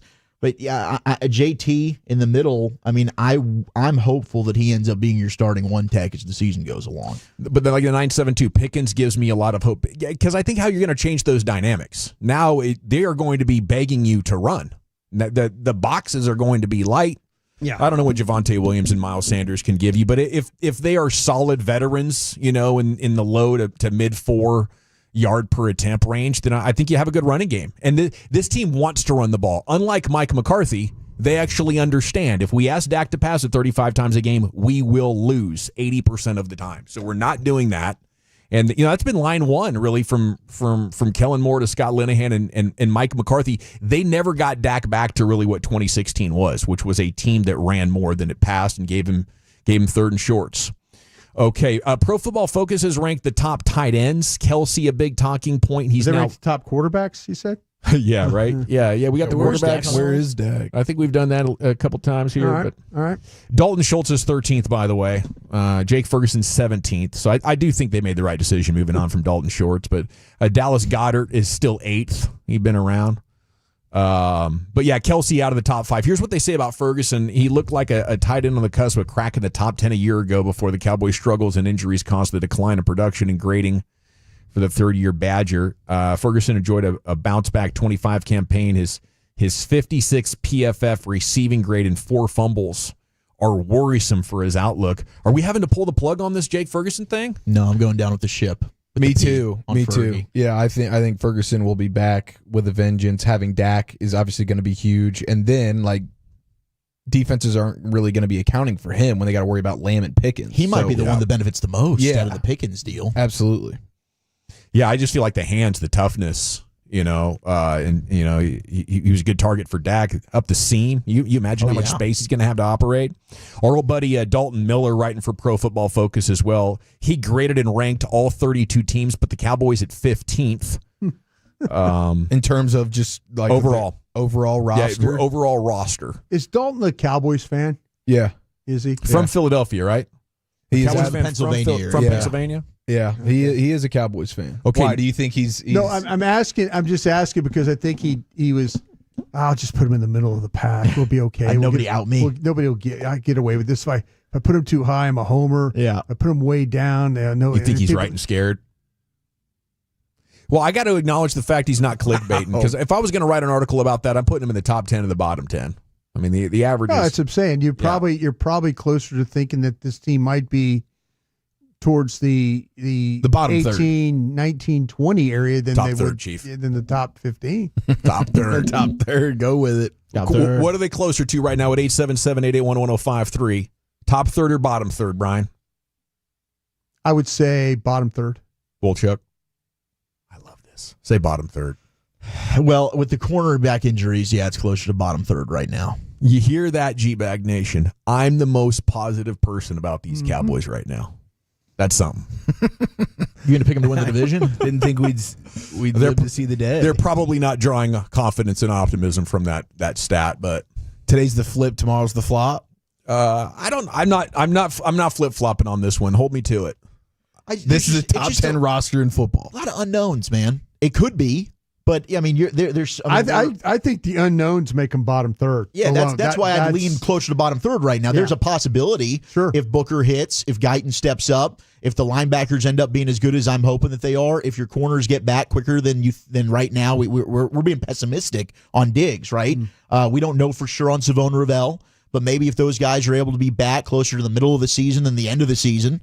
Yeah, I mean, there's a chance that they end up, winning the division. I don't think that's foolish. It's just when you get into the playoffs, it's a totally different conversation because I don't think your quarterback's good enough. Yeah, he certainly has not been good enough. But I mean, but how could you say that when you see guys like Brock Purdy getting there and Nick Foles winning it? Dak's because I've seen those guys in the playoffs, game on the line, they go out there and they somehow find a way to get a drive. I've seen Dak Prescott have multiple opportunities and fail. So I don't believe in the game's biggest moment he's going to be able to go out there and do what needs to be done. But honestly, Wolchuk, he's never had that good of a team. Yeah, I think he's had, at some point, everything that we've wanted. And then we continue to just move the goalposts. If you go back in the last 10 years, in individual years, he had a pass rush or he had the receivers, but he's never had them all at the same time. And he's never going to. He had this. Then how can you? But you can't compare him to guys that did and say, well, Dak can't do that. Nick Foles? It's his teammates that can't do that. Nick Foles didn't. That Eagles team that won the Super Bowl with Nick Foles' version in 2017, go look at that roster and tell me they had everything. They didn't. Alshon Jeffrey was their number one wide receiver. That dude was out of the league 2 years afterwards. It was a better team. I don't think that roster was better than any of the best Cowboy teams. I think the 2016 Cowboys team roster was better. 2021, when they got San Francisco at home in the wild card game, and they had that crappy, we're going to go try and spike it after the. You had Michael Gallup, Amari Cooper, and CeeDee Lamb. The first Eagles defense had that incredible defensive line. How many sacks did they have that year? They had a good defensive line. The Cowboys did too in 2022. This defense this year was great, and they were amazing passing the ball or running the ball. Man. I mean, they won with Jalen Hurts. They held the 49ers to 24 points, and then what was it, 19? You know what the difference was for Nick couldn't Foles? Score enough. He had a visor head coach on the sidelines, and now Dak has one as well. That's Peterson? The missing ingredient. I love it. Maybe it is shoddy. The visor makes more sense than saying Dak just isn't good enough. Yeah, I don't think so. I'm surprised you'd say that. I tried. What about the team that was second overall that lost to Green Bay? Yeah, and what happened that day? Your defense was that a played good terrible, team or was that a bad team? I was terrible. I'm trying to remember You how. just didn't have any linebackers on that team. Yeah, you were just. It was the exact example of what the NFL is going to now, where you're playing Marquise Bell linebacker, Sure. and you're taking advantage of that. But your defense also did stink that game, and then Dak's throwing interceptions on a slant route to Brandon Cooks. But I don't know how many times you need to see somebody have a chance to do it. And you either are going to, you're in year 10. I can't continue to defend the quarterback. He's not good enough in the biggest moments on the biggest stage. It hasn't happened come playoff time. He's done it once against Seattle. I mean, Pat Mahomes has failed to score 10 points twice. But Pat Mahomes has never not made it to an AFC Championship game in his entire career as a starting quarterback. I know, but I'm just saying it's sample size, right? Like, yeah, Dak is jumping into these situations big where size. He's outmanned instantly. He does not have the better roster. When he does, he's won. No, he hasn't. Yeah. He hasn't. Massive problems. How are you going to beat Green Bay when your defense is giving up 200 yards to Aaron Jones? They had a better roster than Green Bay. Did they? Yes. We all thought that they would steamroll Green Bay. Did they play such a crappy regular season schedule that it looked like they were better? No. I mean, you can't stop the run. You can't run. In 2016, all you had was Tank. In 2016? That's all you had. The defense was mid in 2016. I'll give you that, but you had the best offensive line in the game and the best running back in the game. So what wins championships? Des Bryant, who was still pretty damn good. I mean, I don't want to go Nico on you here, but don't you need a good defense to win? You need a top 10 defense. Tom Brady never won one without a top 5 defense. You're right. I think you definitely need a good defense. But you'll give him the great defense, which he had when they shut down the 49ers, and then Dak and the offense can't score any points. Well, so whose fault is that? I don't know whose fault did it their is. Job. I'm sitting here trying to figure out how, whenever I go on a remote, at least one Tolo says, "Hi, Gavin, I really like you, even though I don't agree with your Dak takes." They look at me as I'm the biggest Dak hater, but I like him more than you now. I don't know if you like him more than I do. I think I've just come to the realization. I just heard. Let's have a like. We get into the postseason, and this is what's happening. I think I was the one that tried to defend the hell out of him for years, up until the second San Francisco game. Playoffs, yeah. But what you're doing right now is you're letting the Joneses off the hook. They love this. Yeah, blame Dak. I'm not letting him off the hook. The roster sure isn't good enough. There's a ton of different problems. Dak isn't the only problem, but he's a part of it. Sorry, I just saw that boat completely turn upside down. Oh no, did it really? Yeah. They tied a strap to the tailgate and tried to drive away, and it tumped it over. Even the helper guy couldn't get it figured out. He's got that big King Ranch or whatever he's got for no good reason. Yeah. Okay, what are you doing, Dawson? Said the 817. I'm just trying to say I think Dak is a good enough quarterback to win the Super Bowl. That's it. You don't think so, Brian? No. Wow. And you don't think so, Chief? No, in the ultimate perfect man. scenario with the perfect coach and roster, is it possible? What usually wins the Super Bowl? I would say that Yes. there is a greater than 0% chance. Oh, it's but usually does. The Eagles have done it. In this organization, there is 0 chance this quarterback can win a Super Bowl. I agree with you 100%. I think Chief just won that segment with one sentence. Well, and he certainly hasn't been the solution to all the problems. So all we needed to say was it's Jerry's fault that they're not going to win the Super Bowl. We would have won the segment. No, yeah, I blame Jerry Jerry. I blame in Jerry the front for sure. office is a bigger problem than Dak, but Dak is also a problem. There's nobody that's rode the horse into battle more than you about moving on from Dak. Yes, I still stand on that. There's no way you should have paid him the money that you paid him. I just wondered. I was just making sure. Yeah, I still very much so believe that Dak is not good enough to win the Super Bowl here. Okay, that's what I wanted to make sure I heard from you because you and I feel like rightfully so. I feel rightfully so. You were all about moving on from the quarterback, and I was like, no, man, no. I mean, they've gone through these No, man, you don't want to do that. You don't want to do that. I'm with Wolchuk now. I'm with Wolchuk. There's no way he would get there with a great running game and a great defense and pee down his leg for 4 quarters. I mean, I still wouldn't be betting on it. There's absolutely not, especially at this stage with the injuries. Show me something and different. I saw a great game against Tampa one time against Tom Brady and them. Saw one game. It was an 8-9 Buccaneers team. I saw one game like that. I guess Trent Dilfer and Brad Johnson and Joe Flacco can't hold Dak's jock in the regular season, but they're so clutch that once you get to the playoffs, it's not their supporting cast, but their magical QB ability that guides them to the promised land. I will say, Flacco, he did channel something on that playoff run. You're just ignoring the parts in those playoff games where you needed him to be the guy, and he didn't do it. The rest of the team, you're looking at the defense step up, they did their part. And your quarterback, who you needed to, who had 2 opportunities against San Francisco, didn't do it. Did not do it. He was unable to put 20 points on the board. That's an issue. That's a problem. And I can't say, after seeing it time and time again, I hope I'm wrong. I hope he does it this year. I hope he goes to the Super Bowl and wins it, man. And I got egg on my face. I'd love it, but I can't stand on the limb and be like, it's going to happen. I've had my heart ripped out and stomped on because I had the faith, and it's gone unrewarded. He shrinks when he's got the biggest opportunity to go have the legacy drive. He's pooped on himself. There have been some bad moments in the fourth quarter. My confidence is not high at all when it comes to a game-winning drive. Hopefully, George Pickens changes that. There we go. All righty. Pickens a quarterback. Krusty's Corner's coming up next, though. Where are you taking it, Brian? Yeah, we got some people who have some thoughts about this OTA practice, and we got Todd Archer at the top of the hour. We'll do all that next. Coming up Friday morning on Sean and RJ, are the Stars still alive? Jake Reedman in studio at 7. Hair. Okay, freak me out a little bit.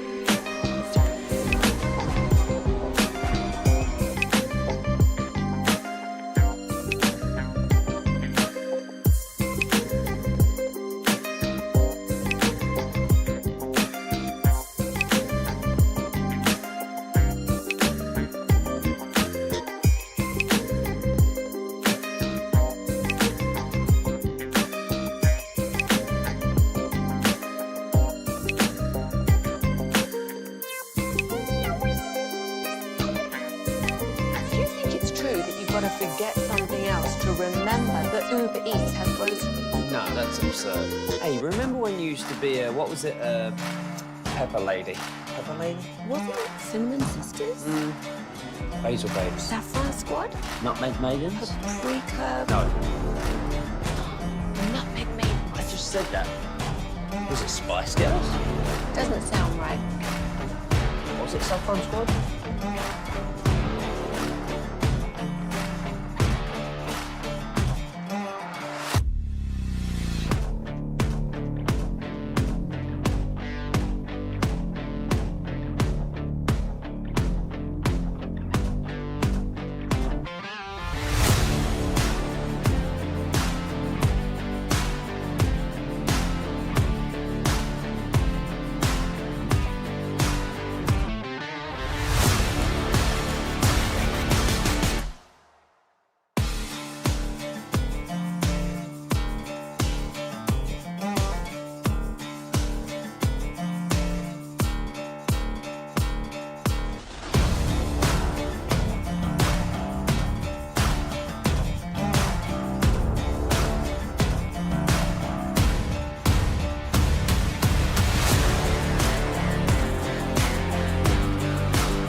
back. G-Bag Nation 105.3 The Fan. Time for Krusty's Corner, brought to you by Reliant Air Conditioning, gimmick-free AC repair and replacement.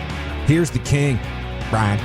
Thank you very much, Joe. Appreciate that. Thank you very much to Reliant as well. Quick question, Lucius. I got a question for you, sir. What? Wear a lot of hats. I sure do. How do you clean your hats?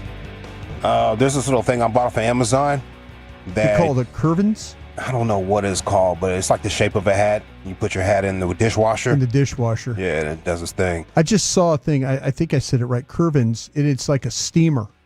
It's like you put it in a bubble. They got this bubble, and you always. It's funny how all these gadgets always show up on my timeline because I always look at cooking items. But this one happens to be a way to kind of steam clean your hat. That's good, man, because in summertime your hat can get a little funny. Oh yeah, you're wearing your hat like, what's that smell? Oh yeah, oh that's the rim of my damn hat. Yeah, you could get that hat will turn a little yellow on you. When you get funny looking on you. Get a little funny looking, but it becomes a fishing hat all of a sudden. Yeah, I've put my hat in the dishwasher before, and done it that way. But I was like, man, this is pretty cool. But it steam cleans it. Yeah, I'm gonna look that up, man. What you said the name was? Curvins, I think Kerva. I got plenty of that on my timeline already. Curvins, yeah. But yeah, check it out. I'm not endorsing. I'm just saying it looked cool how they steam clean hats. Like it came out like this beautiful hat. And I'm like, wow, that's pretty cool. All right, we got the OTA practice today. We got Todd Archer at the top of the hour. Tat. And this is I hate not being there, but Bobby Belt was nice enough. I know Bobby's got you guys in the mix of what's going on here, so I want to kind of read some of his observations, maybe read some of Todd's observations too. And then we have Todd on. We can ask him some more questions. But some of the things, and I hope I'm not selling Bobby out here, but here's some of his observations from practice, and you guys can comment on if you feel. Bobservations. You're amazing. Let's just get that segment started tomorrow in the morning. You're amazing. Bobservations. Bobservations. I like that. All right. Bob said it was a much better day for Joe Milton. He said Joe. He didn't throw 2 interceptions to linebackers that we're not sure are even making the team. Nope. That's a step in the right direction. Threw the right color jerseys today. Had a baby. He had Bobby said he had two or three really nice throws through traffic over the middle. So that's a switch from what we heard last week. It seemed like to me that there were some problems with linebacker play. Right. That he wasn't seeing the linebackers particularly well. But I also had somebody tell me that he just didn't look completely comfortable. So I'm interested to see, and talking to Archer, if we get a Milton question, did he look more comfortable today of knowing what's going on? He said both the running backs, Williams and Sanders, were the backs. Blue and Vaughn were running with the 2s. All right. Okay with that? Yeah, I mean, I think Javonte Williams is going to be your RB1. I think that's what's going to end up happening. Miles Sanders, I think, ends up being cut like we saw Ronald Jones last year. I think your leading back's going to be Javonte Williams. Jaden Blue will be your number 2, and then your number 3 will end up being Phil Maffa. That's my May 29th prediction. I hope I'm really wrong about Phil Maffa. I think Phil Maffa's better than you think he is. I like him a little bit more than you do. I have some excitement about him. I'm hopeful that he can be a young bruiser. Please, I hope you guys are right. Someone said LeGarrette Blunt, and I just haven't got that out of my head. I mean, you give me LeGarrette Blunt. There were other running backs that I liked more, but they were gone by the time the Cowboys were there to Allen, draft Maffa. Krosky yeah, they Merritt. were gone. Krosky Merritt went after Maffa. Like the pick after to the Commanders. I would have probably taken Krosky Merritt. I would have too. But I'm interested to see. Bobby said again, a lot of high energy, a lot of competitiveness, more juice atmosphere at practice than recent years. Is that a slam at Mike McCarthy? Yeah.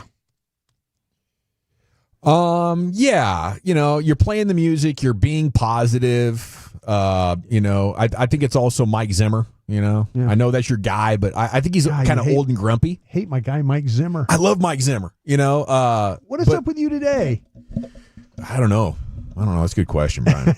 Maybe I'll just slow down. But Zimmer, no, I love it. I think it's been a phenomenal show. No, it's been really good. We're having good debates. Yeah. At this point in the program, I feel like we're on ping-ponging a really good run. It's a long show today, Dawson. You've done a good job. Well, you've got delusional believers. Just don't be like the Stars where you empty the tank in the first period. What I am good at, I will warn you guys, what I'm good at is noticing when the public is just run away with a narrative, and you're all drinking each other's Kool-Aid right now on how bad this team is. All right. I mean, I think they're going to win the division, Gavin. I love this. Just remember, but they'll be one and done in the still playoffs. a few miles away from the Super Bowl. How about this one? It'll be what we usually see. Bobby says in the base defense, Bland at corner with a rotation of Elam with the 1A and Booth 1B. Oh gosh, I loved Sean this morning when Bobby brought up Andrew Booth's been getting some work, and Sean just goes, "Why is Andrew Booth still here?" Yeah, and that's a question that I think everybody should be asking. That's the status of your corner room right now. One of the worst things about last year we don't talk about is that injury to Butler. Right? Yeah, he was playing great, and he's physical, and he was giving you some. I know he's slower, you know what? But I mean, that was something. That was something to build on. They need another corner. Yeah, and that's why I believe. Okay, we're going to see things in July and August. No, I think they're going to do some things. Yeah, I'm with you. When they go to nickel, it was Bland in the slot. Bobby said, "Good days for Jonathan Mingo and Jalen Brooks." Bobby said that. He also said standard O-line group. He said Hoffman was rotating in with the ones for some snap or two. I asked at guard or at right guard or center. Bobby said he rotated in with the ones at center is what he did. And Booker's got that right guard job. Hopefully so. Bobby also said that Nealon and Turner with the first team on the defensive ends. Thomas and Mozzie at the defensive tackles with JT in for 1 or 2 with the ones. So they're rotating him in with Mozzie already with the ones. That's good. I'm hoping he's a guy that can be a lot more valuable than where you drafted him. I asked Bobby about Turner playing left end because I think that's kind of where he needs to be. Bobby said, I think he did some flipping, but noticed him at right end with Ezeraku standing. And then we talked about that. That's kind of a thought of maybe he was taking the Micah Parsons position in this since Micah's not there.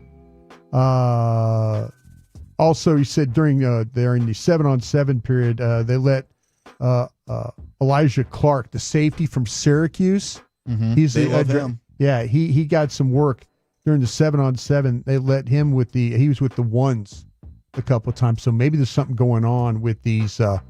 Maybe there's something going on with these safeties that we need to kind of keep our eye on for sure. All right, let's see. I had what Todd Archer was saying here. Todd had some observations. Well, again, we're going to have Todd here at the top of the hour. We can kind of ask him some more of the questions, but he had kind of a nice thread. He said just some observations from him in this last couple of minutes. He said CeeDee Lamb was unable to come up with a deep ball that Dak Prescott. From Prescott, he later dropped to do some push-ups. He said George Pickens did some push-ups right alongside of him. First time Archer said he's ever seen that. He said Jerry Jones made practice appearance, spoke briefly with the number of players with Williams, Jake Ferguson, and Elam is what he offered. And let's see what else we got here from Todd Archer. He said he called a good day for Miles Sanders. The veteran running back broke a good run up the middle and then was able to break free on a screen. So Sanders catching the football. He mentioned about, Jonathan Mingo. Bobby had the same thing. Made a nice diving catch from Joe Milton in the team pass drills. It was Milton's best throw was a seam route to Princeton Fant on there. Yeah, he can let him rip. And my final Todd Archer observation before we get to him was that Sam Williams looks good close to his return from his torn ACL. He went through the series of change of direction drills while attached to the cords and looked no worse for wear. The team is being smart as he comes back from the eye being full, ready to go at training camp. So. Well, thank you, Brian. I got a lot of questions on those takeaways, and it's good because Todd Archer's coming up next. Todd Archer's next. Yeah, that's good. I'm glad we got some of these observations out, though. Krusty's Corner brought to you by Reliant Air Conditioning, gimmick-free AC repair and replacement. We got Hoop coming up at 4:20. Chief will lay out a rim session for you. And Sands, is Sands coming up at 4:40? I believe he is. I'm going to have to double-check with him, though, because it's not a Rangers game day. We're back with Todd Archer here. It's the G-Bag Nation on 105.3 The Fan. I have to chat Window Nation with you, though, because if you want or need new windows at the house, you owe it to yourself right.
Eats has low fee products. I gotta remember that. Well, you know, they say in order to remember something, you have to forget something else.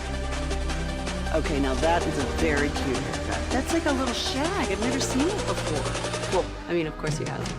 So, Rachel. Oh, is that your name? No, I mean, what's your name? No, I'm Jen. My name's Jen. Right, but I just mean like this is your haircut, but that's the hair on your head. I'm not saying this is your hair. Okay, forget it.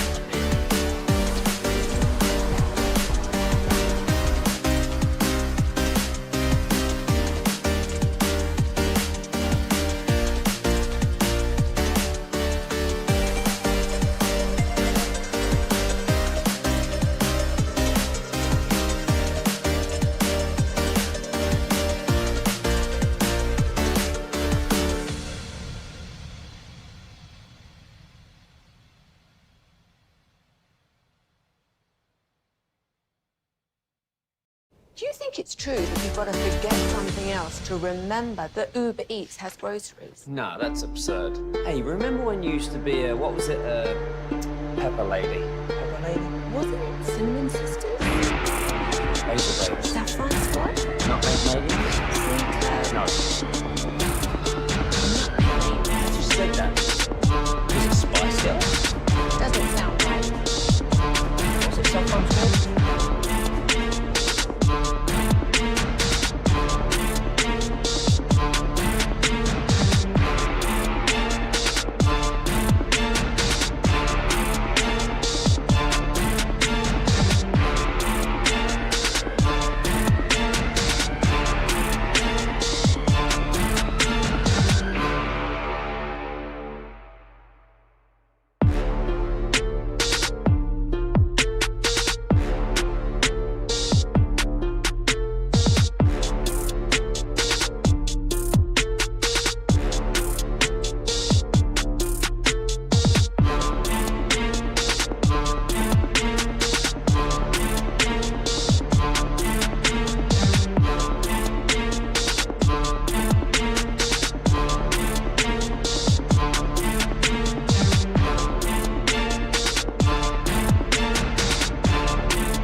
D&M Leasing Studios, you're rolling with the G-Bag Nation on 105.3 The Fan. Here we go. It's hour 3 of the G-Bag Nation on 105.3 The Fan.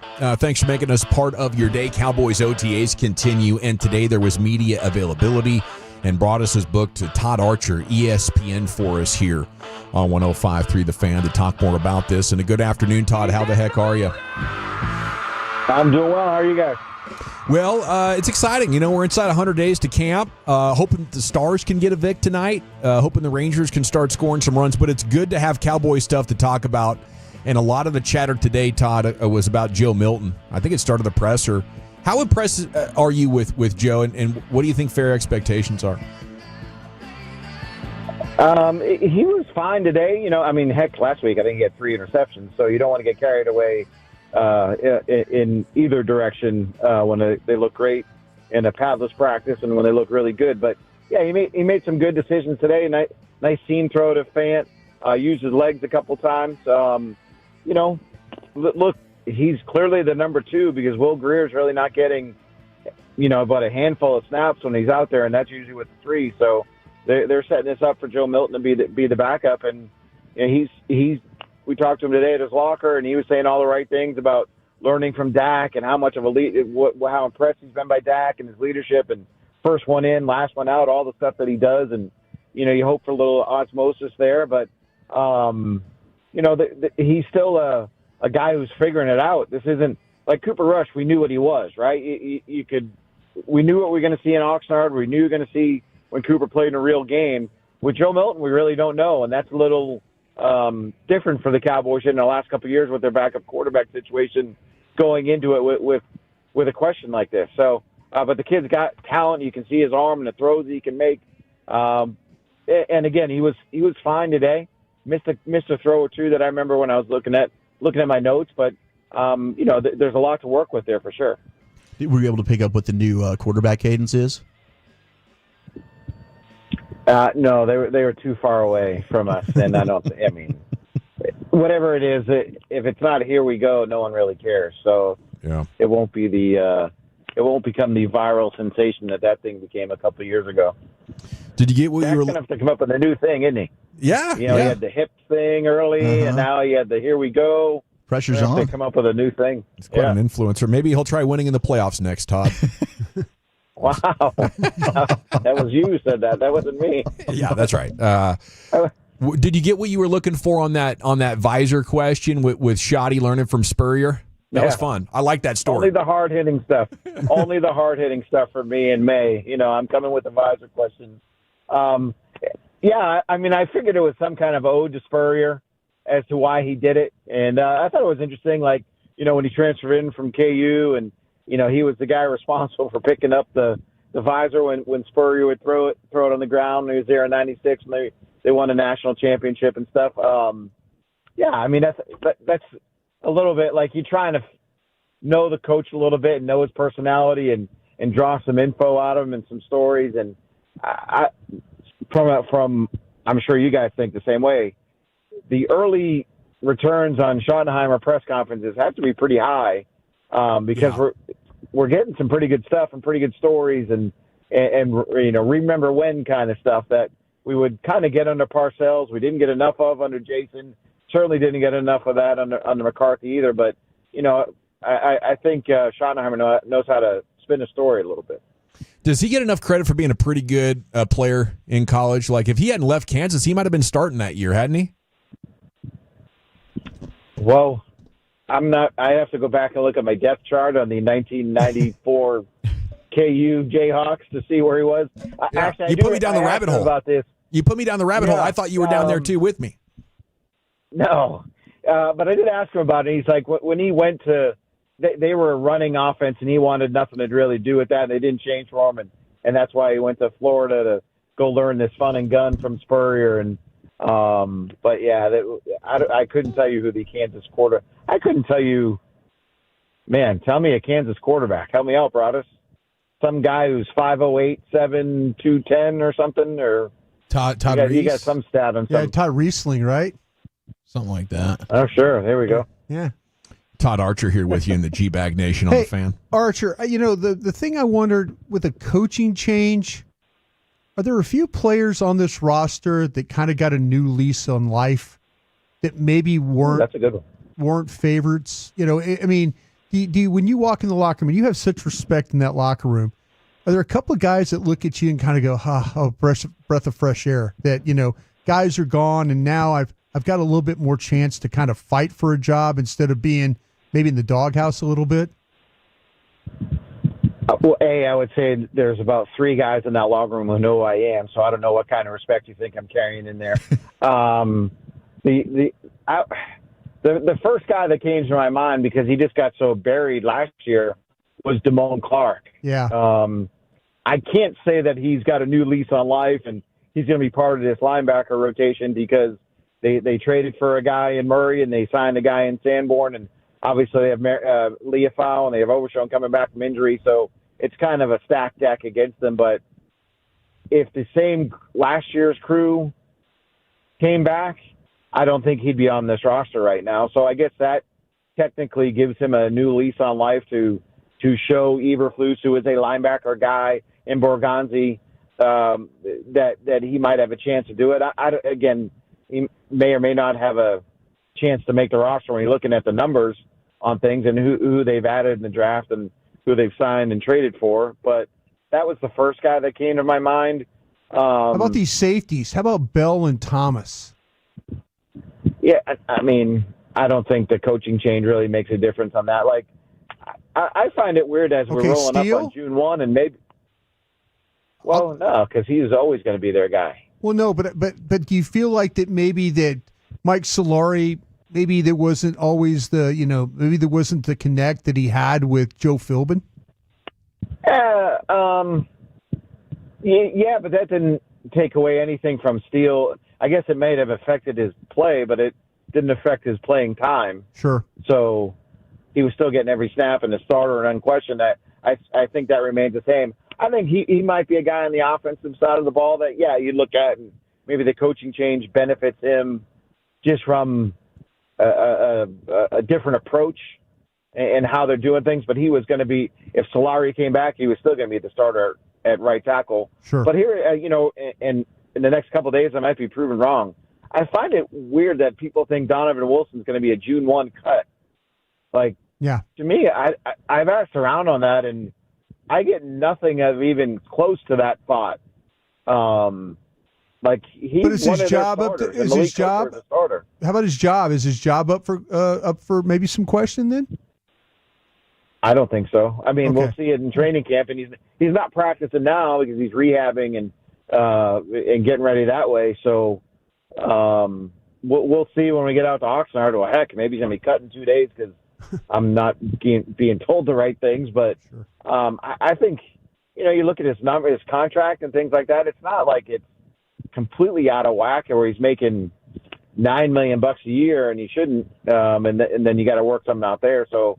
I think Donovan Wilson might be a guy that, when you look at what Eberflus has had at safeties and even when he was around here in Indianapolis and in Chicago, maybe that's a guy that finds some rejuvenation a little bit and is maybe used a little bit differently than he was in the last couple of years. Todd, what would you say? Which side of the ball do you feel like you have more concerns or questions about right now? Boy, that's a good one. I'd probably go defense not because of what you see talent-wise, but it's just a new coach, a new scheme, a new approach with different coaches all over the place. On offense, yeah, there's new coaches, but the bones of the offense, as Schottenheimer said today, remain the same. The quarterback is still the same guy. So I guess my concerns on offense are mitigated because you know what you're going to get out of Dak. You're going to get very good play for a good portion of the season. They'll be you assume they're going to be in the playoff chase because every time he's played 16 or 17 games, they've been in that all but 1 or 2 years of his career. So I would probably say defense just because it's the third coordinator in 3 years. You got guys going to be asked to do something different again from what they were able to do. Who knows about this cornerback spot right now with tell me who the nickel guy is. Like, is it going to be Deron Bland? Maybe. Is Trayvon Diggs going to be healthy? I don't know. He's not been around the team here, so there's a lot of questions. I would probably say more concerned or questions about the defense at this point than I am about the offense. Even if you got a new running back, you add a new wide receiver, there's talent and ability that you see on the offense. How it can work together, but the defense probably has more question marks. It's Todd Archer here with you in the G-Bag Nation. And Todd, I did make that joke about Dak, but I think the Cowboys can win big with him. Where do you weigh in on that? Like, can the Cowboys win a Super Bowl with Dak? How good does the rest of the team have to be around him? That kind of deal. I think you hit it right there. I think the team and the rest of the team has to be really good too. And that's part of the reason why they brought in George Pickens, right? It's funny to me how one addition of a guy like George Pickens has kind of flipped the narrative of what the Cowboys offense can be. Before that, it was, man, the Cowboys, they have CeeDee Lamb and nobody else. And now it's all of a sudden they've added Pickens. You're like, all right, Pickens and CD, man, that's a really good combo. And now you got Jalen Tolbert probably in his right spot. And, hey, don't forget Jake Ferguson was a Pro Bowler a couple years ago. And, Javonte Williams, hey, he has a background. And Miles Sanders, hey, was a 1,300-yard running back a couple years ago and blew his speed. So that kind of flipped everything. But I as far as Dak in a Super Bowl, I think he has the chance to be a Super Bowl quarterback if the pieces around him play at an extremely high level as well. He's played well enough to be a quarterback that can get deep into playoffs. Now he didn't play well, obviously, against Green Bay a couple years ago, struggled in the San Francisco games. So there's questions. And again, he's fighting history here. I think since 1970, there's only been 3 quarterbacks that have been their team starter for as long as Dak will be and made a playoff for the first time. I think Peyton was year 9, Matt Ryan was year 9, and Ken Anderson in Cincinnati was year 9 or 10. All those guys were right around there where they went to a Super Bowl for the first time. That's over the last, help me out here, is that 50 years? 40 years? 50 years? Yeah. 50 years, right? Almost so the entire that's era. fighting history. Yeah. That's fighting history right there, right? Mhm. So maybe since 1980. That he, not saying it's impossible, but history kind of tells you how this thing shapes up. And then again, you look at the rest of the conference, the rest of the division, the rest of look at the AFC. So, but I do think Dak can get there. I do think the Cowboys can get there with Dak, provided everybody around him is playing well as well. Todd, did they do enough to catch or close ground with the Eagles? And even maybe, and I know they did a nice job a couple times there against the Commanders, but did they do enough to close ground with the Eagles? Amen. I'll give you the I don't know answer because I wonder if Philly, there's a natural regression. Like we don't see teams repeat as champions in this division. It's been 20-something years since that's happened. So there will be a natural regression from the Eagles. And again, that was a team that was in a Super Bowl a couple years ago, started great and fell apart. So, how is their injury situation going to fare this year compared to other teams? Are they going to have their quarterback the entire season? Are they going to I think they lost some pieces on their defense that could hurt them. Yeah. And and that's something that can bite them. The Washington thing to me is interesting because I'll go back to they won 6 games last year in the last 30 seconds of either overtime or regulation. So there's no way they're going to do that again, right? So if you just win 3 of those games, if you go 3-3 instead of 6-0, that's a 9-win season. So there's you would think there might be some regression there. So I mean, Philly still goes in as the favorite. Washington's clearly would be the number 2 choice, but I wouldn't discount the Cowboys from surprising a lot of people this year. What about the running back? Boy, what am I doing? No, I'm with you. You're wild. That's the way the NFC goes. Kool-Aid! The NFL's a strange lady, right, Brian? But what about the running back room? What have you seen so far in these practices and kind of where it's at? Is that good enough? Yeah, I mean, is that good enough? It's better than it was last year, which we knew wasn't. I guess that wasn't good enough. I thought a guy today that stood out was Miles Sanders. Okay. I think what the outside perception of Miles Sanders is right now is not what they think of him inside the building. Mm-hmm. And I say that in part because of where his locker is situated. Like we make too much of this stuff, but his locker is one of like the first ones in a corner where they kind of strategically put guys. And I thought it was interesting that he was put in that spot. So that tells you what, that they have a respect for him and what he can do. And then Carolina was probably maybe more about how he fit or didn't fit in what the Panthers' running game was and how he would be a better fit here. But Javonte Williams has had a couple good sessions from what we've seen.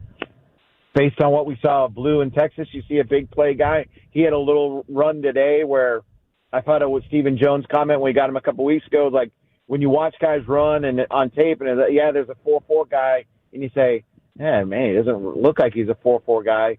But then you look at Jaden Blue run who times at a 4.4, and Steven said, the time you watch him play, you think he's a 4.2 or 4.3 guy. There was one of those today that kind of caught your eye with the burst that he showed. So I don't think they're going to be straight committee, but I think they're clearly going on the offensive line will make the running backs better with how they've approached the position this year. Were you singing along to the Tupac and DMX over the loudspeakers? Well, Bobby Belt asked me what my favorite Tupac song was, if that was it, and I came up with "Dear Mama." Is that the one? What's good, Tim? Hey, Mama. That's it, right? Am Yes, I right? sir. Hey, Mama, dear Mama. Me against the Something world. Mama, I don't know. Or dear Mama. Appreciate So, you, Todd. there you go. You're the man, and we'll see you soon. Sounds good. See you, folks. Todd Archer, ESPN, here with you in the G-Bag Nation on 105.3 The Fan. Okay, Jaden Blue's official 40 at the Combine was 4.38. They said he was dealing with a little hammy or groin in there. Wow. Pro Day, it was 4.28 and 4.29.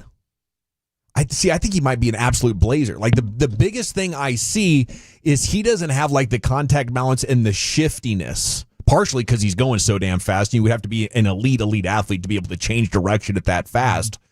But I think if he can hang on to the ball. Now, Miles Sanders, Javonte Williams, other good options. I'm not looking at Jaden Blue to be the bell cow, but I think he could be a weapon that scores touchdowns for you and provides a speed dimension that the other team has to worry about whenever they see him run in. Position, and I admit that position I have a big chance to be wrong about. But I don't know. I do think there's some positive things with Williams catching the football and being a pass protector. I don't know about I don't know about running the football. Sanders, if he kind of turns back the clock to the things he did in Philadelphia, got a chance there. But I'm not sure about that. I'm going to need these guys to play in the preseason, though. Just don't. A lot of questions. Don't. A lot of questions. I mean, Well, it's Javonte's like been under 4. We were in Oxnard. And we sat there and watched Zeke not do anything. And you're like, how do you know? How do you know? Well, they don't know. They let Zeke do that and then play for 2 months. Yeah, I don't. After not going God, to practice. I hope not. I hope we don't go that route again. All right, we got to run. Rim session coming up next, Chief. Where are you taking it? Good Mavs news plus your Thunder stat of the day and the Knicks' last chance next to the nation.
Uber Eats has Lola V products? I gotta remember that. Well, you know, they say in order to remember something, you have to forget something else. Okay, now that is a very cute haircut. That's like a little shag. I've never seen it before. Well, I mean, of course you have. It's the Rachel. Oh, is that your name? No, I mean like your name. No, I'm Jen. My name's Jen. Right, but I just mean like this is your haircut. But that's hair on your head. I'm not saying this is your hair. Okay, freak it a little bit.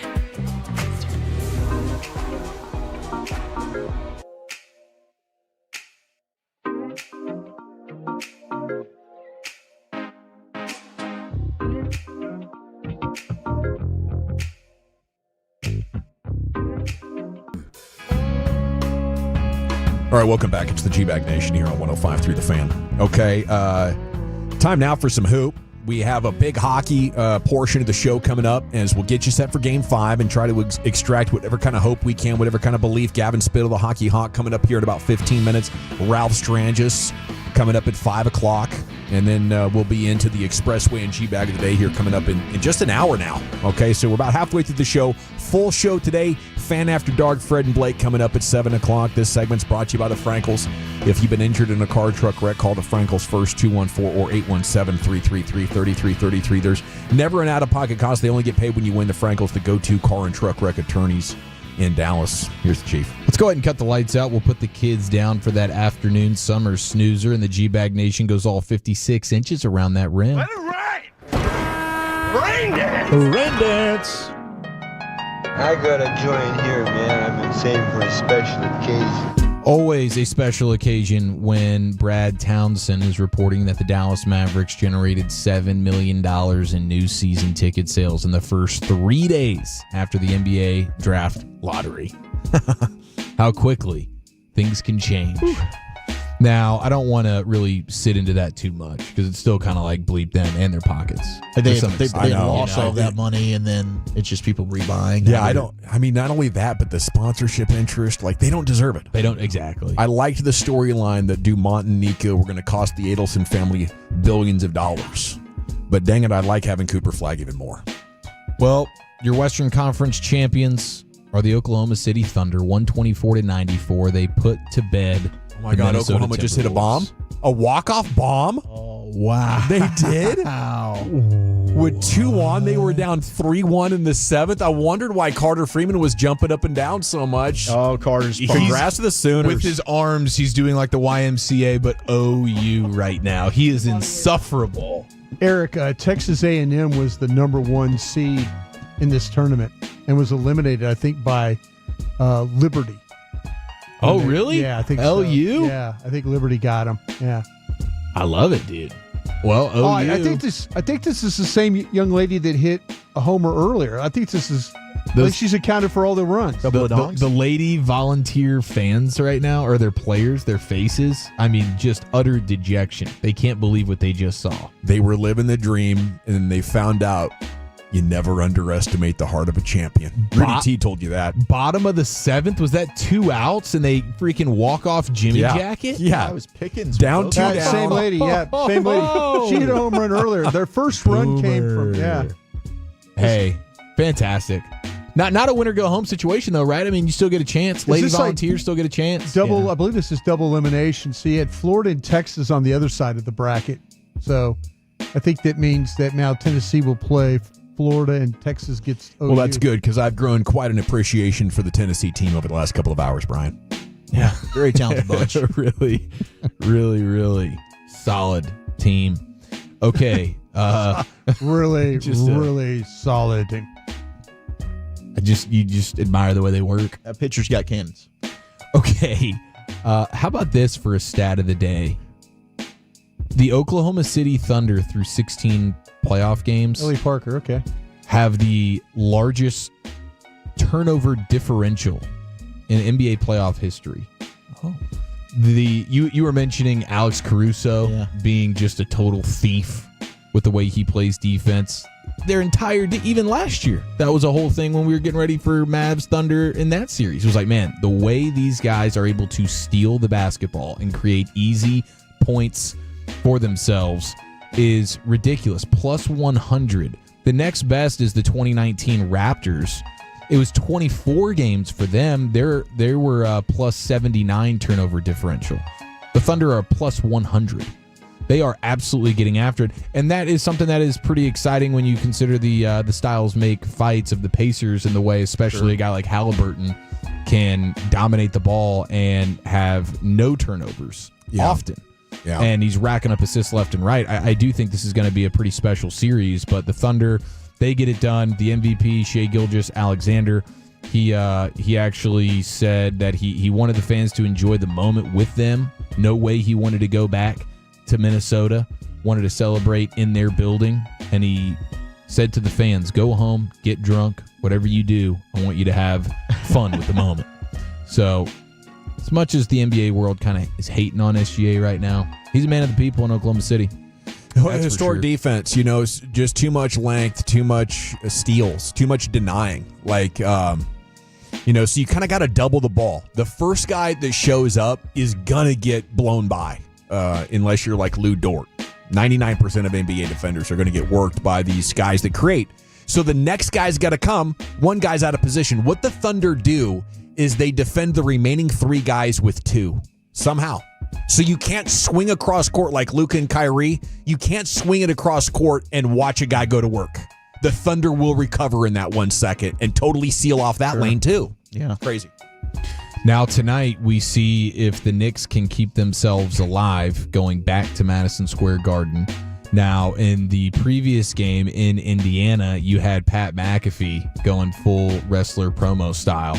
And it was like super off the cuff. Like he went and explained the situation. That was not like a planned thing. Like they just came up to him right before the fourth quarter and were like, hey, he's a showman. Let's get you on the mic. Yeah. And so there was a bunch of stars, Chalamet, Stiller, you name that, Knick fan, celebrity. They were there courtside in Indiana. Here was McAfee trolling the hell out of them. Indianapolis, Indiana. We got some big wigs from the big city in the building. Spike Lee is here. Oh, you can hear the improv. Ben Stiller is here. Timothy Chalamet is here. Let's send these sons of bitches back to New York with their ears ringing. Let's turn this oh! What an absolute showman for the ages, He is a dude. showman. He knows how to meet the moment. That was fantastic. Ben Stiller ends up responding on Twitter saying, yes, this was weird, describing the McAfee call out. He says, it was weird. We were happy to be there and cheer our team, and other than that, Indy fans were awesome. Hashtag Nixon7. He then invited Pat McAfee to come out to Madison Square Garden tonight. Maybe they were going to return the favor in some way, but I believe McAfee has politely declined the invitation. So we'll see how rabid the Knicks fans get tonight. Do you guys believe that they can still have a pulse by the time you close your eyes tonight? Will the Knicks still be alive? They could. They could win this one at home. I mean, these games have been close enough where they might be able to just extend it one more. Yeah, I agree with Wolchuk. How about the Pacers fan, though?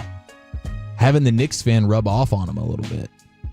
Been charged with stabbing 2 Knicks fans at an Indiana brewery after Game 2. No. Which brewery? I bet you I've been there. Which one does it? It's right across the street from the arena. They got I got to figure it out. The dude is a 24-year-old dude named Jarrett Funk. Oh, he sounds like a guy who's going to Funk with an E. Maybe it's Funky. But yeah, this dude, it was like he got ticked off. He left, came back, stabbed 2 dudes. Funky? Yeah, Funky did. Yeah, 24-year-old Funky. What the heck, man? Just absolutely ridiculous. Is that what Knife Guy is holding onto that thing on his belt buckle for? I always figured it was to open up a can of dip or Zen or something or cut a fishing line. Probably just in I case. guess some people are heading out with a knife thinking, I'm going to have to stab somebody today if I get in a sports argument with them. I mean, crazy. Happened at AT&T a couple of years ago. You had the shooting. Yeah, they're all right there, too. I mean, you get drunk people. Yeah. If I told you a fan in the NBA playoffs stabbed another fan, I think it's in New York. You would have thought It's Knicks for Nick on sure. Pacer crime. But have they gone violent yet? Has that Knicks New fans? York mob gone actual violent? No, I mean, to their credit, other than the throwing of the trash and They're just really just belittling loud. Brian Windhorst, they're really loud. They're rambunctious. You'll see a fight or two, but you don't see any killings. But the Pacers fan is the one who stepped up and said, no, I'm going to be that guy. These gentlemen survive? I'm Jared Funky. Are you stabbed? Yeah, I He believe. subtracted, man, from the community. I mean, I don't even know if I'd want a knife for self-defense, because if you can whoop me, you probably will take this knife from me before I can stab you. Yeah, it's going to turn on me real quick. Yeah. You know, it's strange. These breweries that in Indy, they're all open to only like 10 o'clock. Oh, Yeah, this is like an 8 p.m. stabbing. Not a party spot. Yeah, it's just like the Sun King Brewery is open till 9 p.m. Day drinkers. Yeah, they got like the other three breweries, St. Joseph Breweries and Public House is only open till 10. So yeah, Chili Watering Brewing Company is open till 10. Just a matinee stabbing in Indiana. Fountain Square Brewing Company open till 9. This is not late night. This is not late night places. This is early in the day doing this. This dude left and came back too. It's not even like in the heat of a moment. It's like Gosh. he kept that rage. Bleep you, Funky. He's going to be watching the next one from incarceration. Yeah. It's a whole different kind of house. Thank you, Chief. There's a rim session for you here. We have hockey talk coming up. Ralph Strange is 5 o'clock. The Hockey Hawk Gavin Spittle is next here. It's the G-Bag Nation of the Fan. Coming up on the next K&C Master.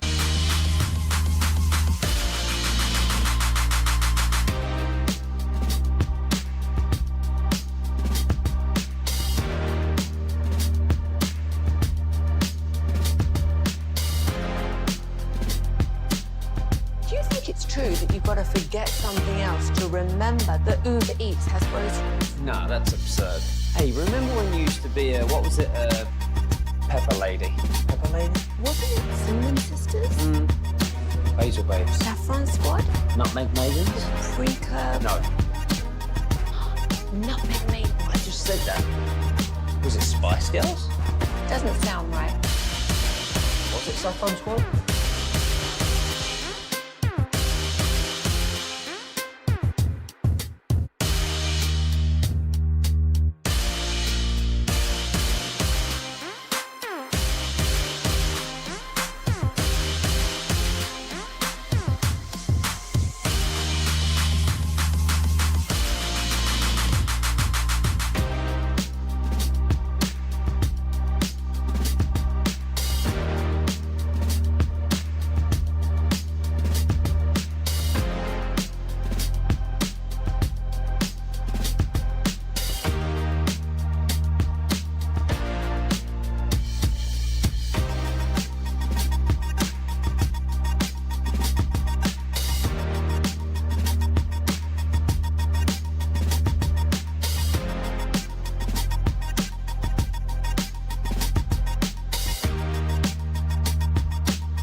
Yes, sir. Welcome back. It's the G-Bag Nation on 105.3 The Fan, and it's time to talk with our boss. Happens to be the host of the best Dallas Stars podcast, a Hockey Hawk, Gavin Spittle, joining us now here on The Fan with Big Game 5 coming up tonight. This one definitely is must-win, right? Yeah, no, it's definitely. Yeah, you got to win or go home. So I'm thinking about changing the name from Spits and Suds to Love of the Stars, so I can get some of that ancillary podcast listenership. The autofill. Yeah. That's 3D chess right there, sir. Yeah, yeah. If these guys are okay with it, of course. Of course, absolutely.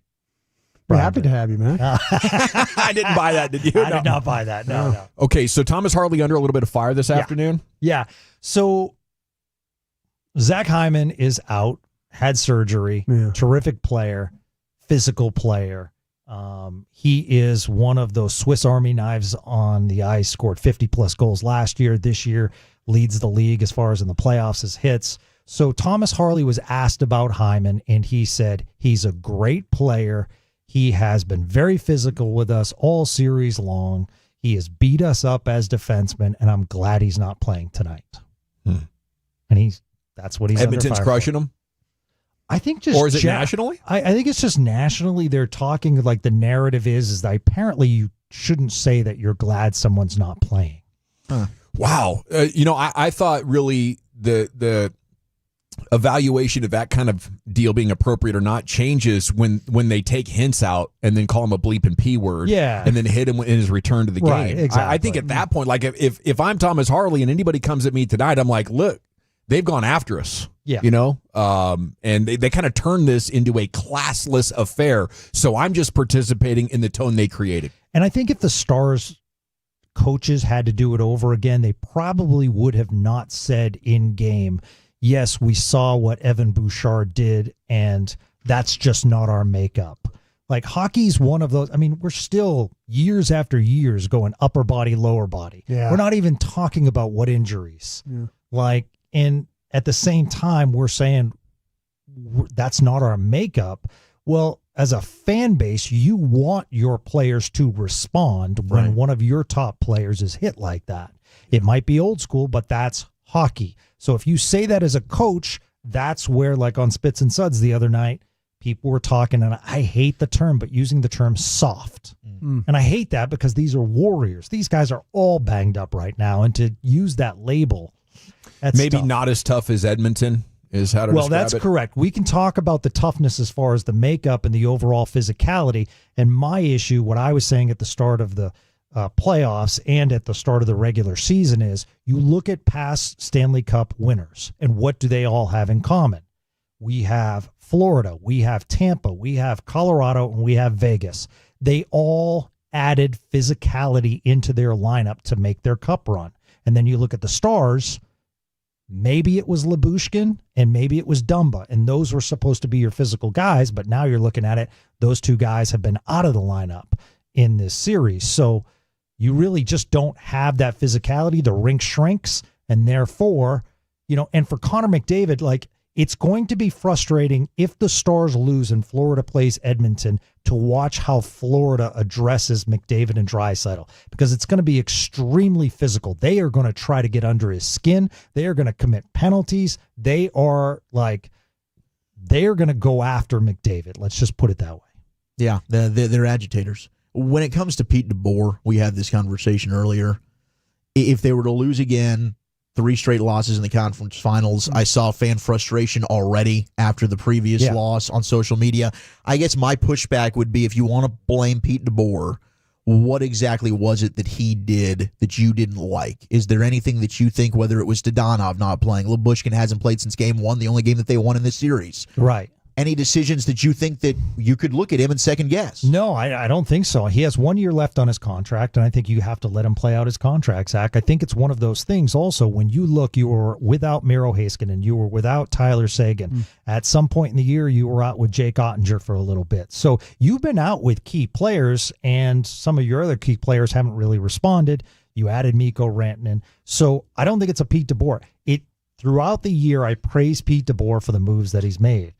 I don't think because of this run, and oh, by the way, you knocked out a team that was favored against you in Colorado, and you beat the President's Trophy winner in Winnipeg. And the year prior, Pete DeBoer took out 2 Stanley Cup champions. So I don't think it's a Pete DeBoer issue. I mean, hockey is so limited in the changes that you can make. Therefore, people are going to focus on the coach.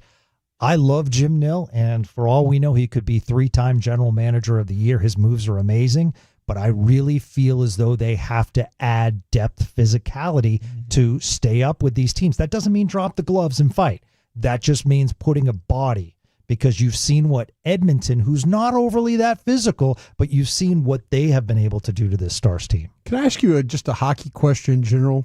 Paul Maurice came out and said coaches shouldn't be a part of the handshake line. How do you feel about that? I love it.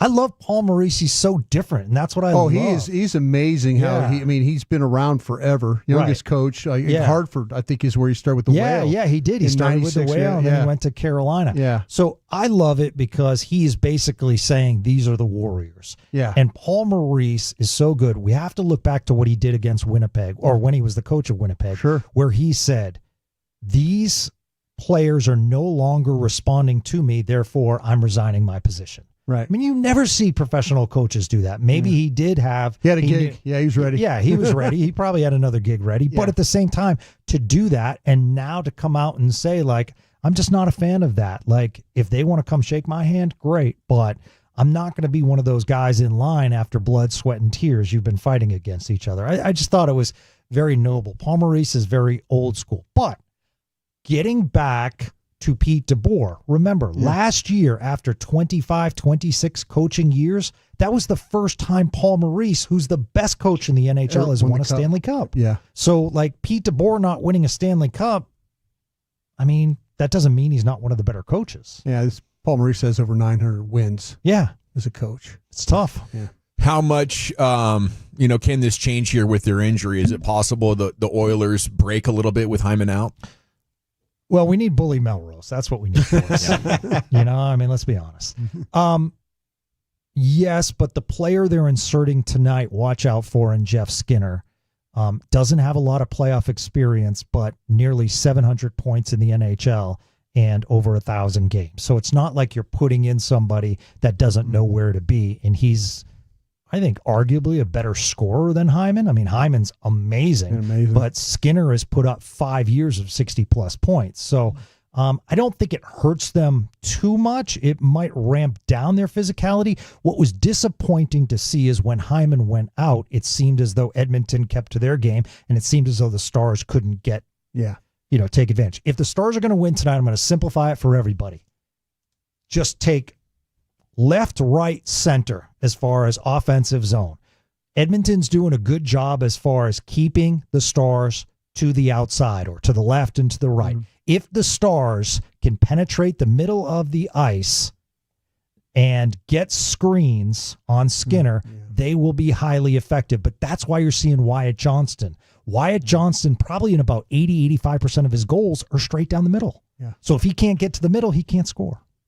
It's a heck of a performance there from Edmonton. And we appreciate your insights, sir. Best of luck to you. I know you're a longtime Stars fan and season ticket holder, and you desperately want to see this thing turn around. I do. Stick tap, boys. Always great to talk to you. Salute. There he goes. Gavin Spittle, the Hockey Hawk, with you in the G-Back Nation. Listen to that podcast. Get on there and sub and do all that. Now, the hockey conversation continues. It is a Game 5 Thursday, and former Stars play-by-play man Ralph Stranges is set to join you here. It's the G-Back Nation on 105.3 The Fan. But first, Tolos, follow here on behalf.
V products? I gotta remember that. Well, you know, they say in order to remember something, you have to forget something else. Okay, now that is a very cute haircut. That's like a little shag. I've never seen it before. Well, I mean, of course you have. It's the Rachel. Oh, is that your name? No, I mean like your name. No, I'm Jen. My name's Jen. Right, but I just mean like this is your haircut. But that's hair on your head. I'm not saying this is your hair. Okay, freaking hair.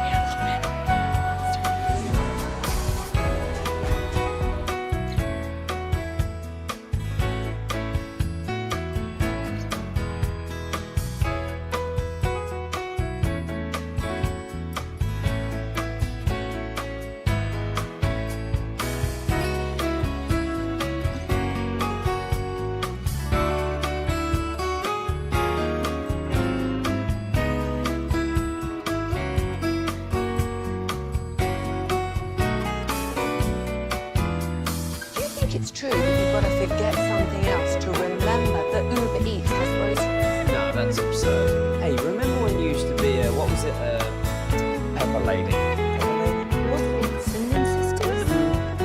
Basil Babes. Saffron Squad? Nutmeg Maidens? Pre-curd? Nutmeg Maidens? I just said that. Was it Spice Girls? Doesn't sound right.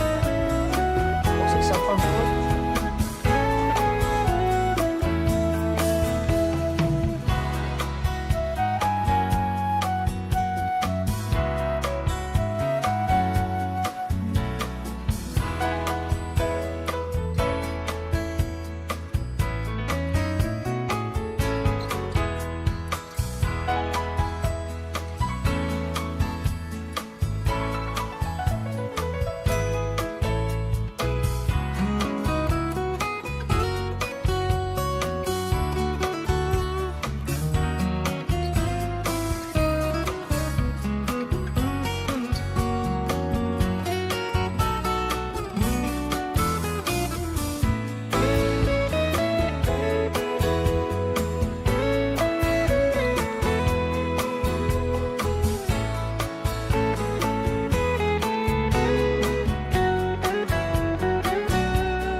Okay, so he one-upped you. Oh my gosh. Cops just came to my house to do a welfare check because my nosy neighbors wrote an anonymous email to the neighborhood complaining about the kids screaming and saying they never have clothes on. Oh, wow. Apparently, one of the kids escaped and was down the block a couple of nights ago naked. yeah. And it's like quite a scene, I guess, when you round the corner coming into the neighborhood and there's a 4-year-old boy on the teeter-totter, buck naked. Is that the last place you want to find yourself when your butt naked is on a teeter-totter? That's probably up there. Yeah, that's awkward. Sounds like it could end really poor. Yep. I smell a top 10 list coming, Chuck. Oh, I like it. Top 10 worst places to find yourself while naked. Well done. As Ralph Strangis joins us now here, you can get him on the web. He's got his Ralph cast. He's got his Ralph stack if you want to read him. Ralph Strangis joining in now. Hey, buddy. Gavin, what's up, man? Well, you tell me. Well, just remember, it's always darkest before it goes completely black. Wait. Wait, what did I mean there? Hold on. Try that one. Yeah, well, boy, what a year. It was, it's 3-1's tough. It's too tough, usually. You have to play 3 perfect games, and nobody can play 3 perfect games. It's why when Dallas was up 3-1 on Winnipeg, I was quite confident they were going to advance, just because it's so hard. You can't have a bad penalty. You can't have a bad period. You can't have, Otter let 2 in 30 seconds. You can't, there's just a million things, and they can survive those. They don't have to win tonight. They don't have to win in Game 6. They can survive those, and we can't. That's the biggest problem. And the other thing is, from the eye test, right, it just looks like, to some degree, is it wrong to say the Stars look like they've hit a wall? but they kind of look like they've hit a wall, doesn't it? Yeah, I was wondering if you would agree that maybe they started playing like they ended the season the last 2 weeks, like they regressed back to that group. Isn't it funny? Because I kind of wrote that today in Ralph's stack on Substack. People can subscribe. See that? That and that's good news and bad news, though, isn't it? Because 6 weeks ago, I was looking at this team. They'd lost 7 in a row. They go to the first round. They lose game 1 again. Now it's 8 in a row. They don't look like they have their game together at all. And you go, all right, what's going to happen here? Well, they get a bounce and they get an overtime win, and then they go down 2-1. Then they get a bounce and they get an overtime win, and now it's 2-2. And then they flip the switch. Like game 5, they flipped the switch, starting with Mikko Rantanen. And he went on a tear. He had a 2-week tear that was maybe the best anybody had ever seen. In a 6-game span, he had 9 goals and 8 assists, right? In the Stanley Cup playoffs against 2 very good teams. But now he hasn't scored in 7 games. That list is getting longer and longer on guys who can't find the net. You know, it's almost a cruel joke, isn't it, that Jason Robertson has scored a goal in each of the last 2 games, but they're the only 2 goals the Stars have scored in the last 3 games. Yeah. It's crazy. Like, but it goes like this sometimes, and it can just, you know, if they'd have got game 2, right, and Hyman's out, and you know, okay, Ekholm's coming back, but it's going to take him a game or 2 to ramp up. We got a shot at this thing. That you'd have felt pretty good tonight about game 5 had they gotten game 4. I'm sorry, the second game in Edmonton. You'd have felt pretty good about it, or even the second game here. Any way that it was 2-2, you'd have felt okay about. 3-1 is, you know, very, very, very tough. Now they're not going to stop playing. You know, they signed up for 60, as Scott Van Pelt would say. They signed up for 60 tonight or more. But it's just, you know, and then you look at Edmonton too, right? Because people are always, we get sort of, well, it must be something we're doing, right? Well, some of it is, but a lot of it is Edmonton's a really, really good team, a very well-coached team. And you look at their game and they come out and they play that game every night, don't they? Right? Like, we're guessing as to what we're going to get. And at this time of year, that's a really bad thing to be doing, is guessing how's my goalie going to play, how's the team going to look. And Edmonton's got it. And also, Florida's done. They're going to be extra motivated to try and do it tonight. Now, it doesn't mean they will, but you know, but they've certainly got a lot of motivation for this one, and they want another shot at Florida. So it's gonna take absolutely everything Dallas has and more than that to even get through tonight.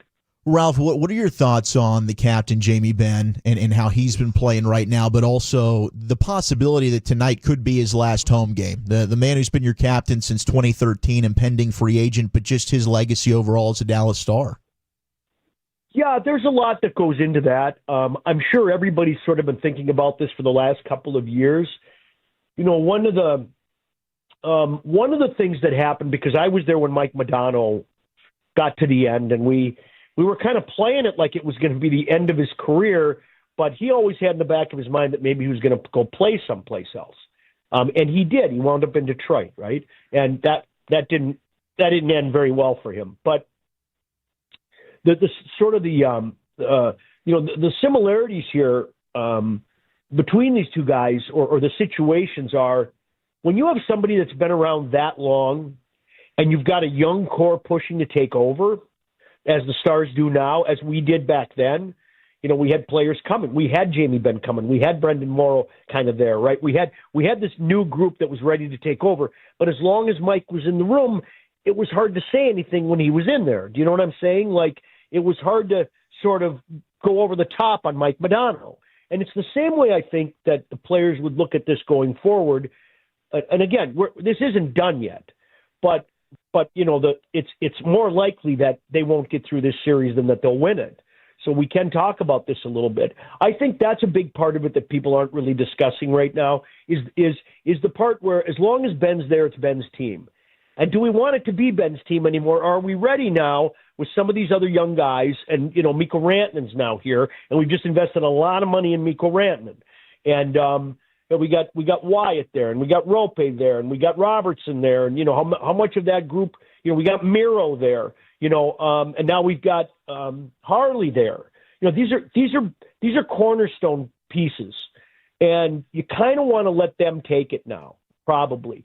And if it's me, that's how I would be looking at it going forward. That it's probably time for the break to happen, and because of that, and not necessarily the fact that Ben's skills are diminishing and he hasn't made great contributions here in the last couple of years in the playoffs. In fact, it could be argued that, he's been more of a problem than a help. And on the ice, the room stuff, whatever.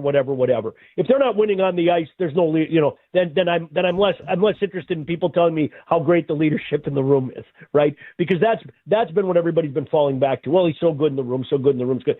Well, if he's so good in the room, why are they not playing well right now at all, right? And they really only had a 6 or 7 game stretch here in the playoffs where they looked like they were playing. So yeah, I would be fine saying we should examine closely whether or not we want to stay in the Jamie Benn business. What do you say to the Stars fans that are hammering Pete DeBoer and want him out of here? I say the same thing I always say. Okay, then what? Now what do you want to do? Okay, you know what, Pete there? Who are you going to hire? You're going to hire another of the same guy. It's about 8 of them. They're all the same guy. Okay, and sometimes they get over the hump, and sometimes they don't get over the hump. Butch Cassidy was able to get over the hump, but he wasn't able to get over the hump for all those years. And you just kind of go round and round with this stuff. It's the same thing. I'm sure Carolina's having the same sort of conversations about Rod Brindamore today. On the one hand, boy, they always get there, but on the other hand, they don't get much further. So I think sometimes just sort of a new view, and that'll be evaluated on the inside because, again, Jim Nill's a really sharp guy, and that whole hockey side is. They're going to look at it and say, all right, is Pete the guy for our next group? Let's assume I'm sort of onto something here, that Ben is, Ben's playing it out, and we probably want to get out of the Jamie Benn business pretty soon. Okay, so what does that look like? Who is our captain? And what kind of a leadership group do we want? And is Pete the right guy to coach this group going forward? And listen, people, listen, 2 weeks ago, everybody would have written them an extension, right, fans? Yeah. And now, now it's the same. I did this with the Vikings last year, right? It was the Sam Darnold conversation. Before the last week of the regular season, everybody was sure the Vikings were going to have to extend Sam Darnold, right? Yeah. And then, stuff happens, and it just and just stuff goes the other way. So, I understand fans are a little bit angry right now, and they have a right to be. But I'll leave it to Jim Nill and those guys to try and figure that out. And maybe it is time to get a new voice in there. We'll see. Hey, Ralph, walk us through the best possible first 8 minutes of this game for the Stars. 4-0 Dallas. I'd like to see a first goal here. They're not scoring first, and when you keep going to these wells, where you drop a game 1 and then you don't score first, and then it does catch up to you. And it looks to me as if some of Dallas's stuff is catching up to them right now, right? Yeah. So, they're not scoring first. They're not getting elite goaltending in this round as they had in the first 2 rounds, at least for the bulk of the first 2 rounds. So I think if Jake can not allow a goal for 8 minutes and Dallas can score 1 or 2, that's a very good start for the Dallas Stars. I think, or even getting on a power play and scoring on the power play is another good start for the Dallas Stars. This is one of those games where, you really, like the last game, they threw everything they had at them in the first period and punched themselves out or whatever, and then they didn't have enough to, and if you don't score 2 or 3 when you do that, you're going to get pushed out probably. And that's what happened last time. So they got a really tough opponent tonight. Again, score first. Jake holds them to 2 or fewer. I like our chances. And I know that's very, oh, duh. Oh, really? Really? Like if we score more than 2 goals and they don't, you're going to, yeah. But it's got to be like that. Ottinger has to be the difference tonight. And he hasn't been yet in this series. Talking with the great Ralph Strange here on 105.3 The Fan. I want to piggyback off that with Otter. This would be 3 straight years, and I know, hey, you're not in this series without Jake Ottinger, but Aiden Hill outplaying him in the Vegas series, and then maybe 2 straight years with Skinner outplaying him in the conference final. No, I agree with you. Like, I'm the guy that says, look, I love Jake, but ... And this happened last year. And the thing about this year was, which makes it worse, is the last round especially, and even the first round, when games got to the third period, in close games in the third period, Jake won them this year in both the first round and the second round, where he had trouble doing that in previous years. So this year, when I was evaluating Jake after round 1 and round 2, it was a lot easier to say, okay, he's kind of figured it out now. You know, and I spoke with Eddie Belfour on a couple of occasions. One time I had him on my podcast, and we're both kind of the same head, which is, it's coming. When's it going to be here? But it's not here yet. And then we thought, okay, maybe that was it, right? Maybe that was what we saw. And now you come into this series, and he's back up around 4 goals against and an .875 save percent. It's not good enough. It's not nearly good enough when the other guy's doing that. And he can't throw a shutout. I don't know what it is. Ottinger just will not throw a playoff shutout. He's got 3 or 4 in 4 seasons. Eddie had 8 in 3. And even you look around, like Skinner fires him out there. When Bobrovsky needs a game, he'll throw a shutout. Like, it just goes like this. And we don't see that from Jake. So I'm, look, the organization's had kind of a strange history with goaltenders beyond Ed Belfour. Marty Turco only won 3 playoff series. Yeah. And Kari Lehtinen, I don't know if he won 3. And we had a lot of money committed to both those guys, and fans loved at least Marty for sure. And for a time they loved Kari too. But, now we all keep kind of scratching our head every year going, all right, where is it? Where is it? And I don't see it this round from Jake. And, he's got to run the table 3 straight games to get it back. All right, who's the guy that steps up offensively for the Stars tonight, Ralph? Well, I think maybe Mikko's hurt. I don't know. Like, I watch him lose puck battles and, kind of mishandle pucks and things like that. And that looks to me like maybe it's upper body or something. But he just doesn't quite look like the player that we saw. And even when he wasn't putting points up, we saw him engaged, winning pucks, all of that stuff. So I don't know what's going on here, but they're going to have Mikko contribute on some kind of a level. And the guy that I really want to see is Wyatt Johnston. I don't know who's hurt and who's not, but since he put Colorado's lights out in round 1, he has 1 goal in 10 games. Roope Hintz has, I think, 1 goal in 11. Since he scored 2 in Game 6 against Colorado. And again, he was hurt a couple of times. These guys have to count. You're paying these guys a lot of money to score goals, and they're not scoring goals. Jason Robertson, okay, fine. He's on one leg, and we're getting what we can. But it's not Ben and Sig. And even Matt Duchene, Duchene has 1 goal in the spring. That can't happen. Look at Marchment. He had 11 in 58 games, which is about 1 goal every 5 games. He's got 1 in 17. Everybody just went flat. So on the one hand, I don't care who it is. Somebody's got to score. But on the other hand, the guys you're paying to be your goal scorers, Johnston, Robertson, Hintz, Mikko Rantanen, those guys have, even Duchene. Duchene scores 30 a year. And that's his average the last 4 years. And he's only got 1. Like, those guys have to score. That's who has to score. Do you buy the lack of toughness criticism on going to the net and being physical?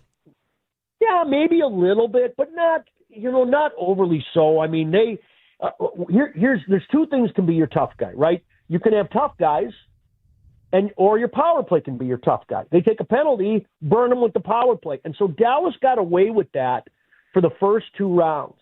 You took a penalty on Dallas, it was in the net. I mean, they were pushing 40% coming into, right? Like, it was nuts. But now they can't find their power play. So now teams are now Edmonton's going, well, they're not going to score on the power play. We'll keep roughing them up, right? And you're not going to get help from the NHL officials. You're not going to get help from Toronto. You're at a time in the playoffs where, their view is, oh, who cares? Who cares? Especially if it's non-North American skill, let them get slashed. We don't care. They're not tough enough, and their power play took a dump. So that's it. They've got no, they've got nothing that scares anybody in terms of telling them not to be tough anymore. Because if your power play doesn't score, then the other team will say, well, let's whack them up a little bit here. So, and they got to believe Dallas has gotten their licks in though. Yeah. I mean, Brown's gone. That was a pretty good shot. Yeah. And some sort of grazing blow, and Hyman's out. Mm-hmm. So, Dallas has gotten they've hit the target a couple of times, right? If you're looking at it that way. Yeah, maybe we've been pushed around a little bit, but two of their guys are out because we've pushed back. So I love it. Fire insights as always. The Ralph Stack, you can read him. You can watch his hockey TV show, The Ralph Cast, on YouTube. Oh, yeah. We love you, Ralph, and best of luck tonight. Too. I hope we can talk again. Come on. I hope this isn't it. Yes, sir. Do it, Ralph. I'll drink to that. Okay, Cheers. guys. There he goes. See you Monday. Ralph Strangis. Yes, talk to you Monday here on 105.3 The Fan. That'd be great if we can extend this series out. That'd be Game 7, right? Game 6 Thursday, Game 7 on Monday. I'm confident. It didn't sound like Ralph's that confident for tonight, but we got to run. G-Bag of the Day is coming up at 5:30, and we're back to hit the expressway and get everything started with you here on The Fan. I want to chat Frankles with you before we get there, though, because life's unpredictable. You never know when you or a loved one could...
Yeah, buddy, welcome back. Are the Rangers getting ready to drop the hammer on a couple of World Series legends?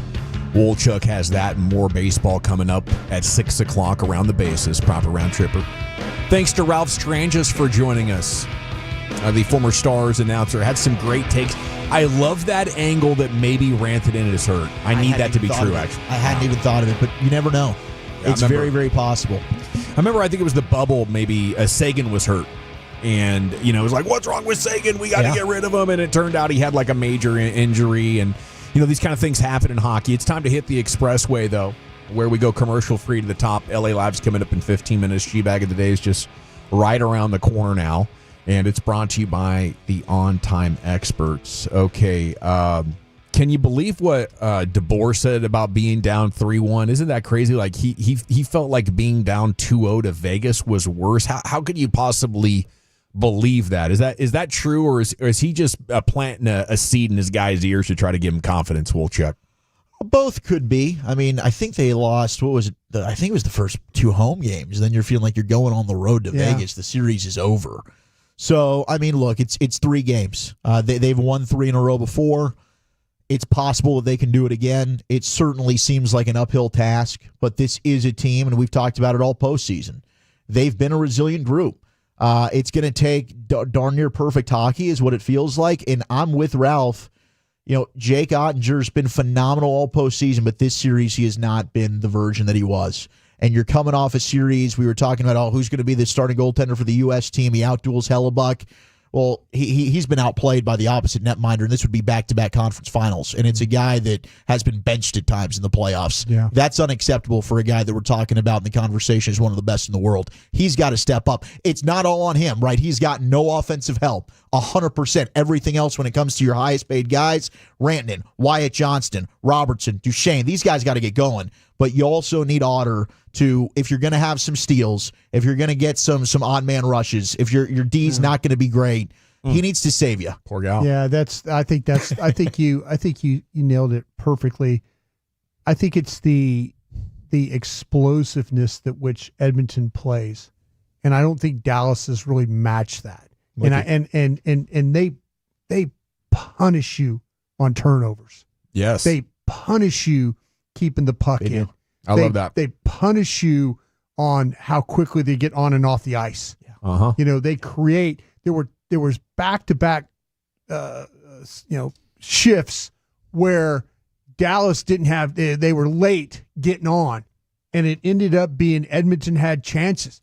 You have to play perfect hockey against them, and we kind of thought, wow, you have to play perfect hockey against Winnipeg. Well, you really didn't, because how shaky their goalie was. Colorado was one of those perfect hockey, and Dallas played very, very well.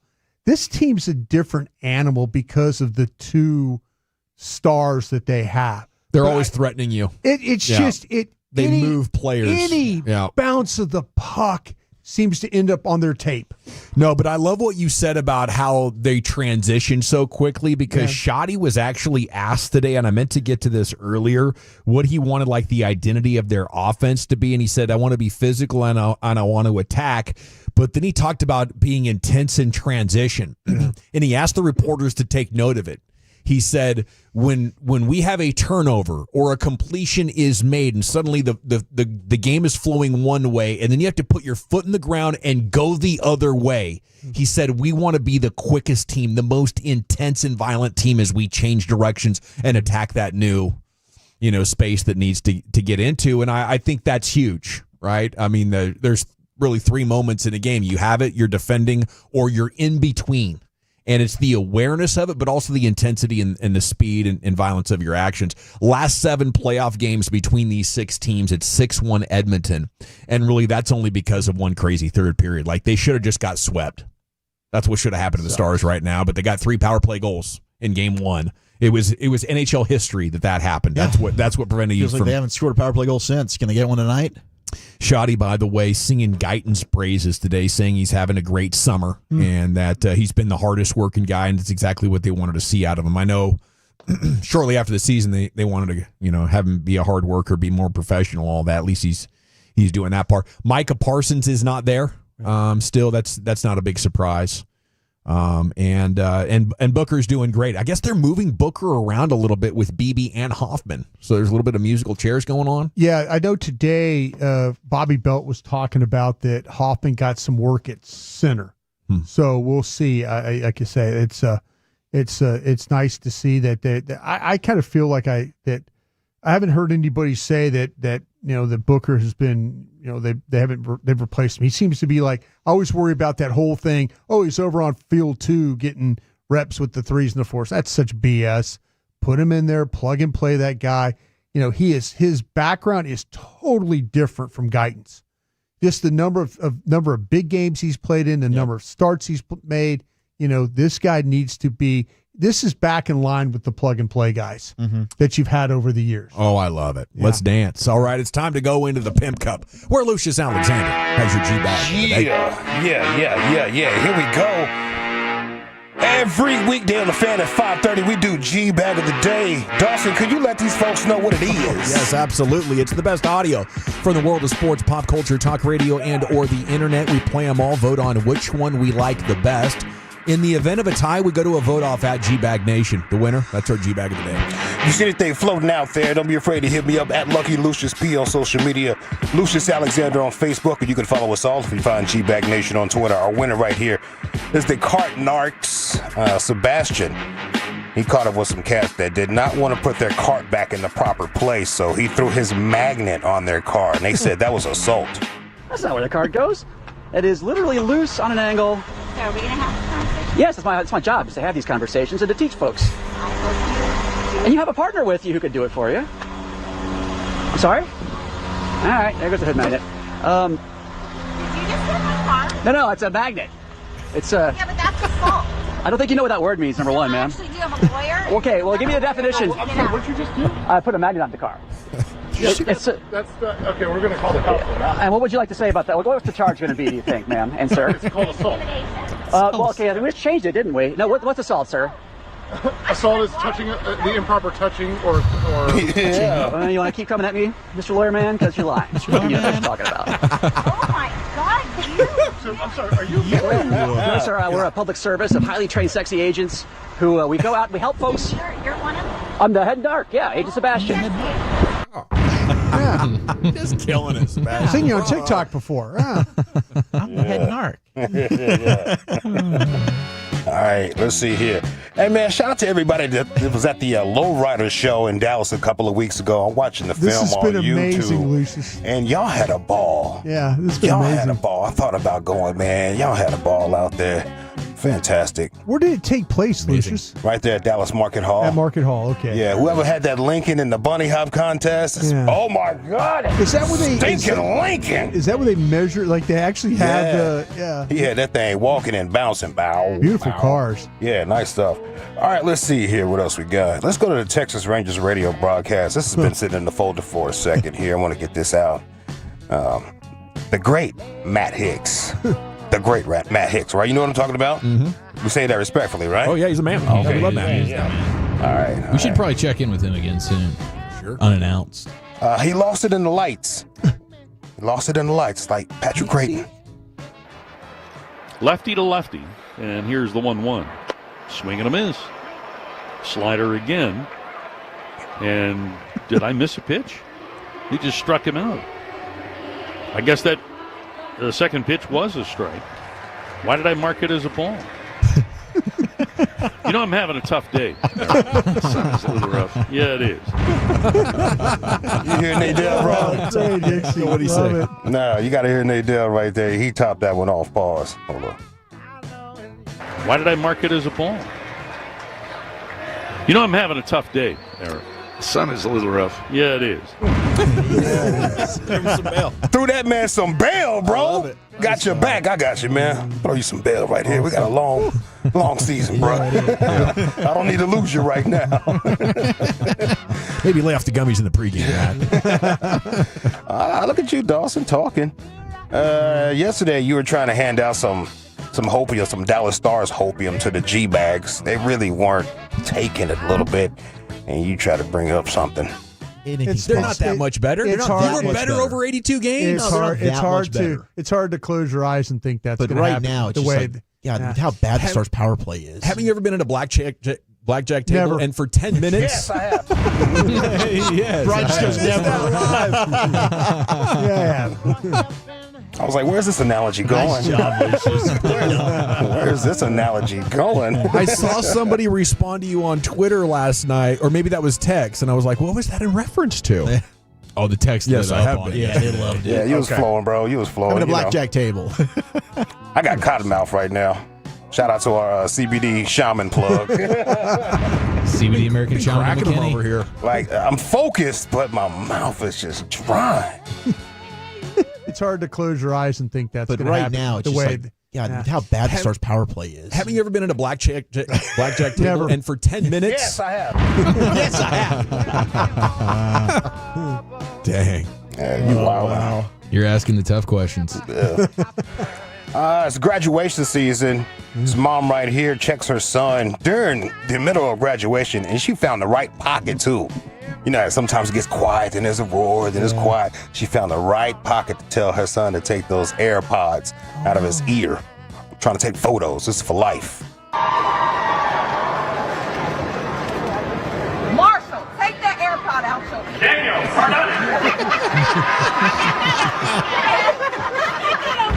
Marshall. That's mom. Good for her. That's great mom awareness right Yes. Marshall. Standing up there with her hands on her hips. there. Marshall will never do that again. Yeah. No. If Marshall's about 15 or 16 years old, he's the most embarrassed any kid has ever been at that school, probably. That day. Well, I mean, hey, if he's graduating to 15 or 16, he's on his way. Oh, yeah. He's on his damn way. Graduation. Yeah. All right, let's see here. What else we got? Let me get some of that Al Green back in my ear. So that was like the final embarrassment. Hopefully, that's what he hopes. Till the college graduation. Yeah, that's what I'm saying. Dude, That's what Abby's he like hopes. 13 or 14-year-old right now. I got PTSD from it. Like how she is like acting so embarrassed by me. I'm like, Oh, crap. I'm your guy. What I'm your happened? guy. Yeah. It's me, baby. You know me. It's your boy. I even asked ChatGPT. They were like, don't take it personal. Yeah. It's okay. Okay. He still loves you. Guy. That's all right. She's going to start beefing with her mom at some point, and she's going to start running to you for that. When she gets older, God start bless you, wanting Lucius. to move around a little bit. Yeah. Beef with the mom, she's going to Get run your to ass the over pops. here, Yeah. All right, shout out to my Reverend Dr. Pastor Freddie Haynes. Freddie D. Haynes. That is Frederick Douglass Haynes. That name was made for times like this. Got 2 church clips for you. A few people in the church needed to move their cars. They were blocking some stuff. Oh, no. And the worship and praise team got the note in the middle of worship and praise. So they threw it there, and it's beautiful. Listen, there's a car wrench. You're stopping my ministry. Move the car. Move your car. Oh. Move the car. Move your car. Yes. Move the car. Move your car. Move your car. Move your car. Move your car. Move your car. Move your car. Too bad. Sound selector. I love that. That is awesome. We riding. Right after this jam. Move the car. Move the car. All right, and this preacher right here needs to preach with one of those, what is that, a CPAP mask? Yeah. My man probably needs a CPAP mask because I'm totally distracted. I'm trying to get the message, but I can't hear it, bro. Saw you churching. I saw you going to convocation then. I saw you running around the church.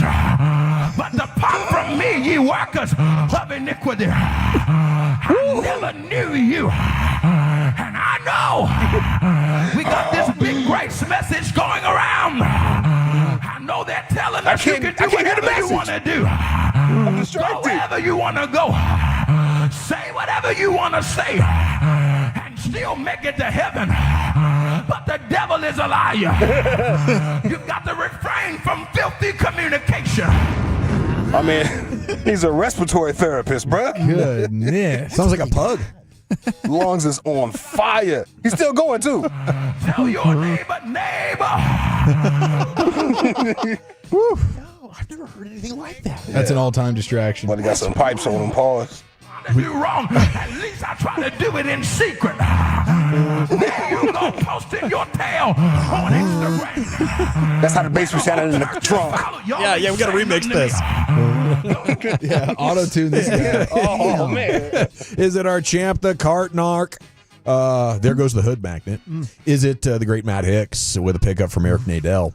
Dawson, haven't you ever been to a blackjack table? Yeah. I don't know. Mama checks her son for taking photos with AirPods in his ears at graduation. Church clips, combo platter, praise team reminding you to move your car, and the preacher with the breathing issue. Yeah. So there's some kind of therapist in there saying, talk to you after the service, sir. The consistency in which that sound gets made, too. Like every single one is the exact same. Bagpipes. That's talent. Chief, I'm voting for the champ, the cart narcs. How about you? I'm going with Hicksy. All righty, Lucius. I'm riding with the church clips. Still tied on one, Wolfchuck. Yeah, I'm going church clips. Ryan? Dixie. By a score 2-2, we have a tie. Jump on to at GBag Nation. Again. We're going to create an Insta poll at GBag Nation. Follow us all when you get there. Our handles are in the bio. We'll announce the winner here coming up towards the end of LA Live. And speaking of that, back into the Pimp Cup we go. Here's Lucius. It's ladies' night. All right, you squares. It's time to smoke. Look at L. Duncan, my God. He's talking lacrosse. She can say anything. I'm watching her. It don't matter. Everybody get high. Before I get out of here, for the ladies, what did Cinderella say when she got to the ball? What? She said,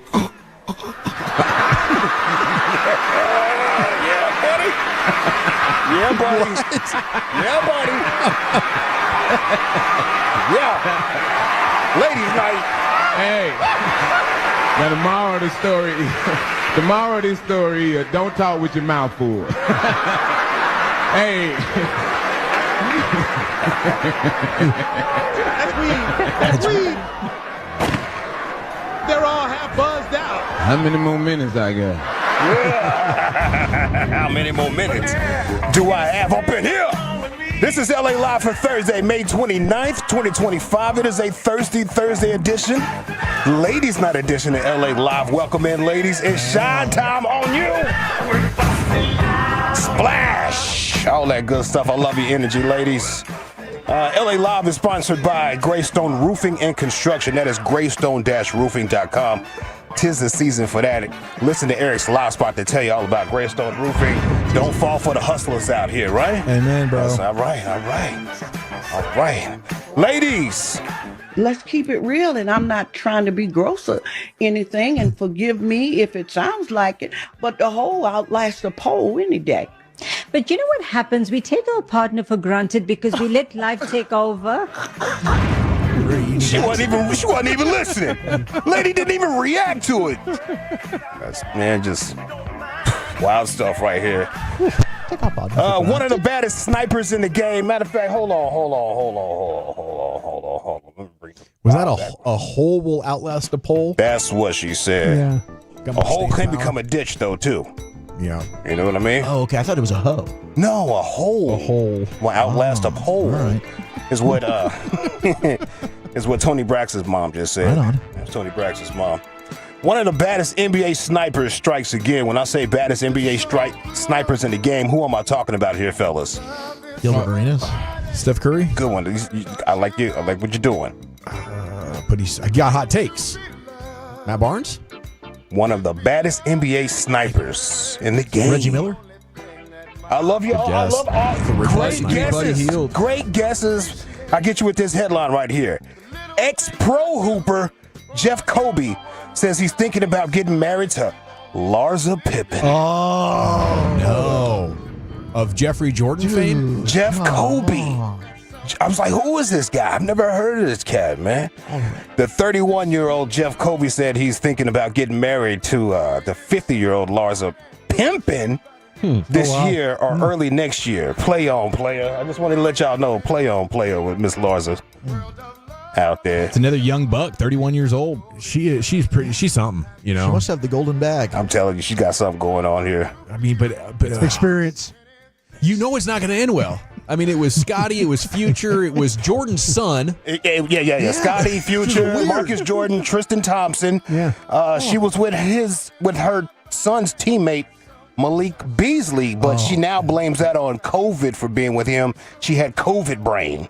So, COVID brain. freaking Peard, excuse me. I had COVID brain. Sorry about that. So erase that whole situation right there. It never happened. Yeah, man, who is this Jeff Kobe guy, and what is he thinking? Does he think, you know what, I'm a little bit smarter than Future? She loves me more than she loved pimping. Yeah. Maybe I got this better than Marcus Jordan had it. Sure. That's that hubris right there, fellas. Yeah, that's the ego talking. That's that ego Once talking again, right he's not there. helping. He's not helping at all. When she showed up in Portland in like 2000 when Pippen got traded from Houston to the Blazers, you would never see a group of thirstier media members on press row when she walked in, because this is Portland, and it's homely central, and this was like an exotic queen, Yeah, like she's a baddie, bro. She's got like a and she was like 28 That's when she then. was young and maybe popping. 25. The doctor wasn't all over her body at the time. Yeah. Now you're looking Yeah. at something that the doctor created, and I say that respectfully. Yeah. You look creative. She was naturally very powish, pow. Yeah. Yeah, like Eddie Murphy's old wife. We seen at the boxing joint with Woolchuck. I was standing right next to Woolchuck. He wasn't paying attention to nothing. Yeah. Well, it was because Scherzer just got traded.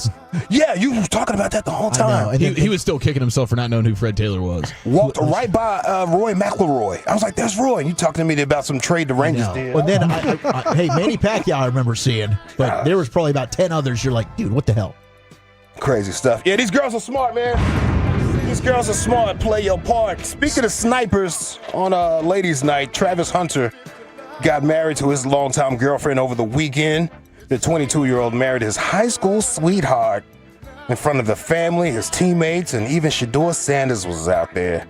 Travis gifted his new wife a $700,000 Mercedes-Benz G-Wagon. Yeah, it was beautiful. Wow. That was the super duper one. Yeah. $700,000 G-Wagon, bruh. What a man! Hey, get it how you live. Get it how you live. I ain't hating, but they allegedly have no prenup. Yeah, I saw that. Yeah. No prenup. Now, if Travis Hunter was your son or a little brother or whatever, what would you advise him about the prenup situation going into where he's going to? In his life, he's 22 years old. I would say get something in there. Get something in there because the judge is going to make it so advantageous to her that I guarantee you're going to feel like, how is this so unfair? So I'd go to her and say, it's not that I don't trust you, it's that I don't trust the judge and the laws that have been put down. So I'm going to make us a ton of money. I'm willing to split everything we got if it ends. We're going to split everything we got 50-50. Because you've been down with me since high school, allegedly. Yeah, and I like that. Like, I didn't know that about Travis Hunter's girlfriend. I think that gives him a better... I mean, he knows who she is. He knows her downside. He's a smart dude. Yeah, he really is, but he's got to cover himself. You got to protect yourself at all times. I guess as his dad right now, I'd keep my fingers crossed that it ends before the second contract with no kids. I'd say take your time on the kids because the second contract could be like... What, $200 million for a receiver or corner? Totally. So get maybe, have the split with her before you sign that next. Okay, here we go. Boy got his nose open. You hear me? It's hard to talk to them boys